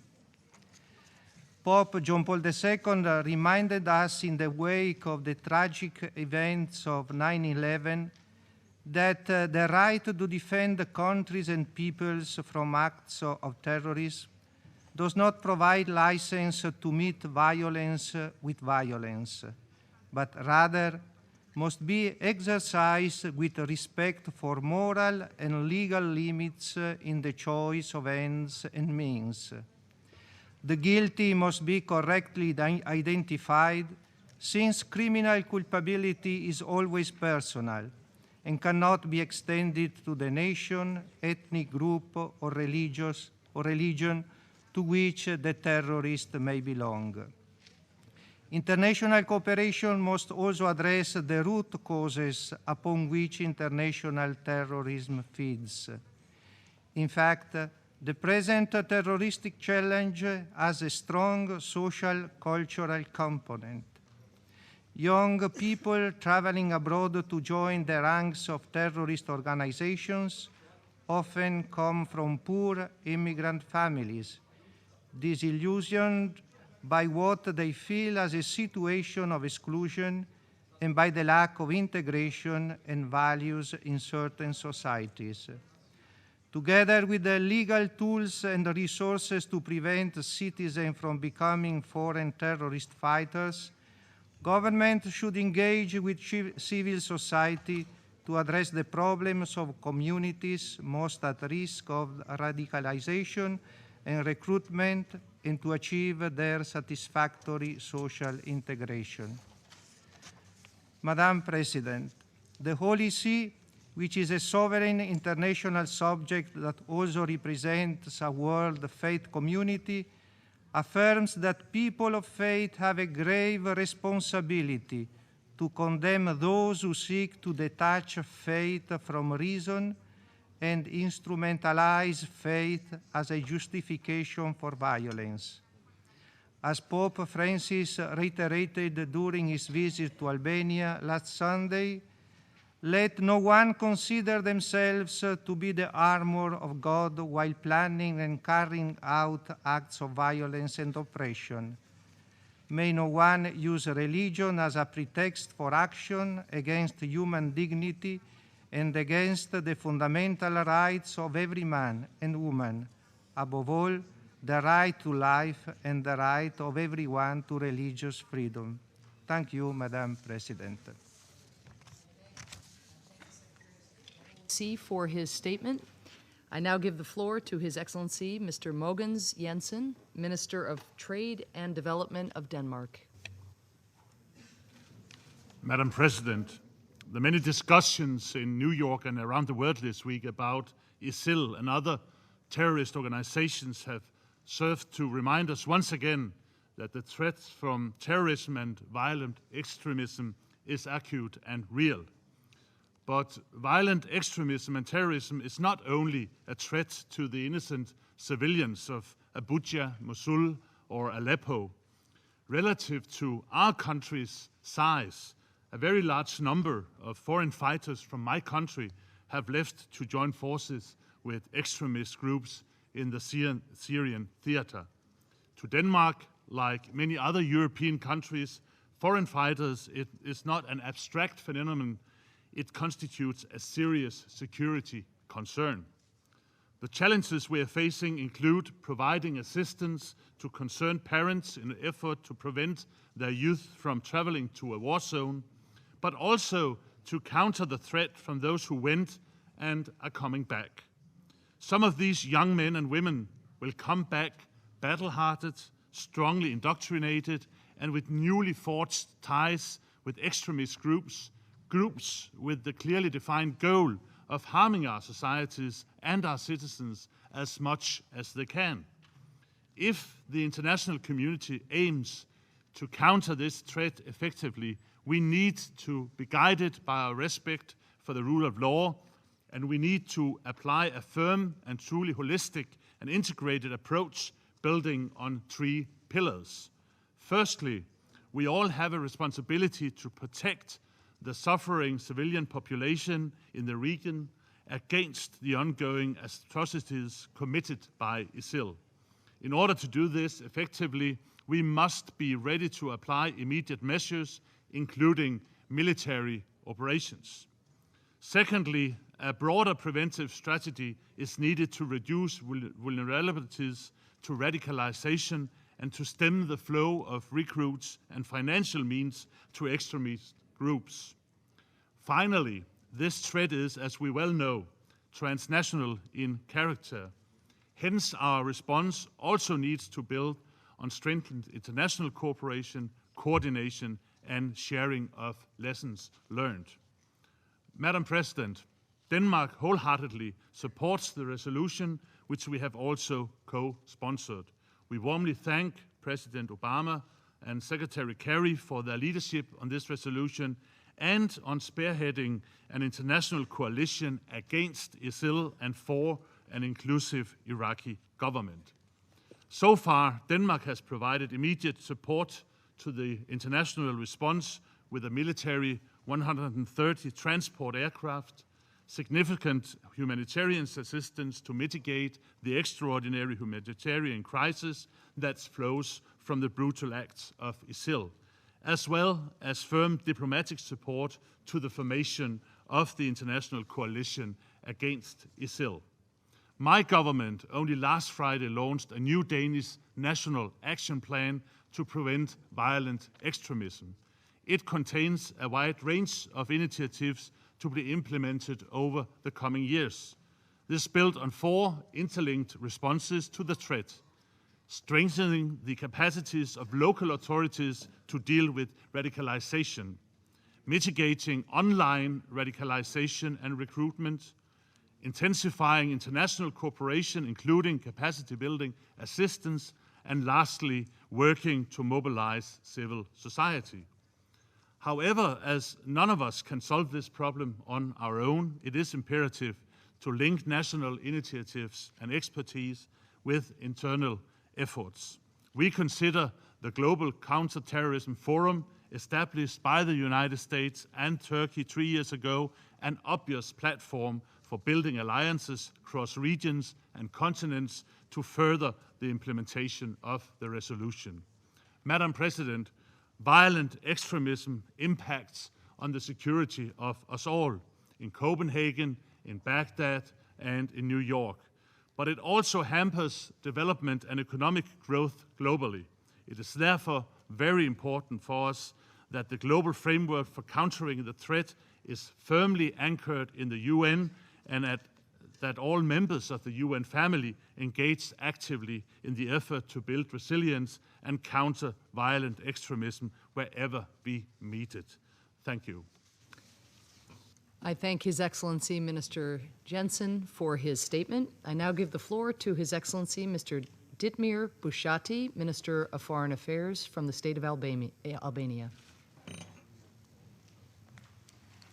Madam President, let me thank you for calling this timely meeting on such particularly complex issue.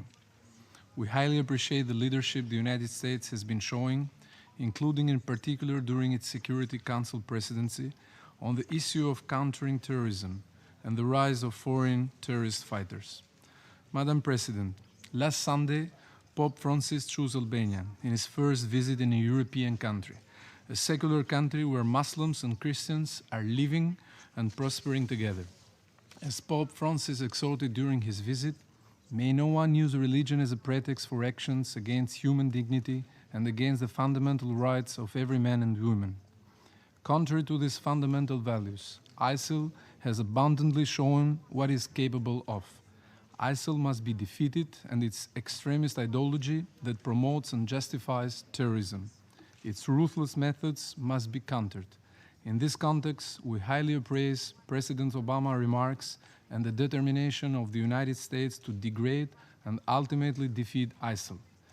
As ISIL actively tries to recruit citizens everywhere to join its terrorist cause, the phenomenon of foreign fighters is now of a particular concern. Indeed, foreign fighters pose a serious threat to the whole trajectory of their journey, to states they transit and to states of destination.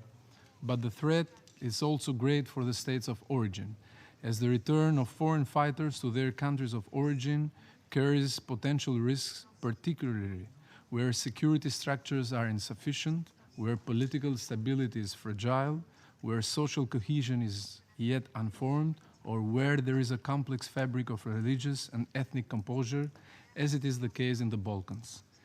The international effort to counter ISIL has been picking up momentum and contributors.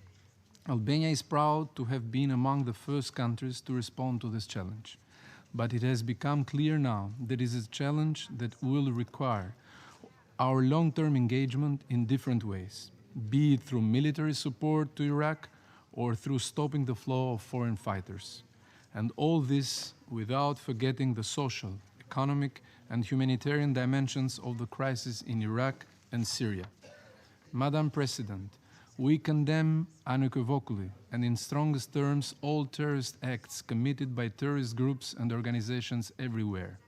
No cause can justify terror. No logic can accept the death of innocent people.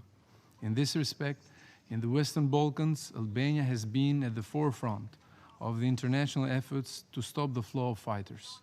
My country has taken concrete legislative, administrative, and security measures, adopting specific laws punishing the act of participating into conflicts and wars in other countries.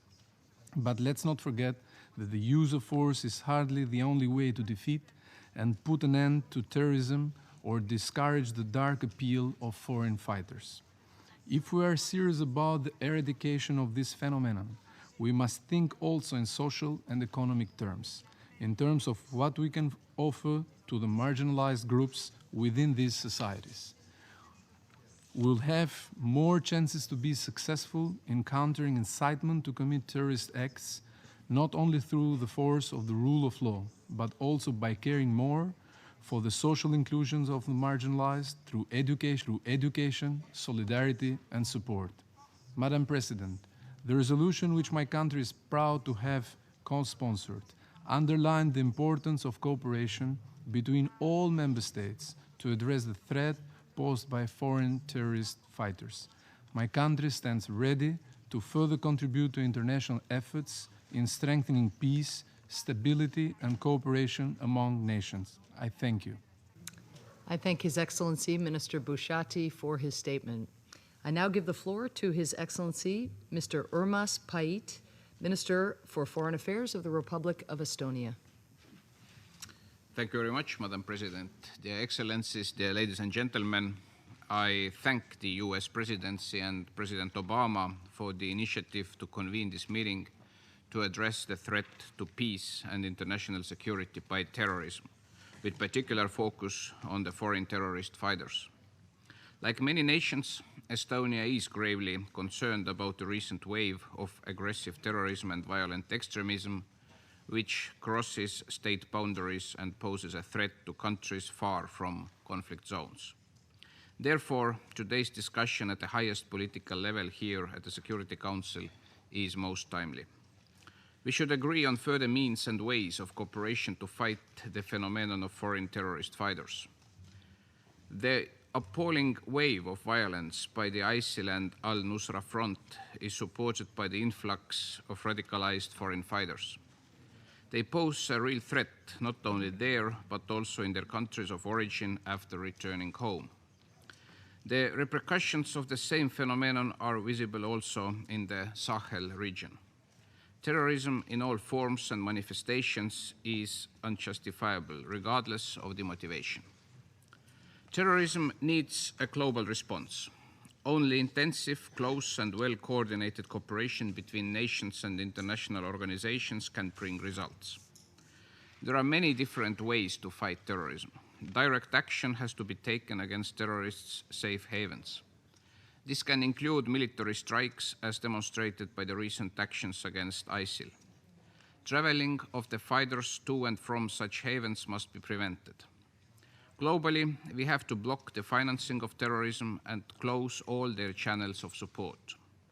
We have to identify and sanction individuals and groups sponsoring terrorism or facilitating and financing the recruitment of foreign fighters.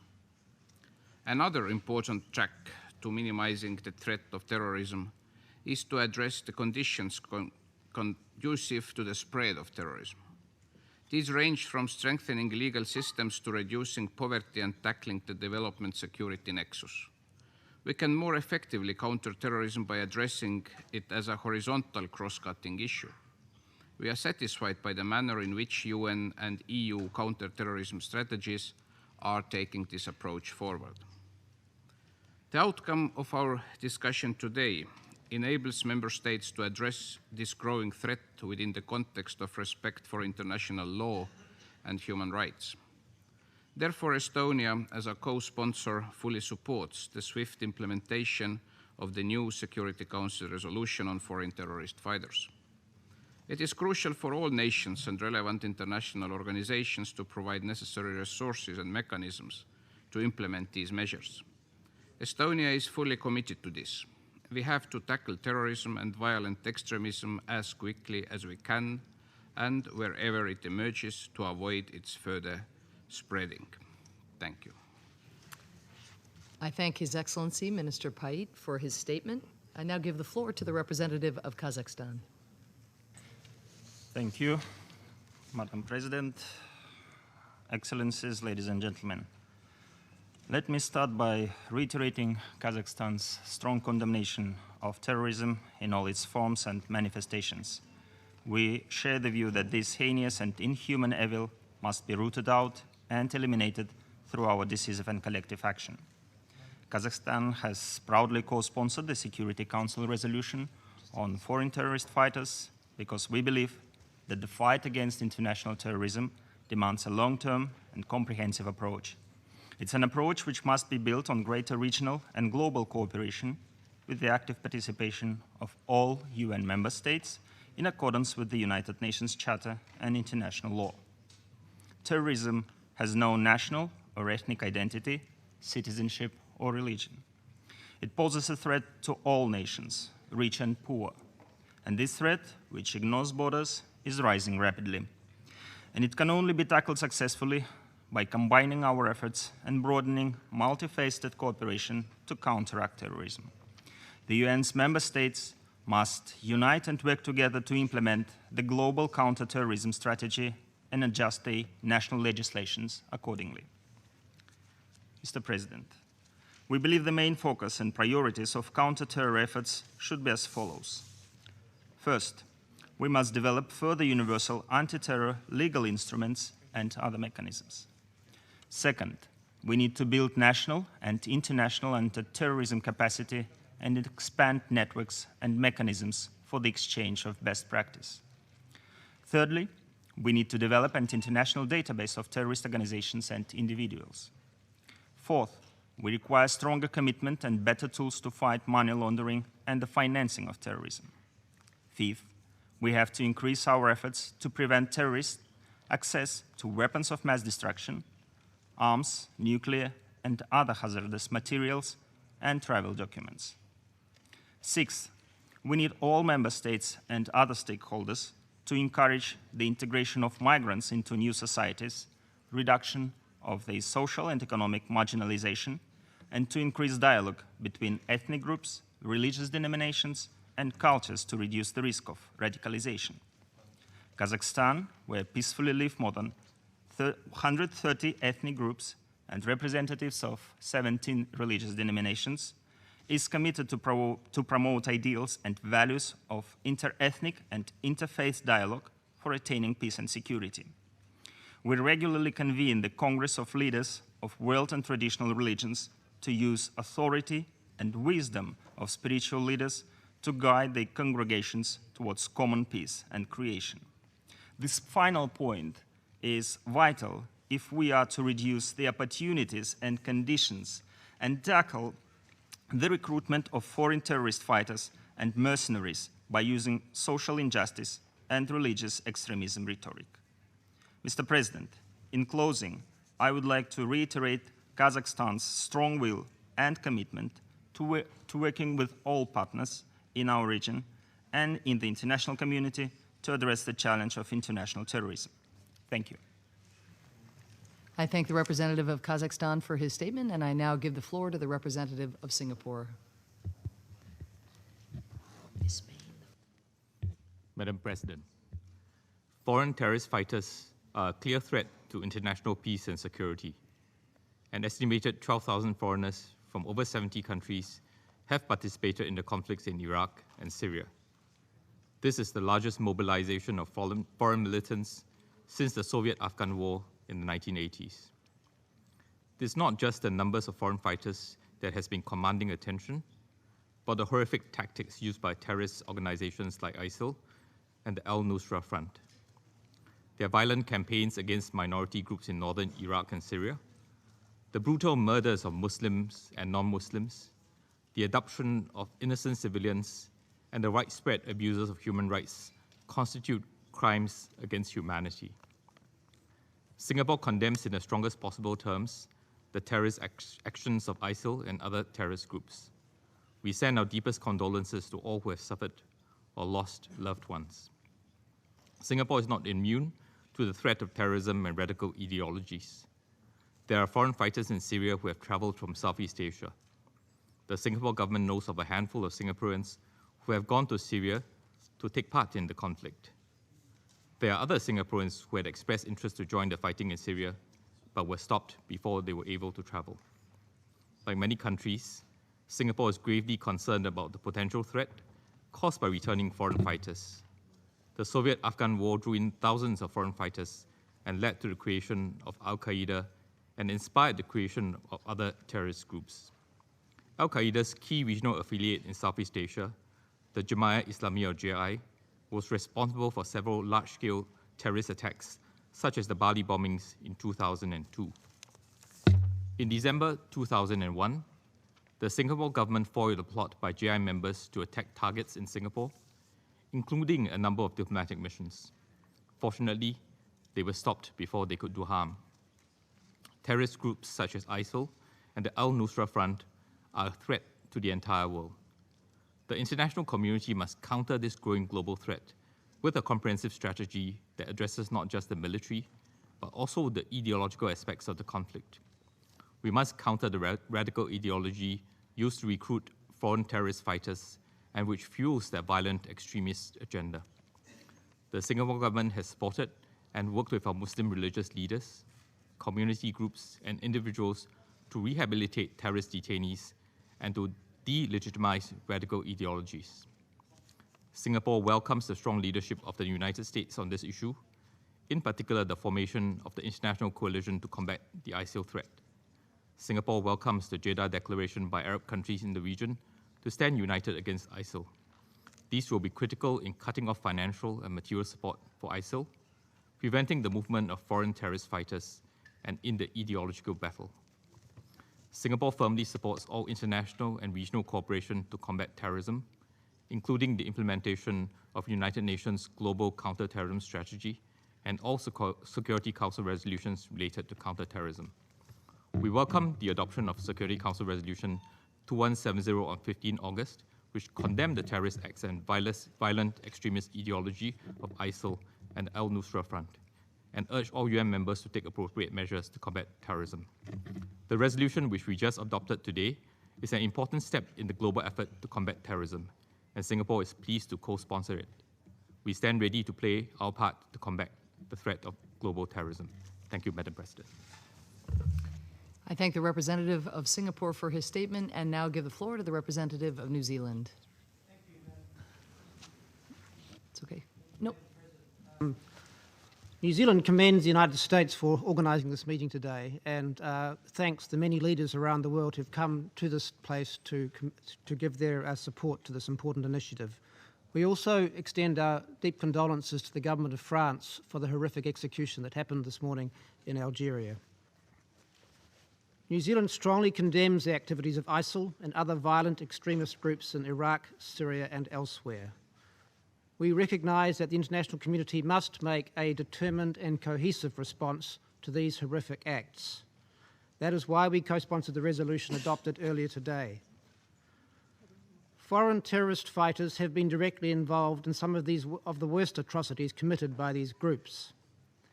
We recognise that the international community must play its part in confronting the threat posed by such fighters and by those who assist and support them. Today's resolution and debate are therefore timely, but as President Obama has reminded us, resolutions and rhetoric are not enough. phenomenon of foreign terrorist fighters is not new. It is a threat that has featured in the Council's counter-terrorism discussions for more than a decade. However, information technologies now present to terrorist networks opportunities to radicalise and recruit foreign fighters and to finance and facilitate their movement and activities on a scale that makes the threat truly formidable. While national and regional circumstances vary, no country is immune to this threat. A small number of New Zealand nationals are known to have travelled to Syria to fight with extremist groups, and we are conscious of the threat that foreign terrorist fighters can pose to many of our neighbours in the Asia-Pacific, including our nearest neighbour, Australia. New Zealand recognises the need for a comprehensive approach in tackling this threat.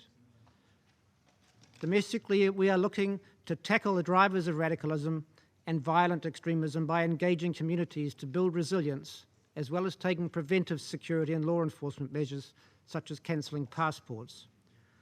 We're also working with our partners in Southeast Asia and the Pacific to build their capacity to counter terrorism and violent extremism, and to help them ensure that they neither become a target nor a source of international terrorism. Lastly, Madam President, New Zealand welcomes the calls in this resolution adopted for enhanced efforts by the UN's counter-terrorism machinery to support capacity building and to support the work of other relevant regional and international forums to promote cooperation in this area. Thank you. I thank the representative of New Zealand for his statement, and I now give the floor to the representative of Spain. Thank you very much, Madam President. First of all, I'd like to congratulate the United States on the opportunity it gives us to participate in a very timely and necessary meeting. Terrorism, contemporary terrorism, including of the jihadist nature that Spain has painfully suffered for a prolonged period of time, is a multifaceted phenomenon and of a changing nature. However, it has always had a clearly defining characteristic, a crime against humanity, based on a fanatical and outright denial of the very idea of human rights. The threat posed by foreign terrorist fighters is proof of this changing nature of terrorism. It's not a completely new phenomenon, but it presents itself now with aggravated characteristics, which force us to take decisions and solutions with urgency, and at the same time with forethought and effectiveness, and above all, while respecting human rights. Madam President, Spain is involved in combating foreign terrorist fighters in solidarity with the countries that suffer from it in the most acute way, but also because Spain is directly affected itself by this problem. My country is suffering from this problem as a country of origin. We've identified at least 50 individuals who have exited our borders in order to join terrorist groups in Syria and Iraq. We are also aware that people trafficking networks may try to use our territory in their route to move foreign terrorist fighters, and that would make our country a transit point. Also, we are exposed to the security risks that these foreign terrorist fighters, when they return. Madam President, for these reasons, we identify ourselves with and we participate in the international community's efforts to face up to this serious problem. Firstly, Spain has been very active in preventive approaches, which seek to avoid the radicalization that can lead to terrorist violence, promoting alternatives based on education and dialogue. Spain has been implementing this approach for many years. This is behind the alliance of civilizations promoted by Spain, and that nowadays is part of the United Nations mechanisms.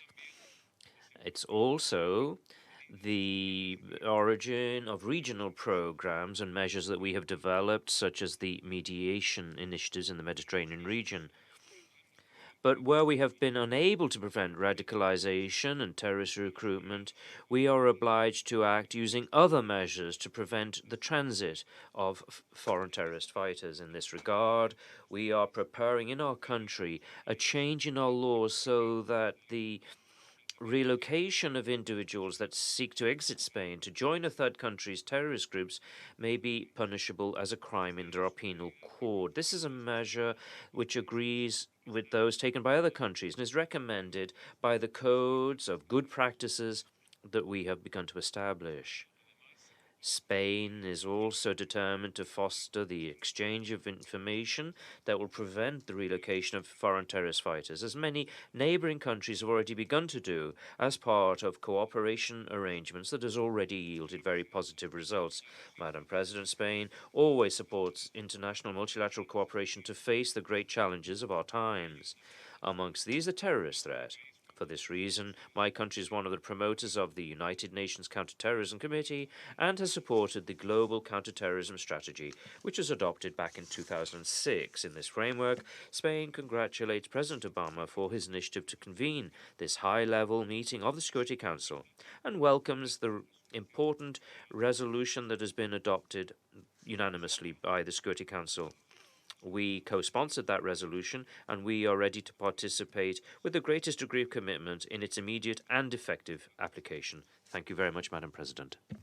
I thank the representative of Spain for his statement, and I now give the floor to the representative of the United Arab Emirates.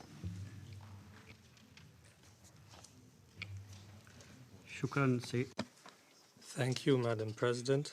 On behalf of His Highness Sheikh Abdullah bin Zayed Al Nahyan, the Minister of Foreign Affairs of the United Arab Emirates, I would like to thank Your Excellency for holding this important session and for allowing member states to participate in this debate, which adopted the resolution just now on the flow of foreign fighters from around the world to join armed terrorist organizations.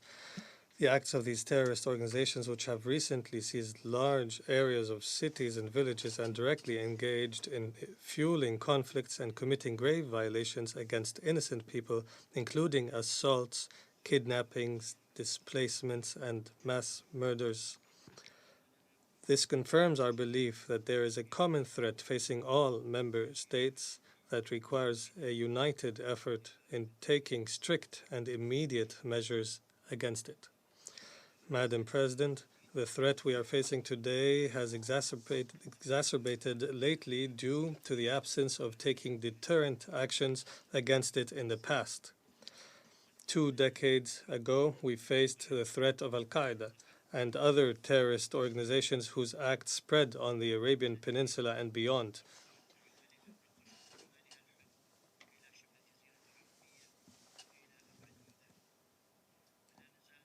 Today, we continue to suffer from the same threats, and even more serious due to the emergence of various forms of violence, which are not limited to committing murders, kidnappings, and displacements only, but also include sexual violence against women as a prime target, and that is always overlooked during the talk about the crimes committed by those organizations.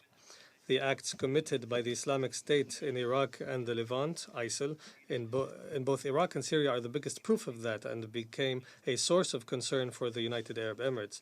Therefore, we appeal to the international community to continue its efforts to eliminate a principal element contributing to terrorism, which is the recruitment of foreign fighters, and to make sure that this effort becomes a part of a comprehensive strategy aiming at eliminating the other elements feeding terrorism. Madam President, the United Arab Emirates, which strongly condemns the operations of recruiting foreign fighters and the related financing, considers these operations one of the most dangerous elements that contribute to international terrorism. We also emphasize that the dangerous proportions of this issue are not limited to the areas of conflict, but also include the safe areas from which those fighters are recruited. The UAE, therefore, welcomes the resolution that has just been adopted today and regard it as an important and crucial resolution. Addressing this threat cannot be done through taking security and military measures alone, but also requires the international community to pursue a unified, comprehensive strategy that prevents recruitment of terrorist elements through the following: First, strengthening international cooperation at all levels, particularly in the area of exchanging information on the recruitment campaigns of young foreign fighters and their movements. It is also important to establish clear and specific criteria for regulating this process. Second, tightening control over social networks, which are used in attracting a larger number of deluded youth to achieve the vicious goals under religious slogans, which have no connection with any divine faith. The United Arab Emirates is currently conducting a study on the mechanisms of preventing terrorist organizations from using social networks in recruitment. Third, tightening national legislations and laws to ensure criminalization, prosecution, and punishment of involved people. In this context, I would like to point out that the UAE has recently adopted a strict federal law to punish those found guilty of inciting terrorism or executed terrorist acts. Lastly, taking all necessary measures to combat all acts of violent extremism, including through the promotion of educational and rehabilitation programs among the unemployed youth to protect them from incitement and recruitment by terrorist campaigns. In our part, the UAE is committed to combat violent extremism and its related beliefs and terrorist acts, and coordinates through its membership in the Global Counterterrorism Forum with other partners to ensure that their territories are not used to disseminate terrorist acts and other related crimes. The UAE also, through hosting Hidayah Center, helps the international community in exchanging the best practices in countering violent extremism in all its forms. At the same time, we will work on strengthening preventive policies through establishment of centers for the rehabilitation of people affected by extremist and terrorist ideologies. Finally, we commend the efforts of the Council in adopting previous resolutions pertaining to the subject within a short period, most recently the Resolution 2170, which condemns the recruitment of foreign fighters by ISIL and Al-Nusra Front in Iraq and Syria, which indicates that there is a clear strategy for the Security Council towards fighting terrorism. We also hope that this serious effort of the Council will include allowing member states to participate in the discussions in order to ensure that our efforts for combating terrorism are effectively coordinated. Thank you, Madam President. I thank the representative of the United Arab Emirates for his statement and now give the floor to the representative of the Syrian Arab Republic. شكرا السيد الرئيس. أتقدم إلى Thank you, President. I'd like to thank you for your initiative to hold this important meeting, which is continues the impetus that we're seeing on the international scene, an initiative of a number of parties seeking to combat terrorism, a terrorism that we were the first to denounce, that we have sought to combat and address before it could expand, and even before others became aware of it, the dangers that it posed after a long delay. And we were the first to confront it on the ground. Madam President, terrorist acts by foreign terrorist fighters, FTFs, that fight the wars of others, especially in Syria, those acts are a violation of the age-old tolerance of the Syrian people. It's targeted infrastructure, civilians, their means of survival, their armed forces, schools, hospitals, mosques, churches, historical monuments, their places of work, their homes. These have all been targeted. Those acts, these terrorists have run riot. They've attacked diplomatic missions, humanitarian workers, humanitarian convoys. But those crimes couldn't have taken place without the support that these groups receive from certain governments that are members of this international organization. Those countries provide the media coverage, diplomatic coverage, training, financing, refuge. Airports today are places of reception for these criminals. Those criminals that are sent from those countries to Syrian territory across the borders of these countries.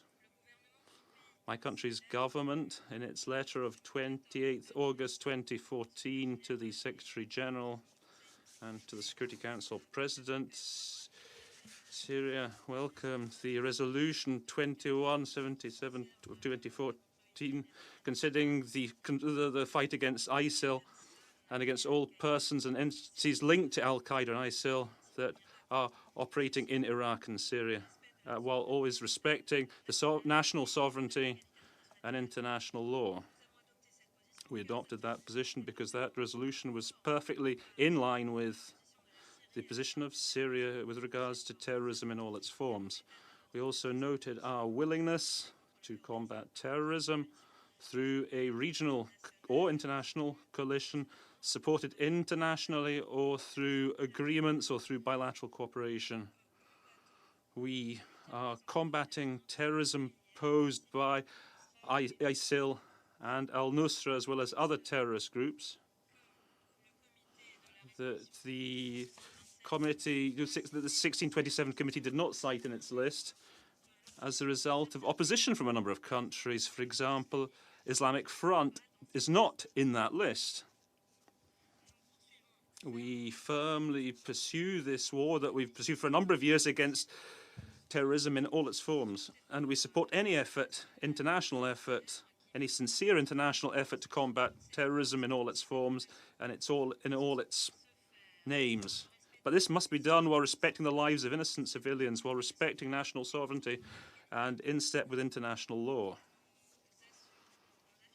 We affirm here that the participation of Israel in the coalition against ISIL undermines the credibility of the coalition. The fact that Israel shot down a Syrian plane that was only doing its national duty in bombing ISIS sites, al-Nusra sites, these groups which attacked humanitarians, that attacked members of the humanitarian mission, those acts show that there's an alliance between Israel and terrorist organizations, including the dependent Al-Qaeda and other terrorist groups. Madam President, we believe that the United Nations is the main forum for bolstering efforts with a view to combating terrorism in order to ensure international peace and security. The success of our efforts against terrorism means that we have to distance ourselves from anything that could undermine the credibility of the role of the UN, such as politicization of this struggle, in terms of finding pretexts for committing terrorist acts, such as factors of dividing terrorists into good terrorists and bad terrorists, distinguishing moderate terrorism from extremist terrorism. Terrorism is terrorism. In this struggle against terrorism, we cannot conceive of a coalition that could include the countries that are the primary supporters of terrorism, who provide them with refuge, who provide them with money. Qatar and Saudi Arabia have been the main ports of call for terrorists going to Iraq and Syria. My country reaffirms its support for the resolution adopted today by the Council. We also stress that military strikes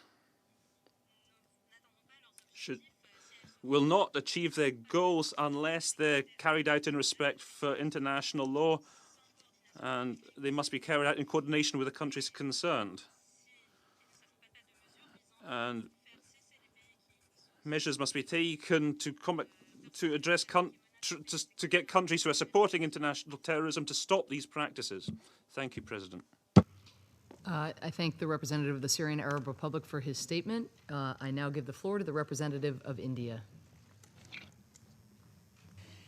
Madam President, we would like to thank you for organizing this open debate. It not only allows us to focus on the multidimensional and evolving threat from the FTF, but also underscores the need to correctly contextualize the problem and build the right narrative in order to ensure sustained focus to address this challenge. It must be mentioned that while the current intensity of focus on FTF, including the UN Security Council resolution, is rather recent, the threat in itself is of some vintage. Foreign terrorist fighters is only one facet of the broader challenge of international terrorism. It is nevertheless one that needs to be addressed, and the Security Council is to be commended for establishing a new legal and normative framework to address this issue. The FTF phenomenon is a manifestation of the growing threat from international terrorism to international peace and security. It is evidence that the supply chain of terrorism, including radicalization, recruitment, financing, planning, and communication, is global. The resilience and evolution of the threat also underscores what we have maintained and advocated all along: the need to eschew segmented and partial approaches. In addition to responding to specific aspects of the FTF phenomenon globally, we need to comprehensively deal with the twin challenges of sophisticated worldwide economic and operational infrastructure of terrorism and interlinkages between the global terror networks. Internationally, the emerging dimensions of the FTF threat also bring into sharp relevance the global agenda on countering terrorism, as universally agreed under the UN Global Counter-Terrorism Strategy of 2006 and its recent review held earlier this year. More than anything else, it underscores the need for a comprehensive international normative framework to combat terrorism. We feel that the time is ripe for us to make expeditious progress and conclude the draft Comprehensive Convention on International Terrorism that was piloted by us in 1996. We cannot permit ourselves the luxury of endless theoretical debate. The price that we pay for procrastination will be in human lives. The General Assembly needs to come to an agreement by consensus on a comprehensive convention to outlaw international terrorism. In addition, given various facets of the FTF challenge, including its transnational nature and the fact that no country is insular from this threat, robust international cooperation with clear operational modalities, including for information sharing, tracking travel routes, recruitment networks, communication methods, and financing channels, is an imperative that we all need to pursue with focus and vigor. It is also necessary for these states to ensure that their territories are not used to indoctrinate, train, equip, and finance the terrorists. We also need to work both individually and collectively to challenge and repudiate the terrorist narrative. We condemn terrorism and believe that no cause or grievance can justify taking recourse to terrorism. We in India remain concerned about the FTF phenomenon and its impact on security of the countries internationally. We believe that it is important to address this challenge in the larger context of terrorism and are taking such steps as are necessary to deal with this challenge. Just yesterday, the Global Counterterrorism Forum adopted the Hague Marrakesh Memorandum on Best Practices to deal with the problem of foreign terrorist fighters. The resolution that the Security Council has adopted today is far-reaching. It should provide a framework for collective and individual action to address the menace of foreign terrorist fighters, laying down a permanent obligation on all member states. We hope it will be followed up and effectively implemented. The international community has to back its words with deeds. The resolution is a useful addition to the legal framework to deal with the scourge of terrorism.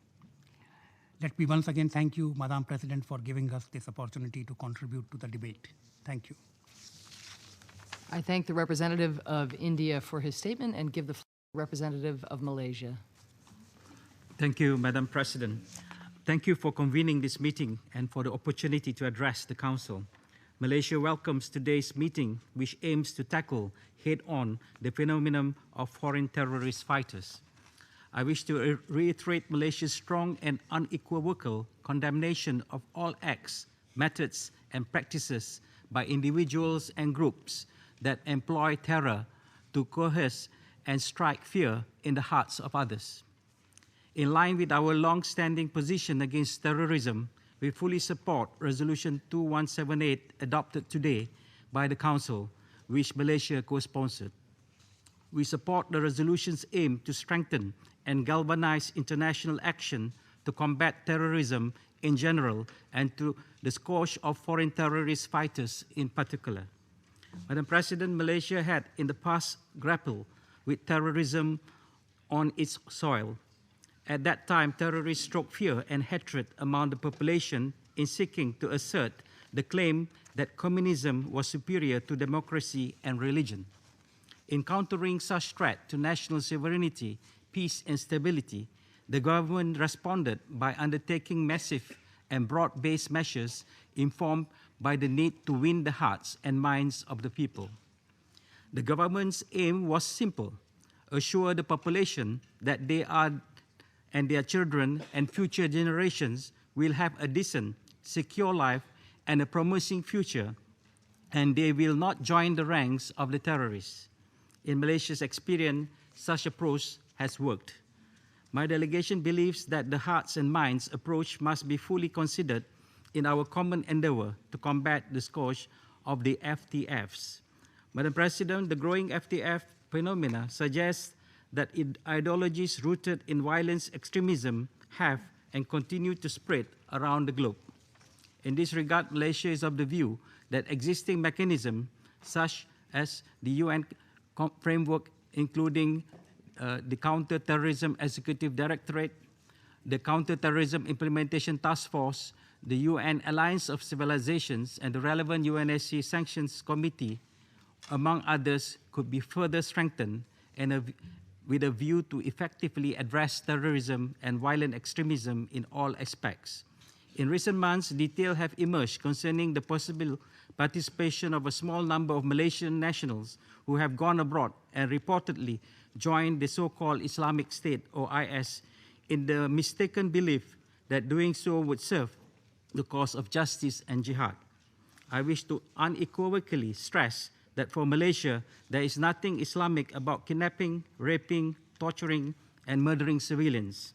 We neither condone nor support the involvement of Malaysian nationals who commit terrorism or participate in conflict abroad. For its part, Malaysian government authorities have designated IS as a terrorist organization and will spare no effort to act against its members. We have also taken steps to review certain aspects of the legal and policy frameworks with a view to further strengthen national-level counter-terrorism capabilities. Madam President, Malaysia strongly believes that terrorism needs to be addressed in a comprehensive manner and not necessarily through the use of force alone. Countering terrorism effectively requires a multifaceted approach in addressing the underlying factors that support terrorism. On this note, Malaysia believes that there is a serious need to look into the support mechanisms, including funding and supply of weapons that sustain the foreign terrorist fighters. Malaysia takes this opportunity to reiterate its call for greater cooperation and understanding among cultures, religion, and civilizations. Some years ago, Malaysia had called for the establishment of a global movement of moderates, or GMM, aiming to drown out the voices of extremists and their ilk. In light of the threat posed by the foreign terrorist fighters phenomenon and the need for a concerted and coordinated effort to counter it, Malaysia believes that it is imperative now, more than ever, that the global movement of moderates to be embraced by the international community. I thank you, Madam President. I thank the representative of Malaysia for his statement and now give the floor to the representative of Sri Lanka. Madam President, Sri Lanka congratulates you for convening this timely debate. We have been following with deep concern the events that have been unfolding in Iraq and the neighboring countries for over a period of 2 months, and the atrocities being perpetrated by the so-called ICIL and associated groups with a supply chain of foreign fighters. Sri Lanka deplores in the strongest terms the terrorist acts committed by these groups, including on unarmed civilians, the shocking acts of violence unleashed on people, and the destruction of monuments, places of religious worship, and sites of archaeological and cultural value is deeply disturbing. While our thoughts and sympathies go out to the many thousands who continue to suffer as a result of the ruthless acts of terror, we emphasize the need to take appropriate steps to protect civilians, minorities, civilian facilities, and places of worship and historic significance. As this Council is aware, Sri Lanka suffered for almost 3 decades at the hands of separatist terrorists described by the FBI as the world's most ruthless. The people of Sri Lanka have experienced firsthand, therefore, the devastating impact of terrorism on societies, communities, and the very foundations of a nation. Our own institutions, long cherished, including our democracy, was under serious threat. The Sri Lankan government has time and time again unequivocally stressed the need for the world to take action against terrorist acts committed by non-state actors who have little or no respect for human lives. Terrorism in all its forms and manifestations must be condemned. Madam President, it is evident that the ISIL is now taking a transnational form and is posing a threat to the wider region. Sri Lanka would like to reiterate that it is in the best interests of the international community to ensure there should be no space allowed for the terrorist group, for any terrorist groups or their sympathizers to raise funds and logistical support of any form anywhere. Madam President, we express our solidarity with the people of the countries of the region in these difficult times and stands ready to support timely measures to help victims on the ground. Thank you, Madam President. I thank the representative of Sri Lanka for his statement and give the floor now to the representative of Egypt. Thank you very much. سيد الرئيس، لقد باتت قضية المقاومة تفرض نفسها على الساحة. Madam President, the question of terrorist fighters is posed today because of the situation in Iraq, Syria, and Libya. Some seek to represent the revolution of Arab peoples as an Islamic movement. They try to give the Islamic movement, the political movement, which is seeking to reach power. They are linked to certain regional forces. And there's an attempt being given to give them a new renaissance. But this is to the detriment of the identity of the Arab people and their territorial integrity. The problem of foreign terrorist fighters represents a threat to the countries of origin. They've come to our countries from Europe and from the United States and from the four corners of the world. The revolution in our region have now a religious dimension which has been given to them. Now, the recruitment and training of these fighters in some states is an error. This has been committed, and it's a very serious error. Now, foreign terrorist fighters has a number of dimensions. This has confirmed what Egypt has said on many occasions, and that is that we must define a general strategy to deal with terrorism. We know that there are appeals linked to this problem. We are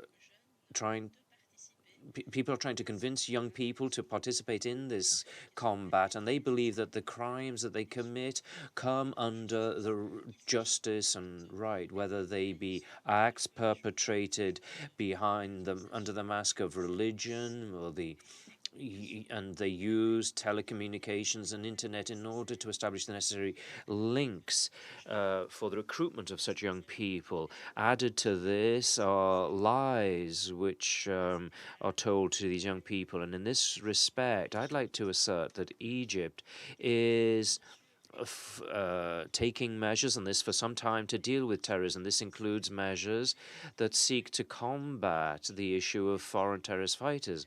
In this respect, I'd like to highlight the fact that the Egyptian Criminal Code does include articles that define and penalize terrorism, and which covers any acts which involve terrorist attacks,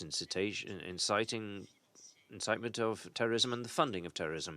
Egypt respects the Security Council resolutions, particularly resolutions dealing with combating terrorism, and we submit reports to the Security Council's committee to demonstrate our commitment at the regional level. We seek to implement African and Arab conventions in the matter.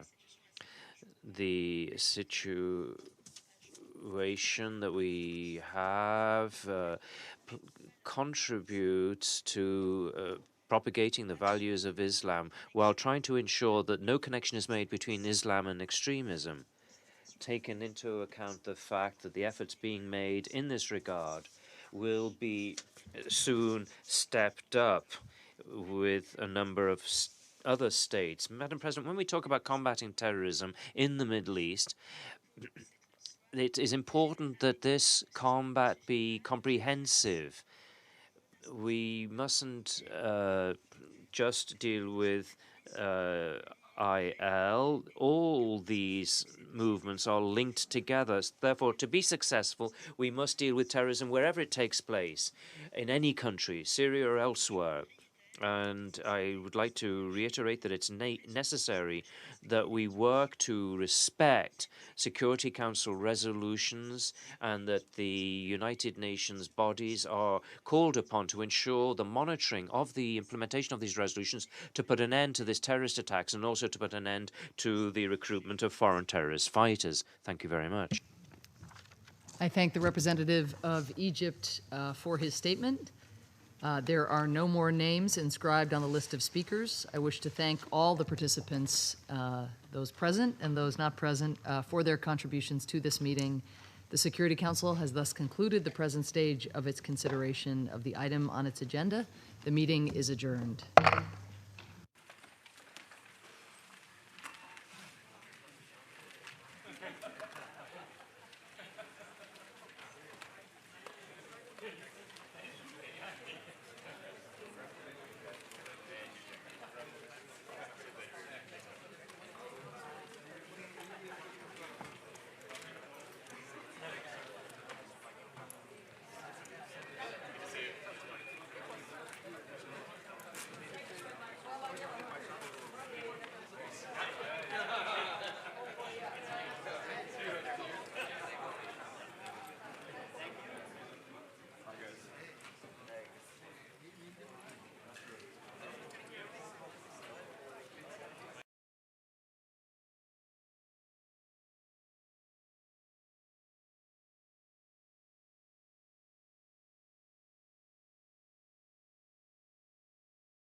This terrorist organization executes prisoners, kills civilians, and commits genocidal acts against religious and national minorities. Its brutality, barbarous crimes, and extreme ideology threaten all of humanity. It challenges the universal human values enshrined in the United Nations documents. We must stop the terrorists. Estonia commends all global efforts to fight the ISIL and other terrorist organizations and stands ready to contribute to those efforts. And here I'd like to welcome the adoption today of the UN Security Council resolution on foreign terrorist fighters. Ladies and gentlemen, a quarter of a century ago in the Annus Mirabilis, 1989, Europe and the democratic world celebrated a historical sea change. The Berlin Wall fell. The Cold War that divided the world into hostile camps for a half a century ended. This year, we should celebrate an anniversary of the triumph of freedom and democracy. Instead, 2014 has turned out to be a year when the international order as we've known it since the Cold War has been violated and put in doubt. Cynical geopolitics and international relations has once again come to the fore. The international agreements upon which the stability of this post-Second World War security architecture has relied have been compromised. Let me remind you of what we have collectively agreed upon. The Charter of the United Nations from 1945 declares, and I quote, "All members shall refrain in their international relations from the threat or use of force against the territorial integrity or political independence of any state," unquote. In the final act of Helsinki Final Act of 1975, all transatlantic countries agreed not to use force to change borders or challenge the political independence of any state. States agreed to regard one another's frontiers inviolable, to refrain from making each other's territory the object of military occupation. No such occupation or acquisition would be recognized as legal. In the 1990 CSE Charter of Paris for a New Europe, all signatories from Vancouver to Vladivostok agreed to, quote, fully recognize the freedom of states to choose their own security arrangements. By annexing Crimea and invading eastern Ukraine, one of the signatories has violated all of these agreements. Thus, we find ourselves in a completely new and unforeseen security environment. We must enforce the fundamental agreements upon which our peace and security rely. Ladies and gentlemen, the Ukrainian crisis is not solely a conflict between two countries. It is not even solely a European issue. If instead of agreements and laws, raw brute force will apply in international relations, if changing state borders by force will become an accepted norm, then the stability of the whole world is threatened. As President Obama said this morning, and I quote, "This is a vision of the world in which might makes right." And he added, "We believe that right makes might." So does Estonia. We believe that too. Such developments must be firmly condemned. The international community cannot leave Crimea as it is now. We cannot accept frozen conflicts created for geopolitical ends. Referenda that are in agreement with international law cannot be arranged in 2 weeks in the presence of foreign armed forces.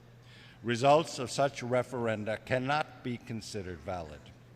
Independence, sovereignty, and territorial integrity must remain the fundamental rights of states and nations. That includes their right to direct their own future and to choose their allies, as stated in the CSE Paris Charter. Such free choices by sovereign nations cannot be accepted as an excuse for aggression. However, it was not Ukraine's wish even to choose its security arrangements that was used as justification for aggression. Its mere desire to enhance trade and political relations with the European Union, which is not a security arrangement, led to the country's dismemberment. What can we do to restore, then, the validity of international agreements? What? There were warning signs of current events in Ukraine earlier. Alarm bells rang already 6 years ago in Georgia, but few bothered to hear the wake-up call. We must take, therefore, conflict prevention more seriously. We must support states in their choice of democracy, of rule of law and human rights, and the decisions that follow from that. These recent developments force us to seriously reconsider the role of the United Nations. How can one of the fundamental goals of the UN, global peace and security, be promoted when basic international agreements are ignored, state borders are changed, and territories are annexed through force? We cannot ignore that the Security Council has been paralyzed as international justice has been manipulated and multiple crises have escalated. The Security Council needs to be reformed. Its work methods and principles must be revised with special attention to the openness, accountability, and transparency of its processes. The permanent members of the UN Security Council bear enormous responsibility in guaranteeing international peace. No permanent member should abuse the veto to circumvent the principles of the UN Charter. Ladies and gentlemen, human rights remain the most cherished of values of the UN. Unfortunately, respect for human rights can still not be assumed to be the norm. We cannot accept arguments that for some countries, human rights do not apply for cultural reasons.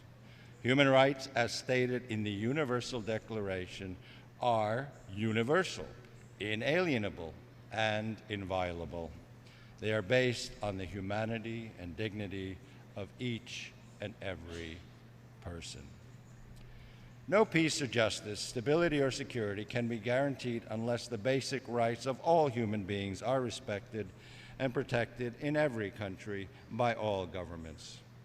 We must, moreover, pay special attention to the rights of the most vulnerable groups.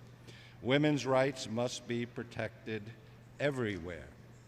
It is crucial that empowering women and action against gender-based violence be implemented in accordance with UN Resolution 1325. We must respect the rights of children and minorities, as well as indigenous people. We must care for people with special needs. Free speech remains a crucial right. Some states have made efforts to stop the free flow of information on the internet and to divide cyberspace along state borders. This we must avoid. The internet must remain a universal platform for uninhibited exchange of information. Estonia is proud to be a founding member of the Freedom Online Coalition, a community of 23 nations committed to promoting free speech online and the multi-stakeholder model of a free and open internet. It is a global initiative that brings together governments, NGOs, entrepreneurs, and think tanks. Last April, the Freedom Online Coalition gathered in our capital and issued the Tallinn Agenda, a statement expressing our strongly shared conviction that all people are entitled to the same rights and freedoms online as well as offline. This is not a lifestyle question. The internet is a driver of economic growth and a key tool for development. Since the 1990s, it has blossomed into a global network of nearly 3 billion users. Most of the next billion internet users will come from developing countries. The UN post-2015 development agenda should recognize the importance of new technologies and e-services as a major contribution to the security and the prosperity of the world. As we grow more dependent on digital services in our daily lives, we become more vulnerable to cyber attacks. Cybersecurity is essential, not just for protecting rights, but also for economic prosperity. Cyber attacks can paralyze crucial services or infrastructure. They can cause enormous economic damage. Limiting access to or censoring the contents of the internet, however, is not the answer to cyber insecurity. Ladies and gentlemen, achieving sustainable development is essential in order to tackle some of the challenges we face. Even in the current fragile security environment, we must take care of the future of the planet and work towards a world where everyone can live a dignified life, free from poverty, violence, and exclusion. In today's interdependent world, this is hard to achieve without peace and stability. The world today also faces the outbreak of a deadly virus. This is no longer a local concern of a few countries. Ebola has become an international public health emergency. Despite efforts already made by governments and international organizations, the outbreak races ahead. We support the efforts of the Global Ebola Response Coalition, tasked to contain and stop the spread of the virus. Climate change is already an existential threat to some countries. It has a dramatic impact on their living conditions and their security. The small island developing states are most vulnerable. If we do not act soon enough, other countries will be threatened as well. We must see this problem globally, not just from the perspective of short-term national or economic interest. The risks of conflict, violence, insecurity, financial and economic collapse, climate change, lack of resources, and natural disasters are inextricably intertwined and need to be addressed comprehensively. The new development agenda after 2015 must be truly universal. Sustainable development goals are best addressed together. And progress in these fields, will be guaranteed by good governance, transparency of decision-making, and low corruption. Effective and accountable institutions are powerful enablers of sustainable development, and modern digital technology helps us to create them. In Estonia, we have developed an e-governance system that increases transparency and limits corruption. We have been sharing the system with all interested partners, and we continue to be willing to do so. Ladies and gentlemen, since May 8, 1945, we have believed that we had been freed of certain ideological demons for good. Yet today, we see the return of long discredited ideas dating back to 1938. The existence of co-ethnics abroad has been used as a justification to annex territory. And this is in 2014, not in 1938. So, too, we have seen a return of the ideologies of hatred, of lies, and propaganda. We must be clear in condemning extreme nationalism, homophobia, xenophobia, and religious extremism. We need to recall and reaffirm the values that the United Nations were created to protect. The United Nations, a unique global instrument of security and peace, must succeed where the League of Nations once failed. Let us not forget, 75 years ago, on August 23rd, a pact was signed between Hitler's Germany and Stalin's USSR to divide Eastern Europe into their spheres of influence. A week later, September 1, Hitler attacked Poland. On September 17th, 2.5 weeks later, Hitler's erstwhile ally, the Soviet Union, also attacked Poland, and World War II had begun.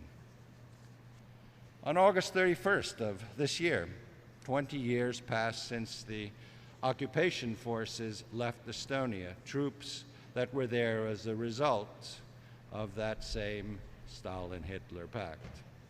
Yet, just a few days later, on September 5th, an Estonian police officer was abducted by foreign security services on Estonian territory and taken by force to Moscow, where he is still held in the infamous Lefortovo prison.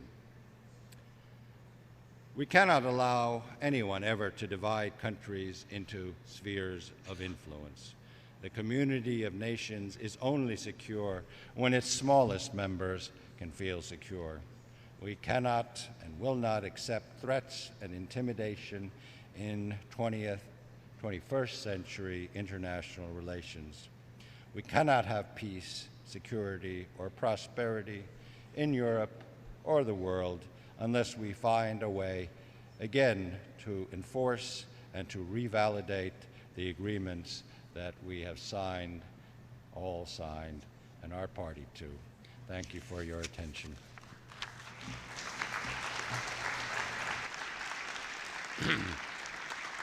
On behalf of the General Assembly, I wish to thank the President of the Republic of Estonia for the statement just made. May I request representatives to remain seated while we greet the President.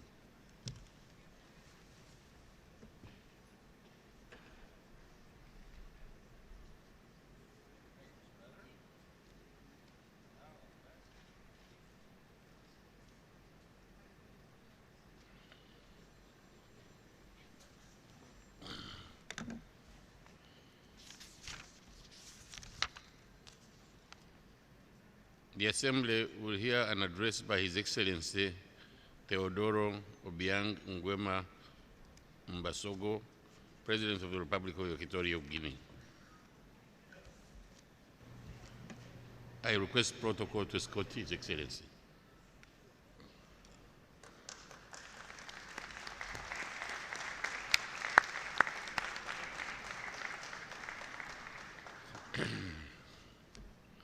On behalf of the General Assembly, I have the honor to welcome to the United Nations His Excellency Teodoro Obiang Nguema Mbasogo, President of the Republic of Equatorial Guinea, and to invite him to address the Assembly. Mr. President.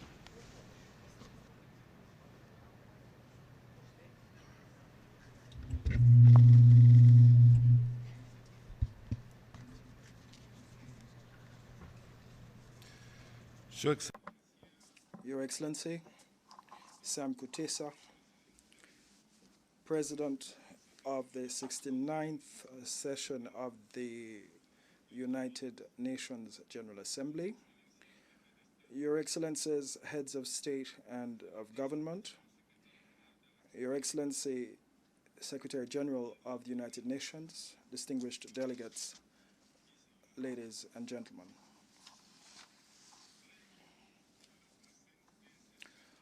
I bring with me to this session of the United Nations General Assembly greetings of peace, friendship, and solidarity from the people of Equatorial Guinea and the full readiness of their government to contribute to this task shared by us all, that of maintaining peace and stability throughout the world, as well as promoting the harmonious development of humanity. Allow me at the outset to congratulate you, Your Excellency Sam Kutesa, on your brilliant election to preside over the work of this 69th ordinary session of the United Nations General Assembly. Your timely and well-deserved election is justified by the policy of peace, the respect for the principles of international law, and the promotion of development, of which your country, the Republic of Uganda, has been an advocate. Indeed, your decision to have this session of the General Assembly devote itself to the theme entitled Delivering on and Implementing a Transformative Post-2015 Development Agenda is testament to Uganda's interest in overcoming the current problems of underdevelopment throughout the world. Equatorial Guinea recognizes the relevance and importance of the themes that will be debated in the two high-level meetings that are slated for February 2015 to look into ways of implementing the post-2015 development agenda, as well as gender equality and empowering women. That meeting is scheduled for March in 2015 as well. We also wish to express our sincere appreciation and our congratulations to His Excellency Ban Ki-moon, United Nations Secretary General, for his outstanding work heading up this global organization in very difficult circumstances at this time, where there is a preponderance of terrorism, piracy, mercenary activity, and major epidemics affecting the world today. Indeed, this session of the General Assembly bears the heavy responsibility of finding solutions to the problems of poverty and hunger that we see in the world. Violence and armed conflicts, terrorism, piracy and mercenary activity, and major epidemics.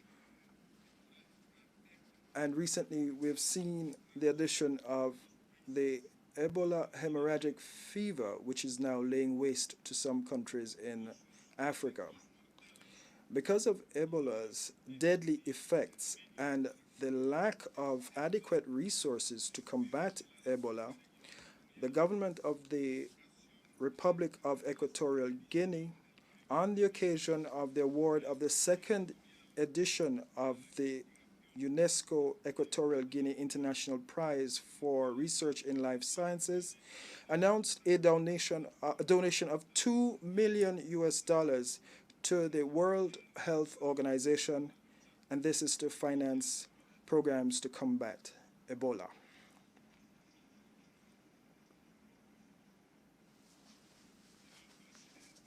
Mr. President, distinguished delegates, ladies and gentlemen, the United Nations will not be able to find solutions to these difficult problems unless the role of this General Assembly is strengthened and revitalized, a role that in recent years has become routine.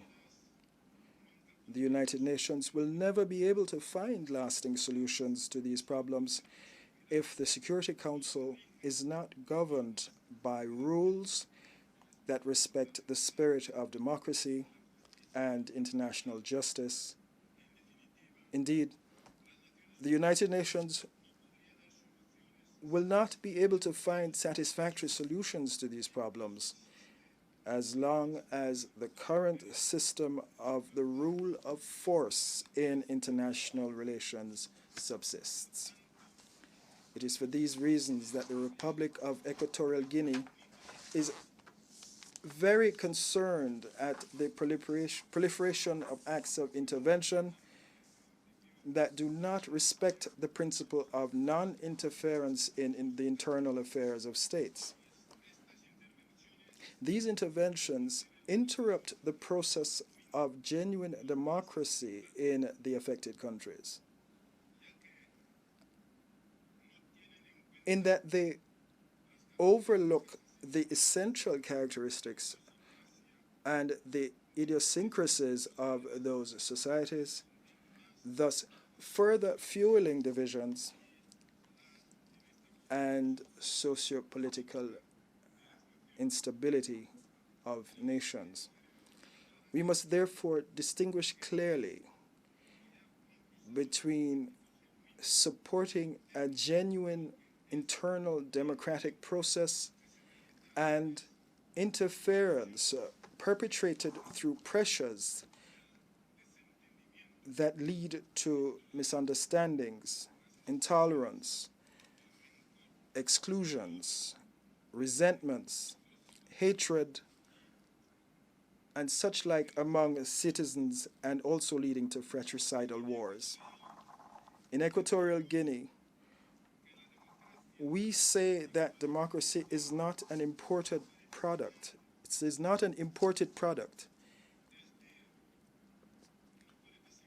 and cannot be designed in the offices of other countries. Democracy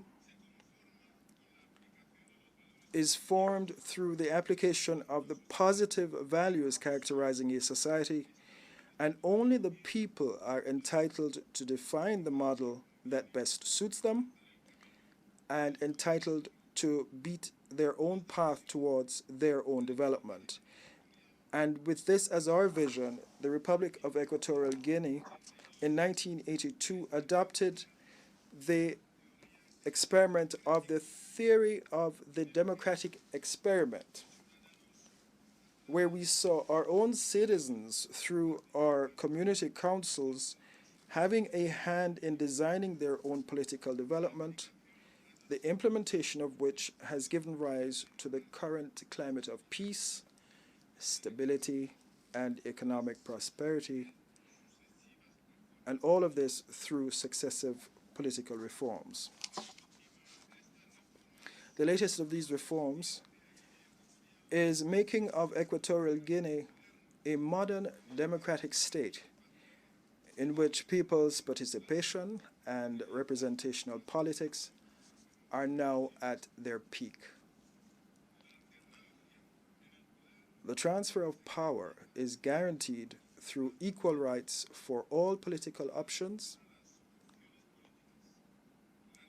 The administration of public affairs is done with utmost transparency, accountability, and responsibility, and human rights are protected and monitored by reliable institutions. In this spirit of ensuring the participation of all Equatorians in the management and administration of public affairs, our government has extended an invitation to all political parties,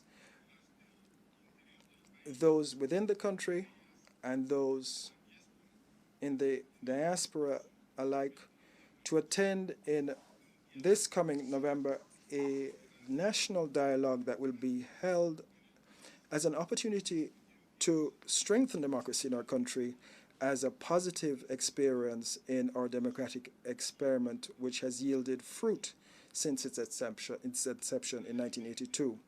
And concurrently with this political process, and thanks to the peace and political stability that we have achieved, our government has taken economic initiatives to develop our natural resources and position Equatorial Guinea as an economically emerging country by 2020. On behalf of the people of Equatorial Guinea, I wish to thank those countries that have been cooperating with my government in developing our economic and trade relations. And here I refer especially to United States, People's Republic of China, the Republic of Cuba, France, Brazil, Russia, and Morocco. In conclusion, and with a fervent wish to see the United Nations recover its leading role in delivering peace, security, and global development, I wish this, the 69th UN General Assembly, every success. Many thanks to you all.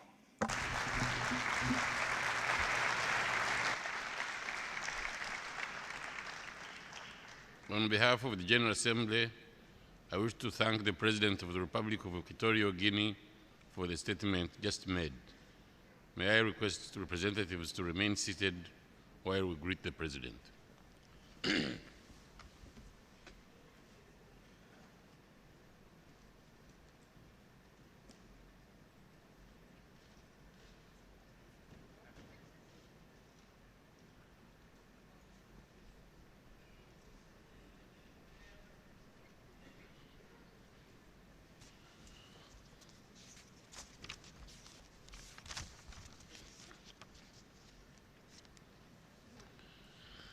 The Assembly will hear an address by His Excellency Mahinda Rajapaksa, President of the Democratic Socialist Republic of Sri Lanka.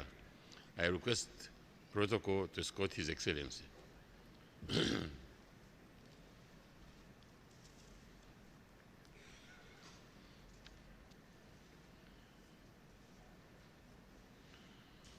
On behalf of the General Assembly, I have the honor to welcome to the United Nations His Excellency Mahinda Rajapaksa, President of the Democratic Socialist Republic of Sri Lanka, and to invite him to address the Assembly.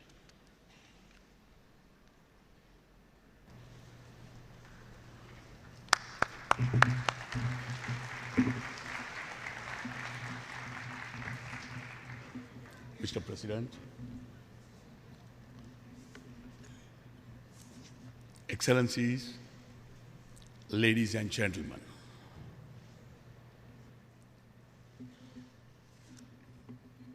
I congratulate Your Excellency Sam Kutesa on being elected as the President of the 69th session of the United Nations General Assembly.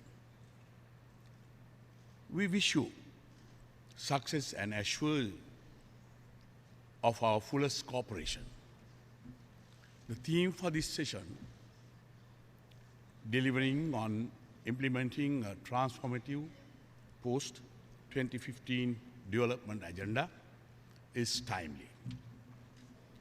The world has undergone many changes since the UN was created and since the year 2000. Much progress has been made towards achieving the Millennium Development Goals. However, there are multiple challenges that still remain to be addressed. The moral and practical importance of creating an equitable world and a sustainable planet for this purpose cannot be ignored. Mr. President, the Commonwealth, of which Sri Lanka is the current chair in office, accounts for over 1/4 of the UN membership. In November 2013, the Commonwealth heads of government agreed in Colombo to contribute to the process of evolving the new post-2015 Global Development Agenda. To endorse the central focus on the eradication of extreme poverty and reaffirmed commitment to sustainable development. The perspective on the post-2015 development agenda is based on shared values and principles contained in the Commonwealth Charter and individual experiences.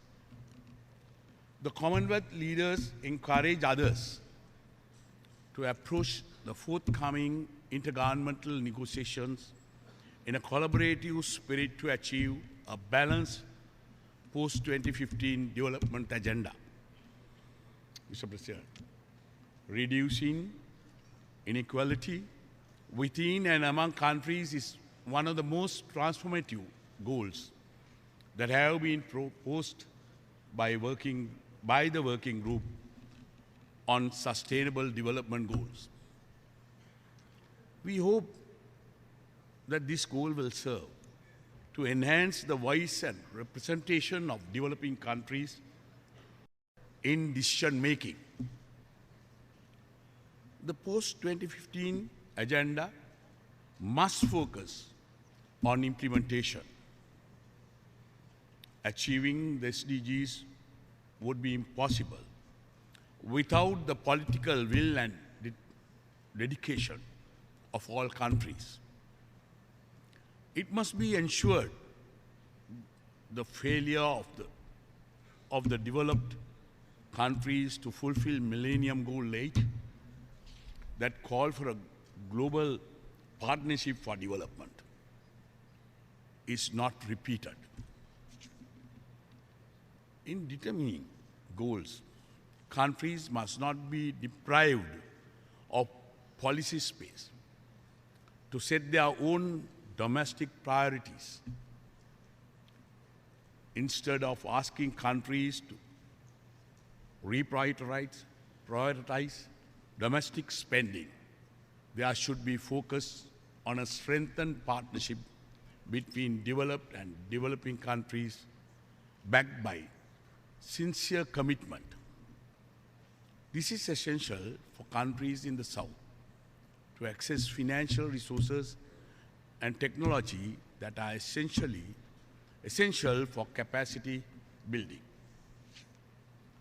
It is vital that we also address structural obstacles and political barriers that prevented the realization of the MDGs, such as unfair trade and investment rules. Creating a supportive international economic environment, enhance investment flows, including from multilateral development banks, and an open multilateral trading regime are important. The role of the UN in advancing international peace, security, and prosperity is crucial in the contemporary world.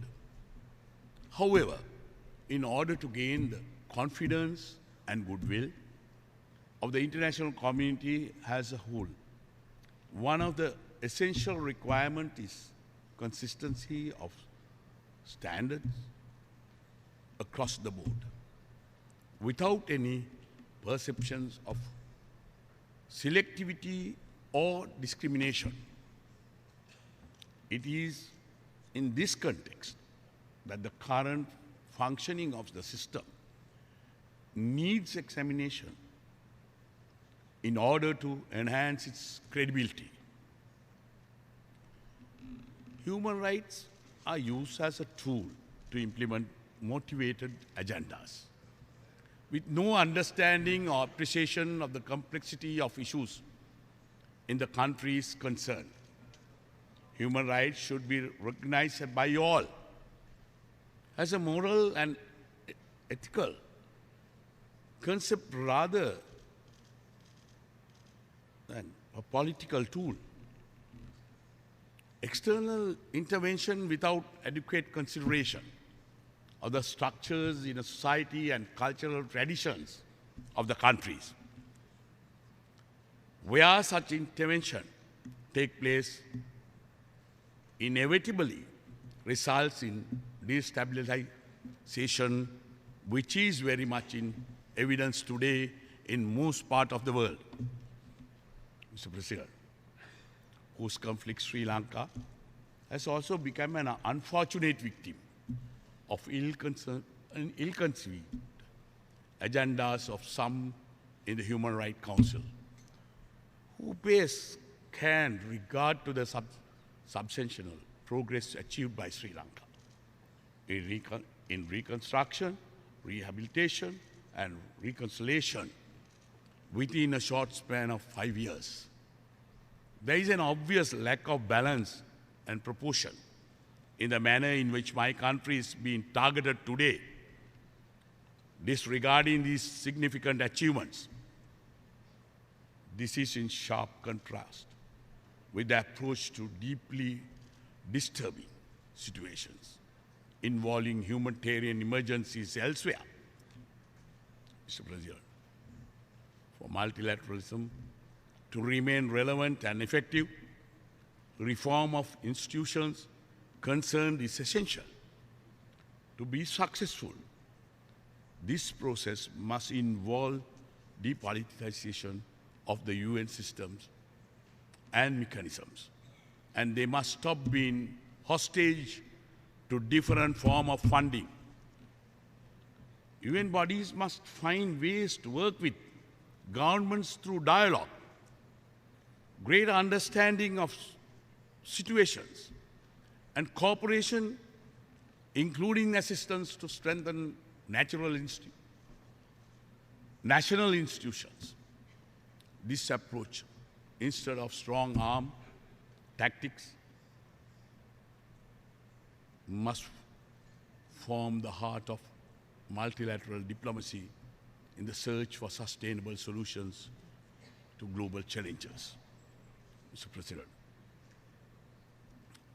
the 70th year of the UN in 2015 also marks the 10th anniversary of the 2005 World Summit, where global leaders agreed to support early reform of the Security Council. Concrete results in this regard should be achieved next year, at least. Mr. President, climate change is one of the defining challenges of our times. A robust global response needs to be arrived at 2015. On this basis of equity and the principles of common but differentiated responsibilities. Mr. President, the increase of violence in the Middle East is deeply distressing. I reiterate Sri Lanka support for the early realization of a sovereign, independent, viable and united state of Palestine existing within secure and recognized borders, side by side and at peace with Israel. We look forward to welcoming Palestine as a full member of the UN at the earliest. The international community must assist Palestine to rebuild the country. Sri Lanka firmly believes in the need for solidarity between Asia and Africa, admiring the efforts of the people of Africa to achieve socio-economic development. Sri Lanka has begun a process of reaching out to countries in Africa for exchange of knowledge and expertise in areas of importance. The international community must strongly support the early eradication of deadly diseases in Africa. Mr. President, Sri Lanka remains committed to supporting all multilateral efforts to counter terrorism, deriving from extreme ideologies, impacting on people across national frontiers. Terrorism continues to be a grave threat, a security and stability of nations across the globe. Having suffered at the hands of terrorism, Sri Lanka knows well its drastic impact on societies, communities, and institutions founded on democratic traditions and ideals. The international community must strengthen multilateral action on terrorism, including the early finalization and adoption of the UN Comprehensive Convention on International Terrorism. Sri Lanka is also committed to support all multilateral efforts to counter terrorism financing, piracy, and all forms of international organized crimes. We wish to recall our appeal to the international community not to support terrorist groups in any way, either direct or indirect. Sri Lanka expressed its concern regarding bombings that kill innocent civilians and even unborn children in many situations across the world. Mr. President, Sri Lanka expressed deep concern regarding unilateral economic measures against developing countries and is a consistent supporter of the call of the UN General Assembly for an end to unjust economic, commercial, and financial embargo against Cuba. Unilateral sanctions of this nature, which impact a country's innocent population, are unethical. Mr. President, despite being affected by terrorism, Sri Lanka has achieved most MDGs. Sri Lanka has succeeded in being ranked ahead of all South Asian countries in the 2013 Human Development Index through the adoption of the National Development Strategy, the Mahinda Chintana Vision for the Future. The government of Sri Lanka embarked on an inclusive and rural-centric development program. This involved bold policy decisions connected with macroeconomic management revitalization of agriculture, infrastructure development, including road and expressways, ports and airports, irrigation and water distributions, a strong telecommunication network, and well-distributed urban and township development, resulting in 7.8% GDP growth this year and per capita income of US dollars 3,800 in 2030. It is also a matter of deep satisfaction to recognize that the economic and political empowerment of the people of the North, supported by massive investment in infrastructure and livelihoods, have also contributed to this growth. Sri Lanka's IT literacy grew steadily from a mere 3% in 2005 to almost 50% in 2014. Sri Lanka's Nanasala program, e-center program, was awarded the prestigious Bill and Melinda Gates Foundation Award as the best rural IT access program in the world. With the end of terrorism in May 2009, in keeping with my responsibilities to my people, large-scale post-conflict reconstruction, rehabilitation, and resettlement initiatives were implemented in the North in a relatively short period of 4 years. Most importantly, democratic structures in the North have been re-established.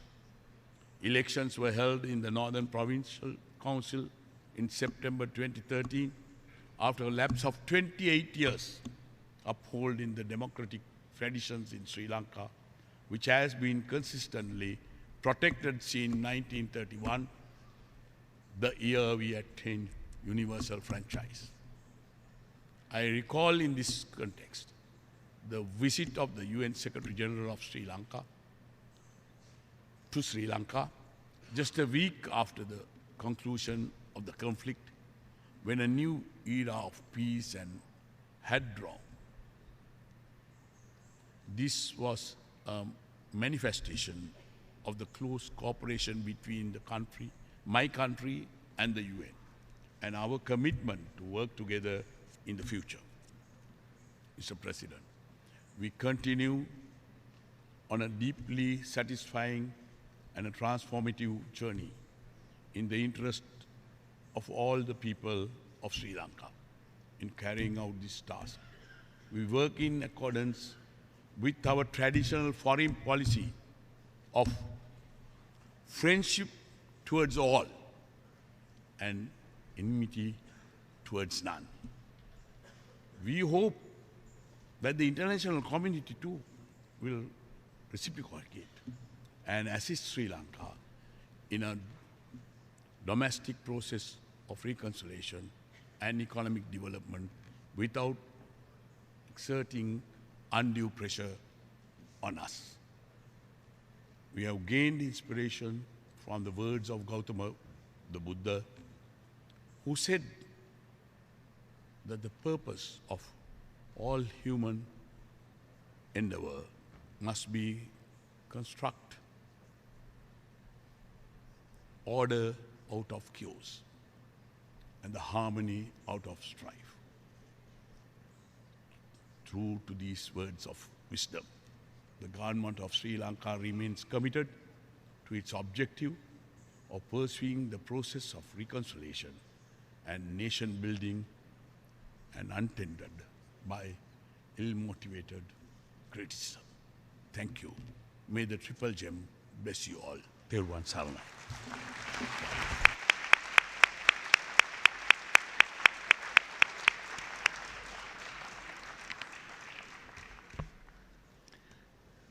On behalf of the General Assembly, I wish to thank the President of the Democratic Socialist Republic of Sri Lanka for the statement just made. May I request representatives to remain seated while we greet the President.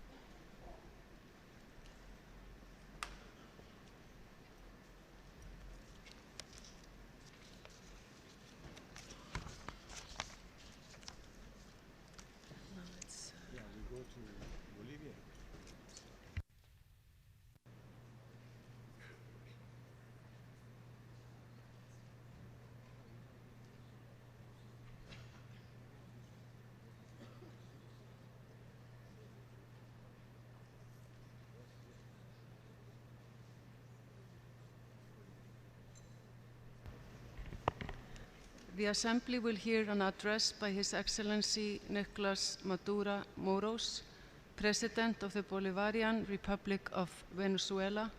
I request protocol to escort His Excellency.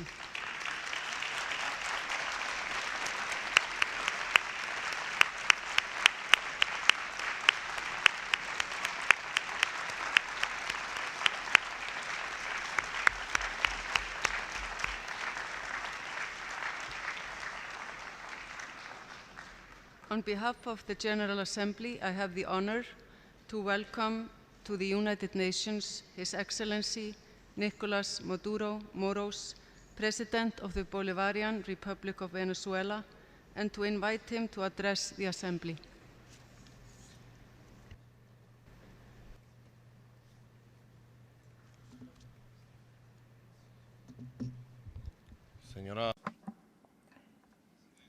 Madam President, dear brothers and sisters of the various governments represented here in this organization, the United Nations, at the outset, since this is the first time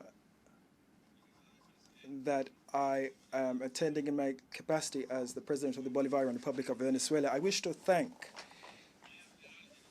the United Nations General Assembly and all its representative governments and the various bodies of the United Nations system for the heartfelt tribute that simultaneously was paid in the United Nations headquarters in New York, Geneva, and other places in the world to an extraordinary human being, Commander Hugo Chavez, who has always raised the banners of peace, equality, and respect for our peoples. This is the first thing I wish to convey to you from my heart on behalf of the people of Venezuela, and also remind and recall and invoke his spirit of tackling imperialism and injustice. Dear representatives of governments throughout the world, we have had debates for several decades now on the need to rethink this organization, and various presidents that have presided over the assembly. And this morning, I very strongly reminded President Dilma Rousseff, Cristina Fernandez, and other presidents of the Americas the need to reorient and readjust and tweak the entire United Nations system. This system has been in place for 70 years.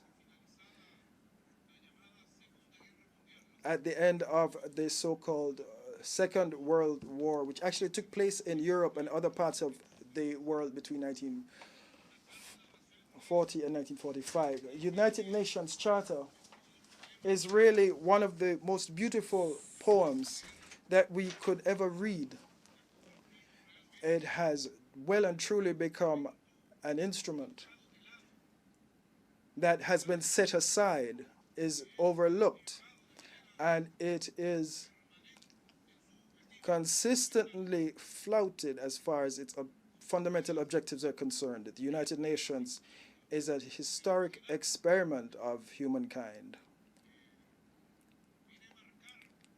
which has become a landmark because never before has humanity had a forum to meet to deal with issues of peace, issues affecting our lives, and to seek to negotiate solutions to conflicts. Never before in 7,000 years of civilization as we know it have we ever if we were to revise humankind's history and the history of empires and the ongoing battle to distribute the wealth and the territory of the world, only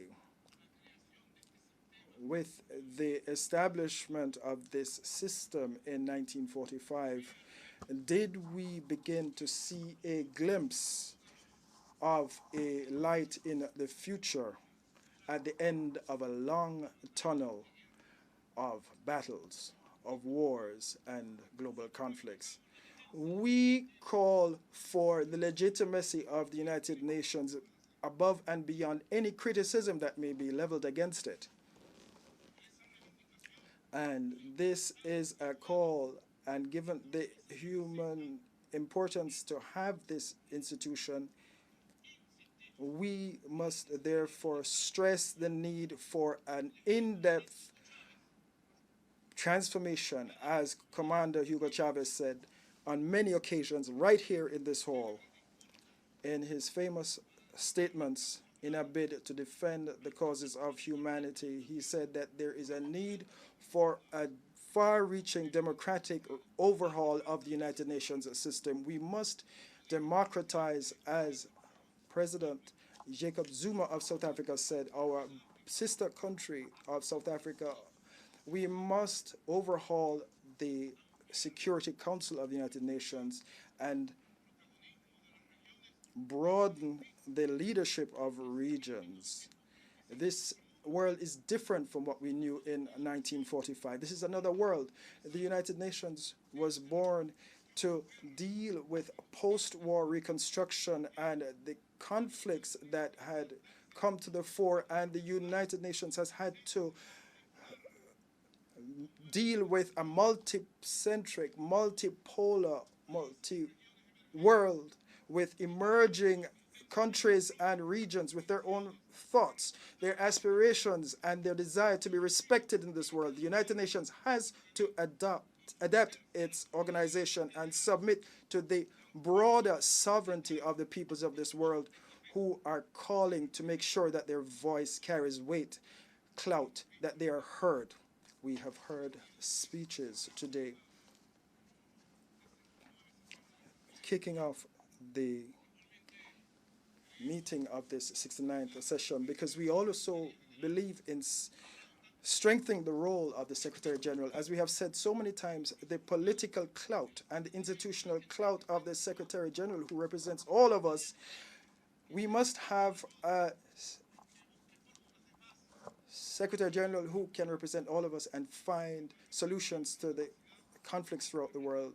We must therefore reconfigure the system and the way the General Assembly of the United Nations functions. We must democratize it and give it a leading role and ensure that this debate that must take place here can always successfully tackle the major issues facing the world. And that is why we believe we must build a new United Nations organization in a bid to have a new multipolar world of peace where there are no empires imposing their will on a unipolar world. This is urgent for the entire world, above and beyond what officials may think in various governments represented in this room.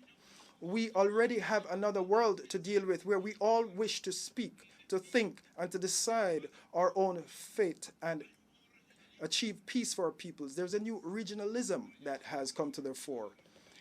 Now, at the end of the 1940s and 1950s, we saw the birth of European Union, and we saw a new model of Europe, which is very admired by many throughout the world. And then in the 70s and 1980s, we saw the African Union come to the fore, an extraordinary system of organizing the African continent to deal with issues of developing life. And development is a key region in the world. And now, as we embark on the 21st century, Latin America is taking its place. And we have seen in Latin America new organizations come to the fore. On the 14th of December, we will be commemorating in Havana Cuba, a heroic island, the 10th years of the Bolivarian Alliance for the Americas, and we have been playing an important role in building a new social and economic order in the defense of the major causes such as climate change, for example. 10 years now, it's a youthful organization or partnership or alliance that is now looking forward to the rest of the 21st century. I can also mention PetroCaribe there and the states representing PetroCaribe.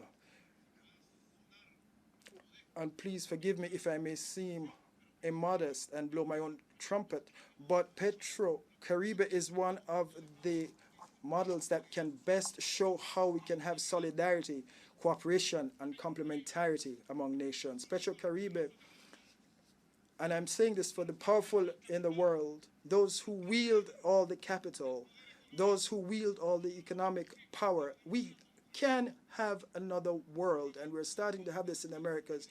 The coming to the fore of UNASUR, Union of South American Countries, which is a new Southern regionalism that was founded on the 17th of April 2007 with the participation of new leaders in Latin America, and our commander Hugo Chavez was there on the 17th of April 2007, and we saw a bloc come to the fore. Very interesting, very important, and it is now starting to forge ties with the rest of the world. And recently we had a very interesting and important meeting for the remainder of the decade between the BRICS. I have to single them out because they are the hope for development using new mechanisms in the world. BRICS met in Brasilia, and we decided to share our experiences in the BRICS Bank and the Banco del Sur, which will be a new financial architecture for this world that we must see come to the fore in this new regionalism in the CELAC region, community of Latin American and Caribbean states. We saw this come to the fore on the 2nd of September in 2011, and it is already consolidating the summits that we had in Santiago de Chile, in Havana, and now in San Jose, Costa Rica. All of these summits that we have had and will have in January, and we're seeing optimism for this new regionalism. And based on this experience, we are seeing new forms arise towards establishing a new roadmap for rethinking and overhauling the United Nations system. Let this not fall through the cracks here in this room. The call for an overhaul of the United Nations organization. We must find the way. We must try to come up with a common roadmap for humanity, because we need it if we are to tackle the major issues that we have to deal with. Mr. President, the United Nations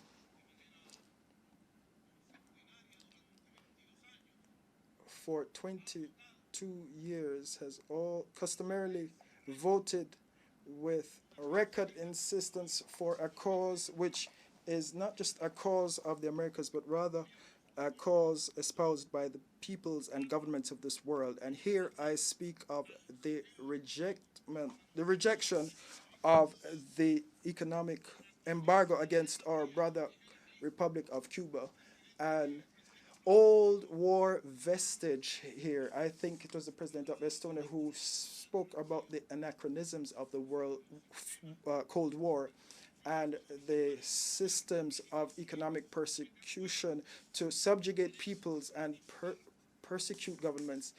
We're here on behalf of the Bolivarian Republic of Cuba to confirm our support for the struggle of the people and government of Cuba over 50 years now against the system. President Obama, when will there be an opportunity for you to go down in history once and for all as putting an end to the criminal economic and trade embargo and the persecution of our brother country of Cuba? We're also seeing new causes come to the fore in the current struggles facing our region, and we have taken them on in unison. And I wish here to recognize as a great step forward the decision that was taken by this organization, indeed this General Assembly 2 weeks ago, when the Republic of Argentina and President Cristina Fernandez de Kirchner was supported in her struggle against the financial plundering through the international financial system. We want to lend every effort we can to her to ensure that this GA, in accordance with the proposal of G77 and China, that we soon efficiently and as effectively as possible draft a document that would become a mandatory document for the nations represented here to defend us ourselves, especially the poorer countries of the developing world, against these vulture funds that seek to plunder our economies and our countries and impose economic, institutional, and political systems on us that are detrimental to us. And this mechanism is known as a vulture fund, and that is why we confirm every solidarity of the people of Venezuela with the people of Argentina, and indeed all the solidarity of the CELAC countries. And let us move towards this historic decision. We had 124 votes in favor last week. Venezuela also wishes to lend its voice. As we said in the CELAC summit in Havana, because the United Nations must support as closely and as warmly as it can and enforce the decisions calling on the United States of America to enforce and execute a decolonization plan for Puerto Rico. Puerto Rico was invited by CELAC to join CELAC, the Community of Latin American and Caribbean States, because it is Caribbean and it is ours. So we raised our voice to make it heard in this room here in the United Nations, to call for the release of a man whose name many of you will hear for the first time. President Jacob Zuma spoke of Madiba, the great Madiba, Nelson Mandela, who was forgotten for many years, and many people forgot that this man was also a representative of causes, but that's okay. Nelson Mandela represents the human capacity of resilience and resistance to ensure that people can achieve their objectives of justice and peace. And that is why I bring to you the name of a man who almost 35 years ago was imprisoned and has been subject to torture. A man with a family, a man from Latin America and Caribbean, a man like us. We're talking about Oscar Lopez Rivera, the longest held prisoner who is in a United States prison to this day, and we demand his immediate release. His only sin was to fight for independence and to defend the beautiful flag and the star of the dignity of our sister country of Puerto Rico. So these are the causes of this historic moment. As you know, Venezuela is having a people's democratic revolution that began with an impeccable constitutive event. For the first time in the history of our country, the Constitution of the Republic was debated with a people and approved by a referendum with the participation of this sovereign vote of the people of Venezuela in 1999. And since then, we have been developing and carrying out a process of political and social development. We're trying to overcome poverty. In 2015, we will have the post-2015 development agenda, and we will be looking at the achievement of the Millennium Development Goals. And Fortunately, our commander, Hugo Chavez, he was able to announce that we have practically achieved all the MDGs. We have an enrollment rate of over 90% in almost all schools, and we offer free quality education from basic schools right through to universities. We have brought down a 20% unemployment rate 5 years ago to 5.5% at the end of last year. That's how we dealt with unemployment. We have changed the curves, and we had vulnerable employment to the tune of 60%, and now we have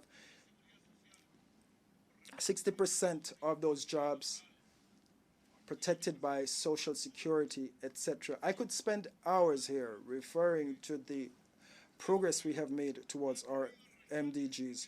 We have been able to salvage our oil wealth. I'm sure you would know that we have the largest oil reserves in the hemisphere, in the Orinoco Basin, and we have the largest oil fields there. And for the first time in 90 years, we have fully recovered our oil, our petroleum resources, as the basis for our development. We have had to suffer ongoing harassment and persecution at the hands of the imperial forces and those who are allies of the United States empire, who have sought always to undermine our democracy. And one such attempt was the attempted coup against Hugo Chavez on the 5th of March 2013. Our forces have, I can say from here, and I must thank the governments of the world for their solidarity with Venezuela, because Venezuela has been struggling and resisting. They couldn't with Hugo Chavez, and they cannot with us, and we are still on the path towards revolution, democracy, independence, and dignity, with our own voice speaking to the world. Señora Presidenta. Madam President, there are major problems that we now have to tackle at this point. And one of them, as you all know, and perhaps the greatest threat we have to deal with, is the virus known as Ebola hemorrhagic fever. Now, if this world and our UN system had been somewhat more human, we would have been focusing, instead of sending drones to destroy and kill the people of Gaza or to bomb the people of Iraq and Syria, had we been more focused on lending our support to tackling this, the real threat, then I heard the president of Chad just now announce that they have decided to donate $2 million to the Ebola Fund for administration, and the Bolivarian Republic of Venezuela is going to be given $5 million to the fund to support Africa and to support the people who are in need throughout the world.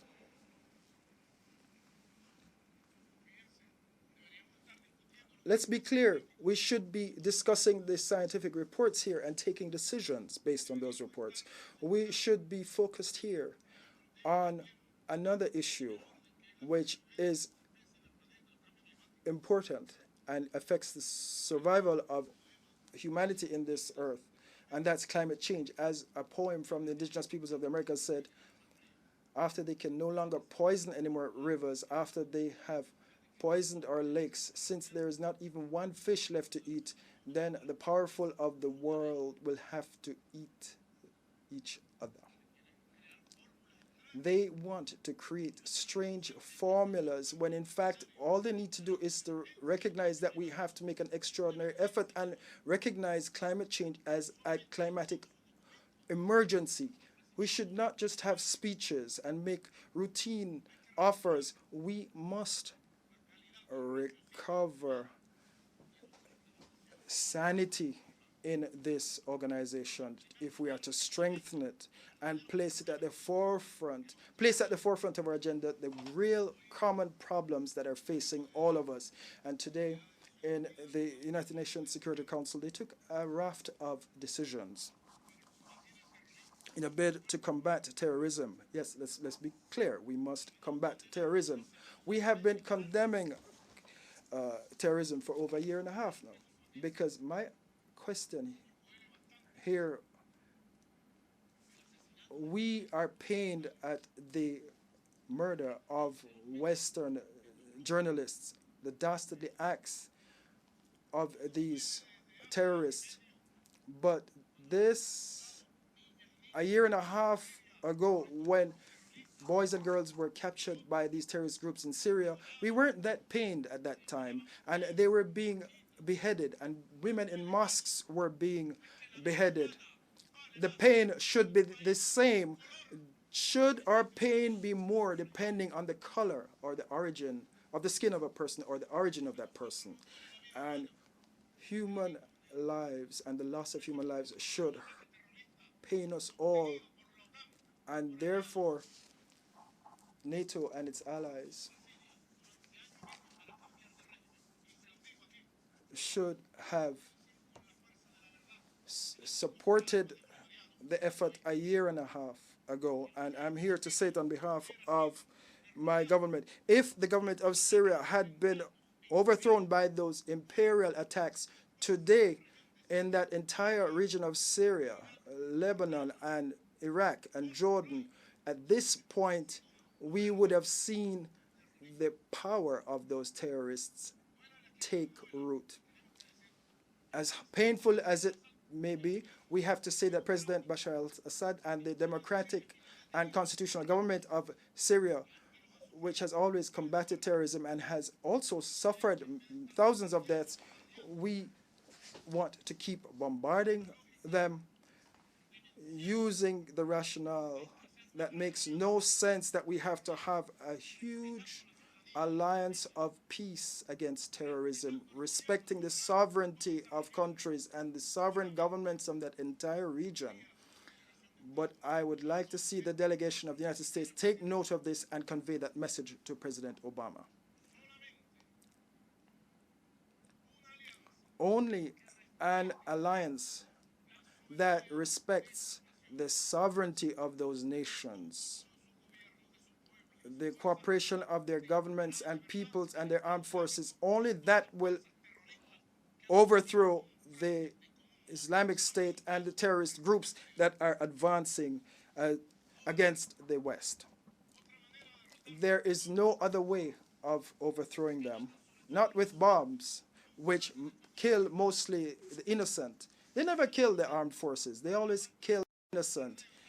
And after so much death and bombardments, the people of Iraq are dying. We have to invite the sovereign governments of Iran, Iraq, Syria, Lebanon, Jordan, Egypt, and indeed the entire region to come up with a political, military, and cultural and communication strategy, a comprehensive strategy that can be supported by the UN Security Council. It is crazy.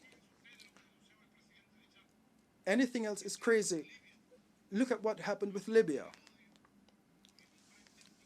Hatred and an anti-Gaddafi front. And look at what is happening with Libya today. This is a territory in which arms are being trafficked. It's volatile. We have terrorist groups fighting for pieces of territory.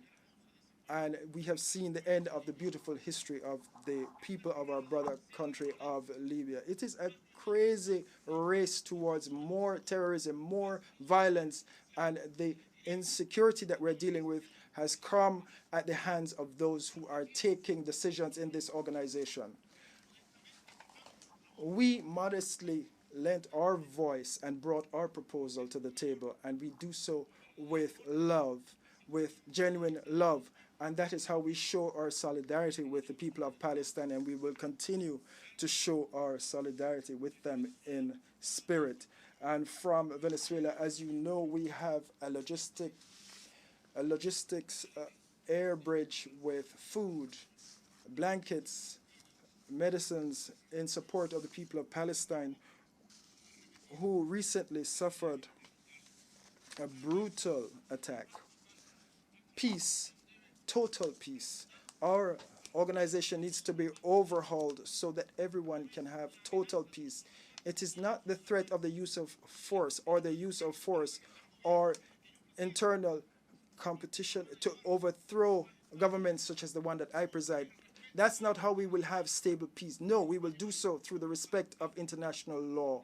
That is how we will have peace and full security. And lastly, Madam President, I wish to thank this General Assembly for all the support, because in 2015, next year, Venezuela, with your support, will be leading the non-aligned movement. It's been a while since we presided that institution, body, and there we wish genuinely to play a role that can give a new impetus to this plan and bid to rethink and overhaul the United Nations, in which we will all have a voice, in which we'll all have a vote, and no one can impose their will on the others. And therefore, next year, delegations from around the world will be welcome to at our historic summit of the non-aligned movement in Caracas. Many thanks to you, Madam President, and many thanks to all of you. And may God bless you. And may He bless the entire world and give us strength to move towards peace for all our peoples. Thank you.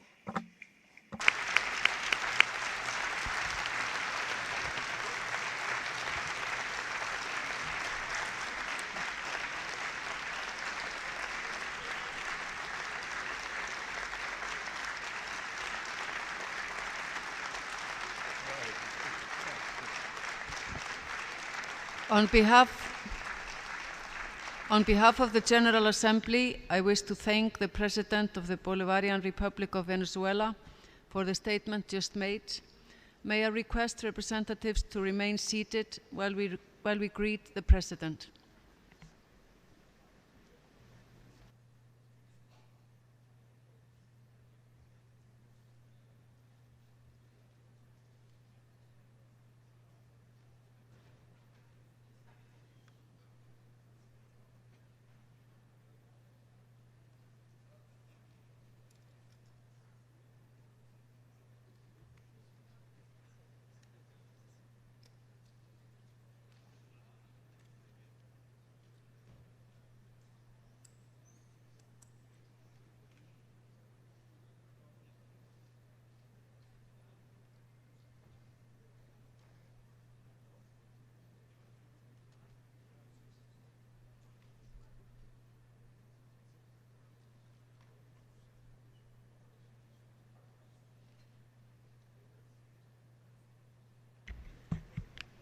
The Assembly will hear a statement by His Excellency, the Right Honourable David Cameron, Prime Minister of the United Kingdom of Great Britain and Northern Ireland. May I request protocol to escort His Excellency.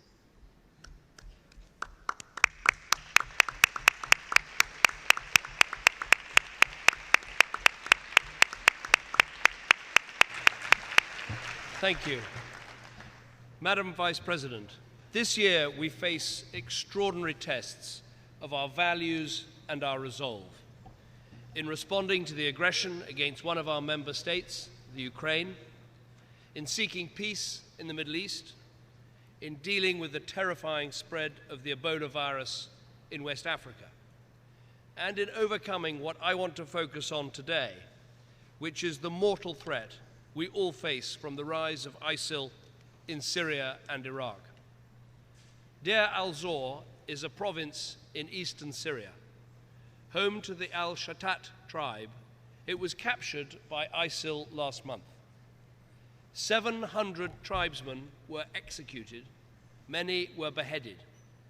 The vast majority were civilians, Muslims, who refused to take an oath of allegiance to ISIL's sick extremist worldview, and who paid for this with their lives. They are not alone. Across Syria and northern Iraq, thousands have suffered the same fate. Muslims, both Sunni and Shia, Christians, Yazidis, people of every faith and none. ISIL is not a problem restricted to just one region. It has murderous plans to expand its borders well beyond Iraq and Syria, and to carry out terrorist atrocities right across the world. It is recruiting new fighters from all over the world. 500 have gone there from my country, Britain, and one of them almost certainly brutally murdered 2 American journalists and a British aid worker. This is a problem that affects us all, and we must tackle it together. Now, there is not one person in this hall who will view this challenge without reference to the past, whether in Iraq, whether in Afghanistan. Now, of course, it is absolutely right that we should learn the lessons of the past, especially what happened in Iraq a decade ago. But we have to learn the right lessons. Yes to careful preparation, no to rushing to join a conflict without a clear plan. But we must not be so frozen with fear that we don't do anything at all. Isolation and withdrawing from a problem like ISIL will only make matters worse. We must not allow past mistakes to become an excuse for indifference or inaction. The right lesson is that we should act, but act differently.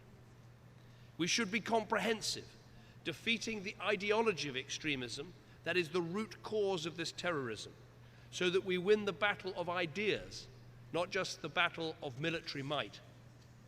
We should be intelligent, supporting representative and accountable governments and working with them at their requests, not going in over their heads. We should be inclusive, working with partners in the region who are prepared to be part of the solution, potentially including Iran. And we should be uncompromising, using all the means at our disposal, including military force, to hunt down these extremists. Let me take each of these in turn. The root cause of this terrorist threat is a poisonous ideology of Islamist extremism. This is nothing to do with Islam, which is a peaceful religion which inspires countless acts of generosity every day. Islamist extremism, on the other hand, believes in using the most brutal forms of terrorism to force people to accept a warped worldview and to live in a quasi-medieval state. To defeat ISIL and organizations like it, we must defeat this ideology in all its forms. As evidence emerges about the backgrounds of those convicted of terrorist offenses, it is clear that many of them were initially influenced by preachers who claim not to encourage violence, but whose worldview can be used as a justification for it. We know this worldview, the peddling of lies, that 9/11 was somehow a Jewish plot, or that the 7/7 London attacks were staged. The idea that Muslims are persecuted all over the world as a deliberate act of Western policy. The concept of an inevitable clash of civilizations. We must be clear, to defeat the ideology of extremism, we need to deal with all forms of extremism, not just violent extremism. For governments, there are some obvious ways we can do this. We must ban preachers of hate from coming to our countries. We must prescribe organizations that incite terrorism against people at home and abroad. We must work together to take down illegal online material like the recent videos of ISIL murdering hostages. And we must stop the so-called non-violent extremists from inciting hatred and intolerance in our schools, our universities, and yes, even our prisons. Of course, some will argue that this is not compatible with free speech and intellectual inquiry. But I ask you, would we sit back and allow right-wing extremists Nazis or Ku Klux Klansmen to recruit on our university campuses? No. So we shouldn't stand by and just allow any form of nonviolent extremism. We need to argue that prophecies of a global war of religion, pitting Muslims against the rest of the world, these things are nonsense. We need Muslims and their governments around the world to reclaim their religion from these sick terrorists, as so many are doing and quite rightly doing today. We all need help, and to help them with programs that channel young people away from these poisonous ideologues. And we need the strongest possible international focus on tackling this ideology, which is why here at the United Nations, the United Kingdom is calling for a new special representative on extremism. But fighting extremism will never be enough. Communism wasn't defeated simply by pointing out its flaws, but by showing that the alternative, economic freedoms, democracy, the rule of law, these things could build a better society and a better world. Young people need to see the power of a different, better, more open, more democratic path. The 20th century taught us the